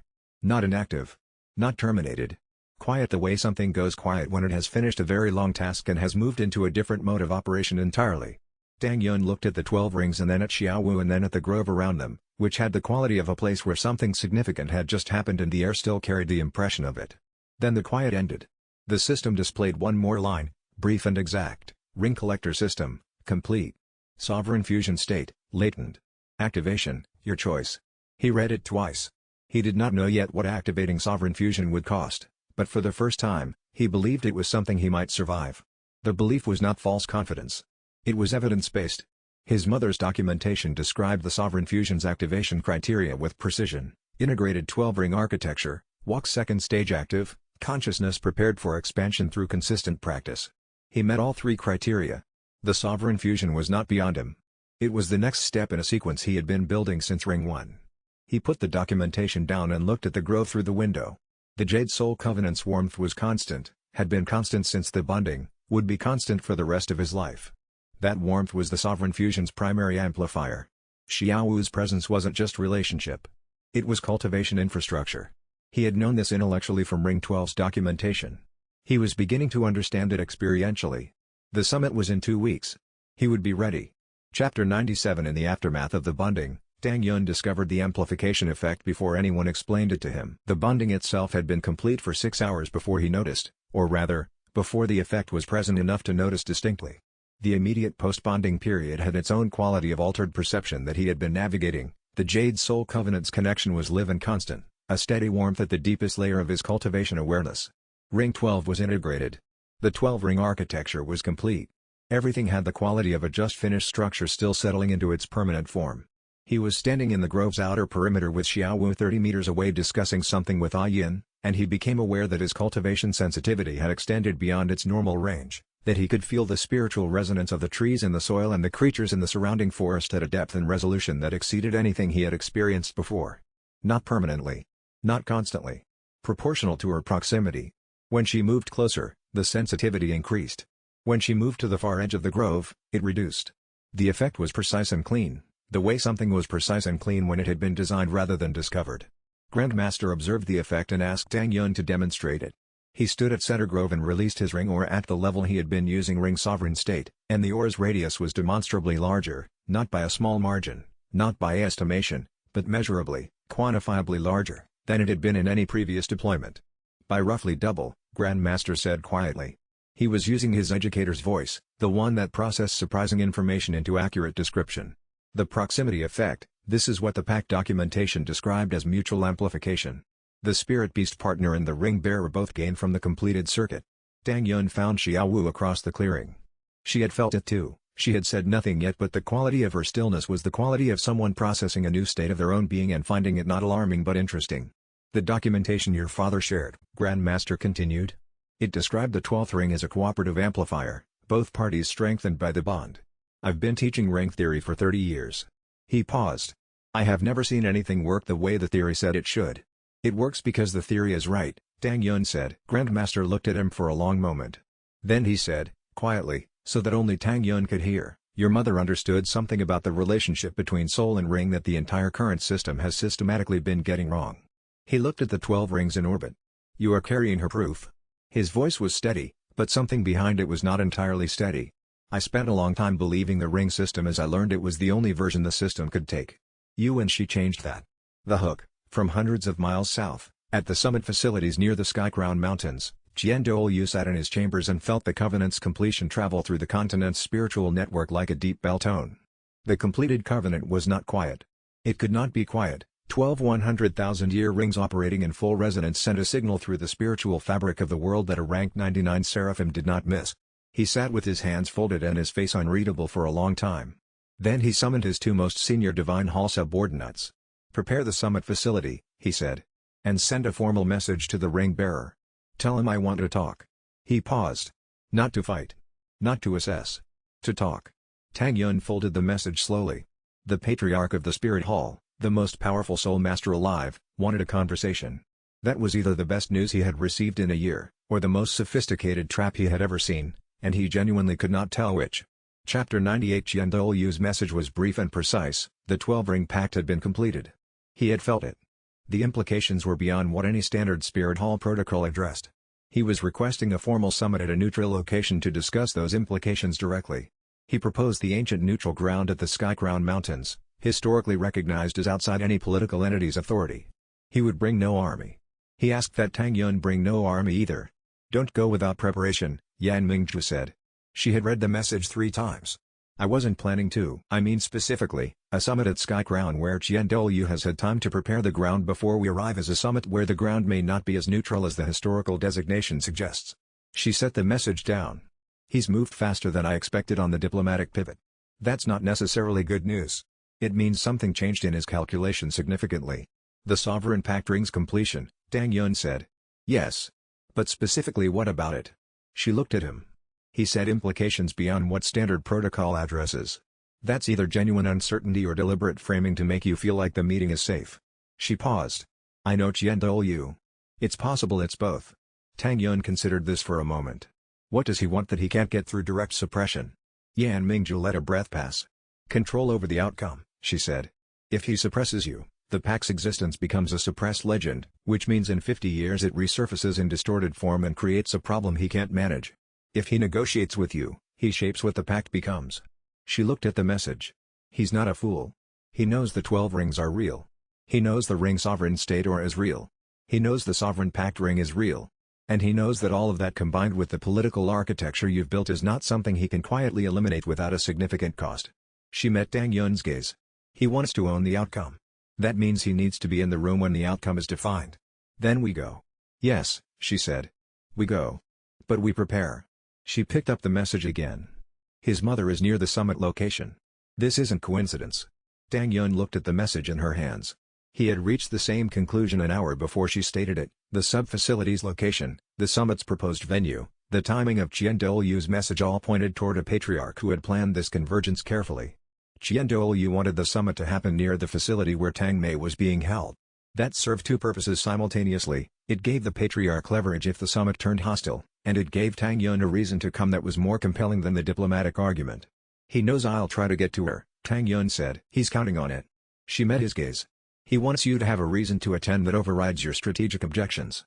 Your mother is that reason." She paused. "It also means he's not planning to harm her. She's more valuable as a drawing card than as a hostage he's already used. Unless he's planning to offer her at the summit as the price of my cooperation." Yan Mingzhu absorbed this. "That's also possible. Either way," she set the message down. "We plan for the summit and we plan for the facility simultaneously. 2 objectives, 1 location, maximum operational overlap." "Yes," Tang Yun said. "That's what we do."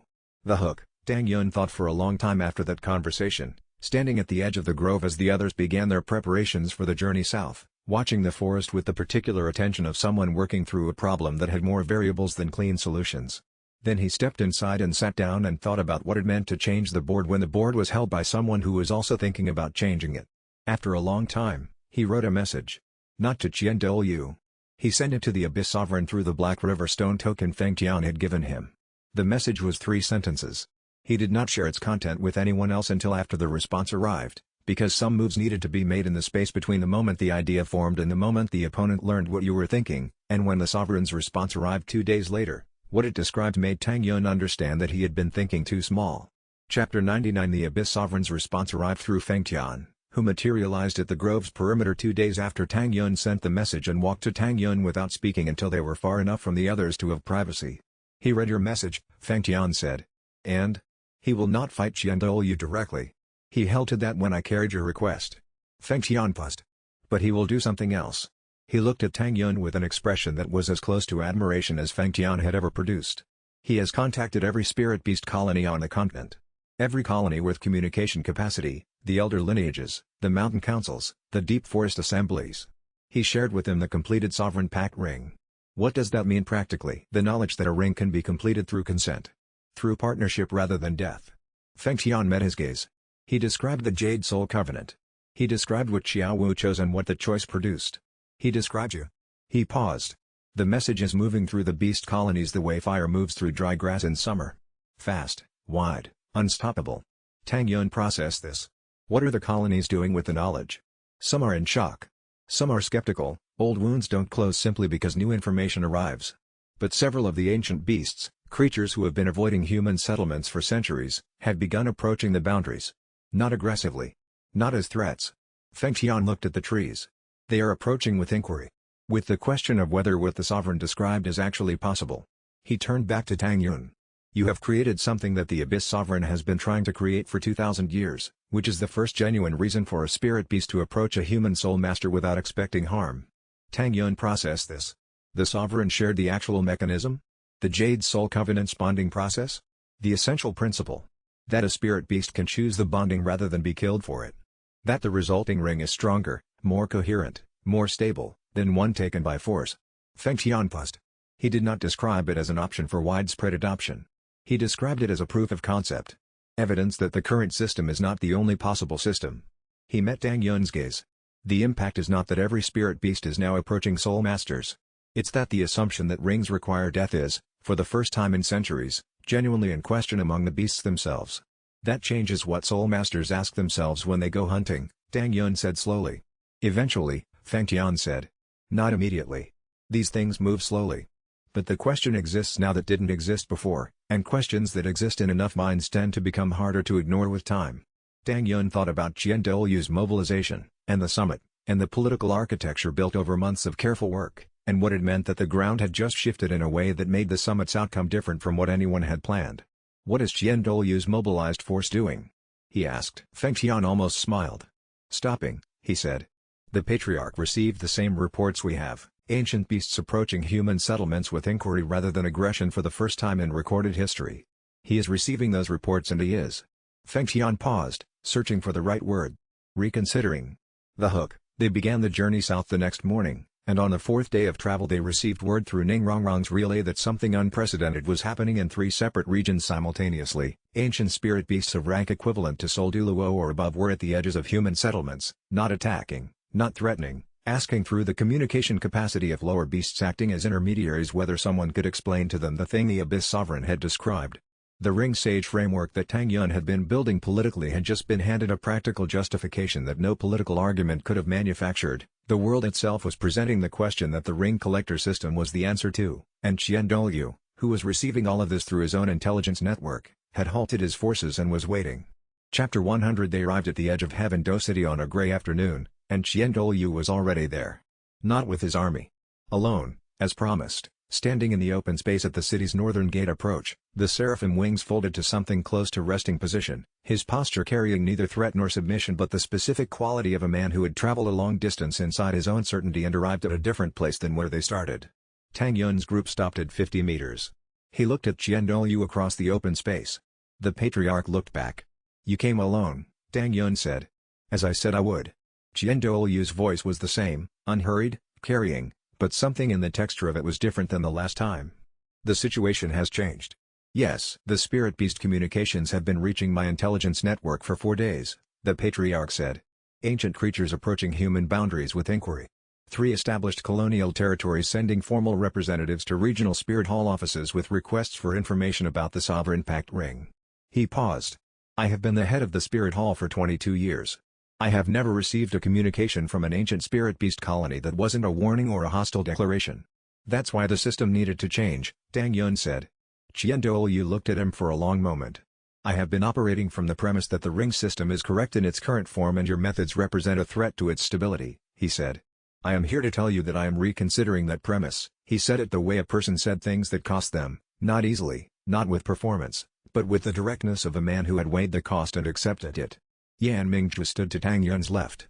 Xiao Wu stood to his right, the faint resonance of the completed sovereign pact circuit present in her proximity. You have changed something I believed unchangeable, Qian Douluo said.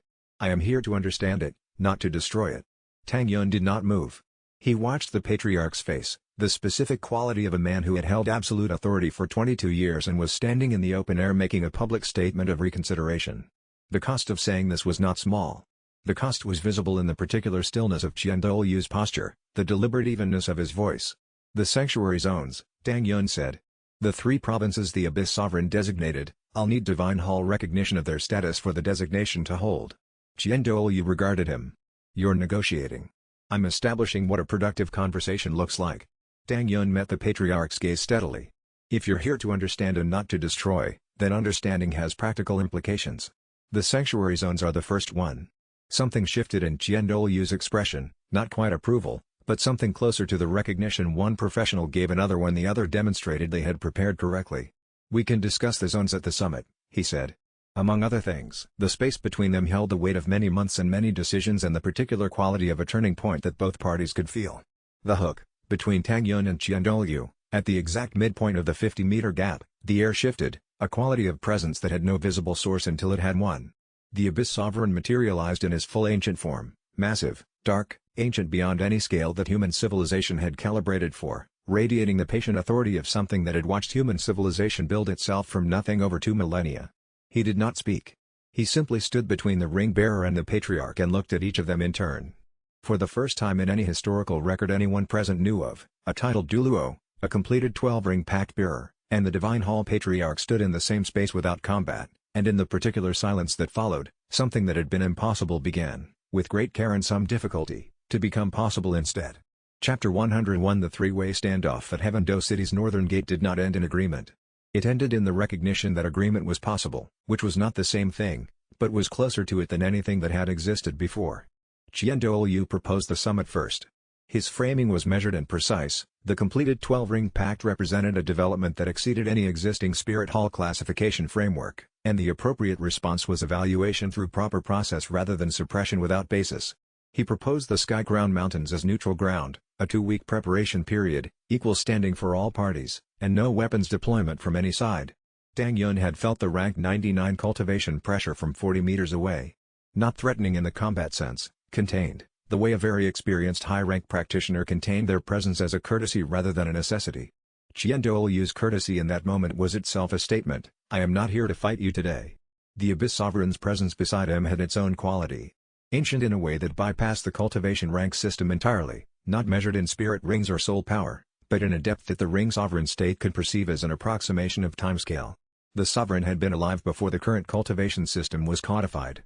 He operated within it as context, not requirement. The 3 of them had stood at the city's northern gate in the early morning while the city's inhabitants kept their distance, not from instruction, but from the instinct of people who could feel, at a level below conscious analysis, that the beings before them were engaged in something that did not require their participation. The Abyss Sovereign's proxy, Fentian, who had materialized alongside the ancient beast, conveyed the sovereign's conditions. He would not attend the summit himself, but he would send Fentian as a formal observer. He expected the Spirit Beast Sanctuary Zones to be among the summit's first agenda items. He expected the Ring Sage designation to be formalized at the summit or within 30 days of its conclusion. Tang Yun named his conditions last. The summit would operate under equal standing, no party could compel another to take any action, and the summit's outcomes would require consensus rather than majority. The Skyground venue was acceptable. Yan Mingzhu would serve as his formal diplomatic representative and her status must be recognized as equivalent to Qian Douluo's own senior advisors. The liberation of Clear Sky Clan forced service members must be on the agenda. And the sanctuary zones designated by the Abyss Sovereign would be formalized in the summit's first accord, not tabled for later review. Qian Douluo agreed to most of these conditions without negotiation. He pushed back on one item only, the sanctuary zone formalization as the summit's first accord. His proposed revision was that the sanctuary zones be discussed in the summit's second session, after the Ring Sage designation framework had been established.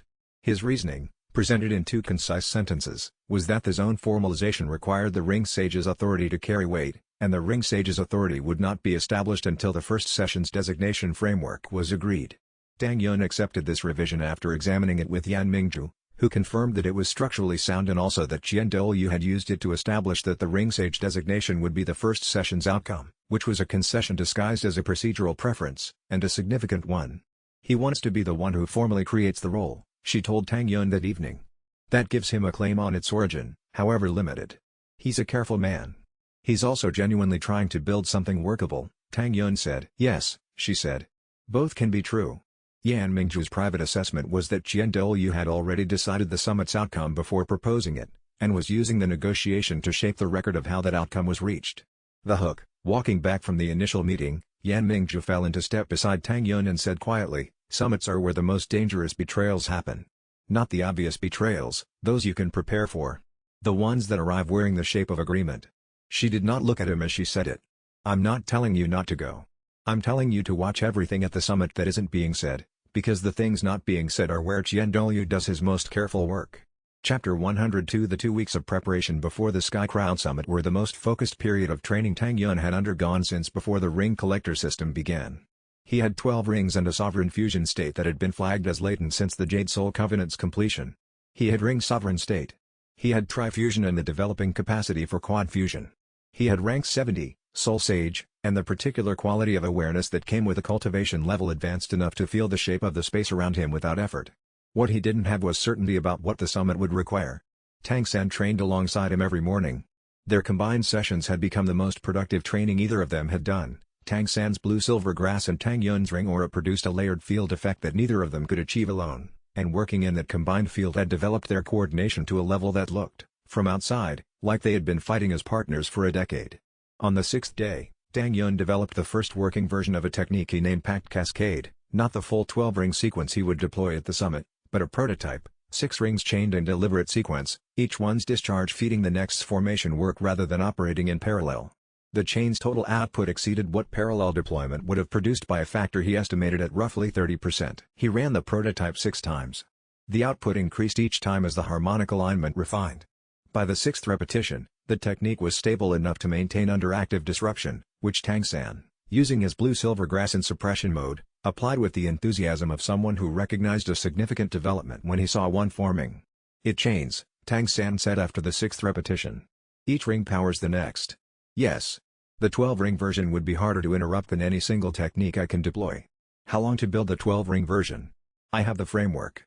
The execution, 8 more days of refinement, at least. The summit is in 9 days. Tang Yun looked at the mountains and then at his 12 rings. "Then I have 8 days. "You're preparing for a fight," Tang San said on the 7th day. "I'm preparing for the possibility that a fight will be necessary." "That's not the same thing."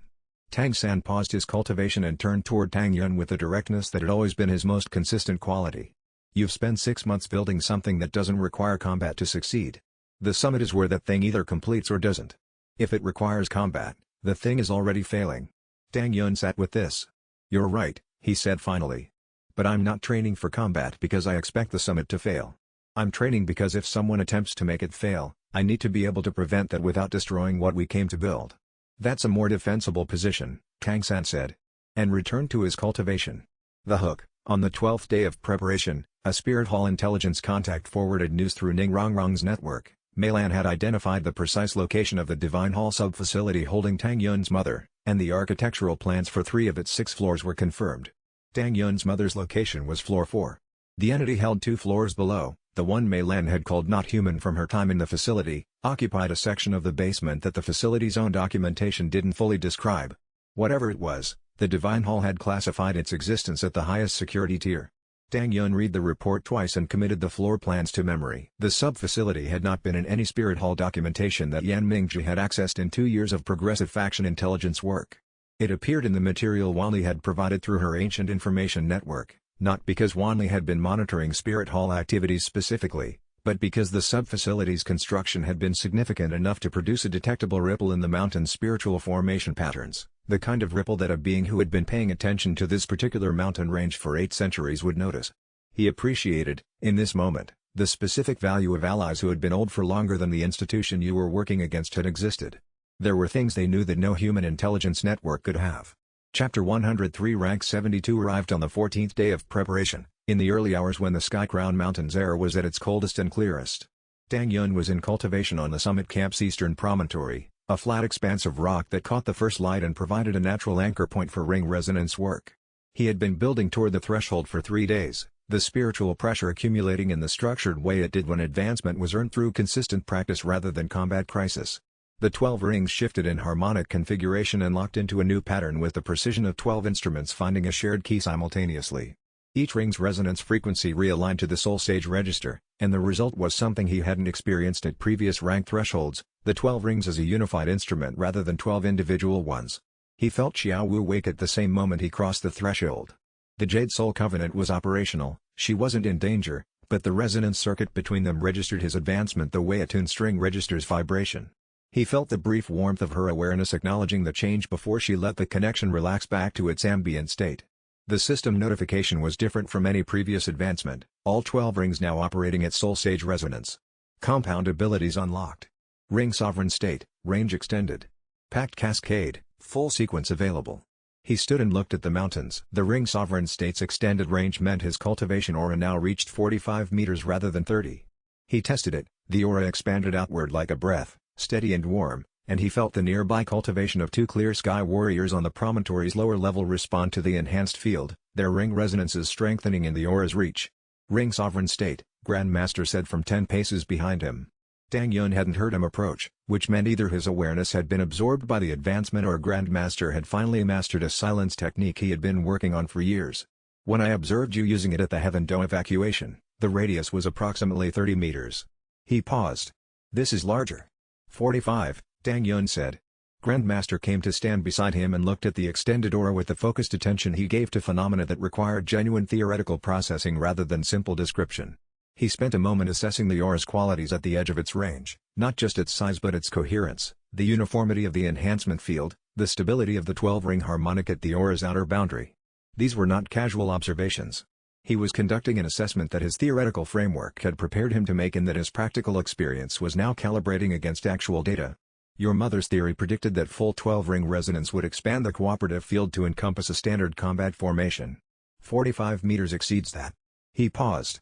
It exceeds what she thought possible. The hook, when Tang Yun tested the new compound ability, Ring Sovereign State as the full expression of all 12 rings projected outward, Ning Rongrong crossed into the aura's range and her 7 treasure glaze tile bonuses activated differently than they had before. The multiplicative stacking effect she had noted at their first test was present, but amplified. Her own ring outputs were enhanced within the aura by a factor that made her effective rank, in terms of support capacity, equivalent to something significantly above her actual cultivation level. She studied this with the focused attention of a practitioner identifying a breakthrough. It doesn't just enhance, she said. It resonates with the supporter's own ring capacity. It's not addition. It's multiplication. She faced Tang Yun with a raised eyebrow. With this aura, Oscar's cooking is probably lethal. Oscar, from across the camp, called out without turning from the fire, I've always known. The laughter that followed had the quality that laughter had in a serious context, not dissolving the weight, but adding a dimension to it, the dimension of people who had been through enough together to be able to laugh at the edge of something hard. Ning Rongrong laughed. Dai Mubai laughed. Even Han Shu allowed a smile that lasted long enough to count. Tang Yun committed this to memory with the deliberateness of someone who understood that not all important moments were dramatic, and that the ones that weren't were sometimes the most important ones to keep. Chapter 104 The approach to the Sky-Crown Mountains took 4 days by the prepared route that Fentian had specified in his advance instructions, a high-altitude path that avoided both the Divine Hall's main arterial roads and the Spirit Beast territory that the Sovereign had designated as sanctuary pending. On the second day, 3 figures joined them from a side path at a mountain junction. They were titled Douluo. Tang Yun recognized the quality of their cultivation presence immediately. Rank 90, 91, and 93 respectively, by his ring sense estimate. They moved with the self-contained ease of practitioners who had been at their level for long enough that the rank had become ordinary. Their spirit emblems, the formal badges of title Douluo designation, were visible but not displayed prominently. The eldest of the 3 introduced herself, Long Wei, rank 93, formerly Spirit Hall's Senior Continental Operations Director. She had separated from Qian Doulu's faction 6 months prior over disagreement about the Hall's response to the Clear Sky Liberation operations. Not because I approved of your methods, she said, looking at Tang Yun with the evaluating directness of a practitioner 3 decades into mastery. Because I disapproved of the Hall's. Her two companions were Shu Ran, rank 91, and He Chuan, rank 90, both former Spirit Hall regional superintendents who had been forced to choose sides when Qian Douluo's emergency authority declarations began overriding standard administrative protocols. "We are not here to fight for you," Long Wei said. "We're here to be present at the summit with our own standing. If Qian Douluo intends to resolve the summit through unilateral authority assertion, our presence creates a formal record of dissent." She met Yan Mingzhu's gaze. "You've been cultivating us for 3 months. We've made our decision." Yan Mingzhu's expression was composed and unsurprised.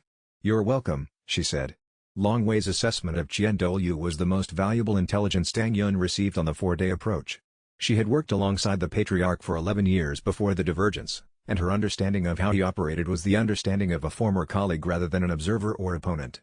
"He doesn't lie," she said on the 3rd day of travel, when the group had settled into the evening camp and the conversation had reached the level of detail that required proximity and quiet. "He reframes. There's a difference. Everything he says at the summit will be accurate in the sense that he believes it and it's consistent with the available facts.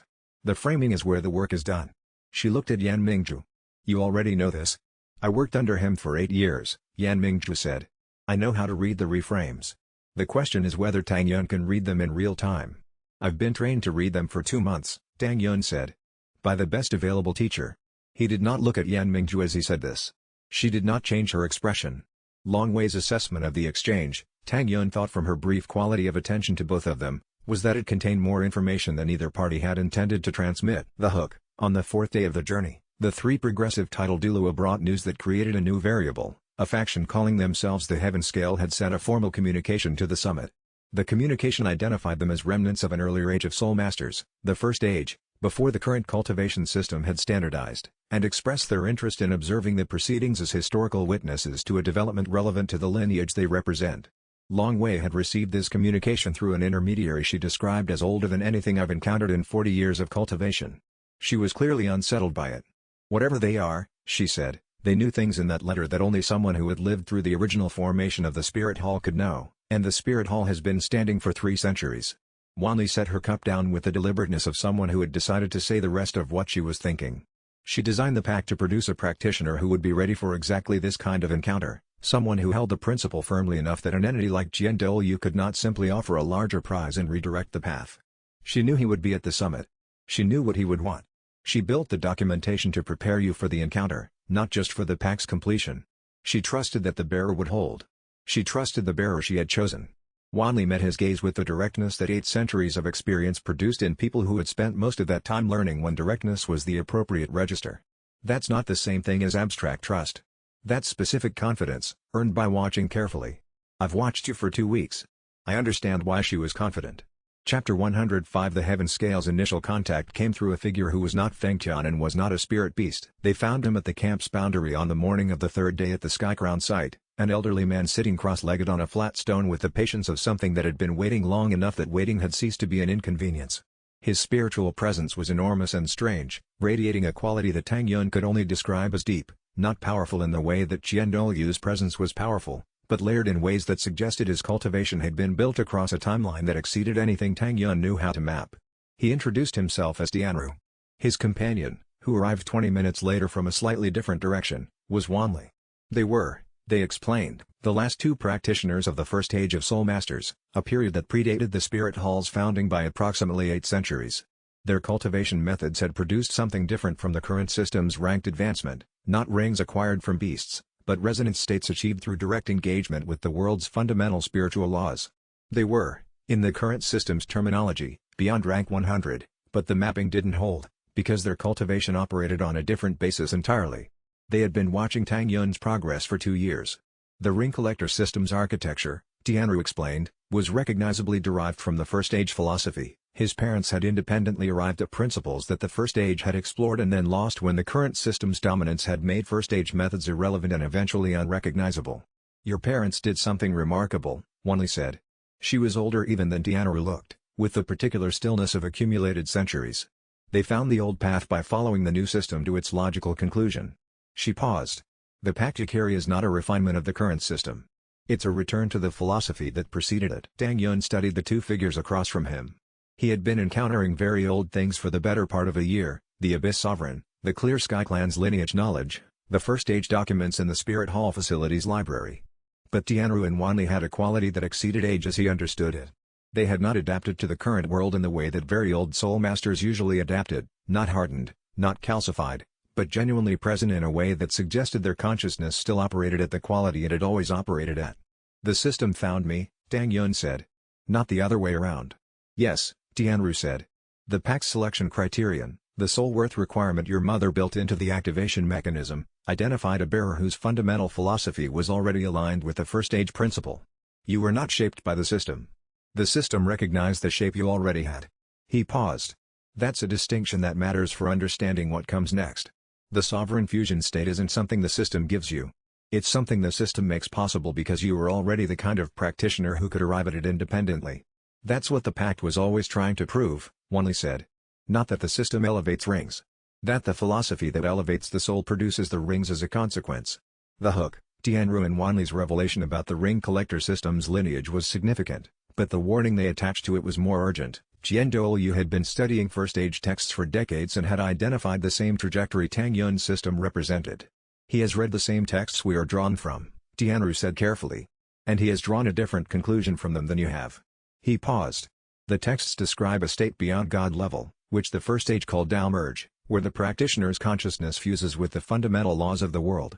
Douluo wants it." He met Tang Yun's gaze steadily. "He believes the completed 12-ring pact is the fastest path to it, and he intends to acquire that path at the summit, one way or another." Tang Yun absorbed this. Acquire was a specific word choice, not align with, not support, but acquire. Douluo at rank 99 had been at the threshold of God level for years. The documentation in the cultivator's records suggested the barrier was not power, he had sufficient power, but the specific quality of understanding that the God level transition required. And a practitioner at rank 99 who had been watching the 12-ring pact demonstrate a different quality of cultivation understanding from the current system's peak would see it as the key he had been looking for. "He's not wrong that it's a path," Tang Yun said. "No," Tianru agreed. "He's not wrong about that. The question is whether it's a path he can walk or a path he intends to carry." He paused. He has been patriarch long enough to confuse those two things. Tang Yun understood the distinction. Carrying a path, extracting it from its bearer, institutionalizing it, deploying it as a resource, was not the same as walking it. And the path, designed the way his mother had designed it, was specifically not amenable to being carried in that way. The principle could not be separated from the practitioner's relationship to the principle. He needed Douluo to discover this himself, because explanation was insufficient for a person of that experience and rank.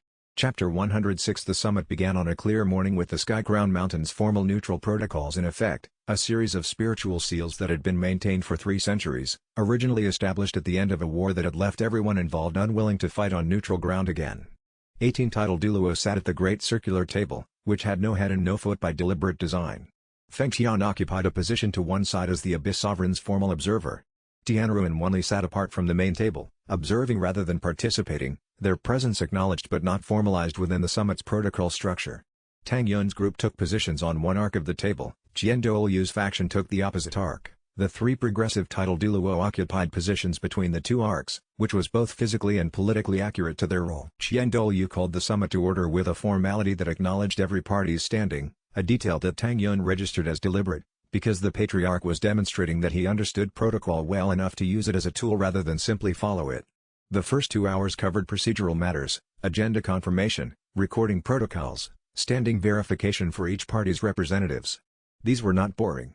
Every procedural decision was also a negotiation about the summit's power structure, and Yan Mingzhu navigated each one with the precision of a practitioner who had spent years inside the institution that had built these protocols and understood every leverage point they contained. The agenda item Tang Yun had been anticipating arrived in the 3rd hour, demonstration of the 12-ring pact. "We've reviewed documentation," Douluo said. "Reports from observers, ring sense readings from the Heaven-Do encounter, the Covenant's effect on the Beast Colony communications. But documentation is not demonstration." He addressed Tang Yun across the table. "The summit requires direct evidence. Show us what the 12 rings can do." Tang Yun stood. He activated the ring sovereign state, the 45-meter aura in full expression, all 12 rings in resonance, the cooperative field extending across the entire summit table and washing over every practitioner present. The title Douluo on Douluo's arc felt it immediately. He could tell from the quality of their stillness that the aura's enhancement was perceptible and unmistakable. Two practitioners on that arc had visibly elevated ring resonances that had nothing to do with their own cultivation work. Their rings were responding to the aura's cooperative field, strengthening in the external enhancement the way a fire strengthened in fresh air. One of them looked down at his own rings with the expression of a cultivator who had just experienced something he had not believed was possible at close range. Tang Yun held the ring sovereign state for 30 seconds. Then he initiated the packed cascade. All 12 rings in full sequence, the chain he had refined over 9 days of preparation. Each ring's technique discharged into the next, the chain building as it progressed, the final technique's output carrying the accumulated resonance of all 12. The effect was visible even to practitioners with limited ring sense, a wave of spiritual force that passed through the summit space with the quality of a bell tone at a frequency below normal hearing. The assembled titled Douluo were silent when he finished. The hook, into that silence, after Tang Yun had held the cascade for 90 seconds and then let it settle, Douluo asked one question. He had waited for the silence to reach its peak before speaking, and what he said contained, Tang Yun understood, the real purpose of his interest in this summit all along. Can this be taught? Tang Yun held the silence for a moment, not to calculate his answer, but to hear the question fully. Not can others achieve 12 rings. Not can the pact be reproduced. Can this be taught? Douluo was asking about transmission. About lineage. About whether what stood at the center of the summit table was the isolated achievement of a single practitioner at the beginning of a direction that the cultivation world could follow. Yes, Tang Yun said. Not the rings, those are earned through the practitioner's own cultivation. But the philosophy behind the rings. The principle that determines which rings are worth earning. That can be taught. That's what makes it a lineage rather than an anomaly. Douluo absorbed this with the particular quality of absorption that indicated he had already been thinking about the implication before asking the question. That, he said, is what I came to the summit to hear. Chapter 107 Tang Yun answered without hesitation, because he had known this question was coming and had spent 2 weeks thinking about the true answer rather than the easy one. The rings can't be given, he said. The system isn't transferable, it was designed for a specific bearer, and the packed space is personal to me. But the principle, that rings are elevated by the soul's worth and not the beast's death, can be understood by anyone. He paused, looking at Douluo across the circular table. The question isn't whether it can be taught. The question is whether it can be learned. Those are different. Teaching is transferring information. Learning is changing how you see. You're distinguishing between instruction and transformation, Long Wei said from her position between the two arcs. She was following the exchange with the focused attention of a practitioner who had been asking versions of this question for her entire career. Yes. The current cultivation system can be taught, the ring acquisition process, the rank advancement protocols, the formation work. All of it is teachable. The Pact's principle isn't more complicated than the current system's philosophy. But it requires the practitioner to examine assumptions that the current system treats as foundations. Douluo studied him. The patriarch's expression had been unreadable since the Pact Cascade demonstration, carrying the quality of someone processing an encounter that had genuinely unsettled a certainty. You are either the salvation of this system or its destroyer, he said finally. The words were not hostile, they were the statement of a problem being thought through out loud. I have not decided which. I understand that position, Tang Yun said. I ask that you decide from evidence rather than from fear of what the evidence might require. The summit recessed at midday. The recess created the particular atmosphere that formal proceedings produced when their tension released temporarily, the title Douluo on both arcs separating into their respective groups, the atmosphere of a formal protocol relaxing into the informal mode of practitioners who had just experienced something significant and were processing it in the ways their personalities preferred. 3 of Douluo's faction were clustered in quiet urgent conversation. 2 from the progressive arc were speaking with Long Wei. Feng Tian had moved to a position near the summit space's eastern window and was looking at the mountains with the quality of someone transmitting observations to a distant listener. In the recess, Tang Yun moved to the summit camp's southern edge and sat in the particular stillness he used when he needed to think without input. Xiao Wu came and sat beside him without speaking. Yan Mingzhu stood nearby, giving them space while remaining close enough to respond if the recess moved. Tang Yun was thinking about Douluo's question. Can this be taught? The patriarch had asked it with the phrasing of someone who already knew the answer was complicated and wanted to see how Tang Yun handled the complication. But beneath the question was a more practical one. Can it be institutionalized? Can the philosophy be extracted from Tang Yun and installed in the Spirit Hall as a teachable curriculum that produces predictable results? The answer was no, and the reason the answer was no was the most important thing about the pact. The philosophy couldn't be curriculum because curriculum was abstracted from the practitioner. The pact required the practitioner's soul to hold the philosophy authentically, not as learned material but as lived orientation. You couldn't teach the pact the way you taught ring formation work.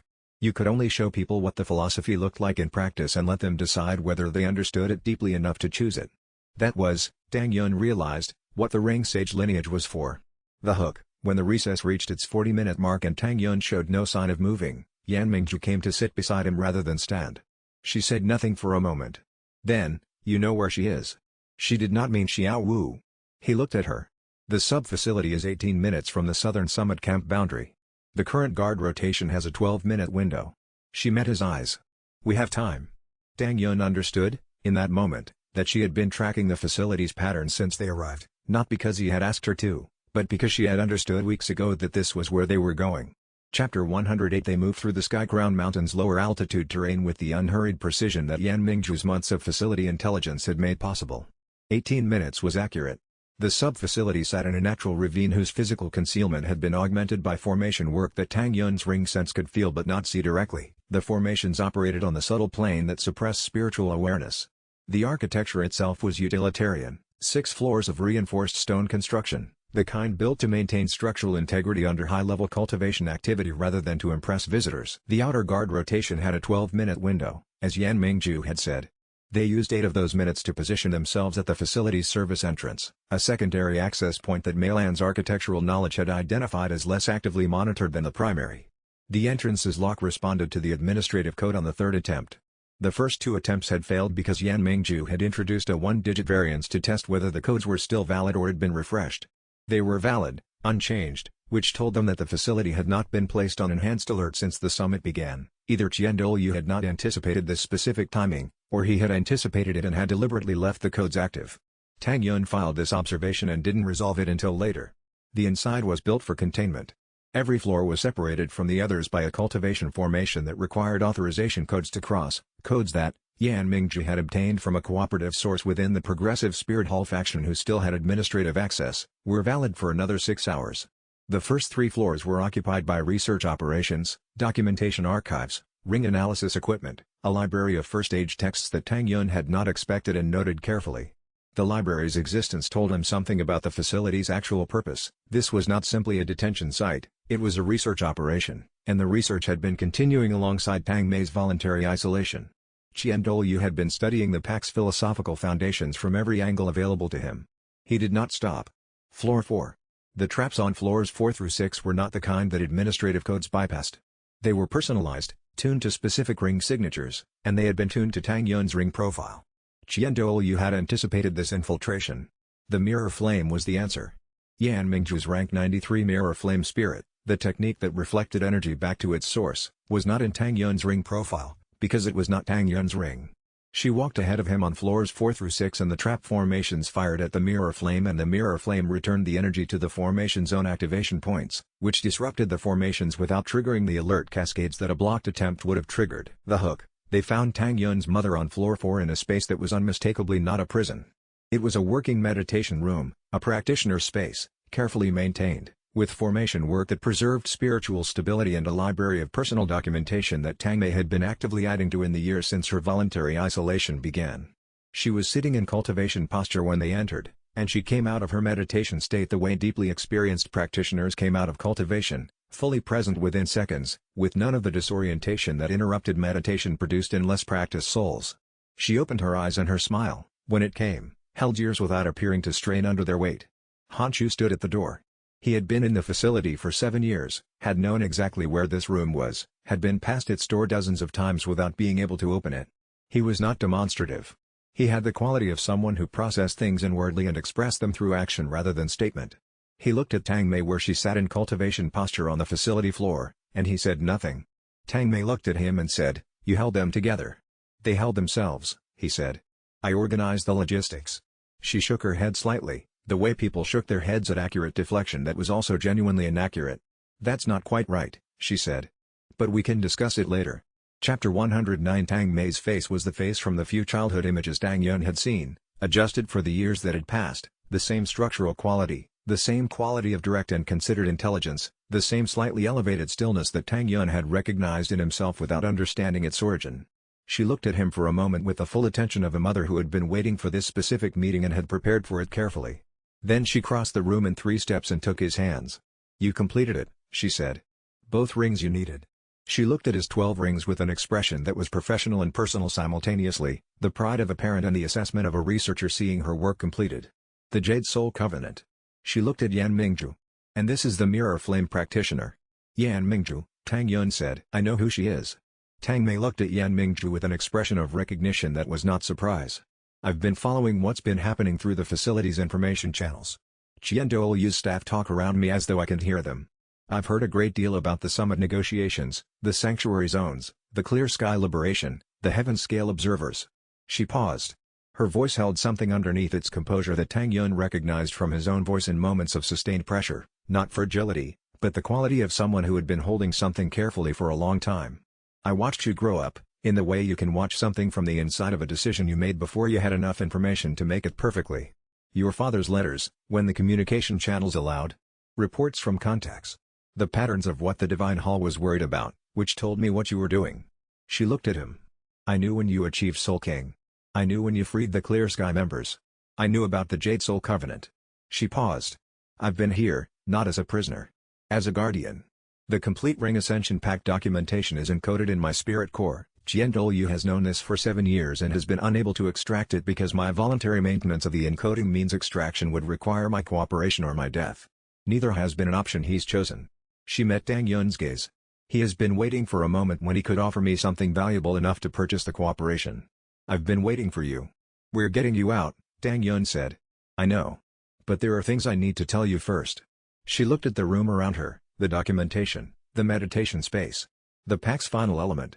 I encoded it here because I couldn't trust it to physical documentation that could be seized.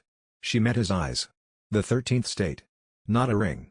A transformation. The hook. Douluo's voice came through the facility's communication formation before Tang Mei could finish her explanation, calm, unhurried, carrying no hostility. I know you're here, he said. I expected you to come during the recess. I'm not going to send anyone to intercept you. The guard rotations were suspended 20 minutes ago. A pause. I would like to speak with Tang Mei, with you present. I will come to floor 4. There is an offer I would prefer to make in person rather than through a summit document. Another pause. Come back to the summit table afterward, or don't. That is your choice. But hear the offer first. Tang Yun looked at his mother. She met his gaze with the expression she had been using throughout the extraction, direct, clear, fully present. Not asking him to make a particular decision. Asking him to make an informed one. What's the offer? Tang Yun asked.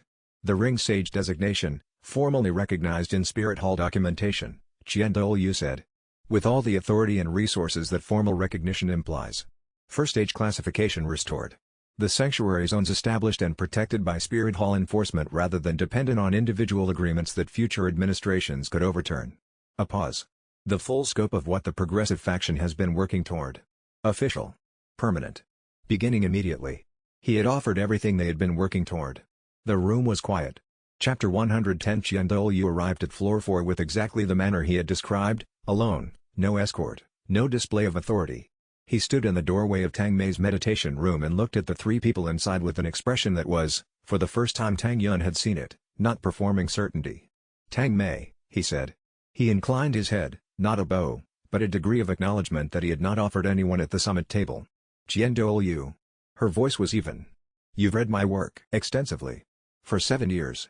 He came into the room and took the position a practitioner would take in a formal meeting, standing rather than sitting, hands at rest, nothing suggesting aggression.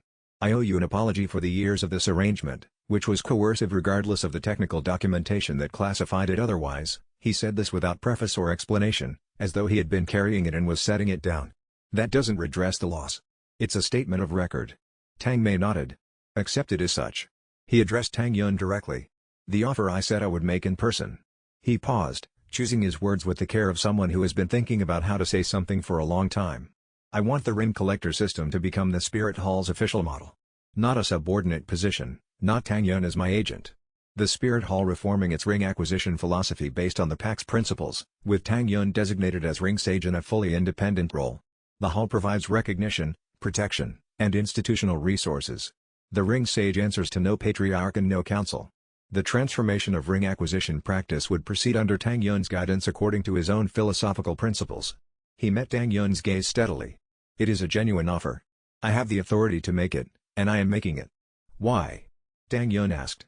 Because Tianru showed me what the first stage texts say happens if the pack's philosophy becomes dominant without institutional support, Qian Douluo said. The transformation is accelerated in ways that produce instability if it isn't managed by a structure that understands both the current system and the new direction simultaneously. He paused. I have been the most powerful person in this system for 22 years. The pact is stronger than I am. It needs a frame, not a cage. Tang Yun looked at the man across from him.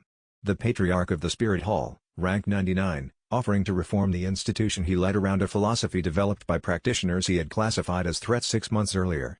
The reversal was complete, and it was genuinely offered. Tang Yun had spent enough time in negotiations to recognize when an offer was tactical and when it was real, and this was real. Qian Douluo had changed his assessment, and the change had changed the offer, and the offer was the honest expression of where the assessment had arrived. I need a knight, Tang Yun said. Of course. Qian Douluo inclined his head. He did not press for a preliminary answer or telegraph his preferred outcome. He left the same way he had arrived, unhurried, without performance, and the quality of his departure confirmed what Tang Yun had understood from the offer itself. The patriarch had prepared this thoroughly enough that the answer, whatever it was something he was prepared to work with. The hook, Tang Yun asked for one night to decide, and Qian Douluo agreed without hesitation, which was itself information. The patriarch had prepared the offer carefully enough that he was comfortable with Tang Yun having time to find its flaws, which meant either the offer was genuinely straightforward or its complexity was designed to survive scrutiny. Tang Yun didn't know which yet, but he knew that the fact of being in Tang Mei's room with his mother alive and present while Qian Douluo made this offer was not accidental, and whatever the offer contained, the context around it was precisely arranged. Qian Douluo was rank 99. He had been patriarch for decades. He had not survived that position by making unsophisticated strategic moves. The fact that he had come to Tang Mei's room personally, rather than sending the offer through a summit document, rather than presenting it at the formal table where everyone's responses would be on record, was itself information about what he understood the offer's reception would be. He was giving Tang Yun a context in which to say no without institutional consequence. That was either genuine courtesy or a sophisticated technique for building trust before the formal proceedings. Tang Yun had not yet determined which. Chapter 111 The family reunion happened in the meditation room's quiet while Qian Douluo withdrew to his own chambers, and it was not what Tang Yun had imagined it would be. He had imagined it would be overwhelming. It was, but not in the direction he expected. Tang Mei and Tang Chunghao occupied the same space and the silence between them was not the silence of years lost but the silence of two people who had not needed to say everything because they had been building toward the same thing separately and now the building was complete. His father held his mother's hands and looked at her with an expression that required no interpretation. Tang Yun watched them. Xiaowu was beside him, her hand in his through the covenant's ambient warmth. Yan Mingzhu stood 3 paces back with the particular spatial awareness she used in situations where the emotional center belonged to someone else, not absent, present, but giving the center its room. When his parents finally spoke to each other, it was about the pact. About what it had taken to maintain the encoding through 7 years of isolation. About the 3 places Tang Yun had diverged from the documentation's expected sequence and how the divergences had been improvements. About the Jade Soul Covenant's completion and what that meant for the documentation's final element. The 13th state, his father said quietly. You mentioned it. Later, Tang Mei said. First, the offer. The group gathered in a larger space as the evening progressed. Grandmaster, Tang San, Daimu Bai, Oscar, Ning Rongrong, Longwei and her companions, Han Chu, and a handful of the Clear Sky Warriors who served as their operational core. The offer's terms circulated through the group in Yan Mingzhu's precise summary, and the group's response tracked the intelligence and experience represented in its composition. Tang San spoke in the particular careful voice he used when he was stating something he had thought about long before the meeting. If the Spirit Hall becomes the institution through which the Ring Sage philosophy spreads, the Spirit Hall owns the philosophy. The philosophy becomes what the Spirit Hall says it is. Not if the Ring Sage position is genuinely independent, Yan Mingzhu said. Independence within an institution lasts as long as the institution wants it to. Oscar, improbably, had the clearest formulation, take what protects people and walk away from what doesn't. He shrugged. Protection requires recognition. But recognition shouldn't require submission. He paused. I've been feeding people for a year under circumstances where every meal might be the last one I cook for someone. You learn pretty quickly what actually keeps people alive and what is just the appearance of keeping them alive. The appearance can be very convincing, especially when the person offering it is very powerful. Oscar addressed Tang Yun directly. The Ring Sage role as Qian Douluo offered it as the appearance. Your counter-proposal is closer to the thing itself. The hook, Yan Mingzhu spoke last, after everyone else had said their piece, with the particular weight of someone who had been carrying an observation since before the meeting and had been waiting for the right moment to place it. He offered you everything except freedom, she said. Her voice was level. Notice that. He offered you the Ring Sage role in the Clear Sky Clan's restoration and your mother's freedom and the Sanctuary Zone's formalization. All of those things are real and significant, and I don't think he's offering them dishonestly. But none of them include a provision that protects them after you're gone, or protects you from the institution's decision to redefine them, or protects the lineage you build from being redirected by the next administration.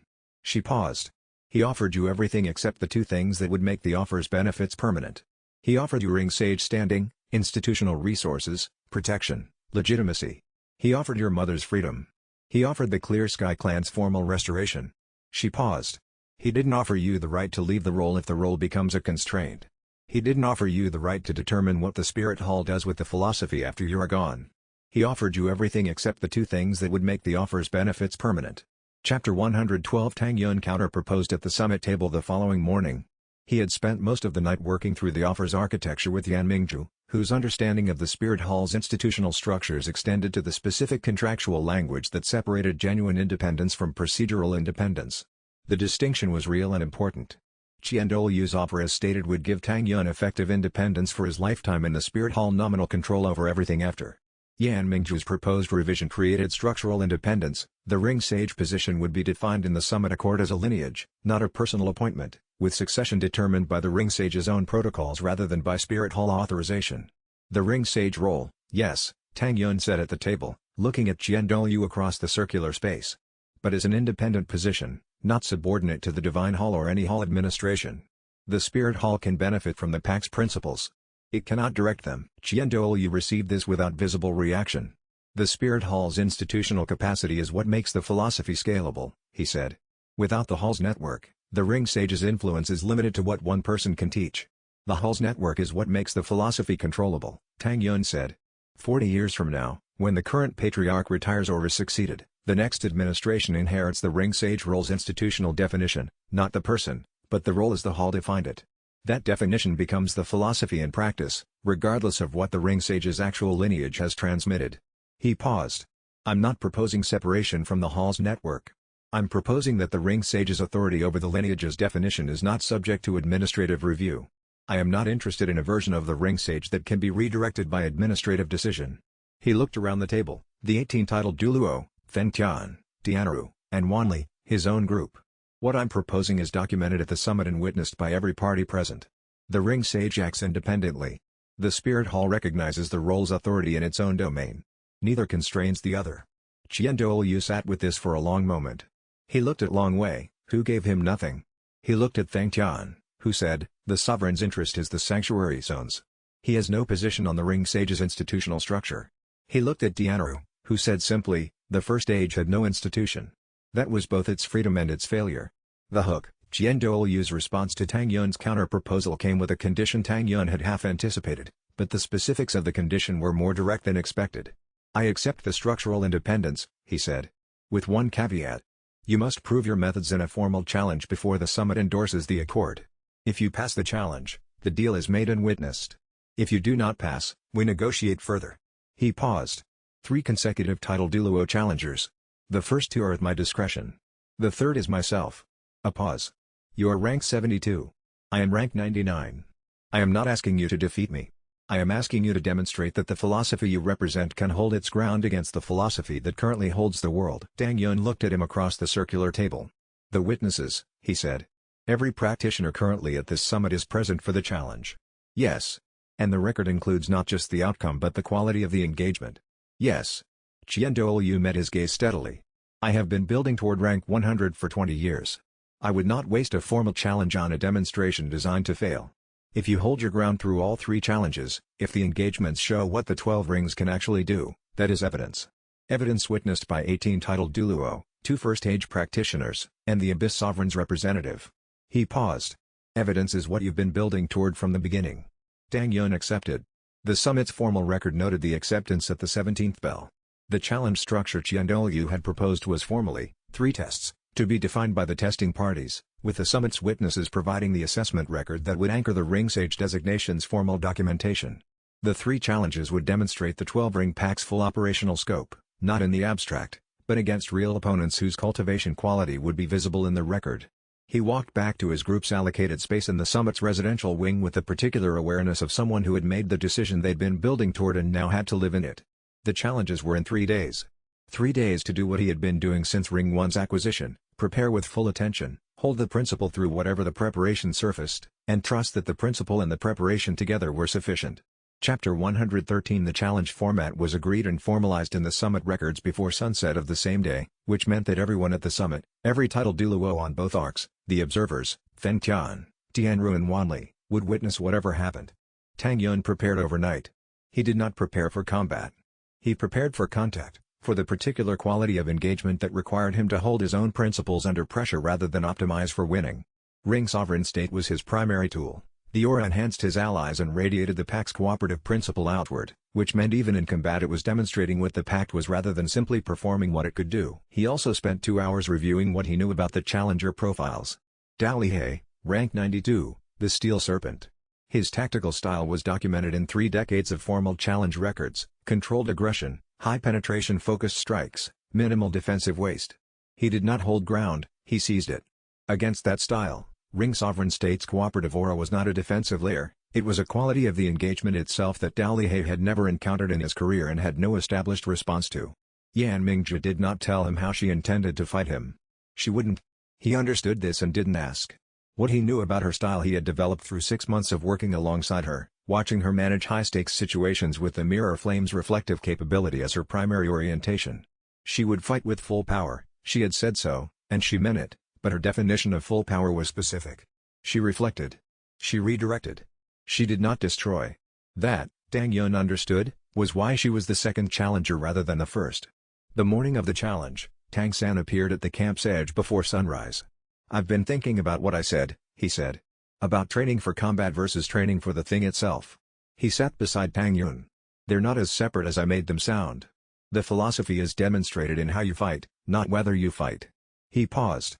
"You're not going to win 3 fights against title Douluo at ranks 90 and above. But you don't need to win. You need them to understand, when the engagement is over, that what they encountered was real. That's the standard I've been training for," Tang Yun said. "I know." Tang San looked at the mountains. "I'll be watching." The first challenger was Douluo, rank 92, a title Douluo who had been fighting formal conflicts for 40 years and had won every one of them. His spirit was a steel serpent, precision attack, high penetration, no defensive waste. His style was the accumulation of a career spent learning exactly how to end an engagement without unnecessary duration. Tang Yun activated Ring Sovereign State at the moment the challenge began. The aura expanded outward, and Douluo's steel serpent formation encountered the cooperative field's edge and registered it before it registered Tang Yun's defensive posture. He pressed in, and Tang Yun redirected rather than blocked, ring fusion applications that met the serpent's strikes at angles that preserved Tang Yun's structural position without attempting to overcome Douluo's superior cultivation directly. 20 minutes. No ground lost. No decisive counter. The hook. Douluo stopped at the 20-minute mark and examined the space between them with the focused attention of a practitioner analyzing what he had encountered rather than what he had expected. The challenge had not gone the way his 40 years of experience had calibrated for, not because Tang Yun had overpowered him, but because the Ring Sovereign State's aura had altered the engagement's fundamental quality in a way he hadn't been trained to account for. "I cannot finish him," Douluo said to the assembled witnesses. He looked at Tang Yun with an expression that was not defeat and not quite respect but something between, the acknowledgement of an expert encountering something that exceeded their expertise's current scope. He yielded. And then the second challenger rose from her seat and walked to the center of the space, Yan Mingzhu, expression composed, mirror flame already beginning to gather in the air around her. Chapter 114. The challenge between Yan Mingzhu and Tang Yun had a quality that the assembled title Douluo registered immediately, not hostility, not performance, but the particular intensity of 2 people who knew each other's cultivation deeply and were engaging with the full seriousness that genuine knowledge required. She fought him with everything. The mirror flame in full expression was a rank 93 technique that reflected spirit ring output back to its source with precision and force. Every formation Tang Yun deployed that relied on outward ring expression came back at him amplified. He shifted in the second minute from ring-based output to physical combat, using the monstrous hammer combat technique that his ring system enhanced through structural reinforcement rather than direct power projection. Hammer against flame. No ring output, just martial technique. She had 40 years of refined close combat experience and a spirit that enhanced both reflection and physical precision. He had the structural reinforcement of 12 rings and 3 months of the most intense training of his life. For 25 minutes they were precisely matched, not because their capabilities were equal but because they had both found the exact level at which the other's defense became their own limit. The assembled title Douluo watched in the particular silence of practitioners witnessing a calibration they had not expected. There was a logic to the match that Tang Yun understood even in the middle of it. She was demonstrating, as much as he was, not the same thing, but something adjacent. She was demonstrating that the ring sage's methods held against a technique, Mirror Flame, rank 93, the most complete reflective spirit in the current continental record, that was specifically designed to make ring-based power return to its source. The pack's cooperative principle, in practice, was not vulnerable to reflection in the way that competitive power was. You couldn't reflect cooperation. You could only engage with it or not.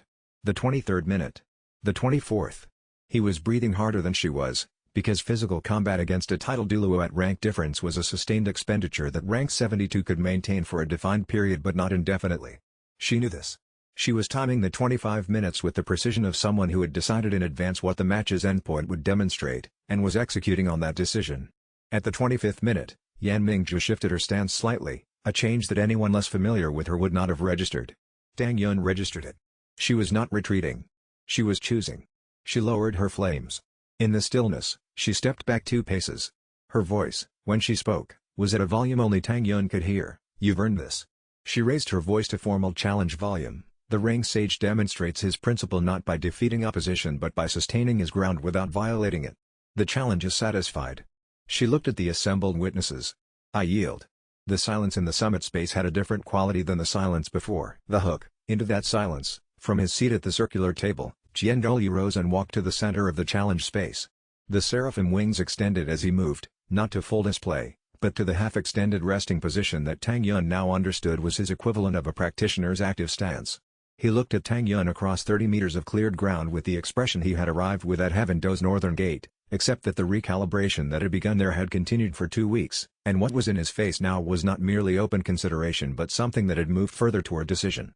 "The third challenge," he said, and his voice carried the particular quality of finality that came when the most powerful person in a room had decided the outcome they were walking toward. The assembled title Douluo registered this. The progressive faction's 3 representatives exchanged a look with the particular quality of people who had hoped for exactly this and were now required to hold the hope without expressing it, because expressing it would have been read as pressure and they had spent 2 months establishing themselves as the faction that did not apply that kind of pressure. Yan Mingzhu held her face in the composed expression she used for moments that required composure. Tang Yun recognized the effort required, because he had seen the same expression when she had needed to be composed in the facility, and at the standoff, and at every point in the preceding months when composure was the right tool and the cost of it was real. Chapter 115 The seraphim wings spread to full display when Douluo initiated the challenge, and the assembled title Douluo felt it. Every cultivator in the space registered the rank 99 cultivation pressure as a physical change in the air, a quality of authority that had nothing to do with choice or posture and everything to do with the simple reality of what the patriarch was. Tang Yun felt it too.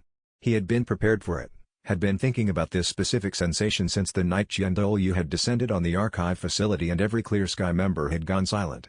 The pressure was not combat technique. It was presence. And presence, unlike technique, was not something you countered. It was something you held your ground in.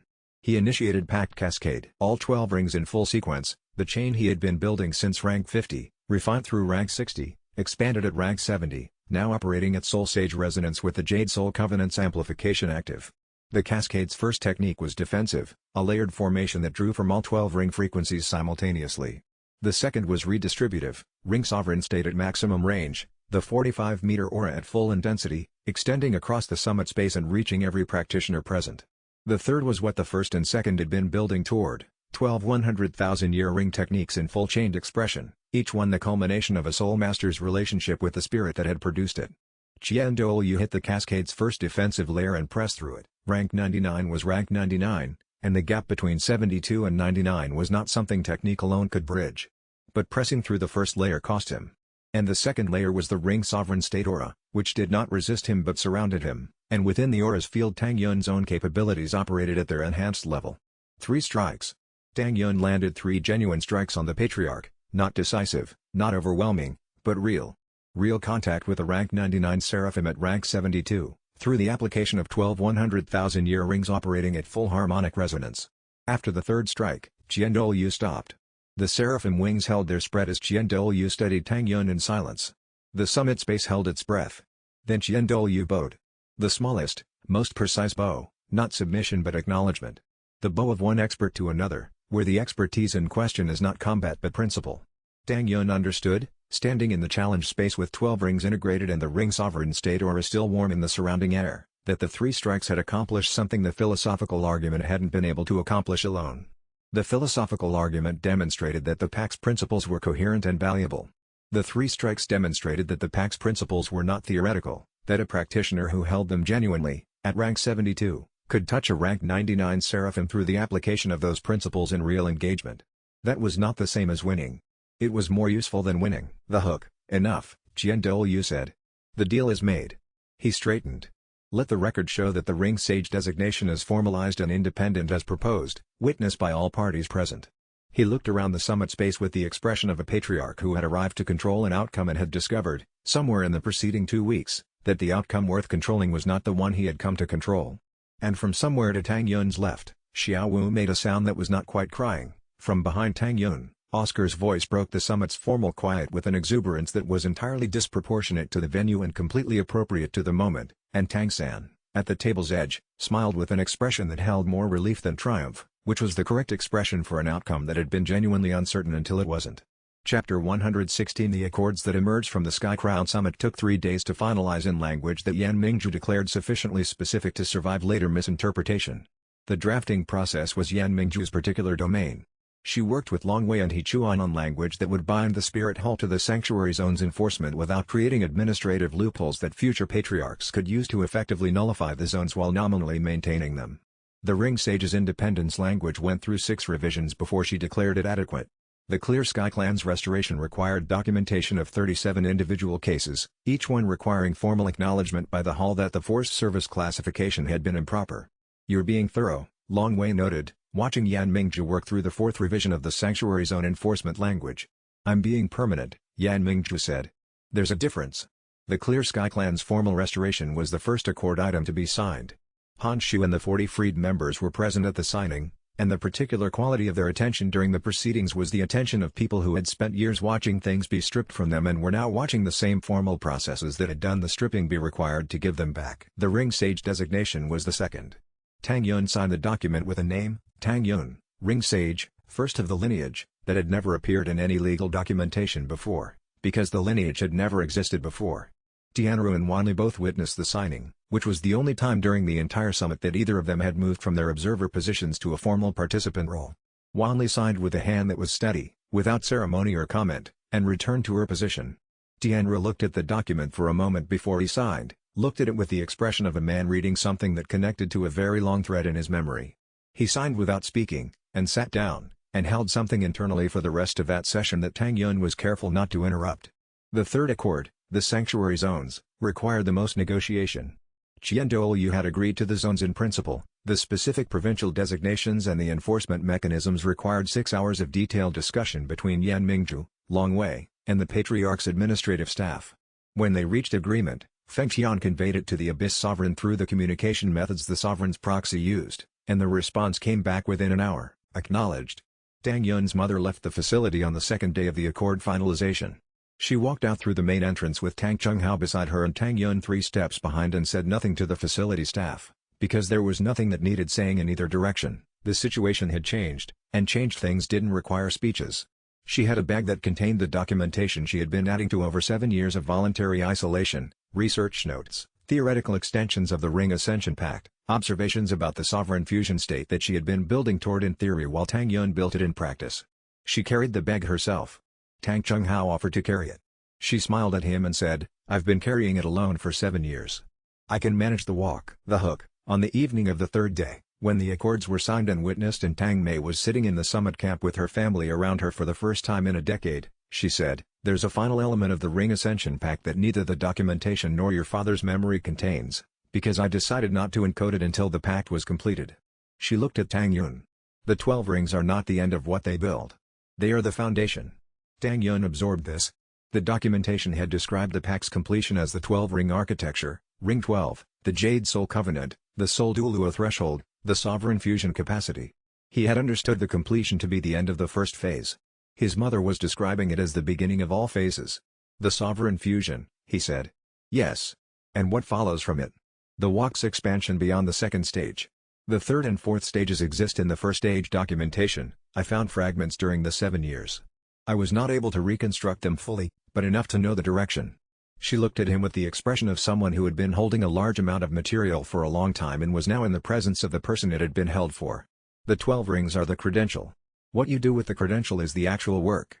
Chapter 117. Tang Mei explained the cosmic level of the pact over 2 evenings, sitting at the summit camp's central fire with her husband, her son, Xiao Wu, Yan Mingzhu, and Grandmaster as her audience, the people who needed to understand what she was saying and who would be implicated in what it meant. The ring collector system's 12 rings, she said, were designed to produce a particular state in a bearer who had reached full cultivation harmony. Not a ring. Not an advancement. A transformation of the Soul Master's entire being that had no current system equivalent and had been described in the first age texts under a term that translated, approximately, as sovereign fusion. The state occurs when all 12 rings are operating at full resonance across the Soul Master's entire cultivation structure, she said. When there is no internal conflict between the ring's philosophical basis and the bearer's active understanding of what they represent. When the Soul Master's cultivation awareness expands to encompass the full range of the spiritual world, the human realm, the spirit beast realm, and the fundamental laws of the world simultaneously. She met her son's gaze.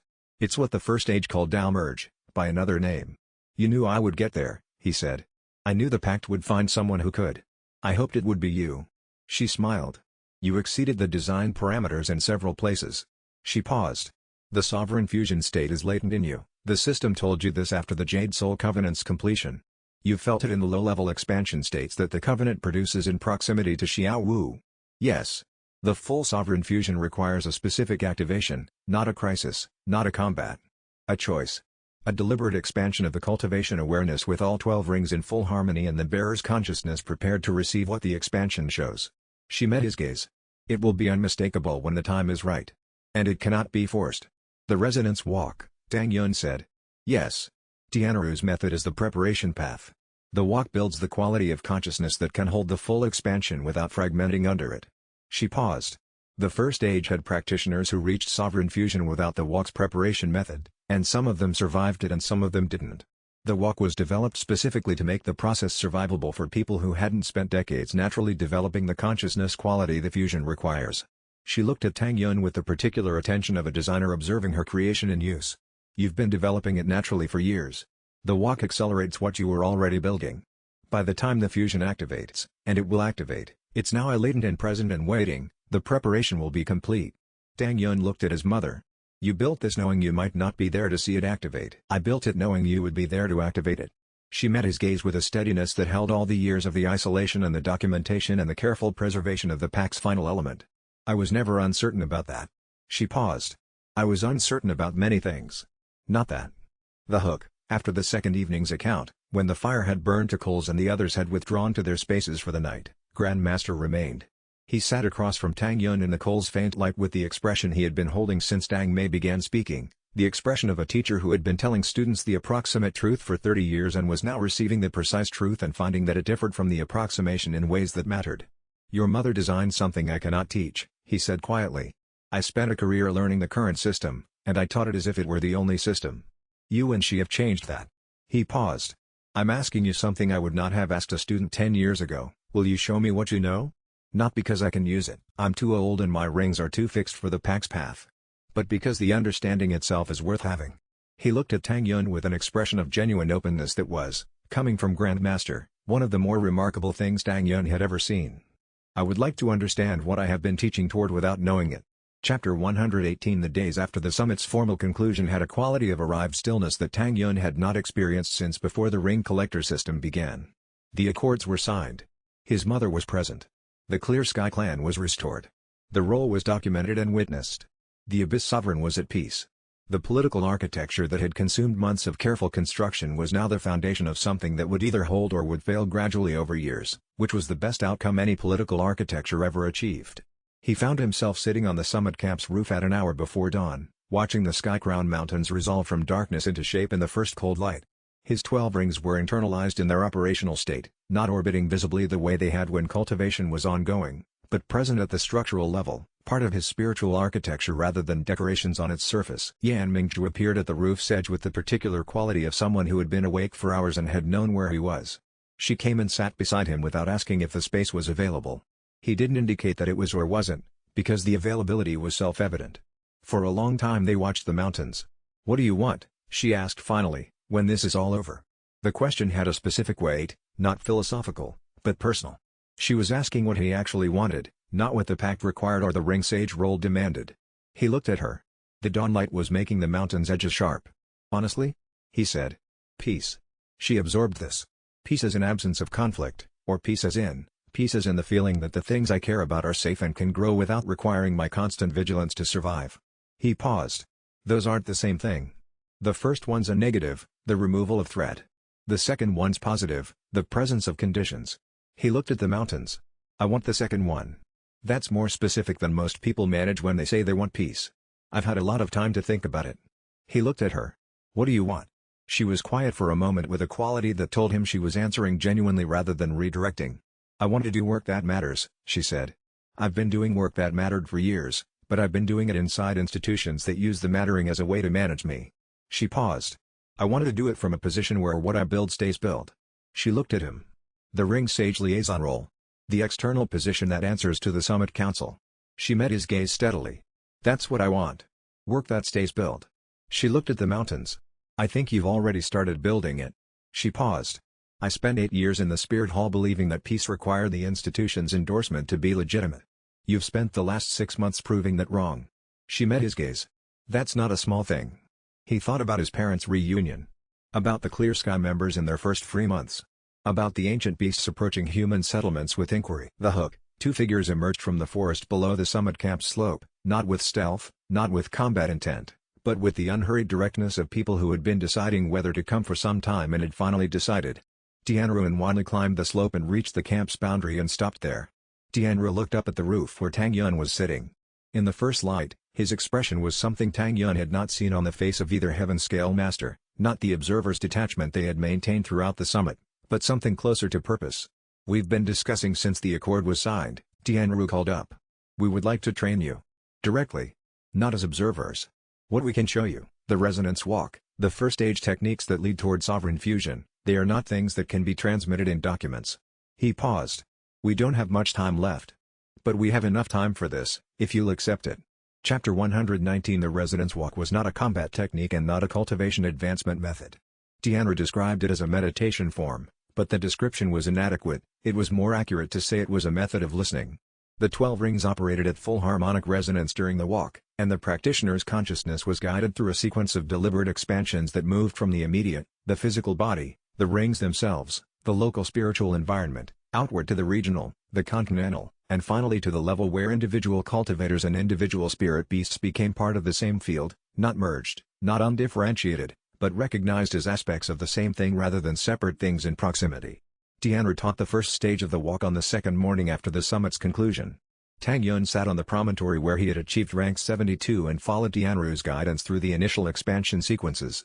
The first stage lasted 40 minutes and produced, at its end, a quality of awareness that Tang Yun recognized. He had touched it in the moments of deep ring fusion work, the moments when the Jade Soul Covenant's amplification was strongest, the moments in sustained combat when all 12 rings were operating in genuine coordination.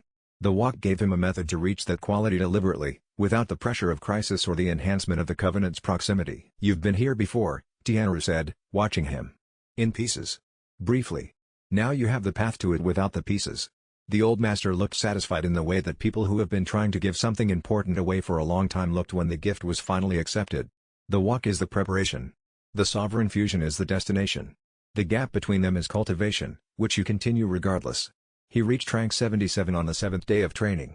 Wanli confirmed the advancement with the characteristic directness of a practitioner who assessed cultivation states the way most practitioners examine ring quality, thoroughly and without sentimentality. "2 ranks from Seoul Douluo," she said. "The walk's effect is accelerating your advancement in addition to its primary purpose. The harmonic integration at full 12-ring resonance creates a cultivation efficiency that the standard single-ring path doesn't approach." Tang Yun understood, from both the documentation and his own experience of the past 7 days, why this was so. The standard cultivation path required a practitioner to develop their rings in sequence, each ring's energy separate until formation work integrated them for specific techniques. The 12 rings operating in full harmonic resonance meant there was no separation. The rings were in constant mutual reinforcement, each one feeding the other's development simultaneously. It was the difference between 12 separate streams and a single river fed by 12 tributaries. Your mother understood this too, Wanli said. The ring collector system's design produces this harmonic state as a consequence of the mutual worth philosophy. Each ring genuinely integrated with the bearer's soul rather than simply attached to it. The result is rings that reinforce each other rather than competing for cultivation resources. She paused. The current system's practitioners spend significant cultivation effort managing ring conflicts. You spend none. That energy goes into advancement instead. The hook. On the 9th day of the walk's training, Feng Tian arrived at the camp with an unusual message. The Abyss Sovereign had sent it, but it was not addressed to Tang Yun, it was addressed to Qian Douluo, and the Sovereign had sent copies to both Tang Yun and Feng Tian as witnesses. The message described something the Sovereign had received from his own ancient cultivation resonance, a revelation about the Seraphim spirit's connection to the First Age philosophy. The Sovereign had felt it during Tang Yun's pact cascade at the summit, the way a chord vibrates a nearby string, and the vibration had shown him something about the divine bird spirit that Qian Douluo had carried for a century without understanding its full depth. Feng Tian described Qian Douluo's response when the message was delivered. The patriarch had gone entirely still, dismissed his staff, and had not emerged from his chambers for 2 days, emerging at the end of the second day with an expression Feng Tian described as a man whose certainty has become a question, which he will now spend the rest of his life answering. Chapter 120 Tang Yun reached rank 79 on an ordinary evening. There was no crisis. No combat. No external pressure.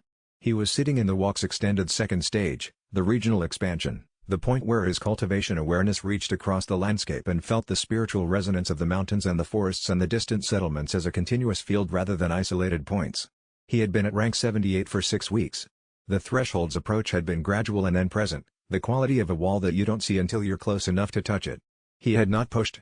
His mother's documentation on the approach to rank 80 was clear. The final 2 ranks before the Soul Douluo threshold were not thresholds to force. They were thresholds to be present at, with the correct internal conditions, until the crossing was ready. The correct internal conditions were what the walk's second stage produced. The advancement arrived in the walk's expanded state, which meant it arrived differently from any previous threshold. There was no breaking wave sensation. There was a deepening, the spiritual architecture settling into a new configuration the way sediment settles in still water, gradually and completely. Wanli was observing from 6 meters away. She felt the advancement through her own cultivation sensitivity and said nothing until Tang Yun opened his eyes. 1 rank from Soul Douluo, she said. Yes. She looked at him with the particular attention she had been giving him since the walk training began, not the observer's detachment, but something more engaged. Tianru and I have been discussing what happens at rank 80, she said. For most practitioners, the Soul Douluo threshold is a cultivation advancement, significant, but structurally similar to the previous thresholds. She paused. For a bearer of 12 100,000-year rings at full harmonic resonance, the threshold is different. Different how? The 12 rings will integrate at rank 80, she said. Not upgrade, integrate. They will be drawn fully into the soul structure rather than operating as external orbit. The process is irreversible. When it completes, the rings are part of you, not something you carry but something you are. She met his eyes. Your mother documented this in the final stage of the pact design. We have confirmed it from the first stage texts. She looked at him steadily. The integration will either complete successfully, meaning the system's philosophical foundation was genuine throughout, or it will encounter internal conflict and unravel. If it unravels, the damage is total. Tang Yun looked at his 12 rings. All earned. All genuine. All 100,000 year. Each one had a quality he could perceive now at the resolution that the walk had developed, not just their resonance but their history. Ring 1 through Ring 7, the early foundations, carrying the memory of the philosophy's development in their structure. Ring 8 through Ring 11, the acceleration period, each one carrying something of the being that had been part of its formation, not their loss, because the mutual worth principle meant there was no loss to carry, but their presence, acknowledged. Ring 12, the Jade Soul Covenant, with Xiao Wu's 87 years of deliberate choice embedded in its golden structure. 0 conflicts detected, the system confirmed. He had felt no conflict during the walk's expanded states. The diagnostic was not a guarantee, it was a record of what the rings had been built on. The only guarantee he had ever had. The hook. He sat in that understanding for a long time, looking at the rings that represented his mother's design, his father's sacrifice, the Jade Soul Covenant, the Clear Sky Liberation, the Summit's negotiations, the 3 years of his life that had been organized around this single direction. Then Tianru sat beside him in the evening's low light and said, "The system's display, what does it show?" Tang Yun looked inward. The system's display was active in the way it was active at significant thresholds, showing the integration threshold as a single diagnostic line, Soul Douluo threshold detected. Final integration sequence initiating. Warning, irreversible. And beneath that, ring harmony status, 12 rings, 0 conflicts detected. He read it twice. Then he looked at the mountains, and the grove where Xiaowu had chosen, and the summit site where the accords had been signed, and he understood that 0 conflicts detected was not a guarantee, it was a record of what the rings had been built on, which was the only guarantee he had ever had or needed. Chapter 121. The crossing happened differently than Tang Yun had anticipated.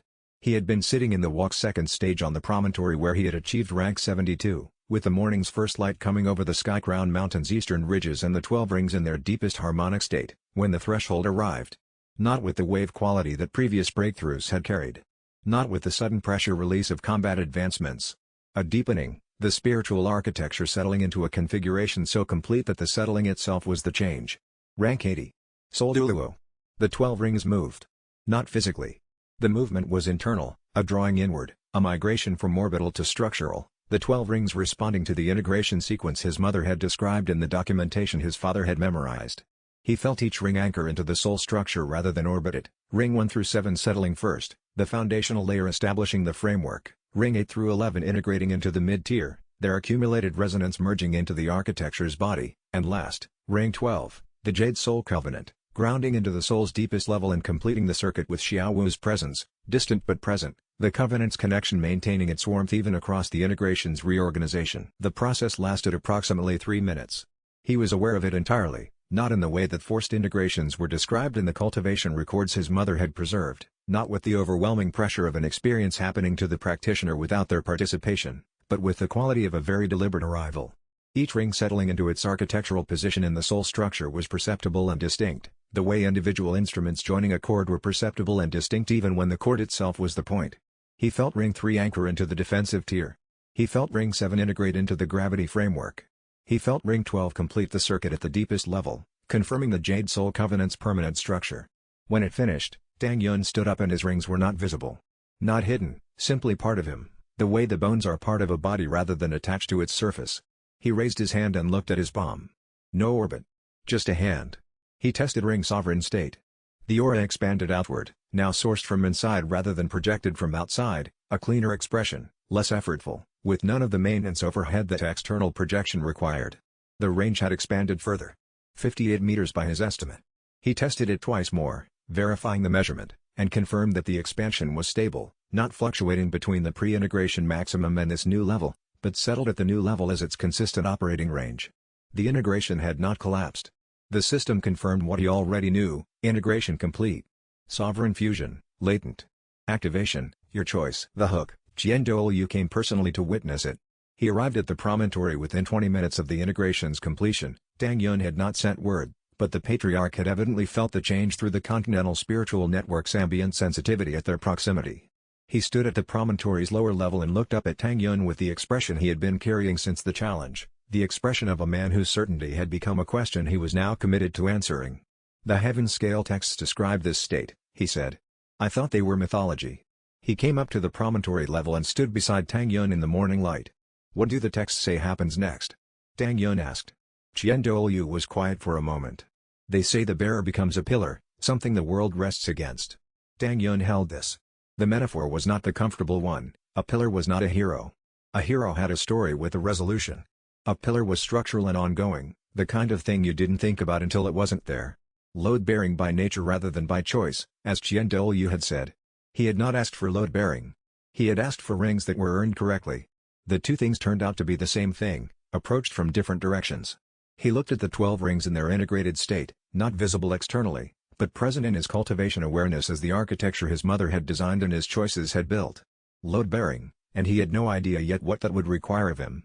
Chapter 122. The two of them stood on the promontory in the morning light with the mountains extending in every direction and the sky-crowned summit camp below and the weeks of careful political construction represented in the documents that had been signed and witnessed and filed. A pillar, Tang Yun said. The first age texts used that specific word. Not a force, not a power. A pillar, something load-bearing by nature rather than by choice. Douluo looked at the mountains. I've read the first age texts 4 times since Jianru showed them to me. The language is difficult, not because the words are obscure, but because the concepts require a framework the current system doesn't provide. He paused. The pillar description is specific. It refers to a practitioner whose cultivation has become so integrated with the world's fundamental spiritual laws that the laws themselves are partly organized around the practitioner's presence. Not because the practitioner imposed themselves, because the alignment between the practitioner's soul and the world's structure was sufficiently complete that the organization was natural. I spent a year trying to prevent the ring collector system from reaching this point. I understood, at some level, that what it represented was a structural change to the world, not just a new cultivation method but a reorientation of the relationship between soul masters and spirit beasts that would make the current system's logic untenable over time. He paused. I was right that it was a structural change. I was wrong that the structure it changed needed protecting. What changed your assessment? The challenge. Douluo looked at him with a directness that had always been his most reliable quality, the quality, Tang Yun thought, of someone who had decided long ago that clarity was more valuable than protection from being wrong. Not that you held your ground. That you held your ground without trying to change my ground. You demonstrated the principle by practicing it, even in combat with someone who had been actively hostile to everything you represent. He paused. That is not a thing you perform. That is a thing you are. Tang Yun absorbed this. He thought about what the patriarch was describing, the specific quality of the acknowledgement. Douluo was not saying that the pack's philosophy was right or that Tang Yun's approach was better. He was saying something more precise, that what Tang Yun had demonstrated at the challenge was not a strategic choice but an expression of an integrated nature. The distinction mattered, because strategies could be abandoned and natures couldn't. I'm not going to stop being concerned about the replication problem, Douluo said. The philosophy that produces the pack's results cannot be easily replicated, but easy is different from impossible. I will continue to watch. I would expect nothing less, Tang Yun said. Tang Yun absorbed this. The acknowledgement from the most powerful practitioner in the world was not nothing. It was also not the thing that mattered most.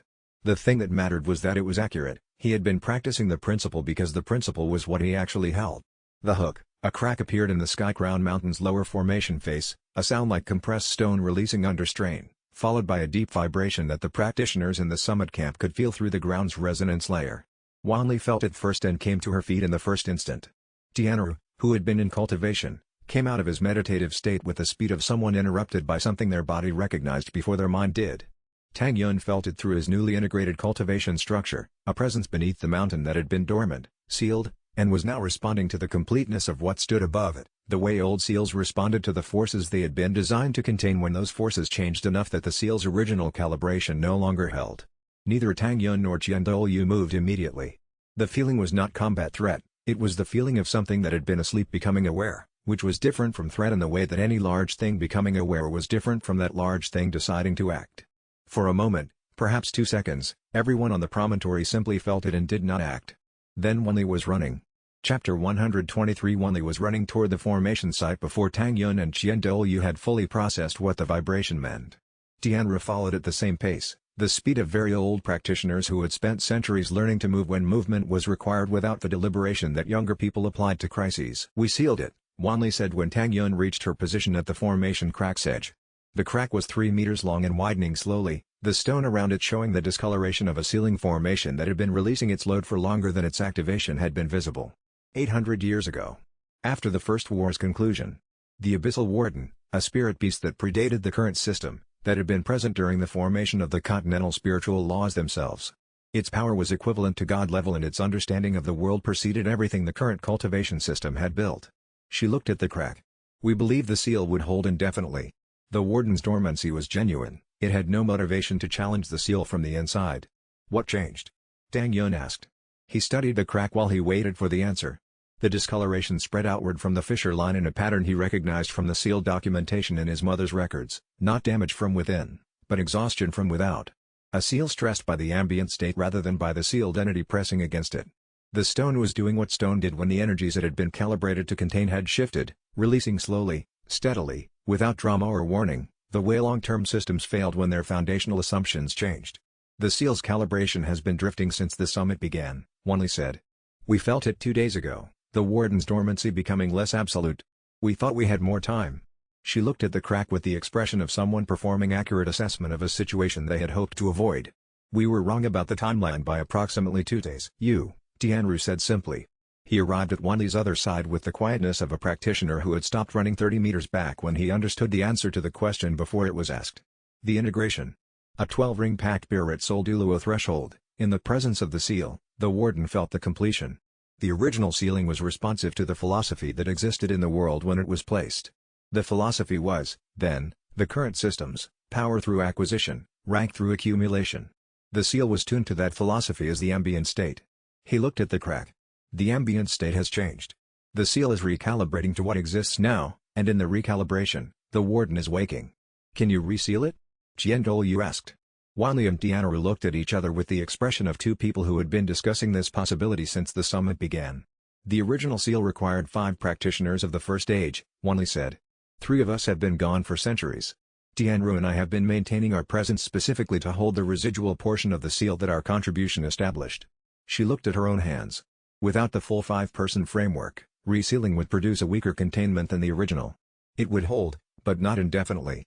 She looked at Tang Yun. I don't think resealing is the right approach. The warden was sealed from fear, not from necessity. A new seal would simply produce a new 800-year countdown.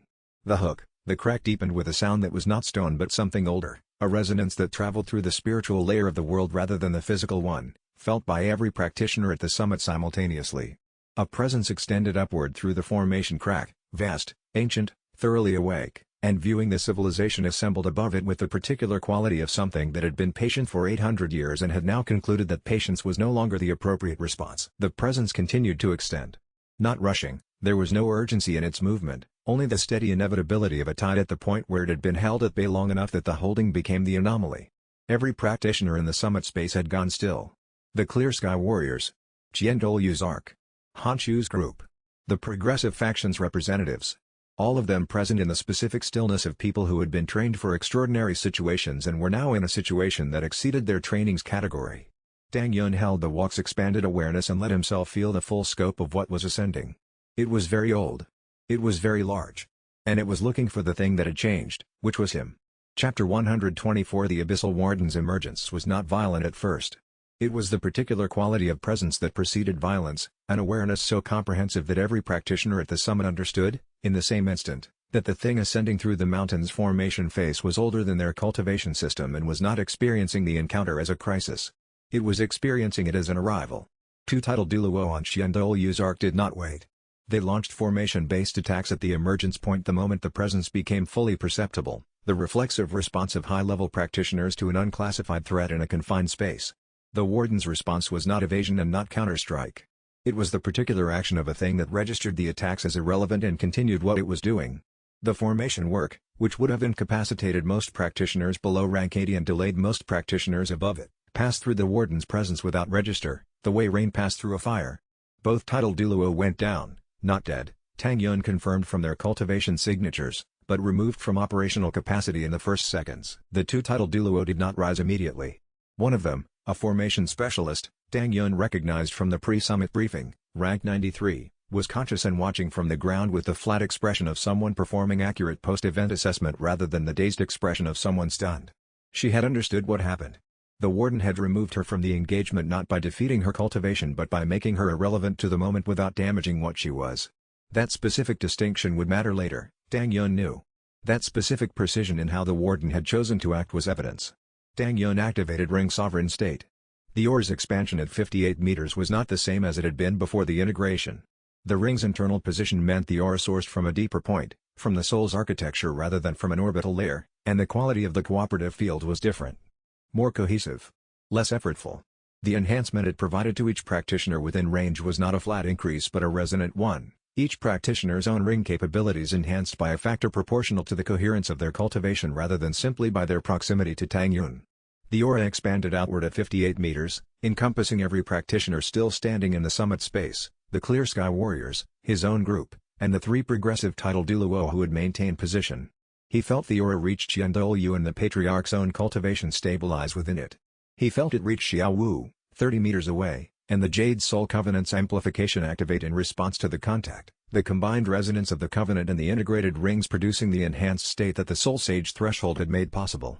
The Abyssal Warden fully emerged from the mountain's formation crack and stood in the summit space. It was larger than the space should have been able to contain. The perception of its size was not entirely physical, as if it occupied a portion of the world's depth rather than only its surface. It looked at Tang Yun. The hook, Douluo engaged the Warden directly, rank 99 Seraphim at full expression, the Patriarch's power in its true scope. The Abyss Sovereign materialized from the space behind Tang Yun and engaged simultaneously, his ancient combat capability deployed against the Warden from a second angle. Tang Yun felt through his ring sense that even their combined power, the two most capable beings currently present in the continental spiritual record, was slowing the Warden rather than stopping it. The Warden was not threatened. It was occupied. And it was still looking at Tang Yun. That looking was not the looking of a predator assessing prey, and it was not the looking of a combatant calculating weakness. It was the looking of recognition, the specific quality of attention that something gave to something it had been waiting for. Tang Yun felt it through the ring sovereign state's expanded awareness and held his ground in it with his cultivation's full expansion active, because flinching in that kind of regard would have been a response, and the response would have been a statement about what he was. He was not ready to make that statement yet. But he was ready to be looked at, and whatever the Warden found, he was prepared to answer for it.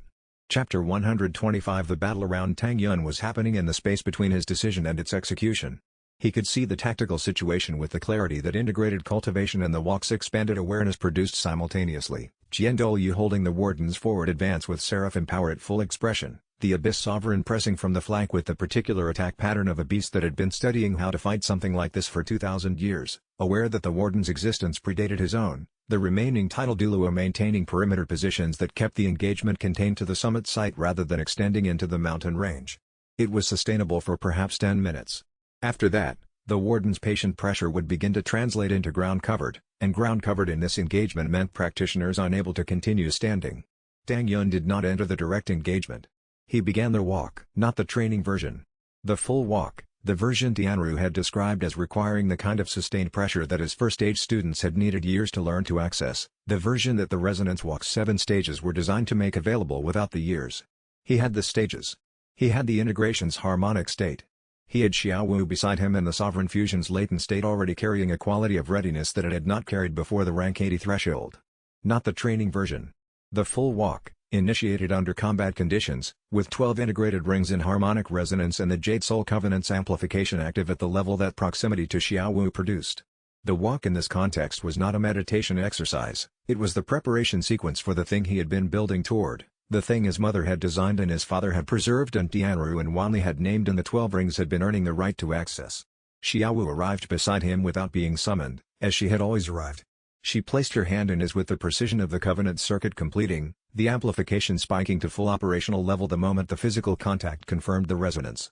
Yan Mingju moved to his other side. Her mirror flame extended outward around the three of them, not as attack but as reflective shield, the same technique she had used in the sub-facility, returning incoming energy to its source, creating a protected space within the engagement's outer ring. She had arrived at this position without being asked, which told Tang Yun something he had already understood about her. She saw what was needed before it became urgent, and she was in the right place before the right place was obvious. The protected space the three of them occupied, Tang Yun in the walk's deepening awareness, Xiaowu's covenant amplification at full operational level, Yan Mingju's mirror flame providing the reflective boundary, was the most complete expression of the Pact's cooperative principle that had ever manifested in a real engagement. The walk deepened. The hook, the Abyssal Warden turned toward Tang Yun, a movement that interrupted its engagement with Douluo and the Abyss Sovereign simultaneously. The way a very old thing shifted its attention when it sensed the one thing in a complex situation that was actually relevant. Its voice, when it arrived, came not through the air but through the world's spiritual fabric directly, the way deep things communicated before language had been separated from resonance, a pact bearer. The first in an age. I remember what you are. The Warden's voice in the spiritual fabric had a quality that ordinary speech didn't, not language in the human sense, but the direct transmission of meaning, the way ancient things communicated when they communicated at all. I remember what you are was not a greeting. It was a classification, applied by something that had known what the classification meant before the current cultivation system existed, and was now determining whether the being before it was the thing the classification described. Tang Yun stood in the full breadth of his expanded cultivation state and let himself be classified. He had nothing to hide and nothing to perform. If the Warden's memory was accurate about what a pact bearer was, then the Warden's assessment of whether he was one would be more accurate than any assessment the current system could provide, and if it found him wanting, he would know why. Chapter 126 The Warden stopped attacking. The transition was immediate and complete, combat to stillness, the way weather changed in high altitude, without intermediate states. Douluo, whose seraphim wings had been fully extended in combat expression, held his position. The Abyss Sovereign held his. Every practitioner in the summit space held their position. The sudden stillness after sustained high-level engagement produced a quality of silence that was itself loud. Tang Yun continued the walk. The space around him had a different quality now. The walk's expanded awareness producing a perception of the summit space that included not only the practitioners and the warden but the mountains beyond and the spirit beasts in the surrounding forests and the deep stone beneath their feet with the warden's territory extending downward through it. The scale of the warden's presence was comprehensible in the walk's expanded state in a way it had not been from the outside, not threatening, exactly, but enormous in the specific way that something enormously old was enormous, with 800 years of sealed experience pressing outward from the point of its release. The warden's attention was fully on him now. The same comprehensive quality of awareness that had characterized its emergence from the mountain, but directed rather than ambient. It was assessing. Not in the way practitioners assessed combat opponents, not by ring count or cultivation rank. By something older. By the quality of what he carried. The warden's attention concentrated. It examined his rings the way a scholar examined a text written in a language that had been declared extinct, with the particular quality of someone who recognized the construction and had opinions about whether it had been reproduced correctly. Its awareness moved across all 12 rings in sequence, dwelling on ring 12 the longest. Tang Yun held still. The walk's expanded state allowed him to receive the examination without bracing against it, which was the right response. Bracing would have been an answer in itself, and the wrong one. "Show me that your pact is worthy," the warden said through the spiritual fabric. "Or I unmake everything here." The assembled practitioners did not move. The challenge was not directed at them, it was directed specifically at Tang Yun, and everyone present understood this. Douluo, who had been in sustained combat with the warden for 5 minutes, had lowered his seraphim wings to half expression. The Abyss Sovereign, who had fought alongside the Patriarch with the compressed combat capability of 2,000 years of cultivated power, had held his position without advancing further. Both of them were reading the warden's shift of attention the same way Tang Yun was reading it, not as a pause before renewed attack, but as the actual point the warden had been moving towards since it emerged. Douluo's position had not changed. The Abyss Sovereign had not moved. Every practitioner in the summit space was still, not paralyzed, but held in the particular stillness of people who understood that the moment required something other than their intervention. Tang Yun looked at the warden. The walk's expanded awareness showed him the shape of the ancient thing, not simply a spirit beast and not simply a cultivation entity but something that had been present at the formation of the world's spiritual laws and had opinions about what those laws were supposed to produce. It had been sealed not because it was evil but because the age that sealed it had been afraid of what it represented, a being that remembered what the relationship between consciousness and spirit was supposed to be before the current system had reorganized it into ranks and rings.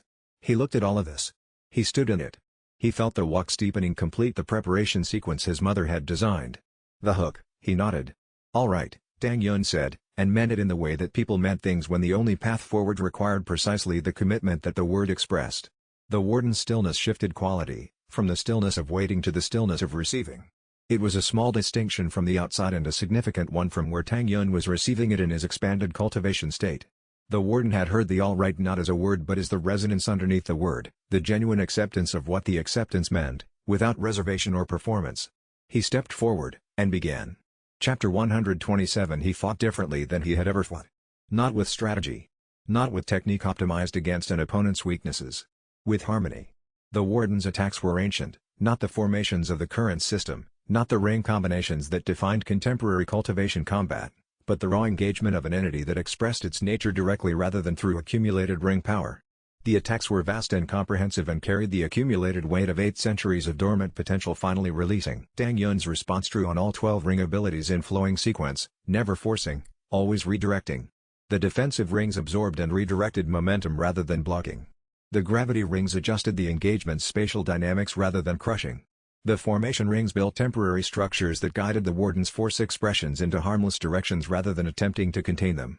He was not trying to win.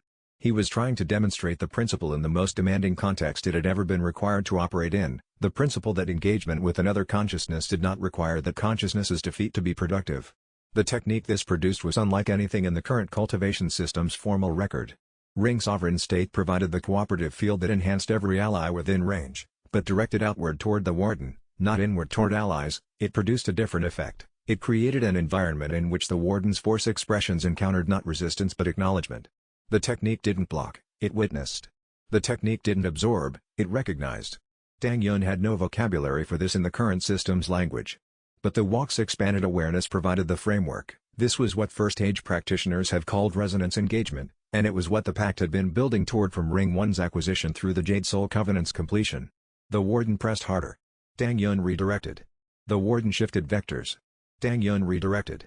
The warden shifted vectors. Tang Yun adjusted without forcing. 6 minutes of this. 8. The engagement produced a sound, not audible sound, but the cultivation equivalent, a resonance in the spiritual fabric that every practitioner within range could perceive. Qian Douluo, standing at the summit's perimeter, had the particular stillness of a practitioner processing something that exceeded their existing frameworks. The Abyss Sovereign had a different quality of stillness, not surprise, but recognition. He had seen something like this before, Tang Yun realized. This was what the Abyss Sovereign had been waiting to see.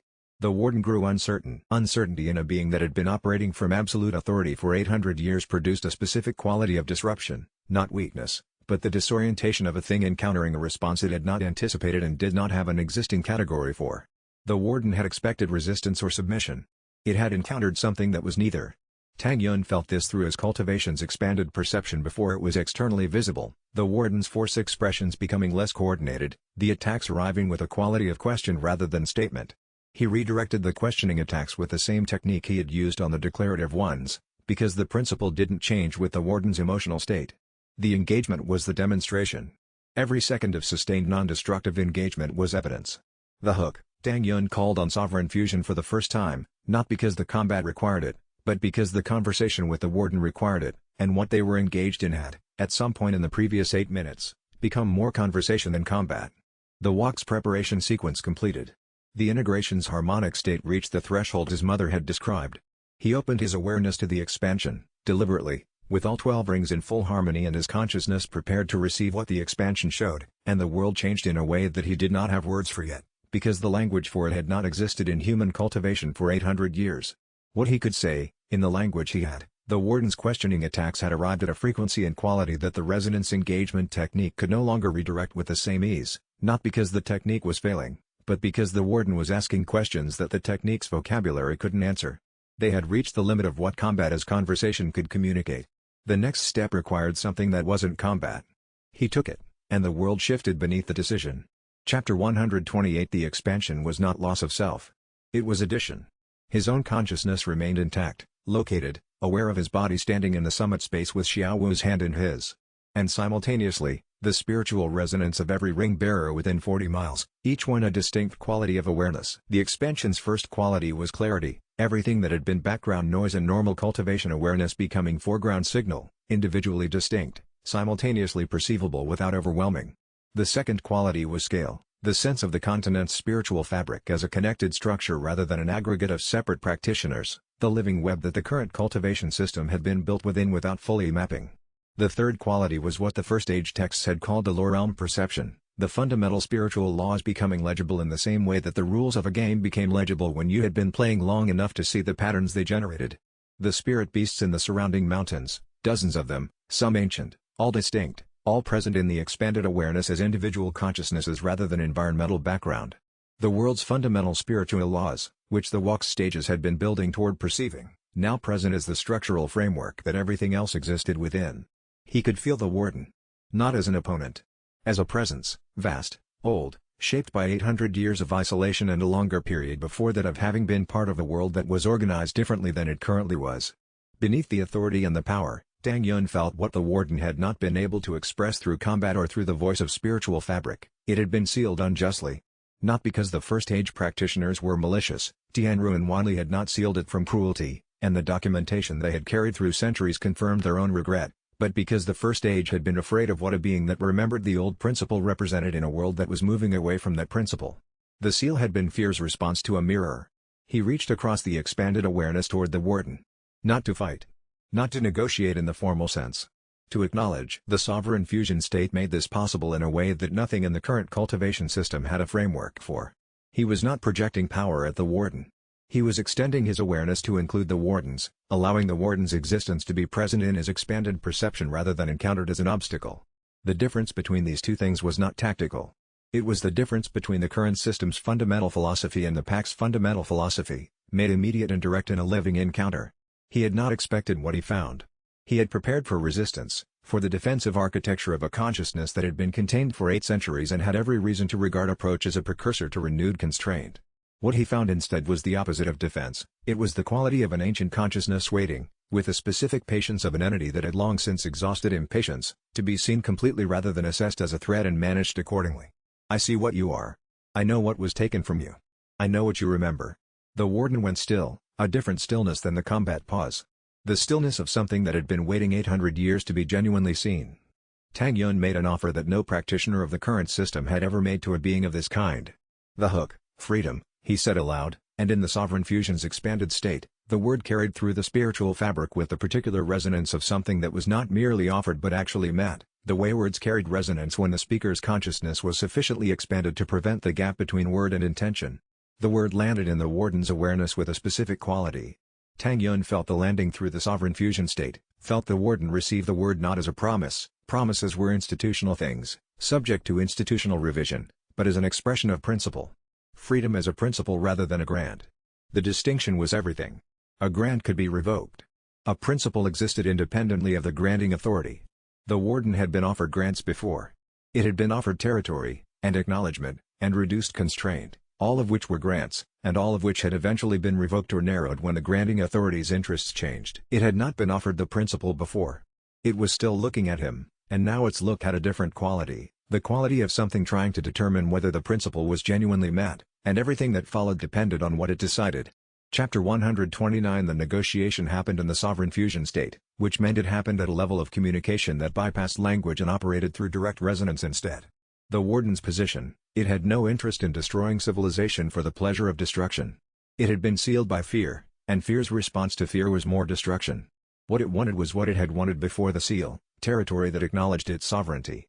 Presence in the world that recognized it as what it was, not a monster, not a resource, not a threat to be managed. An elder that remembered something the current world needed to remember. Tang Yun's offer, the Ring Sage Accords had already established the sanctuary zone framework. He expanded this in the negotiation. The warden's territory would not be merely one more sanctuary zone among others.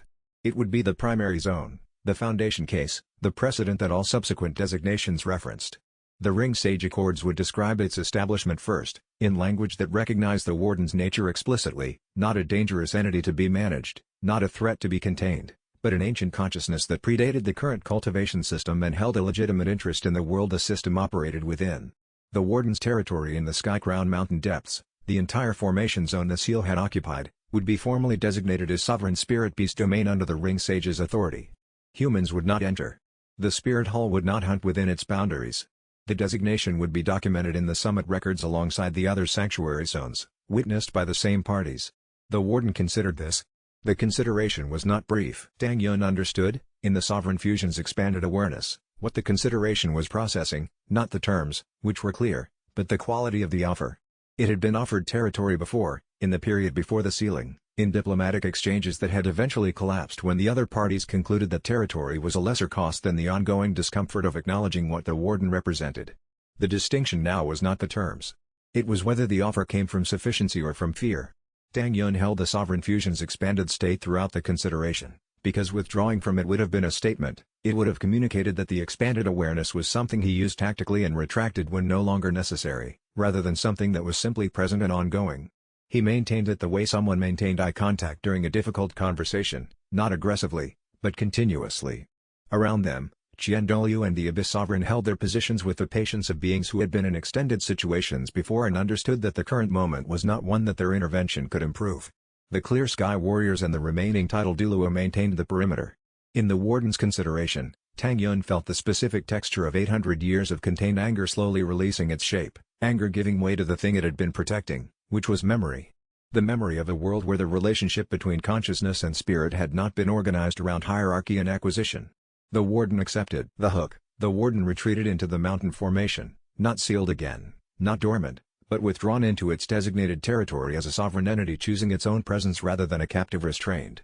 Tianru and Wanli stood at the formation crack as the warden withdrew, and Tang Yun, surfacing from the sovereign fusion's expanded state with the careful attention his mother had described, deliberate, unhurried, the expansion releasing rather than snapping, was aware of Tianru approaching him. The old master's expression, when Tang Yun's normal awareness reassembled itself, was not admiration. It was something more specific, the expression of someone who had waited 8 centuries to see the thing they had failed to do themselves be done by someone else, and was finding that the relief of that was larger and stranger than they had expected. Tianru came to stand beside Tang Yun and was quiet for a moment.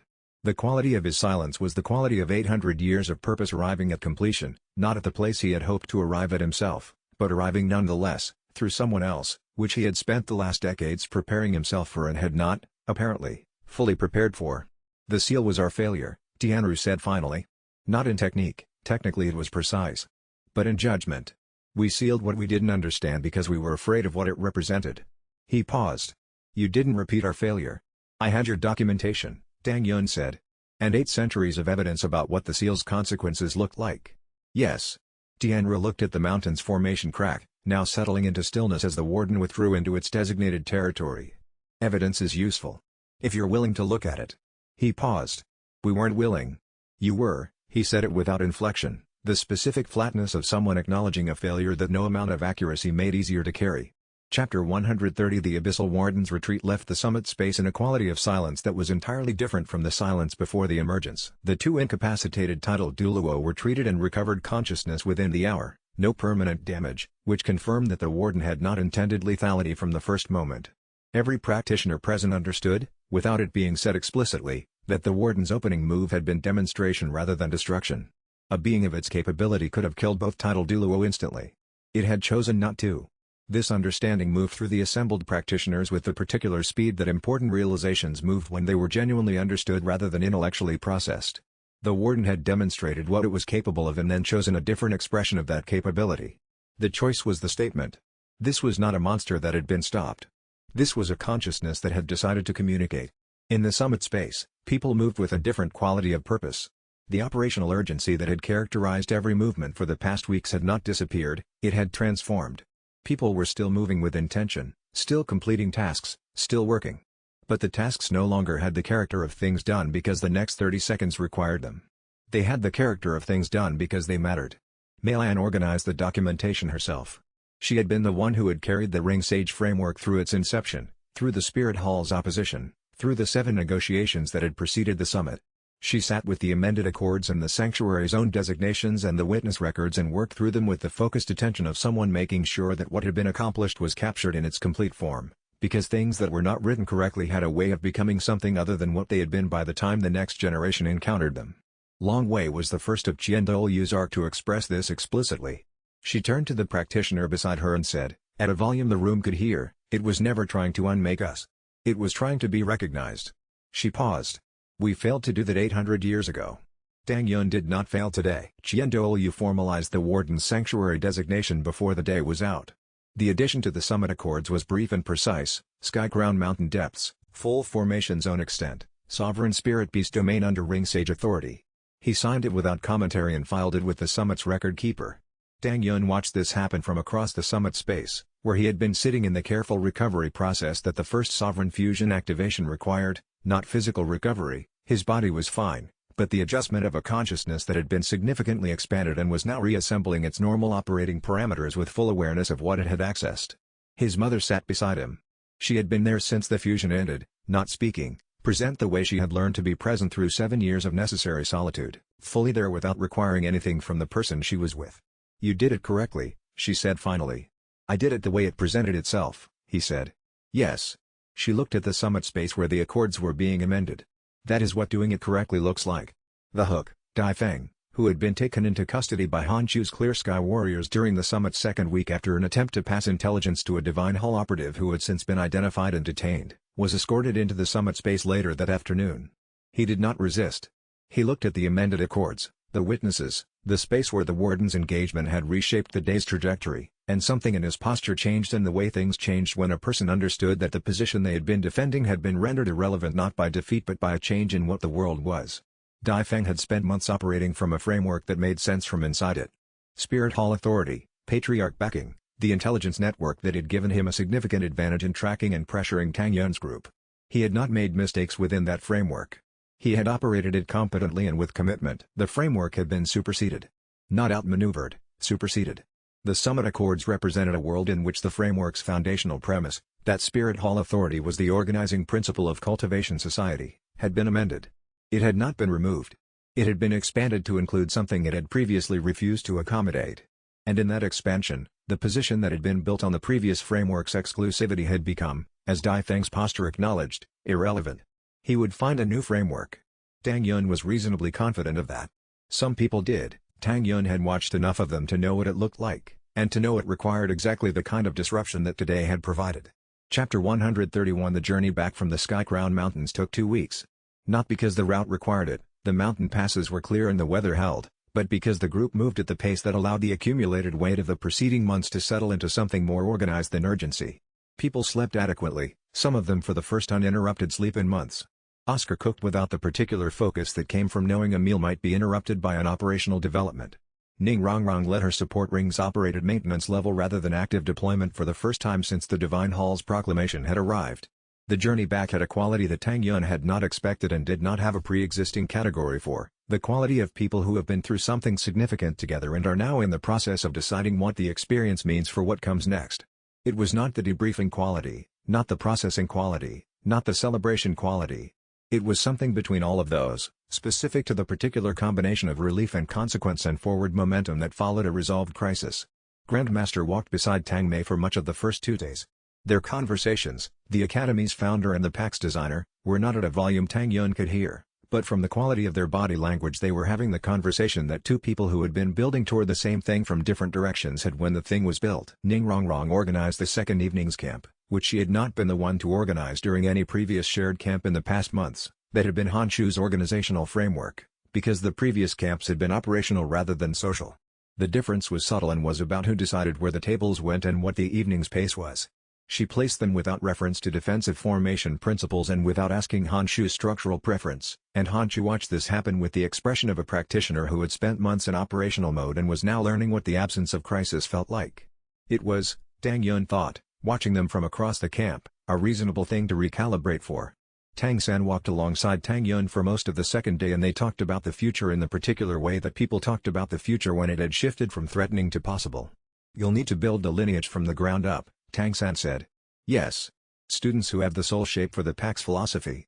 Which means identifying what the soul shape looks like from outside, since you identified it from inside without knowing that's what you were doing. He paused. That's a harder problem than it sounds. I know.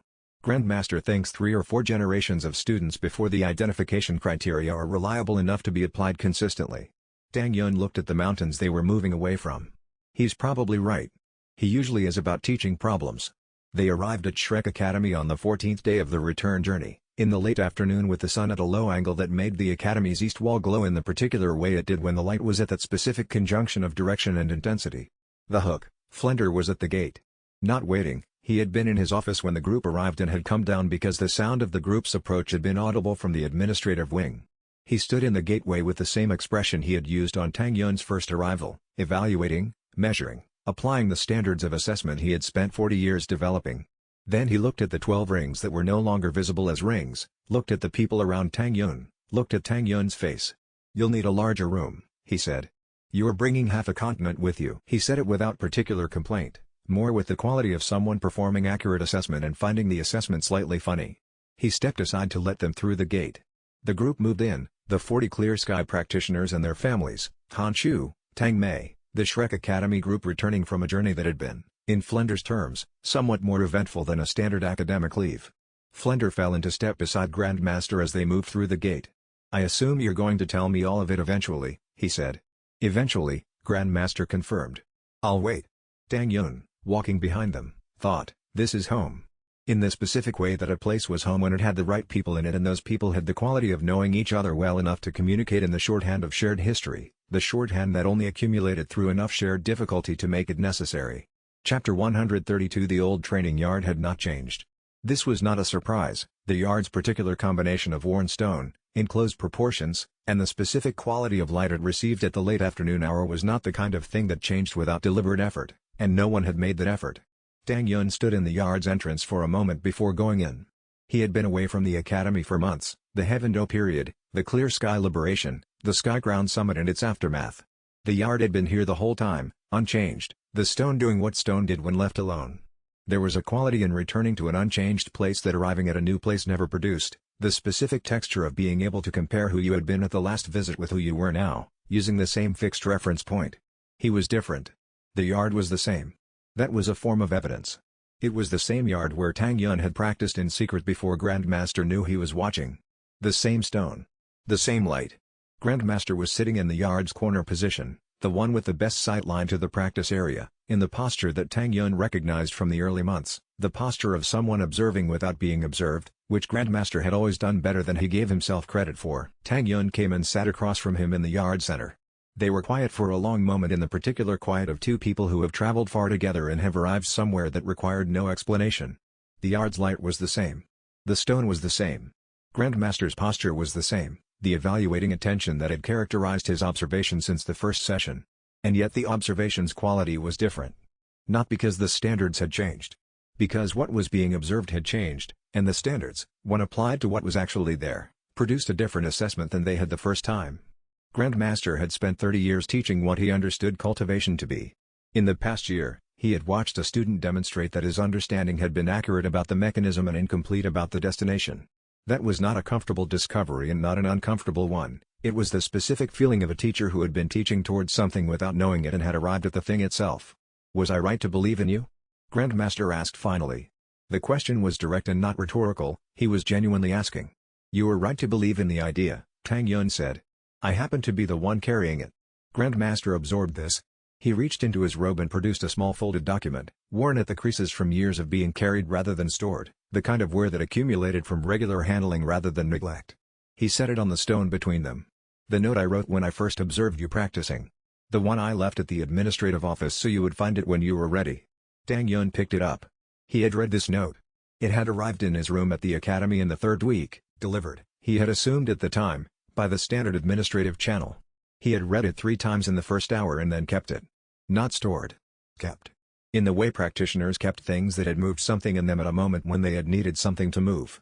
He turned it over in his hands, examining the back.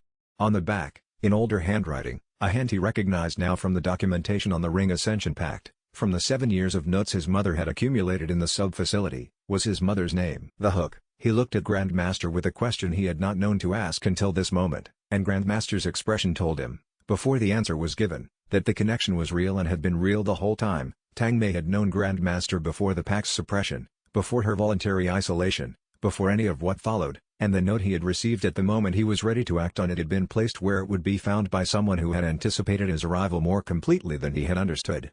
Chapter 133. The dinner that followed Oscar's announcement was held in the Academy's largest indoor space, a converted training hall that had seen better days structurally but had good proportions for a gathering of this size.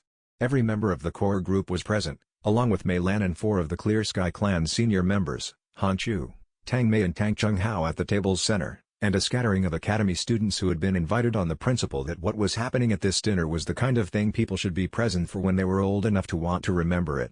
The dramatic tension was, in the particular way that tension departed from places where it had been resident for a long time, genuinely gone.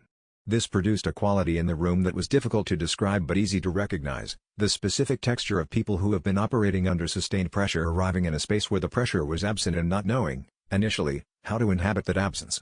It manifested differently in different people. Daimabai ate 3 helpings without commenting on any of them. Combat-trained practitioners processed relief through food when food was available.